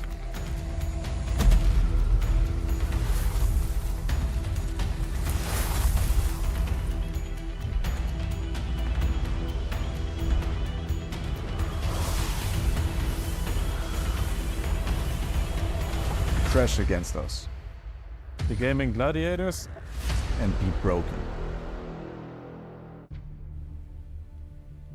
All right, this will continue to be my favorite part of the entire show, is watching these intro videos and the metaphors that they're using, the idioms that they're using. Although, in this example, I would feel like Beastcoast may have the advantage, because if Gaimin are rocks and Beastcoasts are water, then erosion. Yes, I mean, my Pokemon days also paying off dividends. Exactly, for it's my a type understanding advantage. of the situation. Yeah, I mean, they like maybe swapped over to lightning type or something as a quick little sidestep. But no, I think the story of Beastcoast versus Gaimin is the classic story of SA versus EU, which I think is, in my opinion, SA thrives on chaos. They always try to basically bring you down to their level and then beat you at it, is how I kind of see them win their games. They're very good at bluffing people, catching you off guard, bringing numbers in situations you wouldn't expect them to, and that doesn't generally work that well against the the European teams, in my experience. I mean, they've even said it themselves.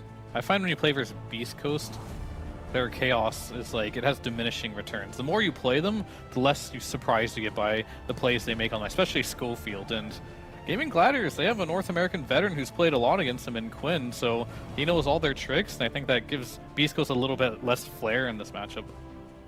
And we'll also see as it transitions into the stakes of needing to qualify for TI, because LGD fell against Team Liquid earlier today. Betboom was able to succeed, but how would a South American team do under this pressure? Because if they are able to just win one series, they're able to qualify directly to TI, Winter. I feel like they don't really care. Like, every game's the same to them. Like, they're like a SCA team, you know. They they don't really put too much pressure on themselves. They're just gonna draft the heroes that they want to play and just play the game. I am kind of... seeing as how the regional allocations have shifted, I hope that Beastcoast makes it directly, because I want like the Hikori of last year to show up again at TI, because now South America is getting 2 regional slots. But then that means that if Beastcoast directly qualify, we could have 4 South American teams at TI. Absolutely. I really enjoy watching these guys play, at the very least. They absolutely, Fear mentioned the diminishing returns on their flair, but they absolutely do have flair on the way that they play. And one thing that I find fascinating about this series that we don't see too often is that what Beastcoast has been doing with the carry SF is not only have they been playing a carry, but Jim Park will also flex it to mid, where he'll swap lanes with Dark Mago, and it's effectively been where they'll do it against like an Ember Spirit or another melee mid that gets absolutely dominated by SF. So what I'm getting at that you don't see very often is teams that kind of have like these cheesy lane swaps or cheesy last picks that are absolutely meant to just dominate the lanes, and Quinn loves his Huskar. Ace was the first one to start picking Pudge into like the PLs and Nagos.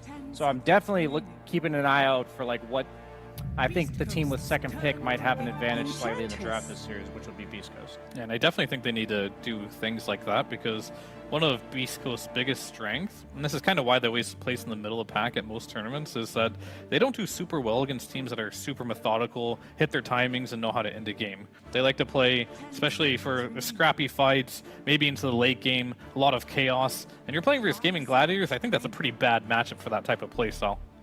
Yeah, that's why they have to come into this match with like some kind of like cheese strat. If they have one. Like having the overall last pick is definitely gonna help them conjure some magic here. Will they first round SF? I doubt it, but probably not.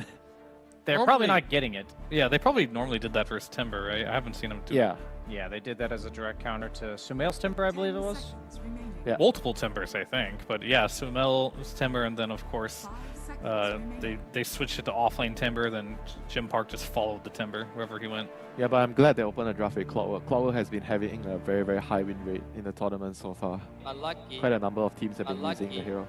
Yeah, Fog was mentioning that the change to Cogs, where any ability that jumps out of it, you now get bumped. He thought that that was like a pretty huge buff to Clock, because those are all the heroes that countered him, were the ones that could get out of the Cogs. Yeah, I mean, he's also really good at fighting for the Lotus. Like, you see the Clockwork there and you're like, okay, I'm done. You can have it. This is yours, you know. There's nothing you can do about it. Blood Grenade too. Yeah, Blood Grenade plus Barrier Assault. And the global rain dropping, which we saw Clockwork do quite a bit against Morphling specifically, who is curiously ignored so far. Beastcoast end up getting the Mars to close out their phase, and yeah, Morphling's still on the table if Gaimin wants it. I can't imagine they do anything else. I almost hate this opening from Beastcoast, because Mars is traditionally hard countered by Morph as an offlane.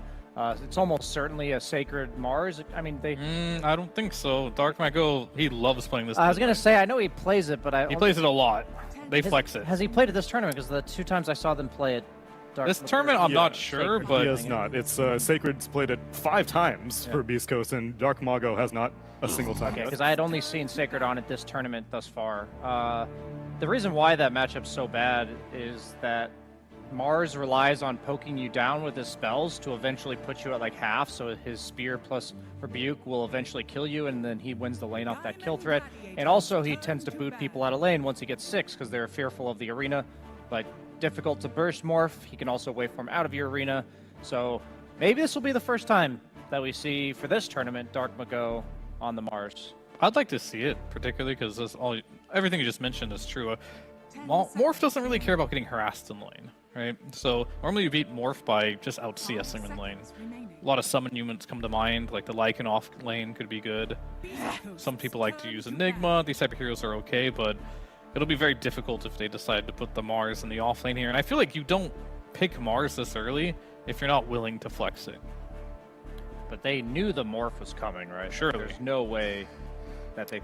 Like, are you automatically having to flex it now? In Dream League, I would have been maybe a little bit wary, because we talked to Duraccio, and he specifically said that Morphling's not a particularly comfort hero for him, but he forced himself to practice it in Dream League. And now in Bali, he's picked it 4 times and won 3 out of those 4 games. So he's definitely getting his bearings on the hero now. I mean, even during the break days after their games, I saw him playing on pubs a lot. Oh yeah? He was streaming, he was playing the hero. I think that's a very, very good mindset to have. I mean, even if Durachio's not super comfortable on Morphling, you've got the Celery Enchantress. That's almost feels like an auto win for you. This guy's a beast on that hero. I feel like the old days of Morph, maybe like a year ago before this Ags got reworked, it was more important to be a Morph specialist. I think Morph specialists you'll be able to differentiate them from gold tier Morphlings on Dota Buff, or Dota Plus by virtue of how they use their ultimate.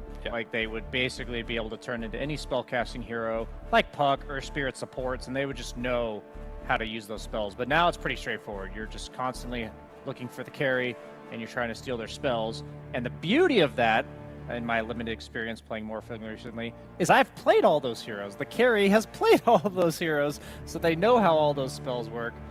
So it's not as much of a steep learning curve as it used to be. I mean, but worst case scenario here, you're just a debuff to the enemy carry. Yeah.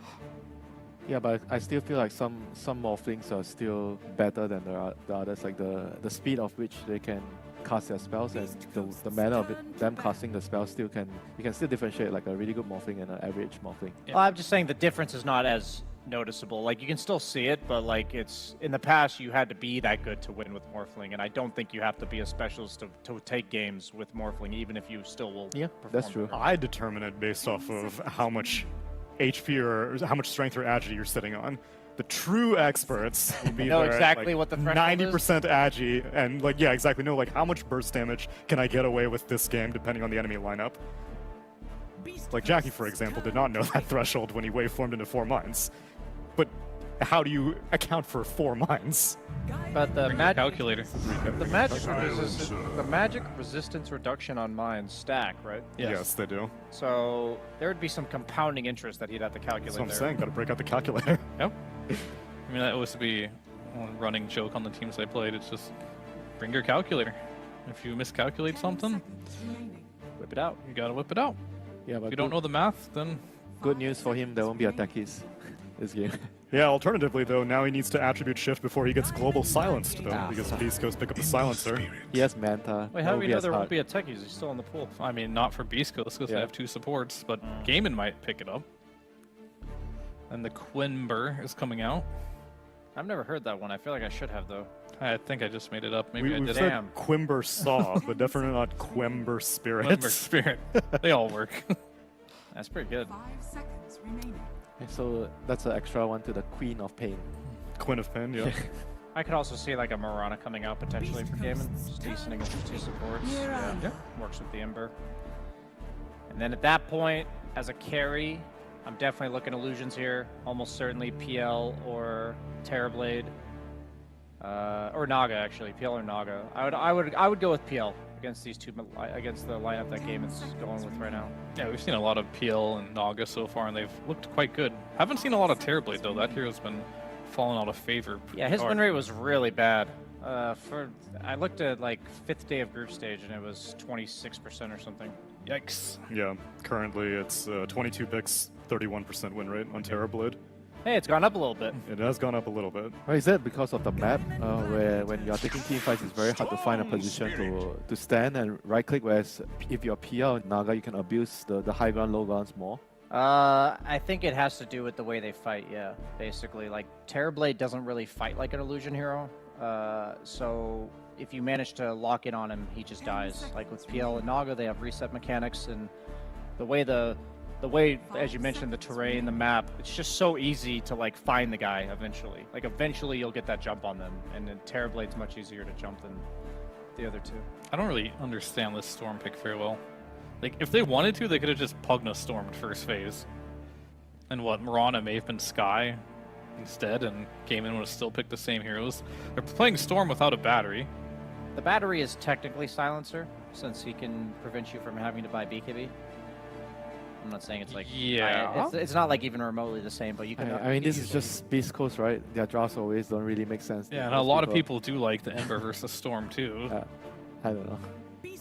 Hey, you guys are some haters. No, this is what I love about Beastcoast, actually. Like, I almost never agree with their drafts, but they always find a way to win games. Yeah, but their heroes are just very good in a very chaotic game. You know? They're Yeah. very good at going for pickoffs with Cloud, Storm, Mars. They're very good at like just taking advantage when you misstep, you know, when you make a mistake.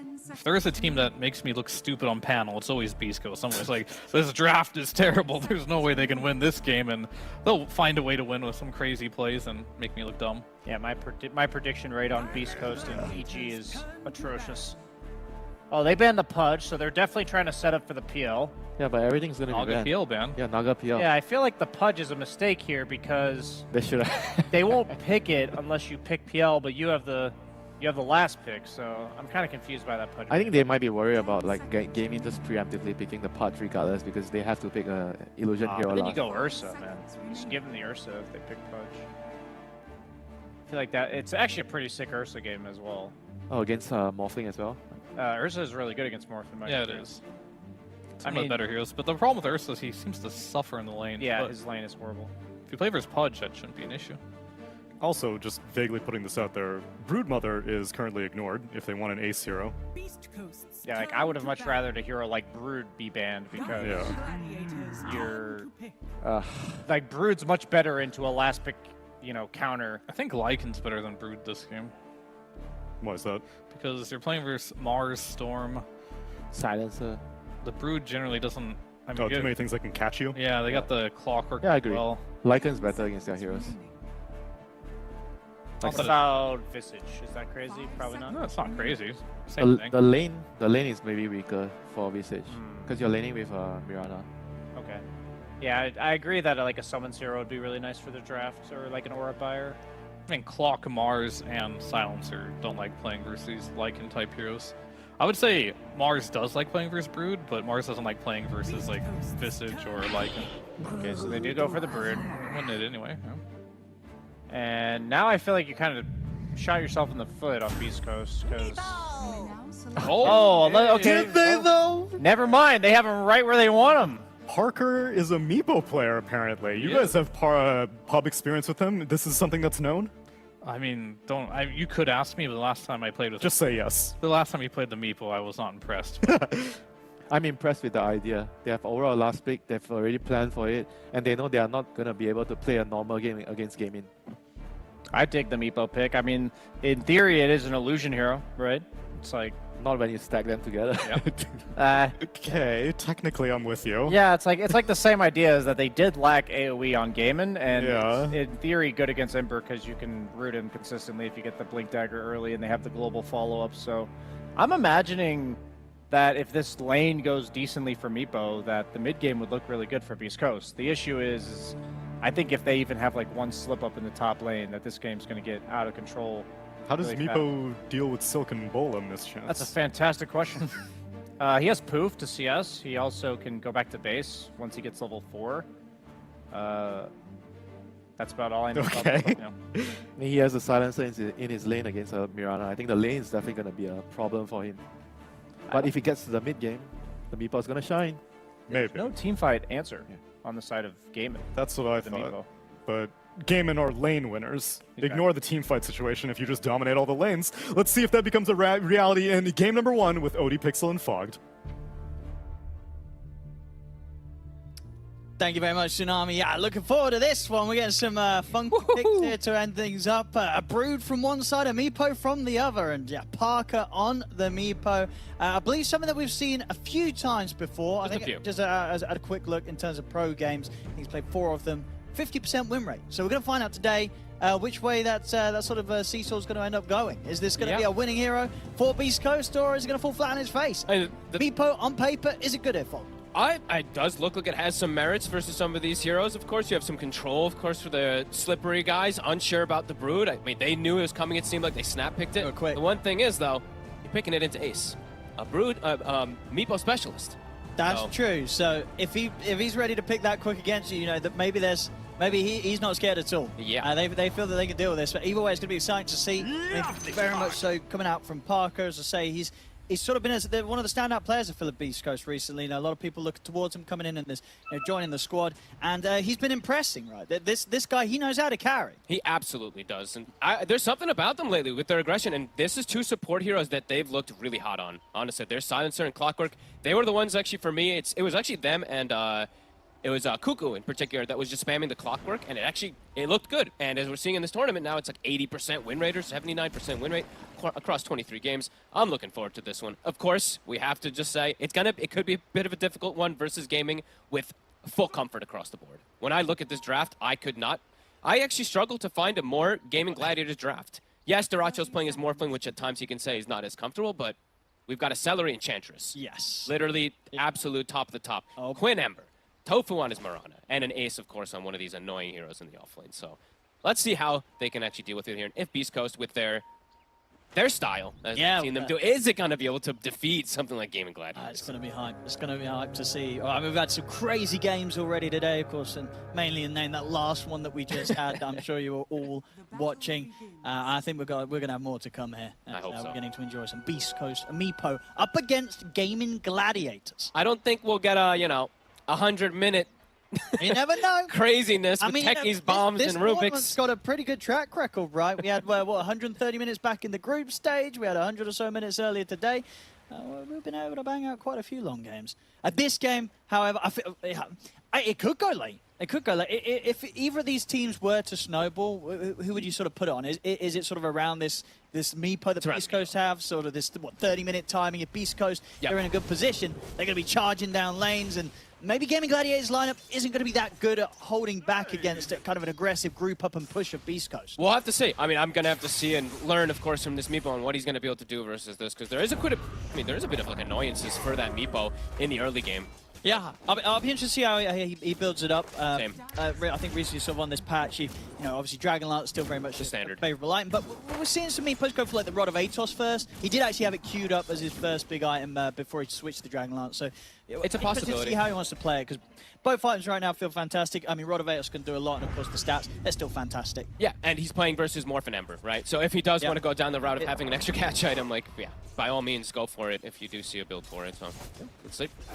And Dark Mago, he is playing his Storm Spirit, something a little bit different than usual. Yes, he still plays it a bit, but I was almost feeling like they're flexing a bit just to throw the Mars, and then they, of course, pick this, and then it's decided. But always interested to see how Beastcoast does formulate their drafts. As the panel was saying, it's tough to always tell with them. They're a bit of a wild card. Yeah, and of course the thing is as well, I don't know if the panel did talk about it or if in fact it doesn't work. I'm pretty sure it does, but the secret tech, right? You get the shard on Storm Spirit. These Meepos, it works, right? Yes, it does. Oh, it absolutely does. You got a whole army of Meepos with these overload charges attacking. We'll see if he buys shard, or maybe we'll just ignore it completely. I think there's a high chance that he will go for just like this support style, like Storm Spirit. If he gets good timing, like Aghanim plus shard, right? Then you're going to just make this Meepo go absolutely bonkers. So I mean, we'll have to see. We'll have to see.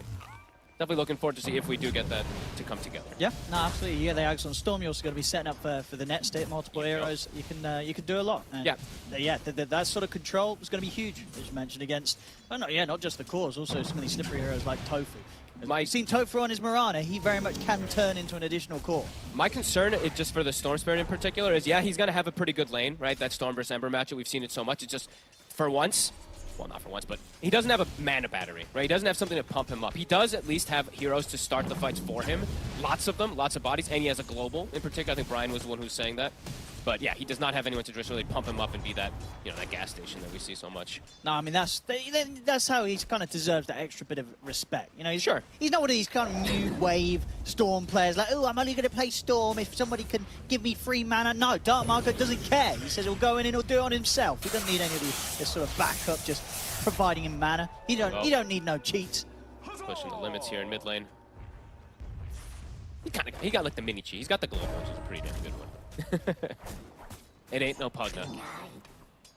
So far, what's going on the CS? Both of the side lanes looks like Gaming Gladiators off to a bit of a lead. Yeah. Bit of a slower start here for Parker and for Sacred. I feel like this top lane is just not easy for Amiipo by any means. I think just playing versus Brood as almost any melee carry feels kind of difficult unless you're literally like, I mean, Slark's kind of dead in this one, but like Slark, Monkey King, and Naga Siren, it feels like are the only three melees I'd like to play. Because you just get boloed. It's a very frustrating ability to play against, 40% miss chance. So you're seeing that reflect very quickly. Ace has 7, denies. Parker, 12-1 at the moment. A lot of kill threat between these two as well, too. Ace and Tofu. And we'll definitely see rotations early from Tofu. That's why they love this Mirana. They play around the Quinn Ember, something that Gaming does like to do, those early rotations around the 4- and 6-minute runes. Of course, they got that point of the change to set up some action. They might actually just go for it They here. might indeed do it right here. Change. Come in, Tofu. It's going to off the step, of course, yet to have a point in the arrow. It doesn't need it, just jumps in. Celery and Tofu coming over to the mid and making sure that first blood will go the way of Gaimin Gladiators. It's so much. This is literally what they do so much with But these that's two heroes. This is just right. Teams should expect this. It's difficult it's to not contest. Surprise. That's the thing is contesting and Enchantress. That's why Gaimin loves this hero so much. Right? Like, what heroes actually want to contest this hero when he has a creep? Yeah, you have Clockwork, but he's only level 2 right now. So Celery makes the move. He actually secures the bottom rune as well too, and they make the rotation onto Dark Mago. They might need to put extra pressure onto him. Celery sticking around with the good old Mud Golem. Just a little bit there. Already a lot of pressure. 1-0. Duraccio getting that free farm. Throwing down a blood grenade as well. Really making sure that Dark Mago doesn't have a fun time. Dark Mago's going to get some backup, but he's incredibly low. Trouble. The stuns continue to come out from the mini Mud Golems, but he will be fine. Schofield making sure that he's there to push back Celery and Quinn and give Dark Mago a little bit of safety. I say a little bit. Still gets caught by another round of the blood grenade. Phase and another blood grenade. He's okay. He only just, though. A lot of hate being thrown down onto Dark Mago in the mid lane from Gaimin Gladiators. Celery Enchantress. Thing that always applies just so much pressure. And I think they're just going to have to follow him. I think Schofield just has to play to follow the engine. At least Battery Assault does do that double damage, of course, versus the creep. He needs levels this year. Top. Tofu getting in there on towards Parker. He close to having him there. Didn't quite get lucky with the Starstorm procs. I guess either way, there was also a Lotus on Parker. Yeah. He'll be able to reset, get back to base. Mago. Back in mid. Still got to be cautious, Quinn. Celery. What about a slight up in a second? He's going to keep the Mud Golem on Dark Mago, but indeed, sort of with the focus he was having on the micro, means his main hero gets caught out by Schofield. So, good job from Schofield, putting a bit of an end to this presence and pressure that Gaimin Gladiators are trying to add up on the mid lane. And Beastcoast, they're answering. Yeah, it's like the rotations from the Clockwork, they're even going to fill up the bottle. They're playing around the 6-minute rune. Tofu will be able to claim it up top, though. Yeah, Schofield now, level 3. When you have level 2 Battery Assault, that's when, Ench is under some pressure here. I was worried for his levels if he didn't end up getting that early kill there, but yeah, now he can follow around Celery. But, yeah, Duraccio, I'm sure he's fine, right? He's just chilling down bottom, free farming. Sacred is getting farm, which is important, but not really pressuring the Morphling too much here. That being said, though, Parker, he has caught up completely up top because Tofu is playing around mid. Yeah, I mean, what sort of goes on in the Meepo situation in this matchup? Now you've hit the level 4, you've got your Meepo, you're divided, we stand online. Can you start to, like, threaten Ace, or is Ace always totally fine as Brood in this situation? I mean, not solo, of course, but I think you can actually park up here. I don't think I've seen the Meepo versus Brood, like... Sure, you don't get I feel bullied like you can out actually by stay here. Yeah, I feel like with Poof as well, we're seeing him put that second point in it. You have ways even to, like, kind of clear spiders. So, this is going to be cool, and yeah, he has queued up the Atos. Yep, I like this build. This is the way to go on Meepo nowadays. Sacred, another Impetus. Oh, actually didn't cast it. I think he was fine anyway, though. A little bit of mercy. He's, of course, ready Celery with more blood grenades. He's been picking up rather a few this game. 7-minute. 1 for 1. All things right in the world. No supports are sad. And just a little bit of a gold lead for Gaimin Gladiators so far because of the outcome of those side lanes. Only slight, though. Tofu hanging around top. It's only Dark Mago that's made the rotation. And he wants to get in. If they can go with the Vortex in the net, they might have a chance for Ace. A bit deep. The Vortex set him into the first net. See if they've got enough damage with the Poof. It's not quite enough to burst him. Ace on the retreat, and Dark Mago doesn't really have enough mana to continue chasing. Parker, though, staying on top of the spider here. Ace trying to keep his distance. Parker, can he get him with another round of the net? Still not caught out for a Tofu few gets seconds. baited. They'll turn for Tofu instead, as Tofu did indeed try to jump forward for Dark Mago. Still has a leap at the ready to get back to the safety to tier 1. Parker, he could look for Ace. Ace is still pretty low here. Net is back up. Ace has got to be careful. What a wild, aggressive play from Beastcoast. I mean, I did not think that they'd actually go for a play up here onto the Broodmother, but I guess they really wanted to try to push Ace out of here, but he's going to reset and be just fine. Quinn got a lot out of that. Dark Mago not getting anything out of his rotation. Now Quinn 7, top of the net worth. Quinn's able to sort of get that fast timing on the Maelstrom. He'll be very ready to react to coming in and threatening these sort of dives that Parker's trying to get away with as a Meepo. Quinn's going to be, he's kind of going to be that big carry in a lot of ways this game versus the Meepo, since how effective it is going to be with the Maelstrom in comparison to the Morph. The Morph, yeah, Duraccio does have to be a little bit careful in some situations versus Meepo early on. Until he gets his items online, I think it's just mostly him farming. Sitting back, let Quinn do the space with Ace. Meepo with Atos. It's going to be cool. He's gonna have a good timing on it. Yeah, it's gonna be cool how much he looks to get done with it, and how much he looks to actually gank overall, right? Because setting up for a Morphling, setting up for an Ember Spirit, he does have potential to actually be like a rotating hero as a Meepo, as weird as that kind of sounds. Yeah. stacks being farmed. And they need to as well. Parker did scout this out earlier, so Beastcoast are aware that these stacks are there. They're contesting nicely here, Tofu. It's a good time to jump. They're going to make the jump over towards Tofu. Tofu's gone. Quinn has to commit for them. He really wants to finish these off. With a sleight of fist, he will get the majority of them. I think kind of just one went to Schofield. I think literally just the one. And Quinn should be fine. He's still got another remnant to play with, so he cannot be chased. Nice aggressive move, though. Yeah, they're able to pressure back Gaimin Gladiators a little bit. Yeah, I mean, Sacred, he is getting slowed down a little bit, but he hasn't gotten like pushed out of bottom lane. And he's been down here by himself because the supports are rotating around. So all things considered, pretty good here. This early start here for Beastcoast, and the Meepo is starting to get that real fast acceleration. Yeah. Let's see if he does like immediately with Atos just look to go fight. Yeah, and look to see what he goes after, because obviously you can go for the Atos and the Dragon Lance if you want to stat up, or you can go Atos and then straight rush the Ags after. Yeah, definitely a possibility. Rune will spawn bottom. Quinn looking for these supports. Stinger. He's looking pretty dead. Gets caught with the chains. TPing over, pushing them back with a spear. Quinn jumping down, but the curse is going to bring him pretty low. Dark Margot, a few more hits should do it. Quinn's out. He got him. Sacred still has the ult. Yeah, he's ready to lock down Celery. Drops the arena, catches the Enchantress. Beastcoast. Nice They'll get the kills. both of them. Very nice rotations. Level 6 on the clockwork now too, can even potentially set up for more here. Yeah, I think, does he have an urn? He does. I mean, Schofield making it work. 2-4. And continuing to fill up Dark Mago's bottle. Just continue to play around the mid lane while, yeah, Mars just makes the nice rotations. They have stacks even for Parker too. No, they're doing it well. This is really, especially really considering nice how around that mid we saw earlier, Gaimin Gladiators, you say, always bringing in this support help to try and set up Quinn for success. In terms of the outcome of the lane now, Dark Margot, he's ended up 10 minutes in, about 500 gold ahead. So good responses from Beastcoast and matching sort of the way that both teams are looked towards. Here's the reveal. Quinn. The setup, it's a lot of control.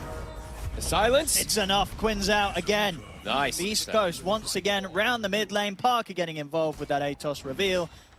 Very, very good start here. Up 5-2 right now, Beastcoast. Super nice plays. I love that they bring even the silencer to come in for it, right? Like having that little extra last word, the extra control versus the Ember, it's absolutely enough. And now it's level 6 on Stinger too after this next brief. He's just going to go from Parker. He's rotating up towards the top. He's able to catch out Celery. And Celery, he's going to try and run, but he's out. Another kill to be found. The Meepo getting active. This is when he needs to be active. This is when he wants to be active. He has this huge burst of strength versus these quote-unquote elusive heroes. The Atos is going to do wonders for him. And yes, still hanging on to Global, so he can just keep sending a Meepo to go hunt while he has one Meepo sitting to farm. Yes, he lost his top tower, but Beastcoast is playing fast in the Global. Dyrachio is not ready for it. He's not at all. They're able to catch him out. Another kill here as Beastcoast. There's no stopping them in this early game. Yeah, they're really on fire. They've got just so many different ways, so many combos of setting up for kills. They don't need to make kind of these three-man moves. Just two heroes together around a good ultimate from the Mars, or just the Atos setup from the Meepo. They can kill most of Gaimin Gladiators' heroes right now. Gaimin Gladiators, they've got to be careful when they show in the lanes. Yeah, I really love the way that they can just use a global like that, right? That's something I feel like you don't expect in most situations. I didn't expect it at all, Dyrachio. He was focused on trying to finish off that tower. He gets a bit of a nasty surprise. What a start. Schofield, as you said, also the Urn. He's going to be going down that Vessel route. Great game, of course, versus that Morphling.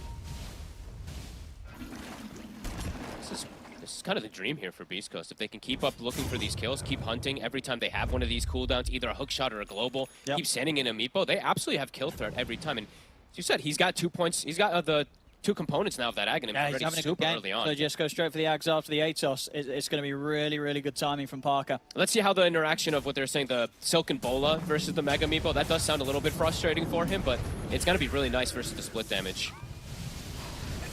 Bottom, they'll find Sacred now. We'll be able to bully him away. Quinn does find something going his way. Let's see if they can push down this lane. Tier 1 tower should be gone. And then we'll see Beastcoast bring anything down in to defend this. They're slowing down a little bit. Yeah, I think for Beastcoast, it's just kind of wait until the Meepo has his Ags, then they can look to start making plays again. Margot close to his Witchblade. In terms of timings for Gaimin Gladiators, what do we have in Quinn? He's close. His Maelstrom, yeah, it's pretty much done. And they're actually potentially going to be able to steal this Wisdom Rune. Beastcoast might have to rally over here if they want to be able to get one. I think they're going to have to concede this Wisdom Rune. I think they bring 3 or 4 heroes. I don't know if they want to give it up. He's got his arena. They could definitely try for something with that. because they've got Global up in about 10 seconds as well, too. So let's see how this fight ends up going down. It's an important rune. It's a lot of experience this early on. And they're scared to go for it unless Sacred wants to try and run him with the stun.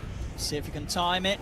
He's not going to bother. They're going to let Quinn take it. Quinn's able to grab it. And from the side, Schofield did try to enter into the fight. They dropped down the arena. Schofield, he's going to be able to cogs and walk away. Global silence comes out. Tofu falling low. Tries to pull the fairy fire to lip, but he will die. They're on Duracho. See if they can get further control. They got the drag back of the Vortex of Dark Margo into the spear from Sacred. They're pinning him against the wall. Stinger is dying to the summons. They're going to chase him out as the TP attempts there, but Duracho's gone. And Stinger, he'll live.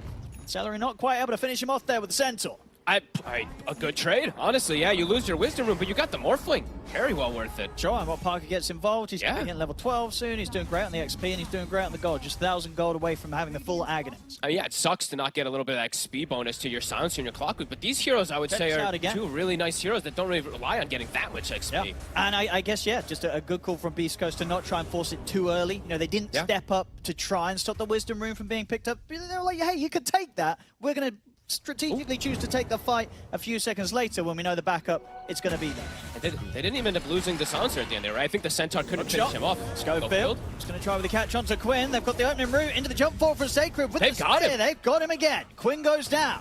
Beastcoast is playing too fast for Gaimin to handle. I don't think they're expecting him to make these moves, but Sacred after everything too. He's got a Blink Dagger, 5-1-1 on this Mars. He was left alone pretty much the entire laning phase down bottom because those rotations that happened early on, and it's paying off a lot here for Beastcoast. No, absolutely. I mean, everyone was sort of looking towards the mid. Both side lanes from Beastcoast in those kind of first 5 minutes of laning stage, they were behind, but that's absolutely not the case anymore. Meepo taking the lead and Sacred taking the lead in his respective area as well. This is one of the rougher games I think we're seeing Quinn really have. Top lane, Sacred. Look at the arena down. Zip 4 from Margo. They're in onto Tofu. We'll be able to get the leap away. It doesn't matter. He's gonna get Ace too. They've got Ace as well. There's just too much catch. Too much. Beast Coast, when they turn up, there's like until you're able to get sort of that first dispel online, you're going to get caught. You're going to get held in position, and there's not a whole lot you can do. Oh, and I got to be honest. I feel like a lot of games that we've covered for Beast Coast, Sacred has just been a monster on his Mars, right? The games that they were behind, even some of them, he just ended up getting his Blink Dagger, and I feel like he's always in the right place at the right time with his Arena and Spears. Yeah, he's just getting catches on all of the core heroes, even onto Quinn. Quinn's 1-3 this game. Really struggling so far here. In Global, it's still up, so you can see Beast Coast, they're hunting. Aghanims is online, so Mega Meepo is at the ready. This is fast timing. So difficult to kill Parker because they don't really have any sort of silence in terms of stuns. It's just an arrow. So he's always going to be able to Mega Meepo. They lack a bit of single target burst damage as well too. Like looking at Gaimin, it's a good amount of spread damage, but when that Mega another jump. They get the spear back onto Ace. Ace trying to farm under the relative safety of his tower. The Global's there, so they can continue to just fully focus the Spider. Ace is gone. See if Gaimin Gladiators can get anything in return. Schofield's getting brought pretty low. Parker, he's poofed away. They'll leave Schofield for dead. He goes They're gonna down. Continue chasing. See what more they can find here. They're looking towards Parker. There's a tanky Meepos there. They're not easy to get. They'll go for Stinger. Can they get any of these cores? Back coming in. Dark Margo's ready to fight alongside Parker. They jump forward. The arena's there. They're caught Duracho. No shift. As Beast Coast, they're happy to take this team fight now as the cores arrive. See what more they can find. The root from the net catching onto Celery. See the heals coming through. Not enough to save him. Another zip forward from Dark Margo gets the kill done. Quinn trying his best to at least bring Sacred down, but he Mega Meepo for this. The Meepos are out. The Atos is there. The Mega Meepo fling as Parker throws his buddies down at Quinn. Quinn's gone. Another fight for Beast Coast. They're so good at just backing up and resetting. This is remarkable, really, here from Beast Coast. Gaming feels like they can keep chasing, but honestly, Beast Coast feels like they're just baiting them. They're like, Quinn, come on, keep trying to poke us, keep trying to jump forward us. They're waiting. As soon as Dark Margo turned up with the TP, you see Beast Coast with Parker and Sacred charging back in. They knew that Gaimin Gladiators, they cannot take them. They cannot fight them in this sort of scenario. I mean, they keep. I actually think they got him, and I think he did get the shift off. He just got burst through it. I thought he didn't get the shift off, but either way, too much damage right now, Beast Coast. And we see the end. Quinn nearly bringing Sacred down, but it's just not enough. And there's just too many things to dodge as an Ember Spirit. You know, you might dodge one net, but suddenly another net comes through, and Atos is there, and there's no further escape for you. I mean, yeah, trying to get this Dispel online. He's going for the Shields next. Quinn. Still going to take him a bit of time to get that online. Outside of that, for the other cores, Duracho needs his Manta, but his game, it's getting slowed down. they're losing kind of a lot of control of the map here. Every fight has just gone Beastcoast's favor completely here. They're just getting so much out of every single time because they just bring the heroes. And Parker, he even buys his shard now too. So he has... I feel like he's... I don't know how you kill this man. It's going to be very difficult for you to burst this Meepo down. And I feel like he's going to bait you as well too. Oh, you're going to go for him. That last fight, he'll Mega Meepo shift you. Yeah, it's going to definitely cause problems for these next few team fights for Gaimin, who just does not have the damage. Yeah, it's straight up just going to have to take a mistake from Parker for him to die. Yep. Now that he's in this state of the game with the items that he has. I mean, 19 minutes in, he's in a dream position. He's but go for the Roche. Yeah, and so far so good from him. 3-0-6. He's not making any mistakes at all. I mean, pretty much in most of the games we see from Parker, pretty flawless player when he starts to hit his stride as the carry. Oh, honestly, all three cores are having pretty phenomenal performances. Just Dark Mago. On 6-1. On Sacred, 1 death on Dark Margo. It's been a very clean opening from Beastcoast. And I like that. I'm very happy that I see them like buying the shards, right? Tormentor's still not up. Sacred, he buys the shard, so he's got the double spear combo. They've got the shard, as we mentioned, from the Meepo before too. So yeah, very valuable purchases. When I think they're really recognizing the fact that if you look at Gamin's draft, they don't have team fight. If Beastcoast goes to take these team fights consistently now at this advantage, it's going to be difficult for Gaimin to kind of turn the tides here if they don't have a number advantage. And yeah, as we've seen Beastcoast, they're quicker with the rotations. Spirit Vessel now done for Schofield. Still no Manta for Duraccio. Yeah, he needs that Manta before he can even dream of turning up to a fight. It's really good even versus like Broodmother and stuff too, right? The Insatiable, you're going to be able to prevent a ton of healing. In a very comfortable spot here now, Beastcoast. Gaimin looking to try to farm to recover things for the next fight. Waiting for some type of item timing that'll help things. But it ain't easy. Easy shot.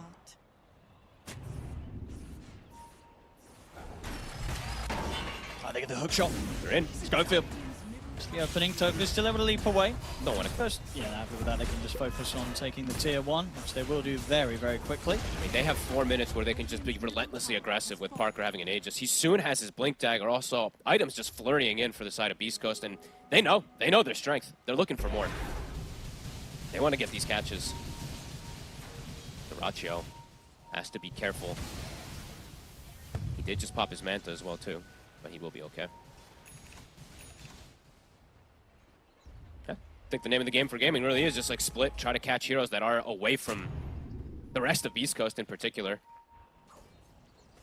But Beastcoast, they have so many ways of being everywhere. Of course, with that Meepo, with that Storm Spear for the long jumps, and with even a Clockwork.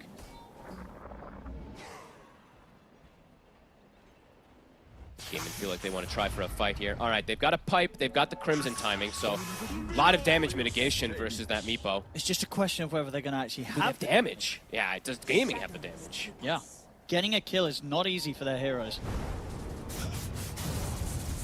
See Sacred. Build themselves. They're going to try for Sacred. That's a pretty good grab if they get it.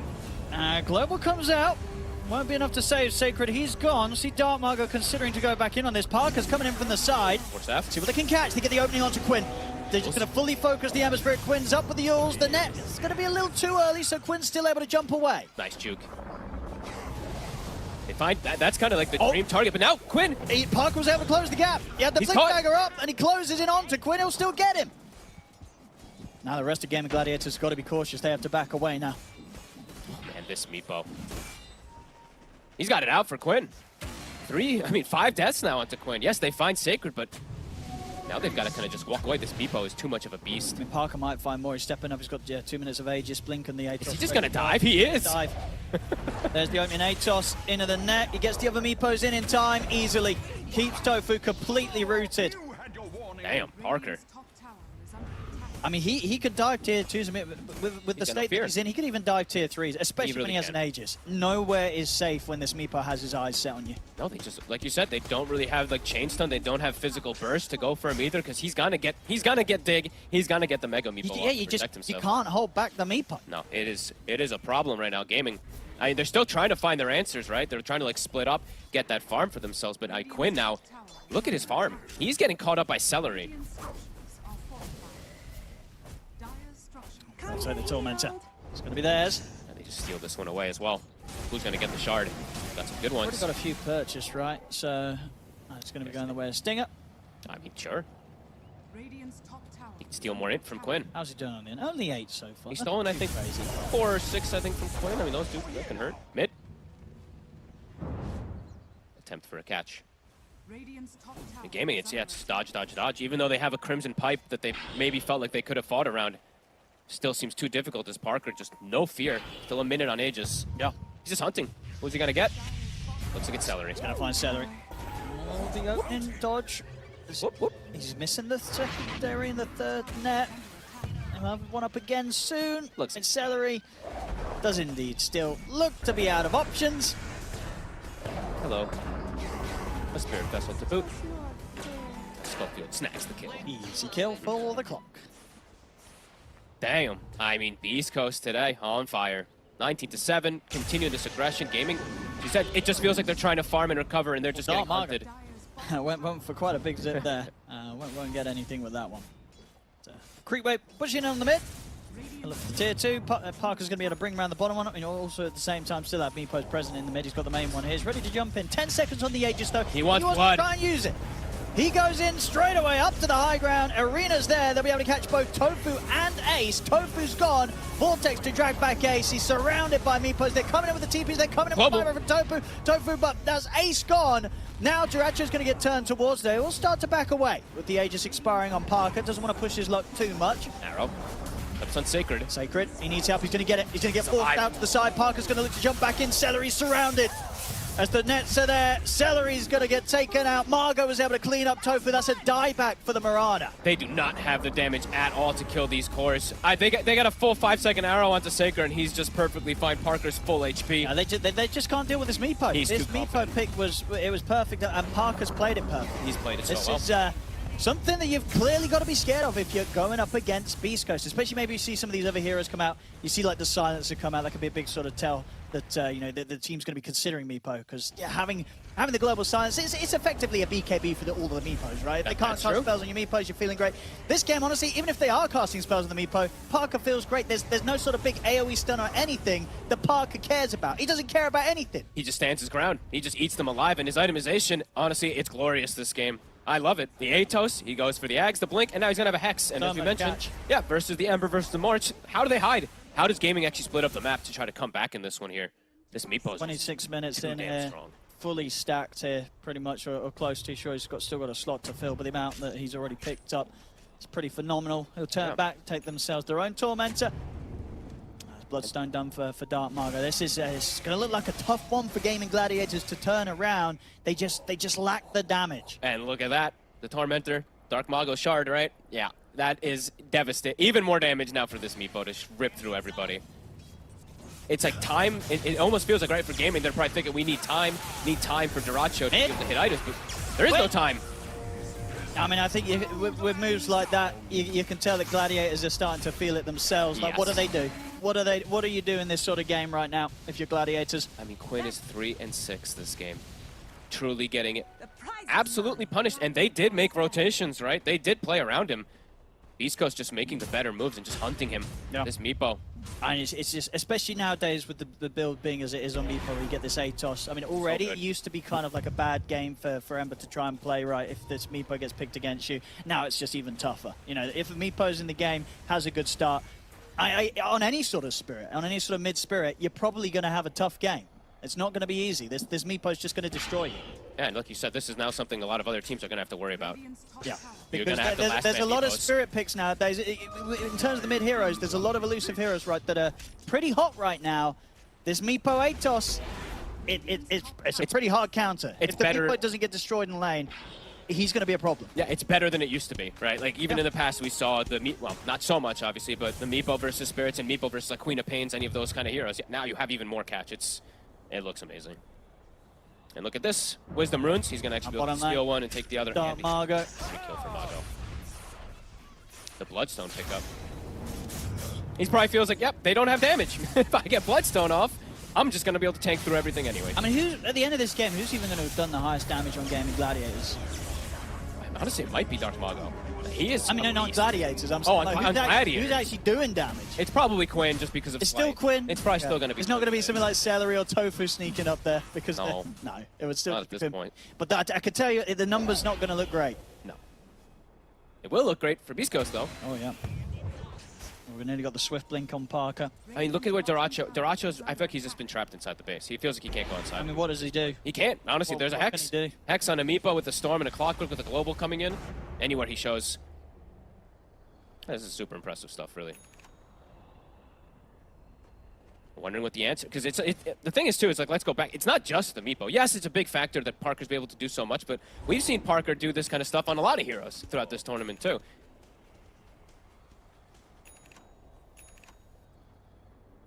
Aghanims now for the Morphling. Is this the attempted timing here now for Gaimin Gladiators to try to go for some type of fight? Feels like it kind of has to be. They want to because Roshan's going to be potentially up, so they know that if they let Beastcoast take the Roche, it's almost certainly going to be over. They've got to take this risk, look to make this move. It's now or never. But as it stands, Roshan, 20 seconds until it's up. See what Gladiators can find, and if what they can find is... Will anyone die? Will anyone but the supports on the side of Beastcoast die is going to be the question. Because do they have damage to go through a BKB Mars? Maybe they chain stun him. I don't know if they have the damage for the Meepo. I mean, even the Storm gets the Bloodstone. I mean, it's short Sting is still super squishy, but go for the they don't have stuns, right? So he's always going to be able to get the Force Staff off, and if you're going to commit to kill these supports, you're probably going to put yourself in a bit of a bad spot. Most definitely. It's not easy. Clockwork Rockets continuously onto the Roche pit. Roche, it's up.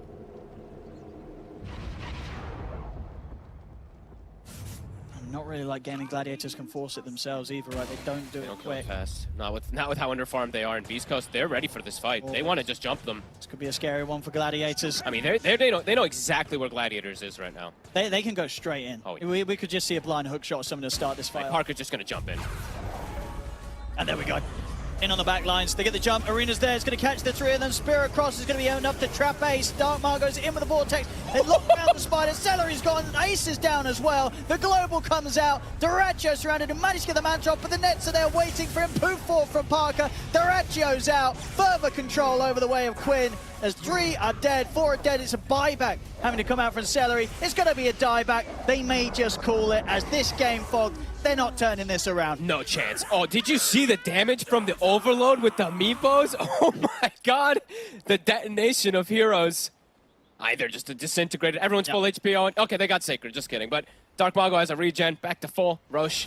They got another Hex. Another Hex. Yeah, Dark Margo's got his Hex as well, so if there wasn't enough catch already, there's more than enough now. This on the replay here. I gotta see this damage from the Vortex Meepos again. I mean, that was beautiful. There's Dark Margo. Here it comes, here it comes. In. It's a lot of overload. Wow. So overloaded.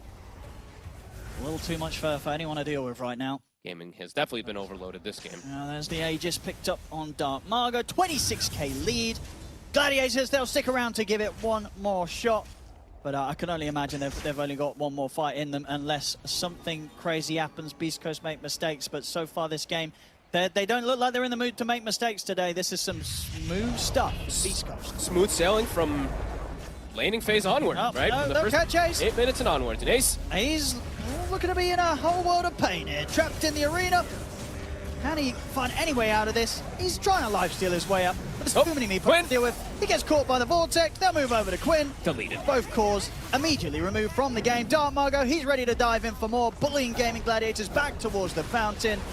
Parker brings in the mid. Tier 3s are gone. He's ready to dive in for more. Gets in with the Hex opening on towards Daracho. Daracho's got anything to do, any buttons to press. He's dragged back by the Vortex, but waveform. He's actually going to live. He will get back to the fountain. The spear, my goodness, nearly kills him off in the fountain, but Daracho will survive.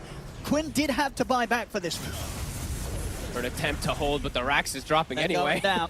And Parker, you can see him, he's resetting. So he's going to get ready to jump in again if anybody steps forward. I mean, they've got the double Hex, they've got the cheese on Mago too, so he's just going to go if they see a target. They see one of those cores.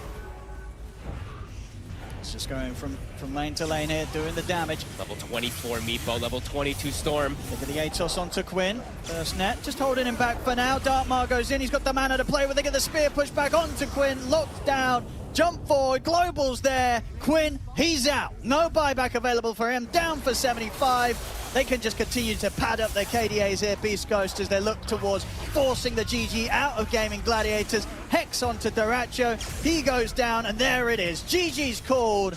Beastcoast with a complete and utter beatdown here in this game one around the Parker Meepo, 13-0-14.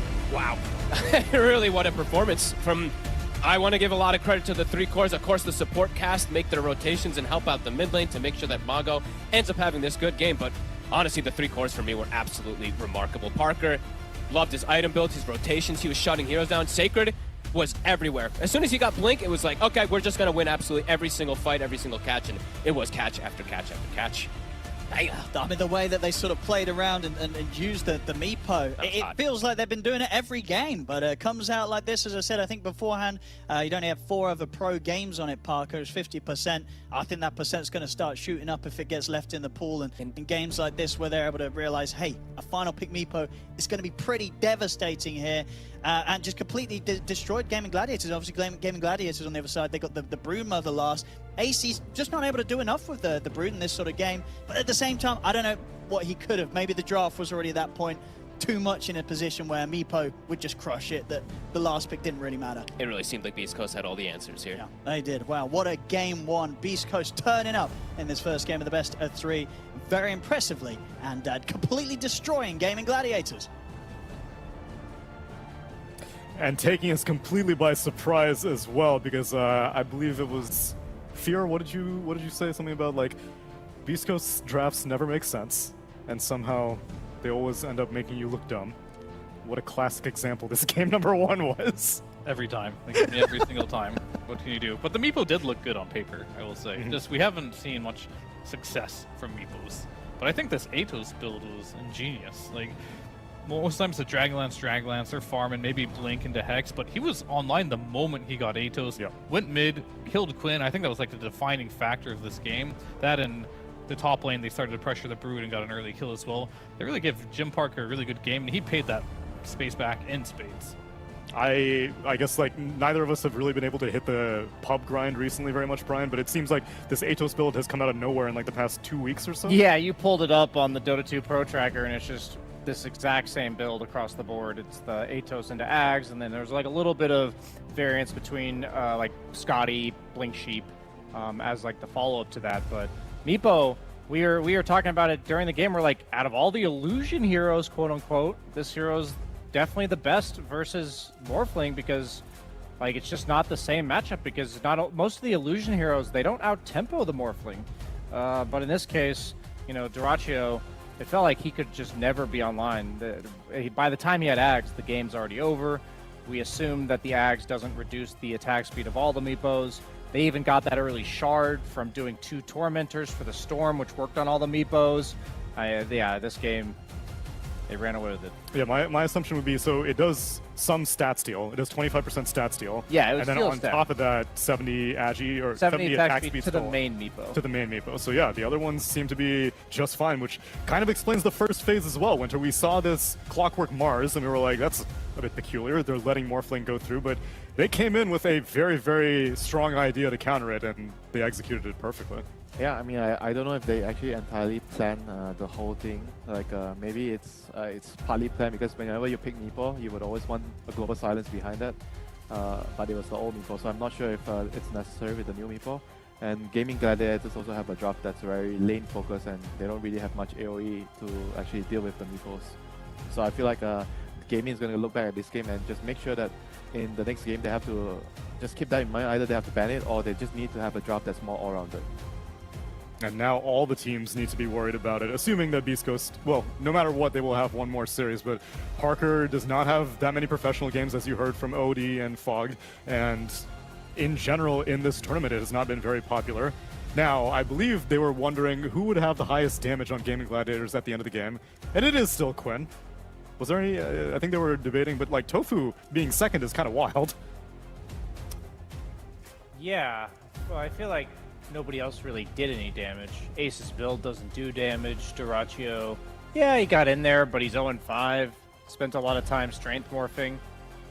It's difficult against that lineup of Beastcoast, like especially when you're behind, to feel safe at any point hitting people with high agility on. I mean, I'd love to see what Beastcoast has. I don't know if they're necessarily planning Meepo from the get-go, but we saw when teams were picking Timbersaw that they concocted the the Shadow the Shadow Fiend opening, and that was like a very specific way to deal with the meta pick, and I wouldn't put it past them that they thought Gaimin Gladiators, the heroes they tend to pick, are not focused on the game. They are much more focused on lanes, and that this might be the team to do this to. Right. They might have had this in their arsenal, pocket strat ready to pull it out, but it definitely makes sense thinking about the way Gaimin drafts. So it's pretty cool. And if they have one more strategy up their sleeve, then that means that Beastcoast will be punching their ticket to Seattle, because all they need to do is just win one series to get enough DPC points. Let's find out if it's possible in game number 2 after the break.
Welcome back, everyone, to game number 2 of Beastcoast versus Gaimin Gladiators, where I can only hope we're going to get as many exotic picks out of Beastcoast, and as weird of a first phase. Are they going to let Celery have his Enchantress again? Because I bet Celery was feeling mighty coy when he was just like, oh, they didn't ban it? They take out Medusa Undying? The fools! And then Quimber Spirit, as you have dubbed it? That was a pretty solid first phase for Gaimin Gladiators, and yet it all fell to pieces, and we got this 24th pick Meepo. It's a clockwork at this point. Yeah, that's true. The clockwork versus inch, I think, is a solid response. So if they can get the clock and give the inch, I think I'm okay with it overall. The Mars, it's always iffy in the laning stage for me, but Sacred, he gets beat on in the laning stage over and over again. He doesn't really care. He gets his Blink Dagger, and he's moving across the map, and how Gym Park plays so quickly on the map, I think it really helps a lot. And we talk about the roster changes as well. Hector generally wouldn't make those rotations, so Sacred, he would get an early Blink, but who's he playing with? But Gym Park in all these games, he's online when that Blink's online, and they make kills and kills all over the map, and that's what they need to do in this series against Gaimin Gladiators. Make sure Gaimin Gladiators does not get to that point where they can ball up, buy all the auras, and be this immovable object. Yeah. Is Gym Park consistently that mobile BSJ, or is it like on specific heroes that he feels confident being able to participate early? I mean, it seems like his playstyle is at least preferred. Yeah. Where we see when he was playing SF, it was very similar. So far, in all the games I've watched them, they're not building around him as a carry to have 3 items, 4 items, hit a timing at 25 minutes. They're building around his first item timing. So definitely a preferred playstyle for this team. Definitely cool to watch, because not really many teams are doing that right now. A lot of carries are trying to be a bit more active, but the way I've noticed that most carries are active is maybe like one fight they'll show up to, or maybe they'll just occupy the dangerous part of the map, but nothing like what Beastcoast is doing. Yeah, it'll be like a mid-tier 1 defense that they're like, all right, fine, I'll show up. Yeah. One of my supports says fine. this. But I'm going back to the Mighty Mines after this. Yeah, it depends on how comfortable are they with the hero. The last game, I felt like a couple of fights, I think the morphing should be actually hit increase when he was coming to the fights. He was really trying to fight very early, and every fight he just got picked off, you know, like very easily without being able to do anything. And part of that, I'm sure, is unfamiliarity with the Meepo matchup. As a Morphling, you're like, well, I feel like I should be able to kill an enemy carry this early in the game, but Duraccio quickly find out that was not the case against a Meepo, and now in game number 2, a completely different shift in the first phase bans for Beastcoast, as they are also first pick this time, whereas last game they were second pick. They take out the Techies and Morphling, first pick the Undying, meanwhile Gaimin ban out the Timbersaw and the Bad Rider. Same first phase bans as last game. Ooh. Lima Major throwback? Yeah, we're going all the way back to the beginning of the year here. This combo has been nerfed quite heavily. And I think Undying is one of those heroes that is fairly decent against it. You oftentimes can get that double decay, but Lush doesn't like running into things like tombstones like Undying, and maybe you can hit them as well. So you've got a couple picks here from Beastcoast. I'm very curious if they have any cute picks here that can maybe shut down this type of strategy. We talked about on previous panels how Leshrac doesn't feel like he farms as fast anymore with the nerfs to the Bloodstone, but maybe with the IO that changes a little bit. Yeah, the Dota buff pub win rates of heroes are only so accurate, but Undying is one of Leshrac's 5 worst matchups in all of Dota, because not only is it the Tombstone, but if he manages to hit you with that Flesh Golem, suddenly the rest of his team is doing heavy burst. I was considering hero like Drow was the one that came to mind, just some ranged turret hero that can follow up the Undying walking in. And so TA has definitely been the hero of preference for SA as a region, and this tournament, last time I checked, she had like a 65% win rate, so TA was doing pretty well. And it makes sense here as like the preferred choice here. I mean, it's again once more like a very fast lineup, like Tombstone plus the Trap and TA Undying. You get to kill Roshan very early.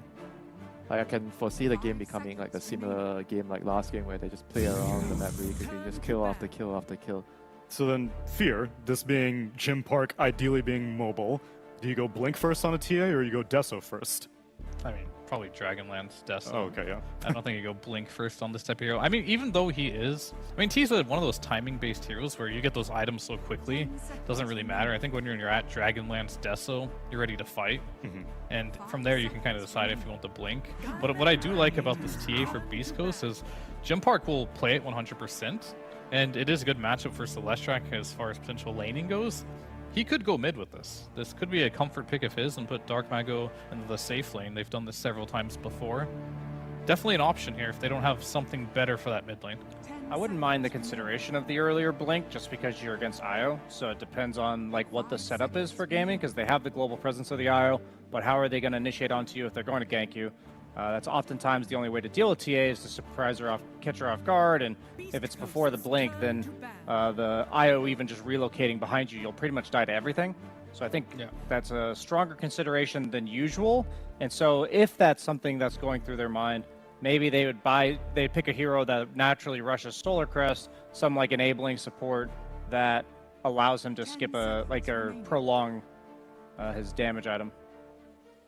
Beastcoast, they start banning out ace heroes, specifically the Darkseer, because Gaming Gladiators actually used this opening twice against Evil Geniuses in the group stage. So they had Io Leshrac, and they consistently second phased ace a Darkseer as well. So Beastcoast do their homework and take it out. Same as Gaming Gladiators doing their homework, banning out the Mars this game. Yep. It's like, even if you shut down their Mars, whether it's Sacred playing or Dark Mago, they're just so comfortable in that hero. Once they get the Blink Dagger, they're just ready to go, and that's how Beastcoast love to play. They love to get these kills and play this early game. Very aggressively. They can always still get Beastmaster. I think Beastmaster is fantastic with Undying TA. It gives you the vision, gives you the initiation. Like, the game can be really, really quick, and what Beastcoast is trying to avoid is like the heroes that can slow it down, right? The Darkseer, the Underlord, all the heroes that can hold a position on the map, defend the towers, and prolong the game. And those are the heroes that Gaimin won with the Lash. Yeah, and you're not banning Schofield Clockwork here. Is that a mistake? I feel like it might be.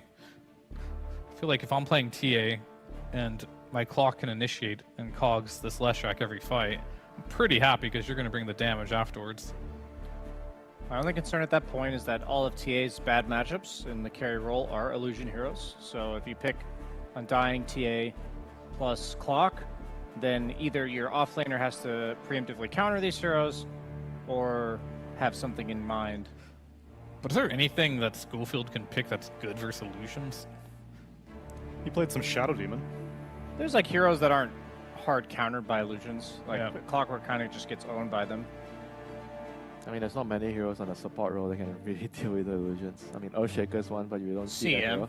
Yeah, sure, CM. We saw Liquid do that earlier. Yeah, sure. The Schofield CM, it seems unlikely. He definitely is a player that likes his comfort. I mean, he loves to play melee heroes specifically. Tiny. They're probably going to go for like something like Rubik. I think Rubik works with this lineup. Like, Rubik is always nice against Lash because you get the stun. 10 seconds. I like the Snapfire ban. That's an SA special. Could have been really any position left. 2, 3, or 4. Oh, Sacred does like that hero. Does bring the AoE and complements Schofield's melee hero pool as well. Gaimin may also just steal the Clockwork, because also in this opening they had picked Clockwork one time and they picked Spirit Breaker a different time. Venomancer. But it's a Venomancer instead. That's most likely a flex pick, I would say. Like, yeah. Like I was gonna say off lane, and then I'm thinking like most likely it could be anything. Yeah, most likely a hero in their draft. I like that I like this pick a lot. It makes picking the off lane duo for Beastcoast. Hero like Beastmaster generally struggles against kill lanes, so suddenly you have to consider that, and then you also have to pick either like a Dispel like Oracle to enable TA. Clockwork, man. It has to be. I feel like at this point they're already too all in with this TA Undying draft. I don't think they should care so much about what Gaimin is doing and just build on their draft. Just go for the beast, go for the clock, play a very fast tempo game. Like, sure, they're gonna come up with some illusion heroes that you're probably gonna struggle with, but if the game is fast enough, they are illusion Clock heroes. Ember, let's go. Clock Ember. Yeah. Bring it home. Clock Beastmaster though. I like Clock Beastmaster. Clock Ember. I like Beastmaster as well, but Ember's okay. Well, you see Lesh mid, right? So I think picking your mid makes the most sense here. But they want to keep the TA flex, right? You could. Yeah, but Dark Mago could also do safe lane Ember. You could wait for one more pick. I mean, Ember Undying is a good lane. Just slight spam. I mean, Undying does 90% of the work, but he does that in every lane anyway. The way it is, Dark Mago, he'll always pick a Dark Mago hero. Just kind of how he is. I know my Beastcoast guys. What do you say? You may have played a few pubs with these guys in the past. But last game, you specifically said you never understand what Beastcoast do. I know what they're going to pick doesn't mean I agree. They're two different things. But this one I actually kind of agree with, which means they're going to lose. Yeah, I was going to say, they're screwed at this point. It's a self-fulfilling If prophecy. you know what they're doing, it's probably not good enough. Yeah. That means Gaimin knows what they're doing, too. Gaimin are probably going to have to show where this Venomancer is going based off of this pick, though. I'm assuming the motivation is just, 1, slows down the ball, like you guys were mentioning, and 2, makes Refraction pretty useless with all the DOTs to burn through it. I mean, I think Veno's like pretty good against the rest of this lineup right now, like as a core. I'd be happy to play Veno core in this game. Clockwork's a bit annoying, but you're not even too afraid to go like second or third item core stuff. Okay. They elect to move it to support immediately right after I said that. Their draft looks really wonky, Whose does? Gaimin, actually. Tell us why. Tell me why, Neil. Or Neil. I'll tell you why. No stuns, no initiating stuns. Only a lash stun. They just need the Centaur stun on Doom, and we're good. 5 seconds. The big reason why Gaming's Lesh track has been so feared for so long is they're really good at making sure Lesh doesn't die. And by that, Tofu will build every aura item, Celery will as well, and sometimes Ace. Not always. I don't know if I would agree with him building auras this game, even though it could be fine. It's all about keeping the Lesh alive here. But I think the Doom looks pretty good on paper. Like, you have a lot of good Doom targets. TA hates getting doomed. You got the damage over times. Same with Ember. I think this pick is quite good. Just, you have to be a little scared for Veno, as always, in the first couple levels in the laning stage, because this hero can be a chain feeder if you misstep just a little bit. Gladiators turn to ban. Gaimin ban out the Sacred Necro, which he has played. Meanwhile, Beastcoast take out the Huskar, which would have been a crazy flex, but also a really good hero, as well as the Faceless Void. And now one more Sacred hero needs to get eliminated out of the pool. I'm feeling a Legion Commander here. He loves that hero. He does. Could we ever see a Sacred Pango? Of course. It's always available. He loves the hero. Does he play Tide? He does play Tide. Okay, so now they banned Pango. Now they're gonna pick Legion. Weaver. Oh, What well, that's the hell actually is that's a going Sacred on? hero. That's a Sacred Weaver right there. That is a Sacred Weaver, but is it? They have like this super annoying lineup right now. This Bucks. Venomancer and this Io. You got these traps on the ground. You got Slight Spam. You've got Rocket Flare. Now you have some Weaver throwing bugs into Kuching in the back. Yeah. This is a terrible sick team Weaver fight, but yeah. This is a sick Weaver pick. Yeah, Weaver's really good against Io and Venomancer. This supports don't really do anything at all against Weaver. They have no stuns to do anything to him. I love this draft. I mean, I feel like we're gonna see a 2-0, man. I don't know. I think Wow. both. So basically, Gaimin has the most Gaimin draft ever. Just ball up, B5, have a bunch of team fight by Auras. And Beastcoast has the most Beastcoast lineup ever. Just don't ball up, skirmish across the map, get the pickoffs. It's like a clash of two polar opposites here. Yeah, the Beastcoast draft, each core functions way better independently. Like, it doesn't need supports with them unless they're looking for plays. Like, I don't see how Gaimin actually kills anybody unless they're just walking down a lane and Beastcoast is forced to stop them from taking objectives, which based on first game, like, I actually think Beastcoast draft is really cool here. I think they're exactly, like you said, this is exactly what they wanted to do. If they're going to 2-0 Gaimin and somehow in Dr. Strange's universe of a million outcomes, and this is the one, I could see it happening right now. Yeah, I mean, Io Veno, I feel like it's gonna be like exploited by the Weaver a lot. That's why I feel like the early game is gonna be determining a lot. You know, if they don't do well in the lanes, they have no answers against the Weaver. Yeah, but at the same time, I think if Beastcoast isn't ahead by like 1 or 2K at 10 minutes, they're just gonna lose. Weaver's a feast or famine hero. Let's see which of the two it's going to be in game number 2 with ODPixel and Fogged. Welcome back, ladies and gentlemen. Game 2 time here for Beastcoast versus Gaimin Gladiators. I'm ODPixel here with Fogged. And once again, we're getting an exciting close to Beastcoast draft. This time it's going to be a hero for Sacred. It is the Weaver. What do you make of this, Fogged? Do you sort of agree with the sentiment of some of the panelists there that this is a good Weaver game. The two things that they saw, right, in particular, the supports are weak versus it. There's very limited disables on the side of Gaimin Gladiators. They have a strong death ball if they're able to group up with the IO, Lash, and Dusa and stuff like that, but I mean, this is exactly what they're saying. This is so Beastcoast. It's the clash of two completely different styles, and I'm looking forward to it. It looks, I mean, on paper again, it looks cool. The Weaver idea, even versus the Medusa, can have some merit because you have a 15 talent, the mana break talent. I mean, yeah, who knows if it gets to that point, but this looks cool, and I've just been really impressed with the way the Beastcoast has just been playing their drafts.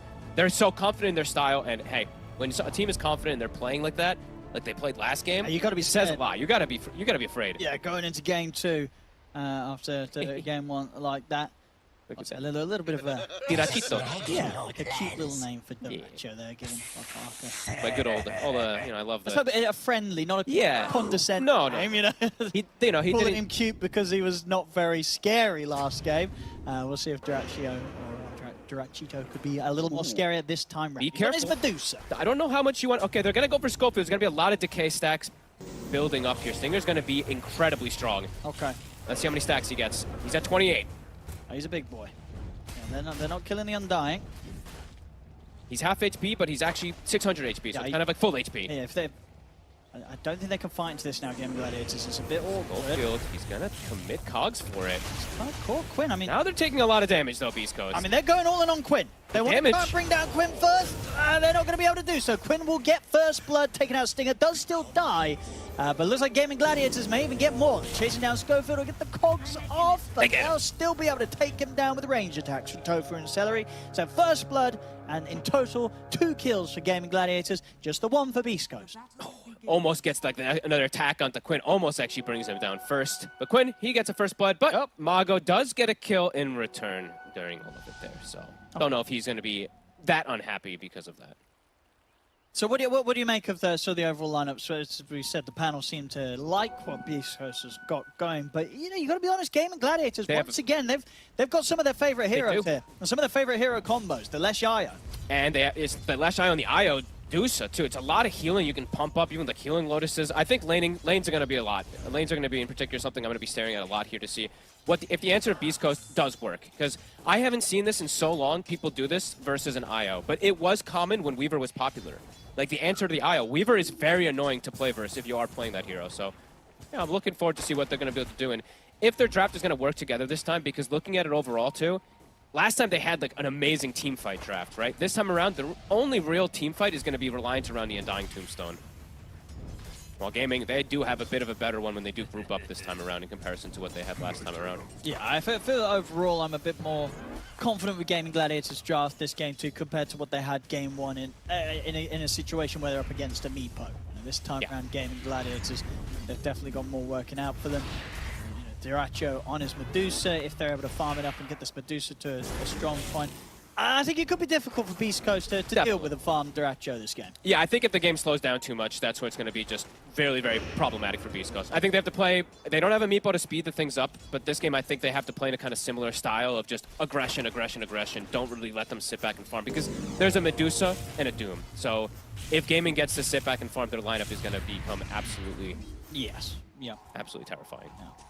But yeah, Beastcoast are able to speed it up. Yeah, definitely a game where if Sacred has a good start, you're not going to be living a happy life as one of Gaimin Gladiators' supports. No.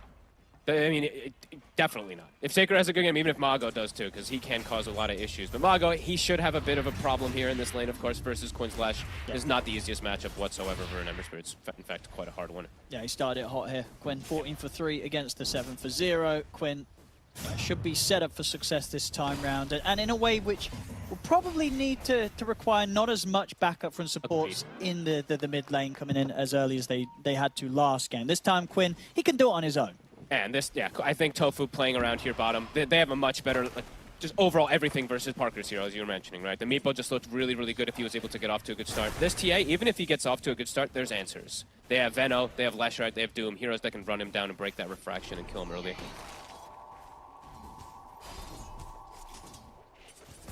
So far, CS on the side lanes. Nothing too crazy.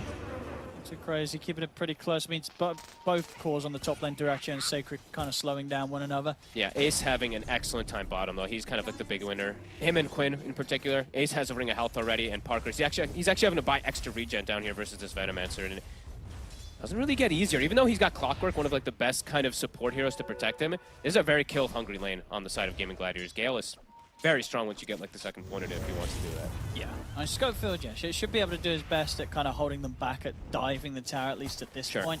But we'll definitely not be able to set up anything for Parker aggressive in this lane. Like Tofu and Ace, they're never going to be threatened. They're never going to be pressured by these two heroes. Not by the two heroes. Exactly what I was going to say. There's definitely chances for like the Undying Stinger. I could see opportunity for him to rotate and stuff if he goes for a Tombstone, but he actually goes Soul Rip. I think I've never seen someone take Soul Rip anymore at level 2. This ability costs way too much mana. Okay, interesting. Well, so the idea behind this just wants to be able to keep Sacred topped up in the lane, and I guess so, yeah. I mean, he's also playing versus like they're going to be able to kill a Tombstone really easy early on, but I swear I almost never see anyone take Soul Rip at level 2 anymore. I guess it's also just to get the burst catch potential onto Celery, just to pop him. But just sort of throwing out the harassment the way of Celery, but as you said, it's pretty costly. It's way too much. It's not worth casting almost ever in comparison to Decay anymore. So yeah, we'll see if that ends up hurting them quite a bit there in that top lane. Right now they are slowing down Duracho a little bit, but so far not able to really get a kill onto the Ion. This is a lane that I think they want to, like we said, it's an aggressive lineup. Beastcoast wants to be getting kill after kill after kill, especially in the early game in that laning phase. And right now, 2K lead, first 5 minutes. Duracho's super safe up here. I mean, his mana might look like it's getting low, but he's got pretty much a full wand, and any time that Celery's able to tether across, also with his own wand with a few charges, this Medusa's just not going to die. No. He definitely shouldn't. Parker might just die himself down bottom. The walk down. He's going to tick super low. This is such a strong lane. Does he just go for the deny? It would kind of it's nice, not. No, he's actually okay. But look at how low they are. I mean, yeah, it's a relative term, right? They are both. What do you do? Living on death's door here, really. He's pinging. He's like, I think Parker doesn't know what to do either. He has to just meld under the tower. These here, meld until the salve arrives, which is going to take quite some time. The courier at the moment only making its way back. Mid lane. Looks like they're trying to put some attention onto. Quinn actually gets the deny between both of them hitting it. Okay, all right. Schofield. Farewell, my friend. I mean, Parker sort of inevitable with how low they were sitting at down here.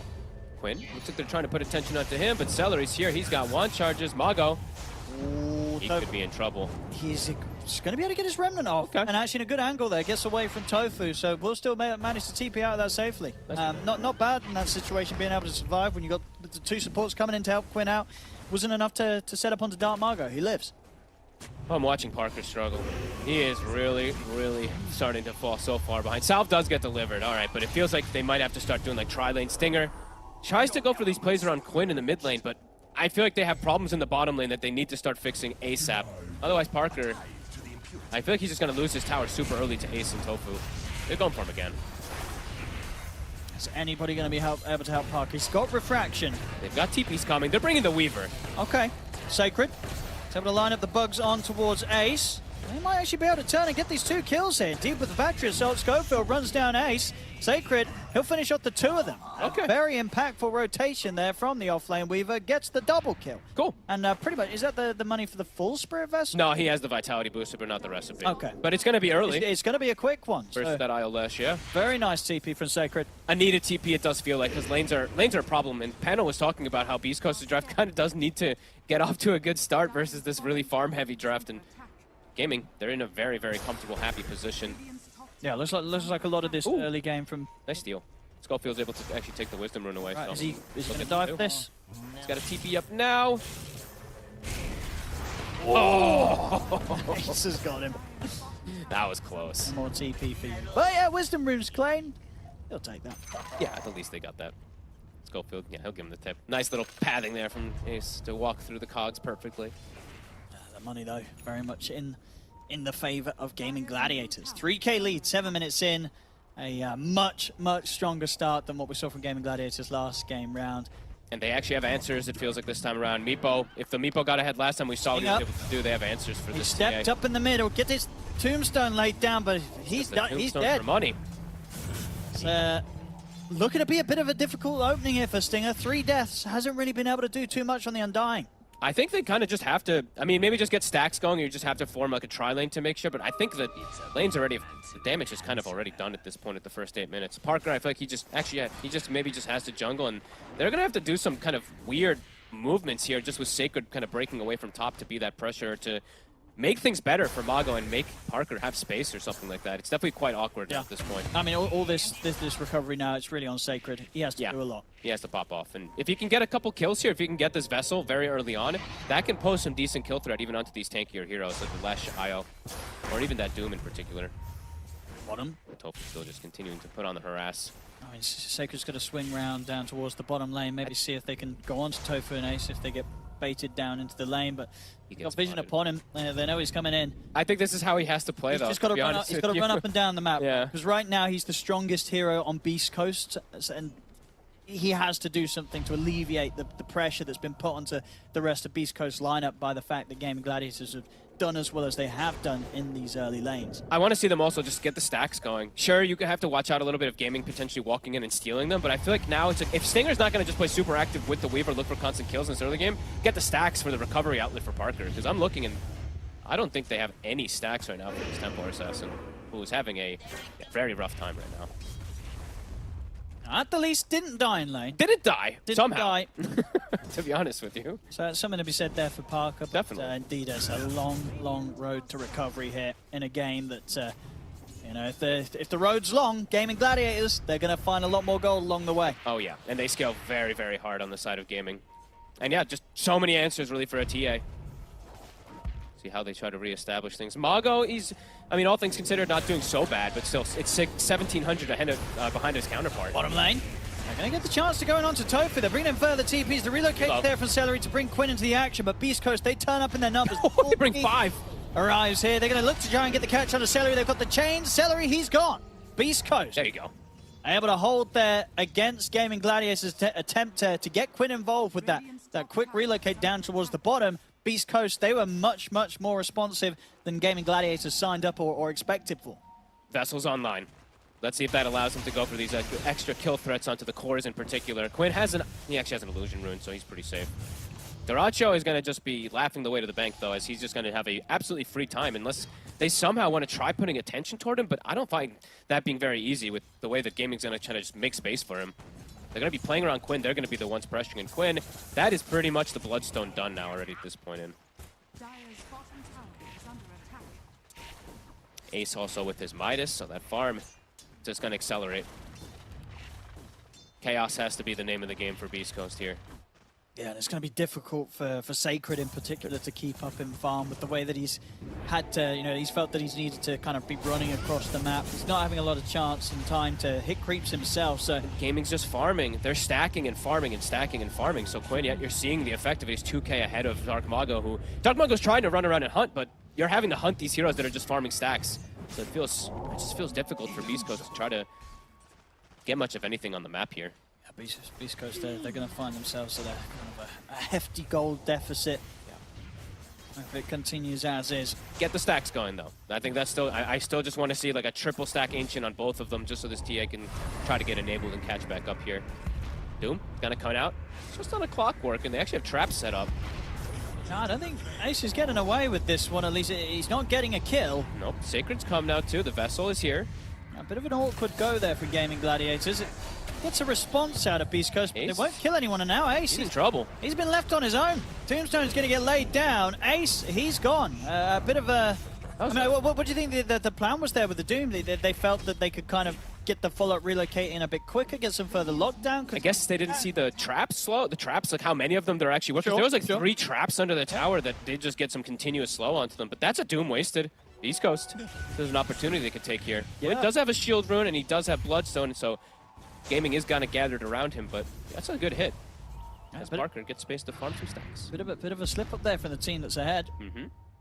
Beastcoast, they have a trap. They get the hookshot connection. They have some damage. See if they can. They've got him trapped in the cogs. Quinn with the Bloodstone. Dark Margo holds him back with the chain. Parker steps up the meld hit. Sacred throws down the Vessel. The bugs are out as well. They can look to go straight towards Quinn, and with the Vessel upon him, there's no healing and there's no saving him. Quinn's gone. Celery also to get taken out. Beastcoast. They're making the moves. Striking back, the meld hits. Did he have 2 stacks on him? I mean, the physical damage was absurd. It was the one. Was it just the one? Wow. I guess he just doesn't have a lot of armor. I guess not. Does not have a lot of armor. And then the bugs connect too. The Vessel and Sacred, he's going for the build. Yep, Solar Crest, Spirit Vessel. Buff up your TA. Since he's playing that offlaner, he might as well go down this route. These are huge moves to find, considering the fact that Beastcoast were behind us. They were with the gold. You see again. But had a shield. That's the other thing too. Yeah, I mean, a few hits from the TA, the Vessel upon him. You can't save this man. He did have the dead. He did have the 2 meld stacks. Oh, he did get a second. Yeah, so it's. I mean, he was negative armor really early on there as Gaming. I mean, a mistake bottom from Ace, now causing some repercussion into these next 2 things. Parker, he's reestablished himself at that top network. Yeah, I think Duracha is going to be looking at his team and be like, guys, could we calm down? Relax. You know, he's having a great time up here, and they were having a great time everywhere else, but a few kind of blunders here with the moves from Gaimin Gladiators are allowing Beastcoast to climb back in after a tough early game. Yeah, and watch walking up those high grounds versus a TA. Now Desto's going to be online. Yeah, massive damage here. See if Quinn builds any defensive item for himself, if he's just going to look at the supports to do it for him, because it does feel like that armor could be really beneficial if he does want to go down that early route. I think he'll probably tell his supports, get me a medallion. Yeah, he's still going to want to get the standard, get the Kyra, Bloodstone. I don't think he'll want to stray for that, but yeah, maybe an earlier than usual plate mail. It could definitely cause some bit of issues here if they're able to get on top of him like that. Celery does have mech, but yeah, no real checking around. Yeah, no one building a medallion just yet. They're building 4 staffs to deal with clockwork. So Wisdom Rune, I believe that's 2 again for Beastcoast. All right. I mean, they're behind on the goal, but they're probably doing all right on the XP. They are ahead on the XP. They are. After those last 2 moves and getting the stacks for Parker. They're actually setting a trap down here for Ace, potentially. Sacred's here with the Vessel. The bugs don't quite connect. Can they do it without it? Oh, with the TPs in, they certainly can. Ace. There's not really much to be done here. They're bringing in the relocate. Maybe they could turn this actually. They get the tether across. They're keeping Ace alive. Celery able to heal Ace up a little bit. Still, the Vessel will get thrown down upon him. Duracho turns up with the Stone Gaze. They'll get the stun connection onto Stinger. Stinger will put the ult, turn with the decay, but he will die. Stinger's gone. Doom. They'll drop it onto Sacred. As now they look to step over towards him, but Schofield holds back Quinn with the cogs. Sacred's going to be able to back out and hide in the lead for now. Dark Margot is out of mana. He's going to get one more slight off, but that's all he has left to offer in the fight. He's gone, and Parker also turns up to die to the damage of Quinn. Triple for the Leshrac. Nice reload in. Duracho turning up this time with the Stone Gaze actually seems like the X factor. Celery, not even going to go down either. They will get Ace, but either way, Gaming, they bring the numbers. Tofu, nice little wraparound there at the end to be able to get that finish off onto Parker. Duracho making sure that you know the team fights weren't going to go the way that they have been before. It's like, all right, guys, you know, if you guys can't do it on your own, I'll get involved. And indeed, yes, Celery coming in as he did, saving Ace in this moment, making sure that they don't get that quick kill, and it gives Ace the chance to survive, take a bit more time to prioritize how he wants to drop the Doom and get it down onto Sacred, which sort of takes Sacred out of the fight for a decent amount of time, a bit of time as well, that if Sacred wasn't doomed in this situation, he would have been able to get him. Kill off Ace, probably threaten Celery, so this time round, Ace finding the very good Doom. Yeah, and Gaming kind of reestablishing things, especially on that net with Experience, of course. Experience is actually still going to Beastcoast even after that, but a big gold swing there for Gaming Gladiators. Yeah, Quinn storming ahead now, him and Duracho right there at the top. Box, and but just 700 gold away on Quinn. And they do at least have now Crimson Guard also for Ace, I believe. I don't know if I think he maybe just finished it toward the end of the fight there, but yeah, I think that's going to be the little bit of extra help there for Quinn in particular. And neutral items, we're going to see that tier 2 neutral, so we'll see which one Quinn's able to find. As him and Celery just kind of sticking together, waiting to see if Beastcoast makes a move, and then they can always go for the reload numbers here. So Beastcoast feels like they have to have the numbers faster, because there they did make that move onto Ace, but it was like the trickle TPs in that kind of caused Gaming to have that big number advantage and just dominate it. 17 minutes. Let's see what tier 2s we get. Yeah, they may have been able to come in with the outplays earlier, Beastcoast, but that next time around it's only going to get harder and harder as the lead continues to grow, and you're only really going to have Parker scaling or farming at a decent pace. You know, Margot on his Ember, Sacred on the Weaver. These are 2 heroes that just do not keep up that well when it comes to just AFK hitting creeps. No, we've seen the Deucer and the Doom and the Lesh. We have seen Mago make some magic happen with his Ember Spirit, though. That's the one thing I do want to say. He's struggled a lot in like the early games most of the times, and then somehow his late game Ember just looks incredible, but this definitely looks like a harder one since he is versus that Deucer. Yeah. Definitely boots of travel now for Quinn too. So more now Celery, yeah, same thing. He can like play around other heroes and Quinn can join in. And yeah, I'm sure Quinn or Celery, one of them identified. Yeah, buy a medallion on the support even too. Just any type of little bit of armors you can throw onto this Leshrac, it's going to be important too. Ace, pretty deep here on the bottom lane. But very tanky. Indeed, with the Crimson Guard, it's going to take quite a few hits to take him down. Tofu's heading over. First staff. Looks like Ace is very dead, and maybe Tofu's in trouble as well. And Stinger's going to lay down the tombstone. Does he get the attack off onto him? He's into the trees, but the hook shot's up. Tofu and Ace caught a little bit too far along that bottom lane. I guess they just weren't quite expecting Beastcoast to turn up with as many as they did, but it's been a bit of time since the last fight, so I feel like you had to kind of expect it there if you're gaming Gladiators. And look who gets both kills. Parker does get both of them. Kind of the perfect hero that you'd want to for Beastcoast. He's got his blink. He's going for his shard next. He's still hitting pretty damn good item timings. Yeah, he's doing fine. Parker's doing great. Because you as well, because you're comparing his net worth to a Lesh and a Dusa who have had a brilliant opening. Absolutely. Quinn, he's just off the back of picking up a triple kill in that last fight, and Durachi on the Medusa, he's had complete free farm. Ace, oop, can't quite get the connection. Parker quick with the blink. And Quinn now, he does actually have a plate mail on top of everything too. So medallion on the IO, plate mail on him. As you said, yeah, it's likely that he had to accelerate it this game just in case of things. Yeah, he's pretty hard to take down now, especially if he has the IO behind him. But Parker still, he is level 15. That's the other big thing too. So he's keeping neck and neck. They of course are enabling him with those stacks and stuff like that. But yeah, keeping himself close at the least, even though it's an AK advantage for gaming Gladiators. They're looking to press that advantage. Roche definitely something that's on the menu for gaming if they are able to get any type of successful fight.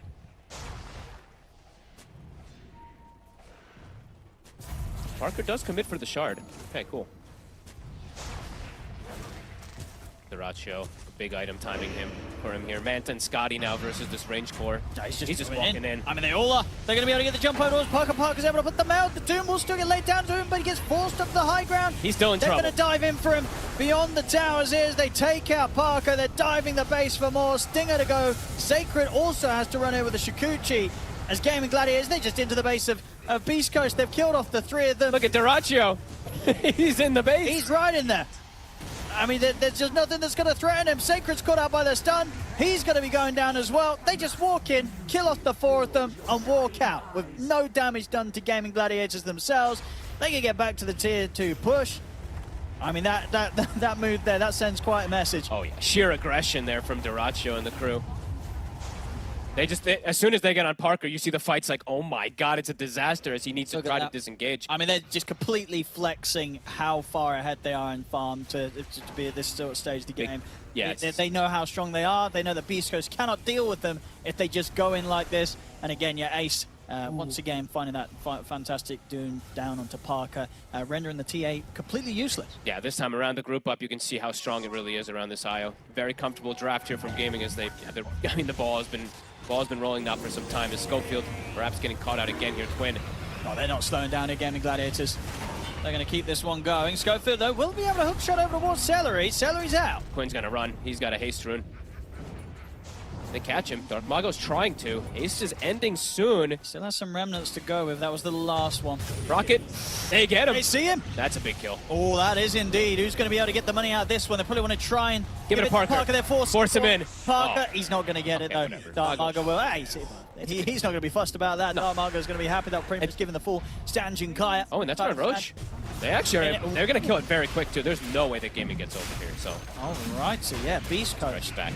Yeah, I mean, I guess Gaming Gladiators just actually got a little too carried away with the way they stuck around with Celery and Quinn. They weren't prepared for Beastcoast to come back at them with those respawns as quickly as they did. And off the back of that decision, they've lost Roche to them. I don't think they expected all 5 heroes to just immediately appear right on top of them there. They're trying to push it. I feel like you have to expect that, though, when it's Beastcoast, right, with the way the Beastcoast is playing. We'll see it again here. Scouted out in the trees. Quinn's TP put to an end. How many Deso stacks was that? I think he got at least a couple. What's he up to the 6. Very nice. He's actually going to look towards the Silver Edge next this game. Okay. Why the Silver Edge? What's he looking to do with this? What's he looking to break? Just be sneaky. I guess, yeah, just to move around with the Invis. Yeah, I mean, he is playing versus a pretty annoying draft. The refraction is never a thing in this draft, so he's just trying to find the angles, I guess. All right. Well, we'll see if he commits in for it. Yeah. He'll be considering other things, Parker. I think it's very likely he switches to like an MKB very early because he's probably going to see Duracio's itemization, he's going to see the Eagle Song, and he's going to actually have to have an extra answer to it. Yeah, he's got to get an MKB. Yeah. It might be tough for Parker otherwise. As Will managed to take out the Tormentor, he's going to get the shard, is going to be Schofield. Okay. They already have the Undying one. He actually almost got the grab ally onto Parker when they were diving the base before, excuse me. Yeah, that can, of course, be the big move against some of these spells such as the Doom. And being focused, it can absolutely turn a fight, as we've seen it do so many, many times. Halberds are coming out. Gaimin's still in an incredibly comfortable position, but do have to give the respect if they over-commit onto these high grounds, as Parker still does quite a bit of damage, and they're playing into this Aegis. Only a bit of respect, though, because they are unbelievably strong when they're grouped up, as we've seen. Even if there is an Aegis, they have the clear advantage in the team fight still right now. But Duracio probably waiting, telling his team, I'm about to get butterfly timing, and then there's really no way for them to focus fire him down if he just plays inside the front line. Schofield messing around with him, making some space. Off he goes with the TP. Slide. Parker will take the space though, and yeah, immediately we see what he queues up, as expected, since he sees the Dusa. Yeah, he changed it right, yeah. Has to. Yeah, he's got to go that.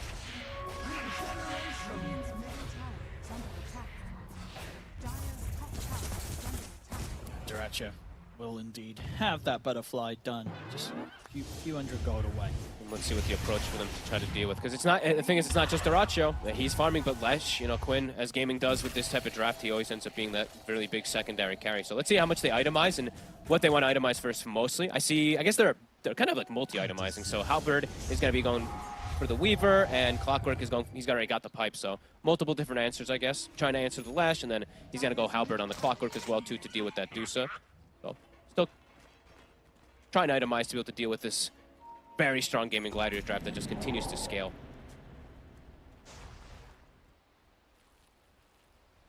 On the map, it is tough for Beastcoast to come out. Anyone who shows is under kill threat when just charging at Schofield. Schofield feels slippery enough, at least, with the shard. I love this shard. I remember when it first got added, everyone was like, this is so bad. But it's actually pretty cool.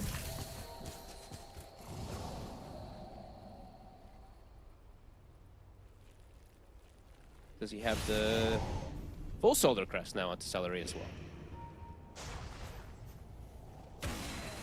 Gladiators looking for a move, but definitely Beastcoast getting that opportunity to take Roshan. It's certainly taken away an objective that Gladiators would have wanted to play for at this point. So, and Beastcoast, things a bit more complicated for Gladiators despite them having the lead. Yeah, Beastcoast being a little annoying around the map too, just constantly going for the split push and stuff like that. But Gaming, the group up, the ball.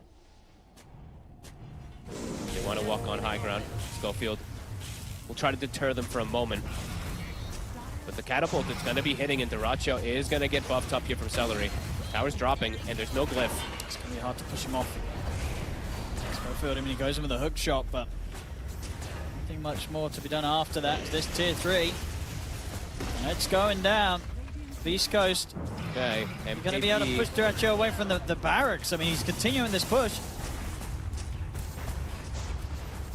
They have the whole team here. They might just try to commit here, because Parker does have MKB, so he can actually hit Duracio if he's stepped up too far. Is Schofield going to go? The range racks have gone. They will start to back away before they are able to push the melee rack. So Beastcoast limiting some of the damage done for now. 30 seconds on Aegis. Gaming being patient.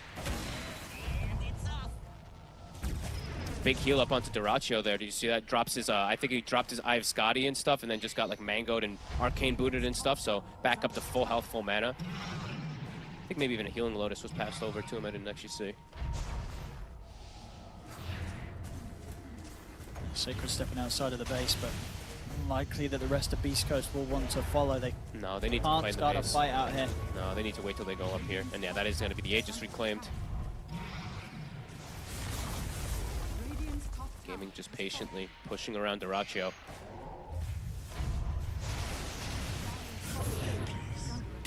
Beastcoast trying to find an opportunity to jump. Throw out some heals. Schofield.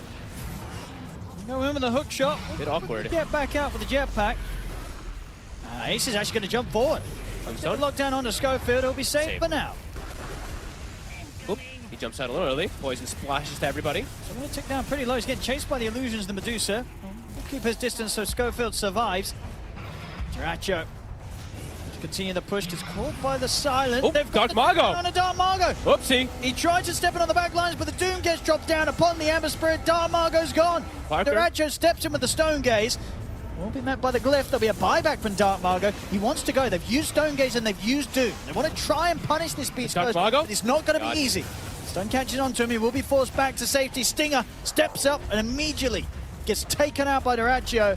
This Rax, it's going down regardless of what Beast Coast throw at Gaimin Gladiators. Dark Margo. He feels desperate. But he's caught in the chain stun. He's out of the game for 80. As that's a long time for Gaimin Gladiators to look to just go again as they can bring in this top lane. Beast Coast without their Ember. And they're going to reset, heal up Duracho. They're going to keep this push going. They want to end this. They want to close this game out. Dark Mago, he goes for a risky play twice back to back. I think both times just gets caught by the stomp from the Centaur. The war stomp there from the Ace. I mean, they're kind of stepping out of the base here, Beast Coast, but they've got to expect that the Gaimin Gladiators are going to stick around and go again. As the creeps are coming in, 45 seconds, no Dark Margo. Right, Duracho just keeps abusing this backpack Scotty heal thing. He just back up to full every single time just from like some small heals. Yeah, continuing this push. Duracho hits really damn hard onto these squishier heroes. They can't just step up. They just don't seem to be able to deal with the Medusa, let alone the Medusa with the backup that Duracho has in the form of the Io and such. He's got a full silver edge now too, even more damage. Schofield trying to split Duracho away from the rest of the team. Stone Gaze is going to be back up in a second. Decent onto Duracho. He's still got the one charges, and he's still got Celery with the mech ready to pop. Two-man stun. If they can get the kills from this, Schofield getting low. They'll drop him into the tombstone, either one of them. A Stinger will manage to live, but Schofield's out. He has got buyback available, and Dark Margo will be back in the game now. So Schofield, he's going to try and get in with the TP to close in onto Duracho. So they back off Gaimin Gladiators. They've taken the tier 3. Too much heals, too much auras. They still have the mech. Celery's just going to be able to reset. He has full Greaves now after that. Rax, it'll survive, but heavy damage there. Gaming just keeping them inside the base. And they've got a full set of items coming out for everybody here. Yeah, it just feels too tough to be able to deal with the way the Gaimin Gladiators can rally around their Medusa with the lead the Gaimin Gladiators have. These pushes are so hard to punish. The wild thing is too, like the experience lead, it actually was, if I'm not mistaken, still in the favor of Beastcoast until that last couple of seconds there where it just plummeted off a cliff from the Dark Mago. So it's a decent attempt there from the way that Beastcoast was getting these wisdom runes and stuff like that, but the group up were just, it's too much. They don't have enough to deal with these heroes. That buyback, that dieback from Dark Margo is going to set back his next item so far now. It's got a long way to go for the Ags. Could this just be a rapier queue for Parker? Feels like it could just be in the realms of a rapier that he needs onto this TA. Maybe. It does feel like the game's falling into pretty impossible territory here for Beast Coast unless they do something drastic. I mean, crit is just so valuable though on the TA, and it's not really a risk, so I mean, you might as well just go crit probably. But Gaming, they're just not giving them opportunity to even get pickoffs, so they're just all running together. Oh my goodness, Dark Margo is quick with that one. Nearly gets caught out by the jump from Ace. He was ready for that. Schofield will not get away. And Tofu is going to try and battle a bit with Stinger. As Stinger, he's going to hide in the tombstone. But with a relocate, only temporarily though. Ready to take down the tombstone and of course take out the Undying inside it. That's a cute one. Both supports out once again. No buyback for them. Mago trying to cut some type of waves, it looks like here, maybe setting up his remnant. I think he's going to at least try to cut the wave for a second, but mid-wave's coming in anyway. Duracho doesn't care. He's up on the high ground. Halberd for what? Gonna keep the push going. Solar Crest, look how quick it drops. Dark Mago can't even cut the creep wave. Yeah, there's no defending these barracks. As Gladiators take out the full set of bottom. And on to top, still exposed. Still time where there's only 3 alive here for Beast Coast. Still absolute everything at the ready too. Ace, now full Octarine. Sacred.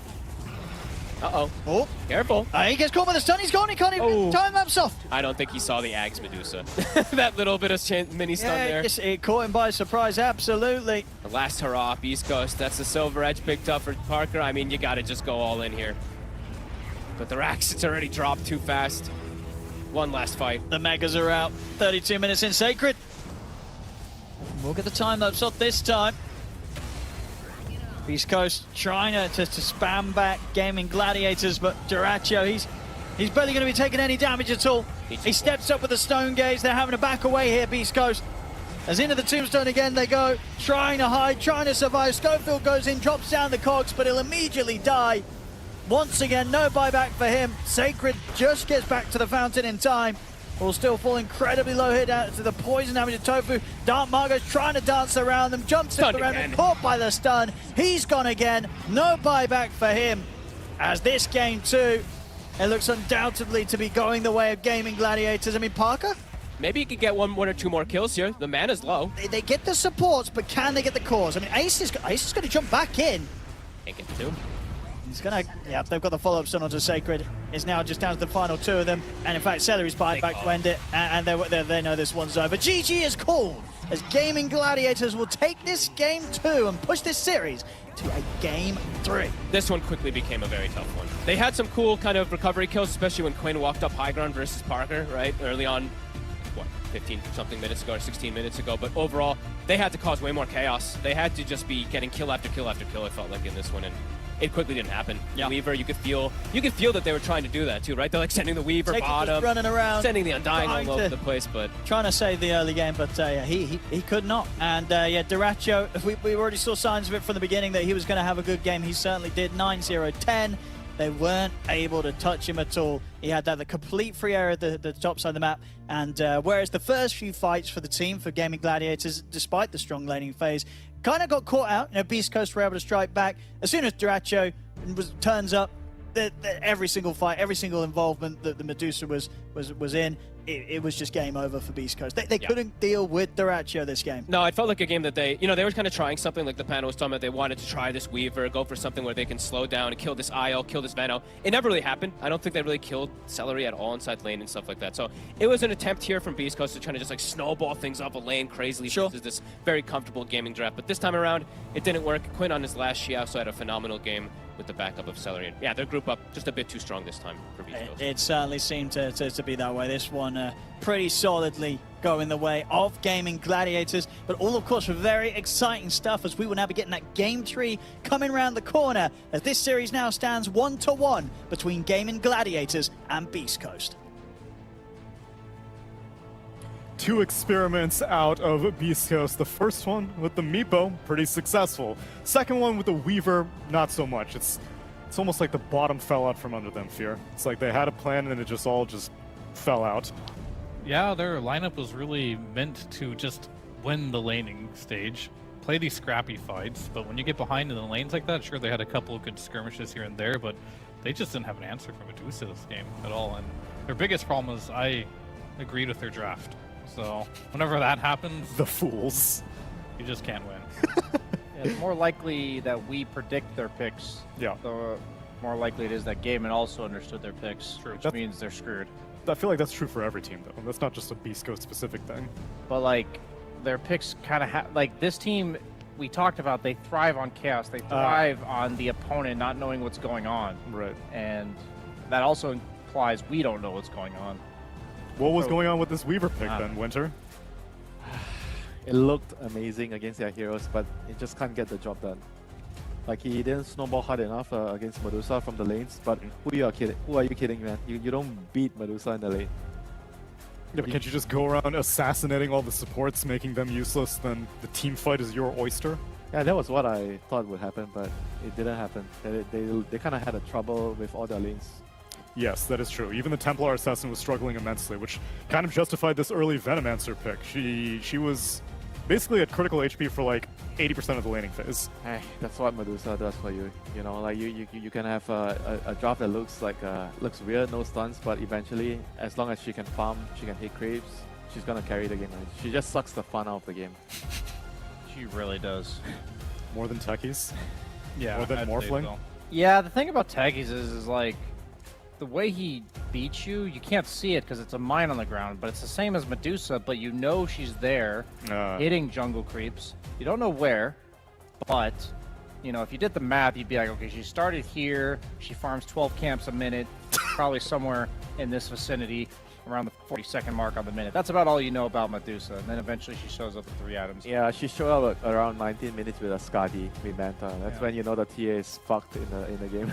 Let me tell you, the Beastcoast has no one to blame but themselves. It was a 24th pick Medusa. This hero is not taking anyone by surprise in this patch at this point, but... You never know. Really? You never Sometimes know. these critical things just slit your memory. It's like, oh, they're not picking it. It must not be in the game. It also, yeah, exactly. pick. I was going to say, the hero that's usually getting first rounded, you tend to forget about those heroes in the last pick. It is a big mistake, but these things actually do happen. I don't think they cared about what their opponents were playing. Like, they were just really focused on what heroes that they wanted with their lineup. The minus armor, the team fight, the snowball effect. And they just felt like whatever the enemy's going to pick, they're going to be able to handle it. But unfortunately, they are wrong. I'm going to give them some respect. They had a plan. Look at those neutral items coming out. 3 Philosopher's Stones. They had a freaking plan. This game was going late. I mean, when Weaver's buying a Philosopher's Stone, you know the game ain't going so hot for him. I think their idea, though, is they asked Sacred, like, we need a Vessel this game. What are your Vessel heroes? And he's like, oh, they got low stones. We can pick Weaver this game. Unfortunately, that ended up with a draft where they didn't have enough team fight. They had to play very scrappy, and when you lose your lanes and you play against Gaimin, this was kind of worried about. The auras are going to come online, they're going to barrel down your lanes, and Beast Coast's scrappy style doesn't matter when the other team is 5. Also, I feel like it doesn't matter when your final solution is who's a Vessel buyer, because I feel like recently that has not been that big of a concern for offlaners specifically, is to be like, oh, we gotta have a Vessel, even though like Morphling's super popular. I haven't seen IOLesh in a while, though. That's true. Well, Yeah, that's the only argument. They did open with that, so I would argue like they should probably have a Vessel buyer prior to their 9th pick. Yeah. Yeah. Shan? I don't know. I liked their draft, so that means they're gonna. I'm on the same page as Fear. Like every time I try to predict SA drafts, it just doesn't work. But this is typical Beast Coast. They always go 3 games. Yeah, you said that. All of you were like, this is going to be a 2-0. I won't specify in what direction, not to dishonor any of you, but you guys said also 2-0, and I'm like, it's Beast Coast. It's never a 2-0 with Beast Coast. Whether they win or not, well, I guess we'll just have to stick around and see that in game number 3.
Welcome back, everyone, to the Bali Major playoffs, where we're faced with the same conundrum. Beastcoast being one game away from being directly qualified to TI, and then giving us 4 South American teams at Seattle. What a world, what a transition, what a growth for that region, but they need to make it happen. I'm not going to get ahead of myself.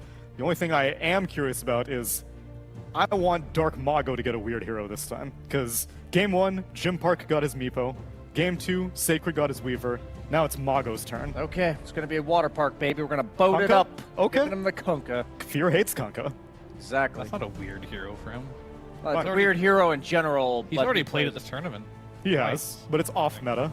Fine, Fear, you give me one. Yeah. For Dark Mago? Yeah, give me a Dark Mago weird hero. Alchemist mid. Ooh. Does he play Huskar? Probably not. I don't But he does remember. play Alchemist mid.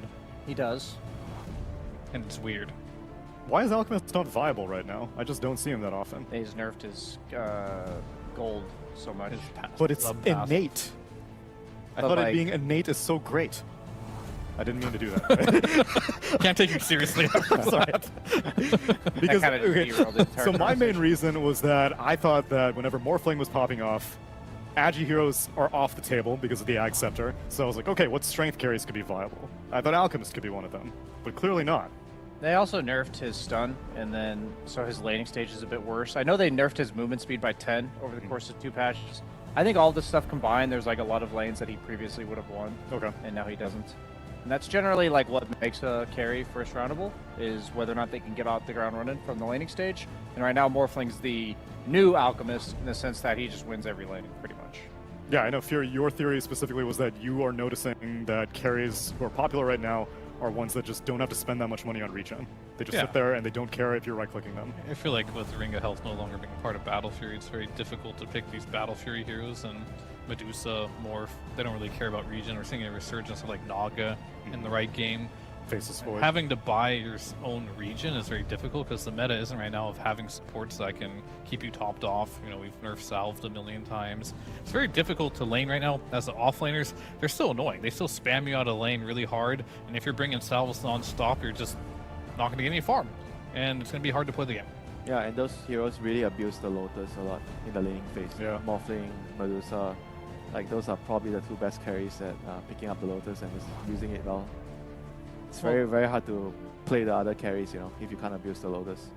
Like all the offlaners, they're building the Vanguard still, so it's like not only is it that these heroes don't want to buy their own regen, but the offlaners are like forcing you into the regen battle. Like they're not choosing to try to kill you, they're just saying we're gonna chuck spells at you nonstop, and we have a Ring of Health and you don't. So you either have to buy 3 or 4 sets of tangos, which there's actually limited stock of now. Yeah. And I have seen games where people run out of them. And that just feels really bad when his net worth is permanent and yours is not. Yeah, and on top of things, the supports have a lot of stuff that you have to do right now in the early game. You're moving around, you're picking up Wisdom Runes, you're stacking, you're going to the Watchers, you need to contest a 6-minute power rune, and the carries that need the supports all the time aren't as good. I need my support all the time. All the time. You talking about carry heroes or carry players? Carry heroes. Okay. Whew. Not Wasn't specifying players. Okay. I know Jenkins has told you a lot about me, so. All right, it's game number 3, where once again, Beastcoast continued to mix up their first phase bans. In game 1, it was Dusa Undying. Game 2, it was Techie's Morphling. Game 3, they're doing Morphling Broodmother. And their first pick, meanwhile, Gaimin take out the Batrider and the Medusa, which is actually a twist. They let the Timbersaw through, because they've been first phase banning that every other time. Yeah, they banned out the Dusa that they just played on second pick. 24 pick pick, of course. But maybe showing that, you know, we just showed that Dusa's still in the game. We don't want you to have it. Still a good hero, apparently. And they're going to go back and just take the same thing, because I bet Beastcoast is probably kicking themselves. You see a Leshrac IO and you go for TA instead of Dusa there. Yeah, that is true. I guess the theory is TA is a little bit faster, and they originally wanted to ball because their first phase was with the Undying TA. Yeah. I mean, the combo is good, but we saw later on, it was mainly the Dusa that ruined the TA. The Venomancer pick was not very standard pick. A lot of people wouldn't have the confidence to go for that, but they're going to do it again, and this time we'll see if they adapt to last game and maybe decide the Veno was a problem, potentially the Doom, Or some of the other heroes that they just lost against. Last game they went for the Brood ban in the second round, so perhaps what was their other ban? Techies in the second game? In first phase or second? In this first phase of the second game. In the first phase of the second game, it was Techies more. Okay, because like what I'm thinking is they maybe thought they only had to ban 3 heroes, and now they thought if this TA on 8's gonna work, we need 4 bans, so they put Brood into the first round. Okay. Yeah, and Techies doesn't really care. I mean, TA doesn't care about Techies very much. It's a really good matchup for TA. So we might just see like the Venomancer banned out here as like the extra ban slot. And then on top of that, Beastcoast also took out the Underlord as one of their second phase bans to protect the TA. Okay, so I wouldn't be too surprised if it's just Underlord Veno. It's kind of interesting that Gaimin thought like we got away with one by them not taking Medusa, and then Beastcoast is thinking we're gonna run this back, but we didn't consider Veno, so we need to put Brood first. Little tweaks to the draft. Somehow we end up in a very similar spot, except for the Timber Saw instead of Undying. Gladiators turn to battle. Yeah, I'm definitely a bit out of the mid. Or a lot of teams would go for like this Quaswex Invoker because you want that Vessel in the game. Wonder if that's up for consideration and quote unquote a weirder pick. You want to see Dark Mago on something different. Okay. That's a very weird but realistically weird pick. Yeah. Dude, that'd be super down. I think they'd lose horribly, but I'd be down for it. Also, it's worth mentioning that they flexed the Timber, so we don't know if it's Sacred or Dark Mago playing it. Here's the question then, because like this is what I kept wondering during the Lima Major. What does beat Lesh IO? Lena? Oh wait, you don't have that anymore. Because I couldn't find the answer. I nerfs to find their way to like make this combo not as good, but anti-mage. I can't think of like that one hero that's just gonna completely own it. You already have TA, you can't pick anti-mage. Ancient Apparition. I'm not really sure.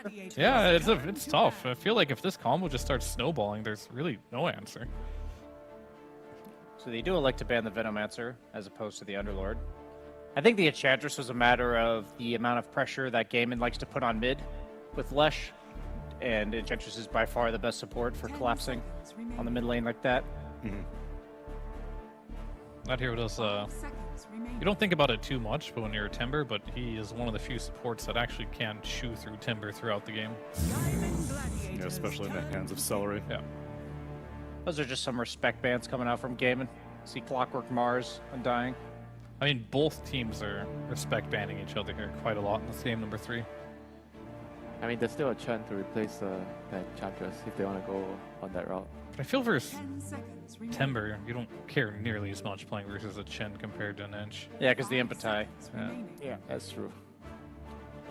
Also, one of the bans that Beastcoast did last time was Darkseer, because that was a component in Gaimin's earlier IO Lesh strategies. Spearbreaker. Spearbreaker as well. Yeah, Spearbreaker Darkseer. That's very good against the TA. And the Timber. You have to draft like some Oracle or something to deal with that if it happens. Okay. Pugna's still in the pool. Yeah, Pugna's been completely ignored in our series so far, which is wild. Has Beastcoast like not been picking Pugna? Not really. It's been Stinger played it one time in this entire tournament so far. Otherwise, no Pugna It picks. seems more likely they'd pick Silencer then, because I know Pugna Silencer are like 2 of the 5 that trade decent. Yeah. Okay, this is bad for them. We talked about this last Oh round. no, it's making sense. It's all coming together. Don't worry, they'll get us on this next pick. Do a Arc Warden. I don't know. Meepo. Meepo. Well, no, that makes sense. Invoker. I would be super hyped to see Invoker. It's just that takes away the flex potential of the Timber Saw if they don't want to reveal it. It doesn't particularly matter just because you know Lesh is going mid and oh no. I honestly should have predicted Tiny because I was thinking of melee 4s that Schofield would want to play. I mean, this could be mid too. Could be mid. It's true. It could be a Dark Mago Tiny. I mean, they need this kind of heroes when you have Silencer. You don't want to have heroes that cannot take advantage of the global. Yeah, well, why not a Spirit?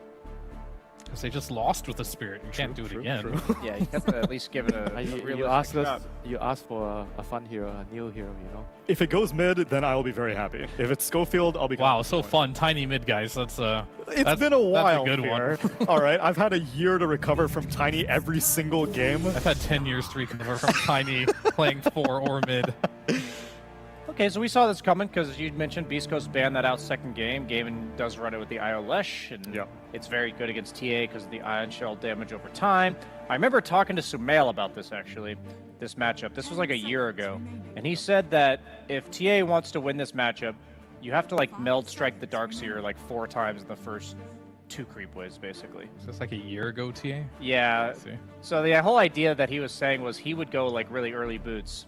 I remember him talking about this matchup extensively, and it made me go from losing the matchup in my pubs to winning it, so I thought it was pretty cool, like, the insight he had. So he basically would, like, look to meld strike right away level 1, like, run past the creeps and be aggressive on the Darkseer to get the early boots. But yeah, is the concept that you get boots before Darkseer gets Soul Ring?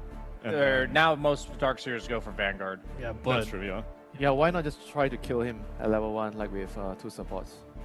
No, that's something that Tiny absolutely represents you being able to do. I mean, I agree with what you just said, because what Sumail was saying was you have to be hyper aggressive as TA so that you have the advantage in the lane, a noticeable advantage before Darkseer gets level 3, because that's when his Ion Shell. But 1 year ago, was there this universal hero in the game called Techies that could right-click you back? Nah, they're absolutely screwed. You're right, sorry. He was in the game, but he hit for 37, not 60. He didn't have the sticky bomb ability. It's okay. We'll call up Sumail, get a new assessment. Yeah. I'll ask him to join me for a replay analysis of this laning stage. They banned Bloodseeker. I don't mind that ban. I think Gaimin's like representing very strong harass lanes, so not only is Bloodseeker already a strong laner, but he would have capitalized on the aggression of the other 2 lanes. And he's also against a Timber, right? Yeah, gotta protect the Timber. That is correct. He would have been against 1 year. 10 seconds remaining. Dairatio heroes versus Timbersaw. 5 seconds remaining. There's still all the anti-melee heroes like Slark, Monkey King, Ursa. Yeah, all of those just work well with the Darkseer draft. I think we're getting a Primal Beast on the last pick for Beastcoast. That just seems like the kind of hero they'd pick. Gladiators turn to battle. Oh, so you're convinced that this is a support Tiny then? Yeah, it's Schofield. Okay. And wouldn't it be the Kunkka? If you want to pick Kunkka, this is probably like the better draft to pick it. You're playing against the Relocate. It's pretty decent at catching out the Darkseer. I think they want a Boots of Bearing builder because they have very little stuns on Gaimin. It's also a very good item against Darkseer to get out of the wall for the entire team. So that's why I was saying Primal, but I hope they don't pick it because that means I understand their draft. For Gaimin, Beastcoast. I don't know. I think the last pick of Beastcoast is going to affect Gaimin's last pick very much here. I think they just run it back and pick like some Luna here with IO. Run against the Timber. Manta hero for TA. Yeah, but isn't Luna, doesn't IO want to hang out with Lesh all game? Just the early game. Yeah, Luna doesn't need help in the jungle. No, okay. They'll just connect later on in the game, kind of how like the IO connected with Medusa later in that last game.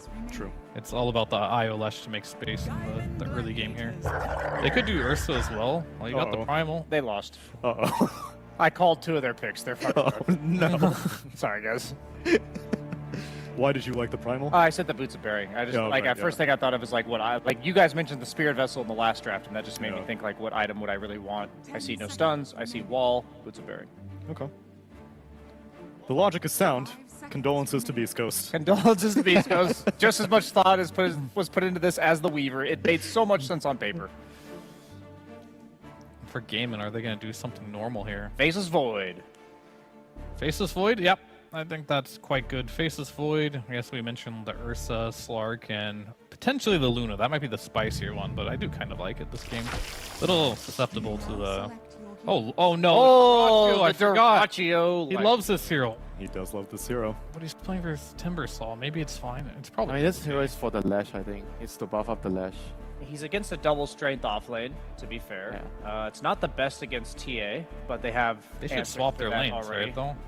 I wouldn't mind that, but I don't think they're going to. Perhaps not. I don't think I've ever seen Sacred swap lanes. He's kept the Primal so far. No, the supports, I mean, could swap. Oh, so you put the Tiny with the TA? Yeah. I feel like the Tiny would make the TA's life pretty rough against the Techie's Darkseer lane. He won't do much, that's for sure. But are you gonna... I mean, it's fine. They're probably just gonna try lane safe lane and just leave. Yeah, I think they should just do that. Try to kill the Darkseer a couple of times in early game. And you can just chill, right? If you're this Timber, you're gonna be first IO Lifestealer. If you get a somewhat of a decent start, I don't think they can really hurt you. Well, you're saying the Timber is offlane? Yeah, and Schofield goes offlane with him. They just give him a little bit of waves, and then all of a sudden Tiny will just take the gate and start camping this Darkseer. No, Timber is actually mid. Yeah, because Darkmoon is playing. Timber's- Darkmoon is playing Timber. Sacred's on Primal. Oh, I see. So they swapped it up. I mean, same thing. Whatever. Okay. I think the Primal might consider going Boots, like super early, like even just starting at him and then have it so that the Tiny starts bottom and he just drags Screw Boys top, because I think he can just not lane, and that might be the best play. Okay. Well, it's going to be do or die time for Beastcoast if they want to qualify to TI off of this series, but it's a hell of a mountain to climb going up against Gaming Gladiators. Let's see how it plays out in game number 3 with ODPixel and Fogged. Hello, ladies and gentlemen. Time for Game 3 here between Beastcoast and Gaming Gladiators. Fogged, once again, Gaming Gladiators going the Leshrac IO route that we know that they love. Closing things up with a classic as well, the Duraccio Lifestealer coming into play here. On the side of Beastcoast, what's sort of standing out for in your eyes from them? And do you think it's going to be enough to get Beastcoast the series, or do you think Gaming Gladiators will be able to ride onwards after that very convincing Game 2 victory? This is a tough one for me. I think it's the IO Lash Darkseer is something that they're so good with. I'm not a big fan of Lifestealer almost ever when it's played versus TA. That's one of my matchups that I really hate a lot to be able to play. But the fact that he has a Darkseer and the fact that he's playing with that Lash, I think that's where it looks better for me. Because other than that, I was a little worried, but I think it just makes it a different monster. We saw this at TI so much as well too. You just you're kind of just this buffer for the Lash, and the Lash becomes your carry. And Quinn is definitely set up in this kind of position where looking at the heroes, yes, he can get burst, but he's the killer for a lot of them. He can kill Primal, he can kill TA, kill Timbersaw early, etc. So let's see how it ends up all going down. Because they played almost the exact same draft the other day versus EG. It was just a clockwork instead of the techies, and they ended up winning that one. An interesting build from Duraccio too. He went like Armlet Radiance and stuff like that too. Well, let's see which build he does go. Let's see indeed. And so, yeah, this will be Parker taking the TA to the mid, and then I think he will. the Timber to the safe? Yeah, I think so. Because playing TA versus Darkseer in lane is just... It can be a bit rough. Sure, he's not playing with the secondary melee on Ace, but either way, techies is techies. So, puts out so much harassment. So I think they're probably going to just put Parker in the mid lane. Okay. The lanes, I mean, I like Gaming's, and I like Gaming's lanes overall too. It just... Beastcoast always has an X factor, especially lately when they've been playing with this, kind of with this silencer. I don't know, for some reason they look so good at taking their battles nicely around global. But definitely not the easiest game to play around the global by any means with their heroes. Let's see how it goes. Looking forward to see how this one plays out. We've had sort of the 2 games so far. Game 1, very much Beastcoast having complete control outside of the lanes, and then Game 2, Gladiators taking it back their way in a very convincing fashion. This Game 3, this deciding match, who's going to be able to take that edge? I mean, what kind of concerns you the most about both drafts? Is there a certain lane or certain hero pick that you feel could struggle to see it just be able for the players to make work this game? I feel like just applying pressure to Duraccio might just be difficult here because he's versus double melee, so I feel like Duraccio could just have this like incredibly free game where he's also going to be a really big beast. He might not even actually have to play around just being that heal and stuff like that for Quinn. Because yeah, Quinn is already going to be getting enabled from Ion Shell, from the auras that are going to come, the auras that are going to come from the Darkseer and the IO in particular, tethering him, just keeping him healed up. So I'm also wondering how this mid matchup ends up going. I haven't seen the TA versus Leshrac in quite some time, but it does feel quite a bit more difficult than it used to. I mean, it used to be a lane that TA was happy in, right? Yeah, he used to be pretty happy as the levels came out, but now I'm just unsure how happy you are because Lightning is just incredible at level 1. It's 90 damage. Like, that's the big reason why Quinn does like to play this hero. He liked to play it anyway, but now why he's trying to play it even more. It's not an easy lane for him. Well, look at this as well. 8 and 4 on Quinn, 1 and 0 on Parker. I mean, that first wave that Quinn was able to shove into the tower, he was really a mess. Duraccio. He's got the heals for Celery. A little bit of regen with that tether. It's enough to keep him fine. He's okay. I mean, he was just hitting into an I think that was 5 stacks, if I'm not mistaken, on the Uproar. So it was like 110 damage on this Primal Beast. And yeah, Quinn, he's really bringing this mid lane is going to get messy. Very quickly. It's going to get messy. So we'll see what Parker can do with this, but it's a rough start. And it's not really a hero that you can like rotate to and like be like, hey, we're going to turn onto this slash. They actually can rotate really easy into Parker and just make it so this lane is super miserable. Yeah, Tofu's just going to take a water rune. Quinn's going to be able to get the other one and just continue applying this pressure. I mean, he can't step up the level 2 Park, you know, just with the Meld and the side. Now he's got the 3, so he's got a little bit of protection with the refraction. But yeah, 15-6 against the 5 and 0 on these first waves. I didn't think it would be that one-sided, but damn, yeah, Quinn. I guess the first few waves, really in particular, just bringing it to Parker. Now he's warmed up after that game too, unless you know. Bottom. He's ready to run it back. They might be able to get Tofu there. He's got a Fairy Fire. Might actually be okay. No, he's well, I mean, they're having to kind of commit for the kill onto the side there. It's going to expend, and it's going to cost Dark Mago quite a bit of HP. And this lane feels kind of scary for a Timbersaw. I'm not going to lie. It's a lot of magic damage that you can dish out between a Darkseer and a Techies early on. So let's see how Dark Mago handles the pressures. 3 lanes going well for Gaimin Gladiators. Yeah, already some concerning signs. I got to be honest, yeah, 3 minutes in for Beastcoast. It's a choice that they made, putting the TA mid rather than having it bottom, but a choice that definitely looks like it's hurting. Yeah, I mean, we've seen, you know, Parker, he's been able to play some solid mid performances. We haven't seen him do the TA versus Lesh as far as I'm aware. Yeah, against Quinn, it's never going to be easy. Oh, Ace has 9 denies down bottom.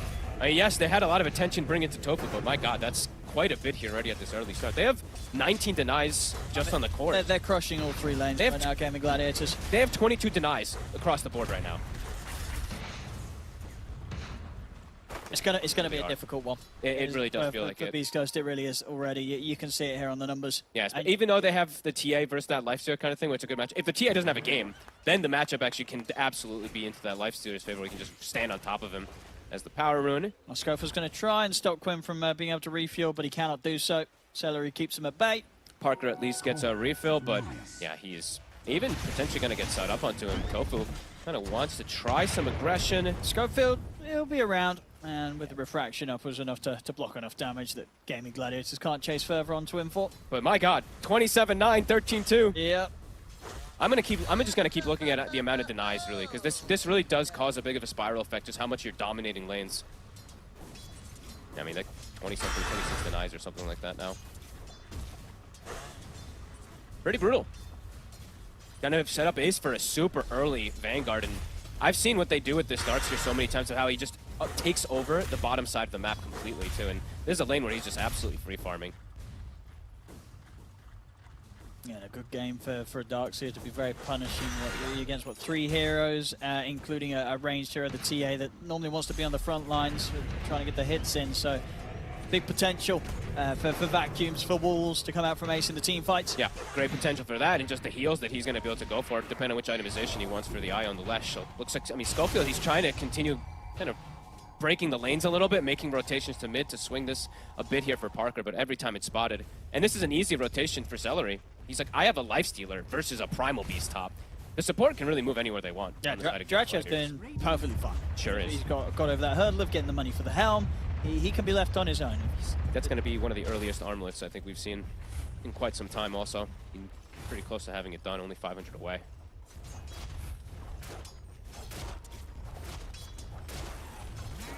Gaimin Gladiators is really trying to make up, of course, for that first game.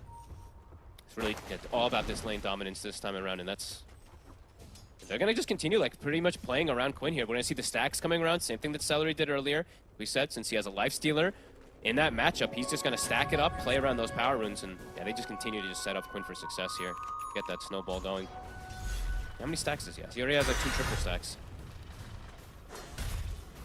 And for this side of Beastcoast, I mean, Taker can steal them at the least, but he's not aware of them by any means, so. And they actually dropped triple sentry wards to cover in case there's any type of vision in the area. So Gaimin just making sure they can get these stacks, and they're already going to do them, so no opportunity for Sacred to steal those away. Yeah.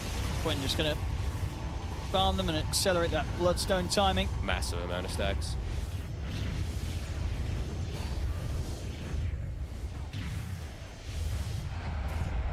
what's the plan for Beastcoast? When you sort of look at their supports, are they able to make any sort of move, catch anyone out? Who's killable in this laning stage on Gaimin Gladiators? Not many of them, really, especially, I mean, it would be Quinn, right? But Quinn always has the backup of 1 or 2 heroes pretty much every single time here, so yeah, definitely not the easiest. They might have to, I mean, if they want to go for kills, they might have to just rotate the double supports, but that might just feel kind of bad early on here, because then you're just giving, I mean, Ace already has a free one, so maybe it is just the move that they have to do. Because they cannot contest Dyrachyo up here with Sacred. No, not now that he's got that armlet coming out to him. So yeah, super fast 7-minute armlet on Dyrachyo. At the least, Sacred's getting levels, right? He's not playing the lane. He's just cutting the creep wave, pulling it into some neutrals, and then just trampling it down. So at the very least, the Primal Beast is getting something up here. They're looking to swing toward him, though, immediately. They saw him inside of the jungle. Win. Can't go find him. Yeah, a bit of a difficult one to take down, even if they find him. He should always be able to onslaught away. And it's just not easy for them to sit in their lanes. Like, yeah, top, as you see Sacred, he can because he has always the onslaught and just kind of get out of there if they do go. But bottom, Dark Mago is constantly under kill threat here. I think he's just scared to really step up and get too many last hits because, yeah, it's already like level 3 Ion Shell. He doesn't see the techies at all times. They do have Magical Burst to kill him. And Tofu just continues to just take away power runes and continue to get the stacks going. An economy game again for Gaming after they dominate the lanes. Ace versus Mago. Dark Mago's trying to threaten him. The vacuum to Dragonbait. Still got a lot of 1 charges and a healing Lotus. Okay, he's baiting him. I mean, and it looks like Ace has fallen for the bait. He comes in from Schofield, and indeed, the bait's a success. Nicely done. Good call. I mean, asking for Schofield to come down there, he gets the double Whirling Death onto him. A kill to recover things, as Parker is starting to recover in the mid lane at the least.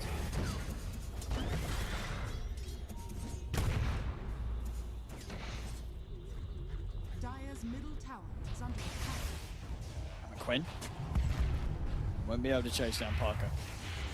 Schofield's here to keep him covered, and doing their best to try and keep sentry control on this area so they can continue to lay down the traps in this area. Stop Gaming Gladiators from being able to charge at them. Schofield having to run from lane to lane is making it so they have no stacks, though. So Parker, even though he is catching back up, okay, they at least have 1. All right, they do have at least 1 ancient stack, but very minimal stacks in comparison to what we've seen from Gaming Gladiators so far. And they catch Dyrachyo slipping somehow. Tough kill bottom. They're going to try and go in onto Dark Mago. Back up. That should do it. Tofu will die, but with the relocating, they'll take out Dark Mago, and they can chase down Stinger as well. They'll pop the stick charges, but enough manners there from Quinn. Up top. Up the kills. They try. Couldn't quite do it. He's into the creep, and he is away, Dyrachyo. And you see this time around in the build from Quinn, he's more points than Edict since he's playing versus TA. And Parker actually steps up a bit far. He could just be dead in the mid lane. They get the stun. They're going to be able to run him down. TPs are coming in. Is it going to be soon enough to do anything to turn this? It's not. Parker's gone. So much damage. I mean, the Edict right there coming into play. Shreds him in seconds and immediately fill up the bottle for Quinn, of course. And he's going to get himself a power rune. Not the best one, of course, but either way, it's a fill up. They continue the roll. The classic Gaming Gladiators, Lesh, Io looking to be off to a hot start. Even Dyrachyo, I think he just brought the creep around to the mid lane, pops out, finds himself a nice free snag. Yeah, they're snowballing this fast here. Celery playing around Quinn. Look at his levels. Celery, just from the stacks that he's been able to do and sticking with Quinn. It's level 7 already, so max tether's online. They can keep this ball rolling, and he can actually go Holy Lock at this game since he's got a Darkseer, so they're going to be able to maximize all this type of heal to be able to buff up this Lesh. This Lesh is an absolute problem. That's pretty much the Bloodstone done. It's going to be a quick one. I think he's got it complete right with the bits. Might be the fastest one, at least that I've seen in some time. No, I think so. 6.3k net worth at 10 minutes in. It's pretty impressive. And they're keeping the stacks going. They're getting another one. Celery's just going to keep these stacks. Same thing for Ace. Dyrachyo even just stealing the stacks. Look at this. Taking the triangle here, even blocking the camp, and then just going to waltz away. Nah, that's very annoying. Just sitting there blocking the Ancients. It's a nice play. Poor old Beastcoast. He knows that he's playing versus TA, whose recovery outlet is trying to farm by any means there, and yeah, they're now 3k ahead and continuing this farm. Ace gonna perhaps bait down bottom.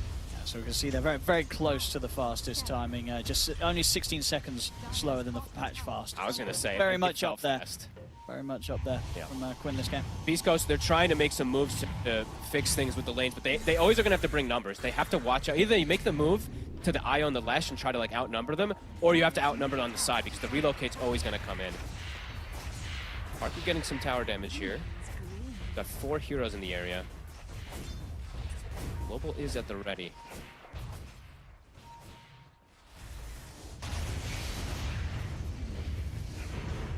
Trying to take this tower. Quinn just charging in with the Bloodstone. And they pop the global. But he is way too tanky. Yeah, Quinn's not taking any damage at all.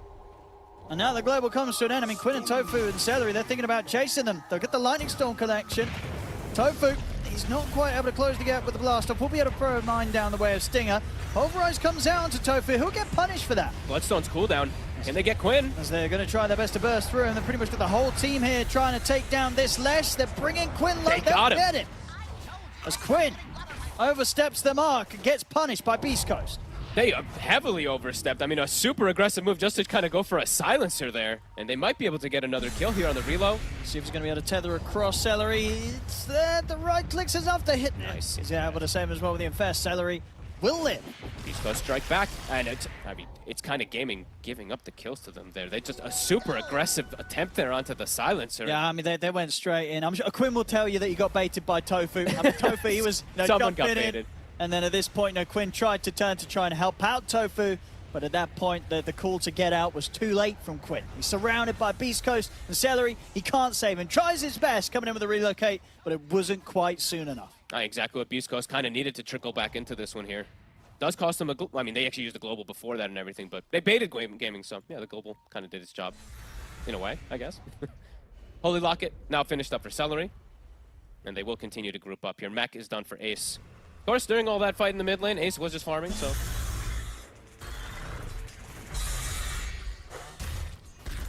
Yeah, things will definitely take more of a turn for Gaimin Gladiators when he turns up with the heals. I mean, they're going to play so fast this game, Gaimin. They're just going to continuously run at them, not really give the space to Beastcoast, while Beastcoast, it does feel like they're quite a bit more cooldown reliant with that global. They can set up for some stuff, but it's not easy on Beastcoast with the way that this snowball is kicking off here. And Duracho, he is going to do the same build he did the other day, at least what it looks like right now. Is a pretty good, I mean, it's nice versus that TA, of course, you can itemize afterwards with disassembles and stuff. Is Sacred. See if we can get away from this. I mean, he's got the backup. Duracho's going to try and jump into the reload. Get out, but there's more numbers coming in for It's cancelled. Global silence is there.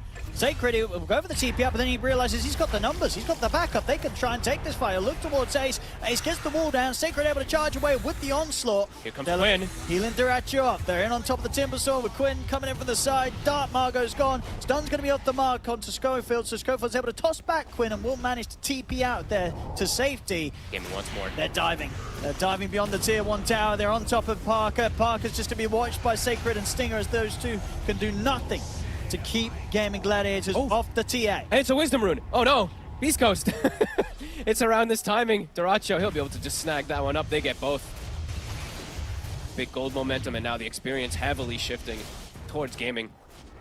And that was Beastcoast having to use a global to kind of try to disengage from the reload, but Gaimin just fully surrounds him with the numbers. Yeah, even though they stopped Celery coming in with a relocate, they were still able to close in and get close enough. They're taking these stacks away from them. And yeah, with that sort of fight where we're seeing Duracho, he's on track for a good timing on his relic into the Radiance. And when that's there, these fights are going to become even more impossible for Parker to have a presence in as the TA.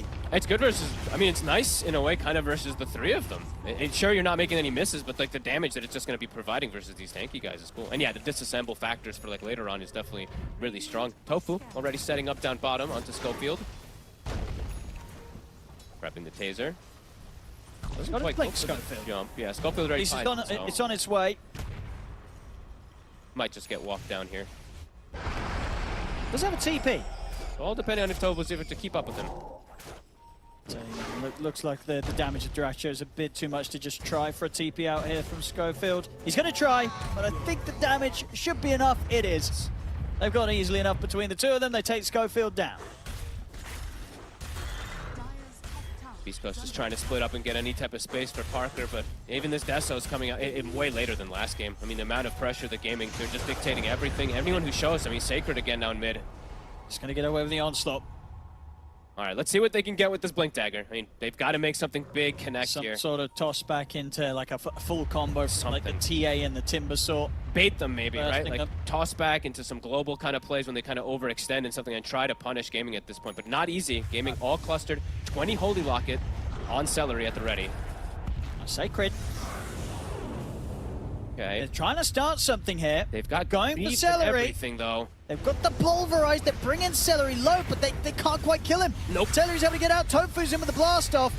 See if they can turn towards anything else instead. No, they have to back away. They weren't able to take out Celery at the start of the fight, and now there's not really any fight to be had here for Beastcoast. They've got to run. Field, his blink gets cancelled. When he closes the gap, catches him with the lightning storm. Blink's going to be back up in a second. It's soon enough for Schofield to get away. He'll live. The blink reveal, though, from Beastcoast doesn't really catch them much of anything. Celery, he had 20 Holy Locket. They had the Greaves coming into play there, so tanky enough to pretty much deal with anything there that Beastcoast dishes in. Gaming all grouped up, accelerating. Tier 2. Can get back on with the push, Schofield. They've got Edict up in 3. He's going to go in. He's low on the HP, but he tries for the toss back on the Celery. He dies for that one. A risky move from Schofield goes punished. So much heal. And top ace. Chasing Sacred out here a little bit. He might be able to. Gonna be close. Yeah, okay, Vacuum's still on cooldown. So yeah, I thought he had it too. They're not able to do it without that spell. Yeah, there's this all sort of distractions going on. Duracho just having this whole bottom lane to himself as he pushes it in. That is the Radiance complete. He's massive, really. I mean, all 3 cores they're all very up. close to each other, and the supports, I mean, they're quite farmed themselves as well, too, with how much they've been able to get just from sticking with their cores and just stacking. Celery is level 11, right? So just see how much it's really causing, how much him just hugging Lash and getting all those stacks, the experience is insane. No, it's just looking so tough. So tough here for Beastcoast once again in this game 3. Parker with a DD. Big tossback plays needed, but Duracho, he's already on them. Managed to hold him back with the Avalanche. Duracho tries to continue to chase. He's going to have backup from Celery and Quinn with the relocate. They were thinking about diving the tier 2, but the mass TP is coming from Beastcoast. They get the toss combo. Nice connection. They get the pulverize as well. Duracho's dead. Sacred. Holy moly. I mean, that was a huge charge. See if they can do anything more here. He's also been able to finish off the BKB despite dying there, Sacred. So next fight, he's going to feel pretty darn strong, and in that one alone as well. That was big. Trading his life for Duracho. He'll take that any day of the week. I mean, he did like an instant 2,000 damage, it felt like, spread to everybody. That was actually a nice little charge forward there. Well worth giving your life when you're this far behind. Celery doing similar thing as last time, though. Medallion is going to be going for Quinn. They're going to go for Plitmail. And yeah, we see it again. And just a little bit too much of a dive there from Gaimin Gladiators. You can see them, they themselves realize that as they tried to back off. And unfortunately for Duracho, he does not get out. Sacred, able to grab him on the retreat. It looked reminiscent of how they dove earlier, right? Into the mid when they were going for the silencer. Just they felt that they're overextending immediately, and they do get punished a little bit there as the hit himself from Beastcoast. Duracho's on his own top. He's TP'd out here. They've got a few of them up here. They do have global. Can they get the still command? difficult to get to him. He clears out the way from backs up to the jungle. It's risky next to the tower as well, too, because there can just be a full kind of rainbow TP that comes out from Gaming. But this is kind of the Roche area, too, so if Beastcoast is able to get even like 1 kill here, they can sneak into Roche very easy. Parker does have Deso, he's got the Orbit Destruction, but it looks like Gaming, they're the ones who's actually kind of more set up for it down in bottom for now. Parker was considering his build-up, whether it needed to be the BKB or the Shard, and he actually feels that he can get away with without getting the BKB quite yet, so he's just going to finish off the Hurricane first. I think he has to go BKB next. I don't think that he can stand his ground versus these kind of everybody charging in on him. A surged Leshrac with Ion Shell and everything, it's definitely going to cause issues. He definitely needs that magic immunity. Well, quote-unquote, close enough. As Gaming. Yeah, set up around bottom, they'll be the ones to just get that Roche really quick, so denying that away from the TA as well. Oh, nice try. I mean, see, I looked like Schofield was going to attempt for a sneak. Wisdom runes. Gotta make sure they get those on Beastcoast. Oh, they actually catch him. They found him.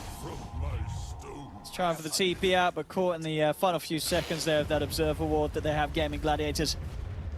Sting up. Only just gets out. It's just 1 hit away from that. Sacred. Duracho. He wants blood. Can't get the hit off onto him. Go get your Wisdom Rune, Beastcoast. Anything they can get. Dark Mago up top. He'll be able to get himself away. I mean, the map, though, just the pressure that Gaming is applying. Just look at this. Anytime somebody shows, they just run at them. And there's always the relocate to the other side. Sacred. Shows himself for a quick second, they just have to quickly shove waves and then disappear. So I think probably for Beastcoast, next timing is They unfortunately are just going to have to maybe wait for that BKB for Parker, which is a ways away. Unless they get some godly toss back. But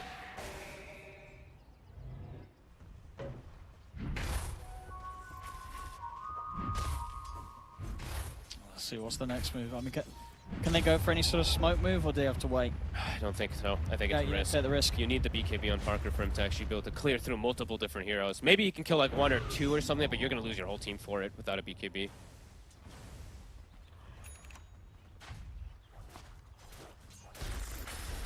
Yeah, Duracho just absolutely massive. He's kind of keeping pretty close to Quinn, who's been set up for absolute success with the stacks and everything. Says a lot for Duracho. Of course, was set up, you know, with the last pick and everything like that, but still, keeping toe-to-toe with this amount of farm is pretty huge. Yasha's already done. I think he did also, he did buy the shard for himself, right? Or, yeah, he did buy the shard. It's so good with Lesh. That was kind of the combo that we saw around TI. The Lesh Lifestealer. Just seems so broken with the open wounds, how much it does heal.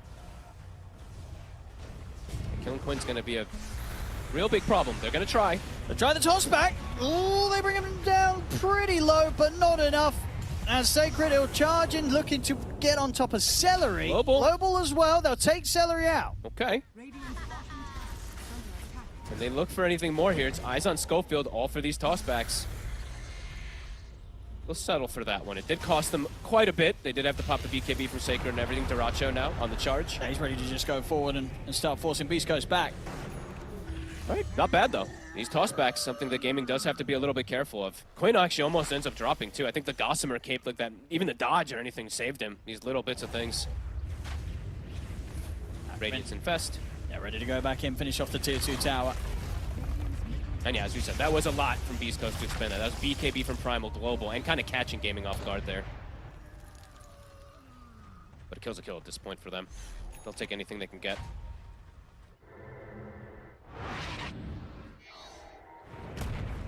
Dark Mago, he has his Aghanims actually finished. It does have to just be careful because, as I was mentioning from earlier, the disassemble play is definitely available for Duracho when he wants to. He can do the Nullifier build, and then he can go like Halberd and stuff like that. And Nullifier, it owns Timbersaw Aghs. It just dispels it, as we've seen. So maybe does go down that route. If they even feel like Dark Mago ever becomes an issue as Quinn, he's hunting him.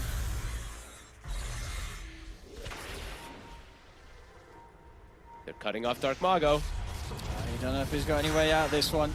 No TP. Vacuum. Stun won't be quite there initially, but they're still dancing around him. He's got a bit of protection with the Aghs. Gaming Gladiators, they do look to respect that. They know now, actually, that the TP is coming in, and Dark Mago turns and blows up Celery. Big damage. Toss forward here. They're going for more. The toss into the Pulverize. Sacred's able to get the catch on the way. Sace, another kill. Down. On for Sacred. They're on top of Quinn. Quinn's in trouble. He's out the one. So they're going to have to buy back here. Beastcoast finding an opportunity. Yeah, buyback relocate coming in from Celery, ready to tether back across towards Quinn. They'll see if they can catch Sacred. He's got no TP. He's got onslaught again in a second, so if they want to chase him... Oh, they're able to catch him. Sacred, he's out. So they did have to use a buyback there. They did. So definitely some signs of fight from Beastcoast, and despite the fact they're playing from quite far behind. I gotta be honest, I feel like Gaimin's not really respecting how tanky some of these heroes can be in a few of these overextensions. I mean, this Aghanims, you do no damage versus it until you do have a Dispel. Dark Mago, a humongous connection, just deletes Celery from full HP. Little signs of life here from Beastcoast. He's giving a lot of space for Parker. He's got 4.3k gold in the bank right now. He's ahead of the Lifestealer somehow. So. And Parker, he's definitely carried Beastcoast out of some tough games before. He's got the BKB now too, so easier outlet to be able to try to go for these fights. I'm waiting to see if Duracho does. Maybe he wants the Manta first, just because of the global and stuff, but I feel like it could be one of those games where he does the disassemble really early on soon. Just because of that Timber. Halberd already done for Ace, does have an Ansha for the TA, but Parker, level 18. So they're not entirely out of this one yet. It hasn't proven to be too easy for Celery in the last few fights. They've managed to sort of force Celery's hand pretty aggressively. Schofield in particular, you know, if he sees that IO, he's in for the toss back. And to be fair, he's not even afraid to toss back some of the cores. No. And especially now that Parker will be around to be involved, they can have a decent shot trying to burst some of them. Yep. It's not going to be easy though, especially with the next item coming out for Quinn. He's got the full Shiva's Guard. It's just if they can catch them off guard in particular. If Gaming just overextends a couple times too here, they just have to give a bit more respect to Beastcoast, as we've seen.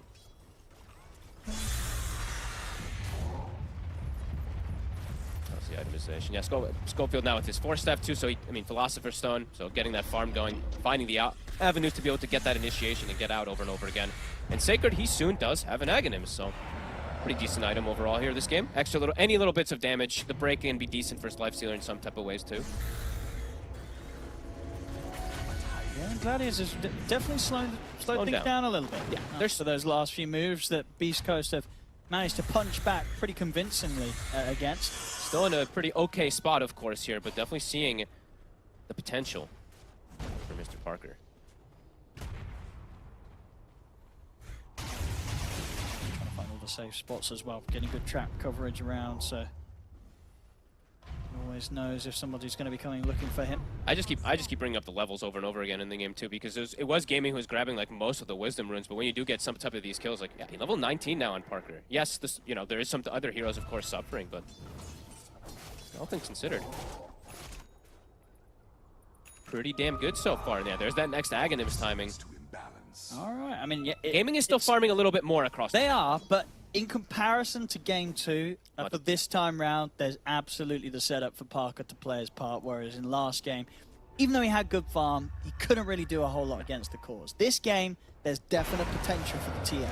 Yeah, I mean, it's a TA versus the Lifestealer instead of a TA versus a Medusa, which is a much better matchup overall for Parker as the game goes on. He's playing the map really nicely. He sure is. They're not catching him, and he's getting a whole lot out of this. They really, I mean, a lot of them are. Like, even Sacred's getting good farm too now at this point too, and now getting themselves a Wisdom Rune. Mago's almost 18. A Meld Dispel talent also for the TA. Not really yeah, I guess versus like the Taser and stuff like that can be decent. Which shards are gonna be? It'll be Tofu who gets it, so. I mean, they're both really good. Both support ones are excellent this game for the side of gaming. Either one that they get. It was unfortunate that, Beastcoast, they did end up getting Schofield shard, which is probably the most worthless one in the game. But I mean, what is the plan out for Gaimin? Is it just waiting for this next Roshan? It's Rosh, yeah. I think you just wait to take the fight around the Roshan, which they have. I mean, they have a strong team fighting lineup. I don't know if Beastcoast would sort of shy away from the fight, though. I think they'll probably look to fight, yeah. I think they'll bring it. They would try and bring it, especially around the global. Does make it harder for you to go for some type of toss-back play, though, if everybody's grouped up and Gaimin can set up positioning in particular, right? Because then the IO and the techies go hiding, and the Lifestealer and the Darkseer act as the bodies.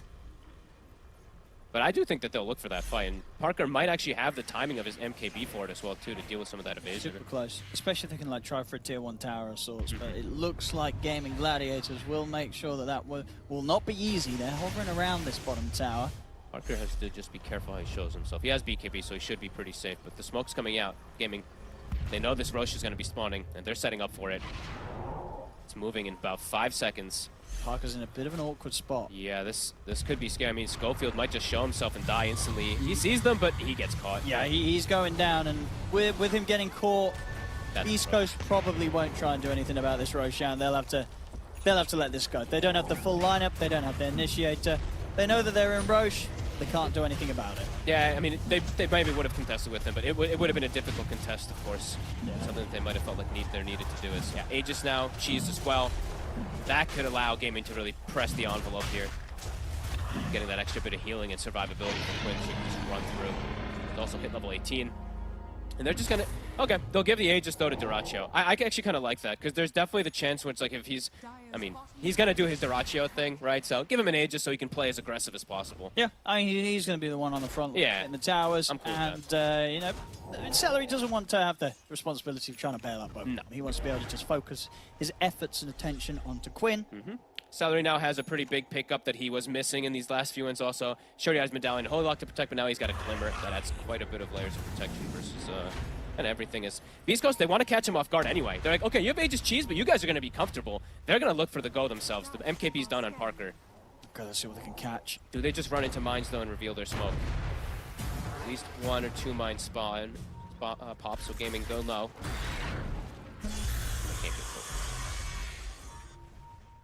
Nice attempt, though. I mean, Beastcoast, you can see that they're, even though they know that they're at this deficit, they're looking to catch them off guard. But yeah, just the mines are set up nicely for Gaming. Duraccio, he's got his AC done. So yeah, Gaming, they're absolutely ready to fight back, though. They've got pretty much everything that they need. Looks like, yeah, Quinn, okay, item timing. Quinn actually has a Hex now too, so a couple different items coming together.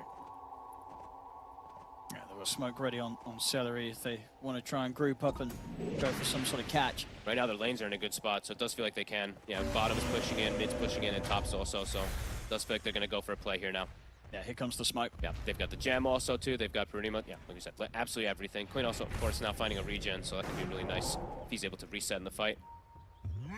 They do have this deep vision. It did just scout out a couple of these Beastcoast heroes. They're going to see Parker. They're looking to catch him in his position where he's going next, since they see that rotation from him toward the Ancients. Gaming trying to be a step ahead.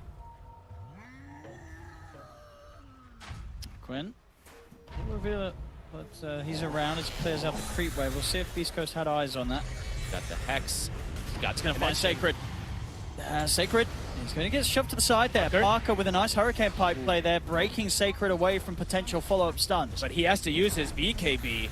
I mean, look at Dyrachyo try to chase forward here. As we said, a very Dyrachyo play. He get tossed back into the avalanche, pulverized as well. The wall's going to be dropped down as well as the three-man vacuum in turn. Dyrachyo, he'll go down the once, but he does start off a fight where Gaimin Gladiators, they're able to get both the silencer and the tiny. What a Dyrachyo play.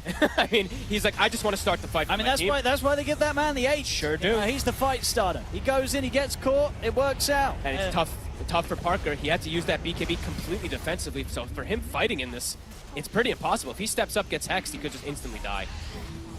But yeah, no Tiny. They need this Tiny for the toss backs. They need Schofield. Sacred, he's going to try and get in there. They jump forward. They're looking to burst through Quinn. They cannot do so. Quinn's getting healed up, and that's going to be Sacred out for a minute. No buyback available on him. Jump forward from Tofu with the blast off over towards Dark Margo. They've taken Stinger down as well. It's dieback. He's out for a minute. The space is there for Gaimin Gladiators to take the mid racks. Parker continues to get zoned away. 20 seconds until BKB, and Gaming, they got what they came for. Gonna maybe reset and go back in. Yeah, they're fake backing. Yeah, fake back. They're ready to go once more, surely. Blink vacuum. Ace is watching. I mean, they might just have to settle for Schofield, but he wants the big target. He wants Parker, and he finds to jump in and get the vacuum. Dyrachyo's in as well. They're in on top of the TA. They'll put the BKB on Parker, but Gaimin Gladiators will chase him down. He's out for 85. And of course, with the way that he's spent up, he has no luxury of buyback. And they can just go for 2 force here. They have the AC. Creeps are coming in. I mean, Schofield will buy back to deter them, but yeah, he's dead for such a long time, and that's all their damage. There's no TA. No TA for over a minute. Dyrachyo gets his basher sent out to him on top of the AC. At least a second set of racks. They do still have a tier 2 top Beastcoast, so Mega Creeps won't be an available option quite yet. But the game, on the other hand, it may just well be with these kills that Gaimin Gladiators continue to catch as Schofield is caught over in the mid as Quinn heads over with the TP. They're bringing in a second wave. Dyrachyo might be saying just hit the tier 4, screw top. I mean, they've got still such a long time where it's just down to the 3 heroes of Beastcoast to try and hold back the full lineup of Gaimin Gladiators. Back Ace, 1-2. He's got the catch. There's the follow-up Hex. They're in on a Stinger. Stinger's out as well for good. As Gaimin Gladiators, they're going to get even more. Jump forward with the blast off over towards Darmago, who'll get off the shield with the Aghanims, but he'll get destroyed by the overwhelming damage of Gaimin Gladiators. There's only Sacred left as he's bullied back to the fountain. The tier 4s will fall. There's 15 seconds, and they will have Parker back up. We'll see if he gets a chance to show his face once more in this game, but it looks like the towers, the Ancient, they're going down too quickly. The tier 4s are gone. Ancient exposed. 5 seconds until he's back, and it's 5 seconds too long. GG is called as Gaimin Gladiators take game 3, and with that, this best of 3, it's theirs. They come in and they're like, all right, you got us at once, we're going to do our Iolash, and they make it look great. They really did. Finishing up the draft with the Life Stealer, Dyrachyo, he just stands his own versus top, and a clean, methodical game overall from Gaimin Gladiators. Beastcoast, the whole game just trying to recover things, trying to find this way to get Parker back online, but it really was the lanes for me, everything, how well they did, how many denies they were able to get across the board, and yeah, Quinn, they enabled him perfectly. Yeah, it felt like they were well and truly warmed up by this game 3 Gaimin Gladiators, and that game 1 seeming like nothing more than a distant memory. It really feels like overall with the way that the series played off, the big factor in that game 1 was very much the Meepo pick, ripping Gaimin Gladiators up. Outside of that sort of last pick kind of surprise, it did seem that Beastcoast, they struggle against Gaimin Gladiators, as a lot of the top teams do right now. Yeah, I think you know, you get a lot of information from these type of these series too. So I was looking, and like Sacred on his Mars has been spectacular throughout this whole tournament. I think that's a big thing that kind of allowed them to also do that. Besides just the Meepo, of course, which was spectacular. These just, yeah, they went back to their basics. They went for their IO Lesh. As I was mentioning, this is kind of like the same exact draft that they did the other day too. They just had a clockwork instead of the techies to put on more aggression, but this felt very similar. This is exactly how they play their bread and butter. Get those stacks going, enable Quinn so that he's kind of that big carry himself rather than Ratio. Yeah, I mean, yeah, this game 2 and game 3, no funny business whatsoever from Gaimin Gladiators. They come out with the good stuff, the stuff that we know that they're solid and strong with, and Beastcoast not quite able to stop them, as Gaimin Gladiators will take the victory today here, 2-1 against Beastcoast. Some things never change, I suppose. If IO Leshrac worked for you 3, 4, 5 months ago, just do it again. How much has the game really changed? You know, aside from Twin Gates and Lotus Orbs and Tormentors, and the strategy still seems sound because they beat Beastcoast with it 2 times in a row now. Yeah, it's been a while since I played pubs on NA, but that feeling of, you know, you got the TA versus Les matchup mid, that's pretty solid, but I know exactly how it feels to be a carry player stuck playing mid against Quinn. It just doesn't feel very good, man. That laning stage, I think, says a lot about what happened in that game. I like that Beastcoast was willing to swap lanes to get better matchups. We've seen them do that before in previous series, but I think this is really showing like what will happen against the best teams if they try. Yeah, I mean, Dumpster Sumel lose to Quinn. He's a hit or miss, I think, from the mid lane. Like, sometimes he has a good performance, other times he loses pretty badly in matchups that he should be winning, and I think that just comes down to he's not a natural mid player. He's not spamming this every single day. He plays it in pubs, of course, and we can see he can beat some top tier players in that mid lane, but it's very unstable right now, which kind of fits the Beastcoast theme. More I think about it, but yeah, I mean that's a good reason why very little teams actually do this like role swapping, lane swapping thing. You know, it's just difficult. You know, for a mid player to be consistent every game, you have to play the role only. You know, not just like a specific matchup thing. And I really like how Gaimin actually last picked this Lifestealer, which allowed the IO to just continuously stack and just play for the Lash, and he's able to just solo farm his lane. Doesn't really need any help.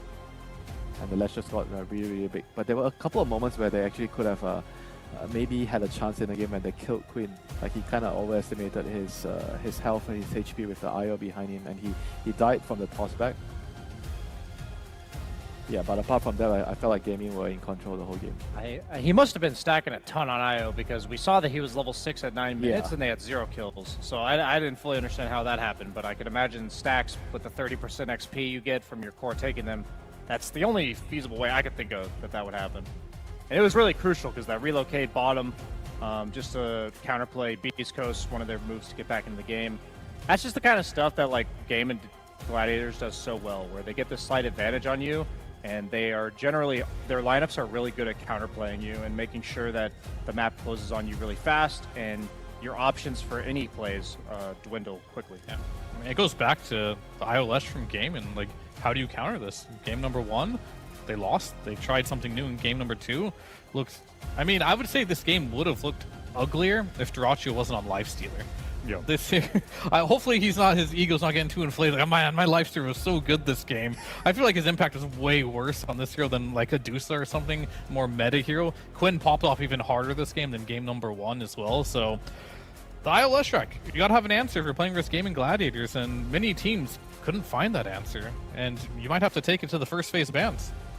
On the other side of the coin, though, Beastcoast's next opponent is going to be Shopify Rebellion.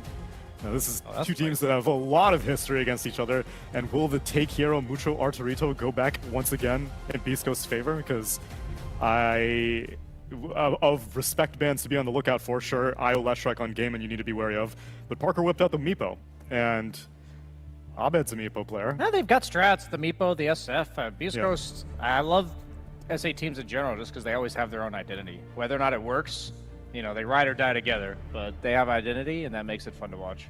I mean, for me, like, how many times can you use the strat? You know, at some point you're gonna have to be able to play a normal game of Dota and be able to win. You know, like, you can't rely on strats every game. You haven't watched enough SA Dota. He's new to this. No, see, the dynamic is they just need to draft in a way that we don't know what's going on. Because in game 2 and 3, we were able to call Beastcoast picks. That's the death knell. Game 1, we had no idea clue that Meepo was coming. And they won. Exactly.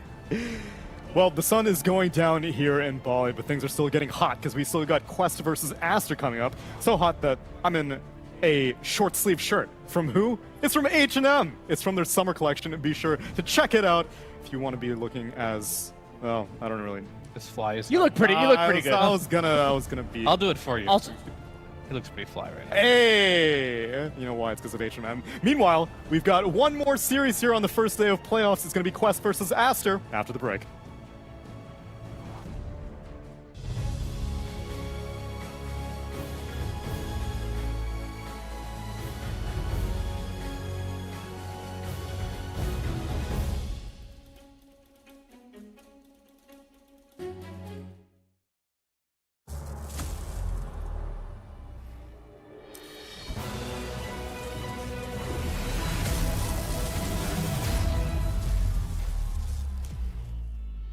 Use your skills in the gaming. 1xBet.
Semua bisa jadi nyata dengan upgrade wifi rumahmu pakai BeastNet Home. Nah, ini baru internet rumah buat orang-orang terdepan. Mimpi kecil bisa jadi besar. Dan kamu juga bisa mendunia.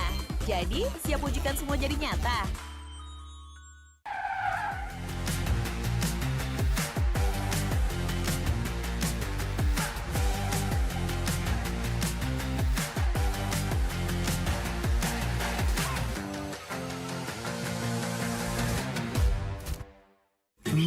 Panas. Ini oven nih. Hai. Ya kelar. Wih. Nah ini Sukroven si paling seru. Mau gini seru. Mau gitu seru woy.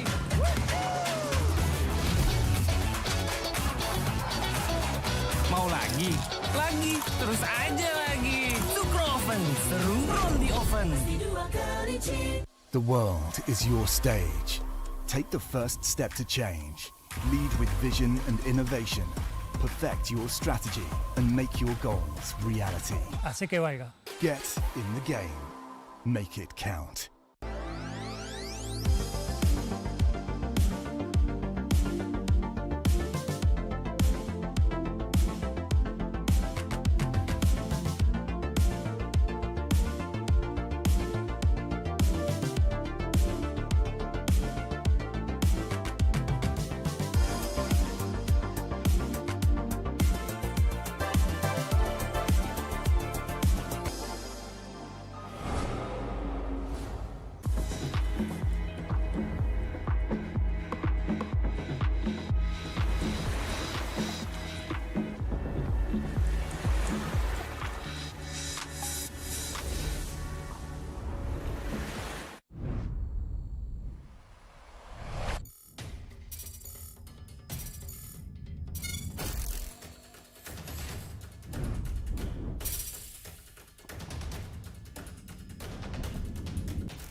skills in the gaming. 1xBet.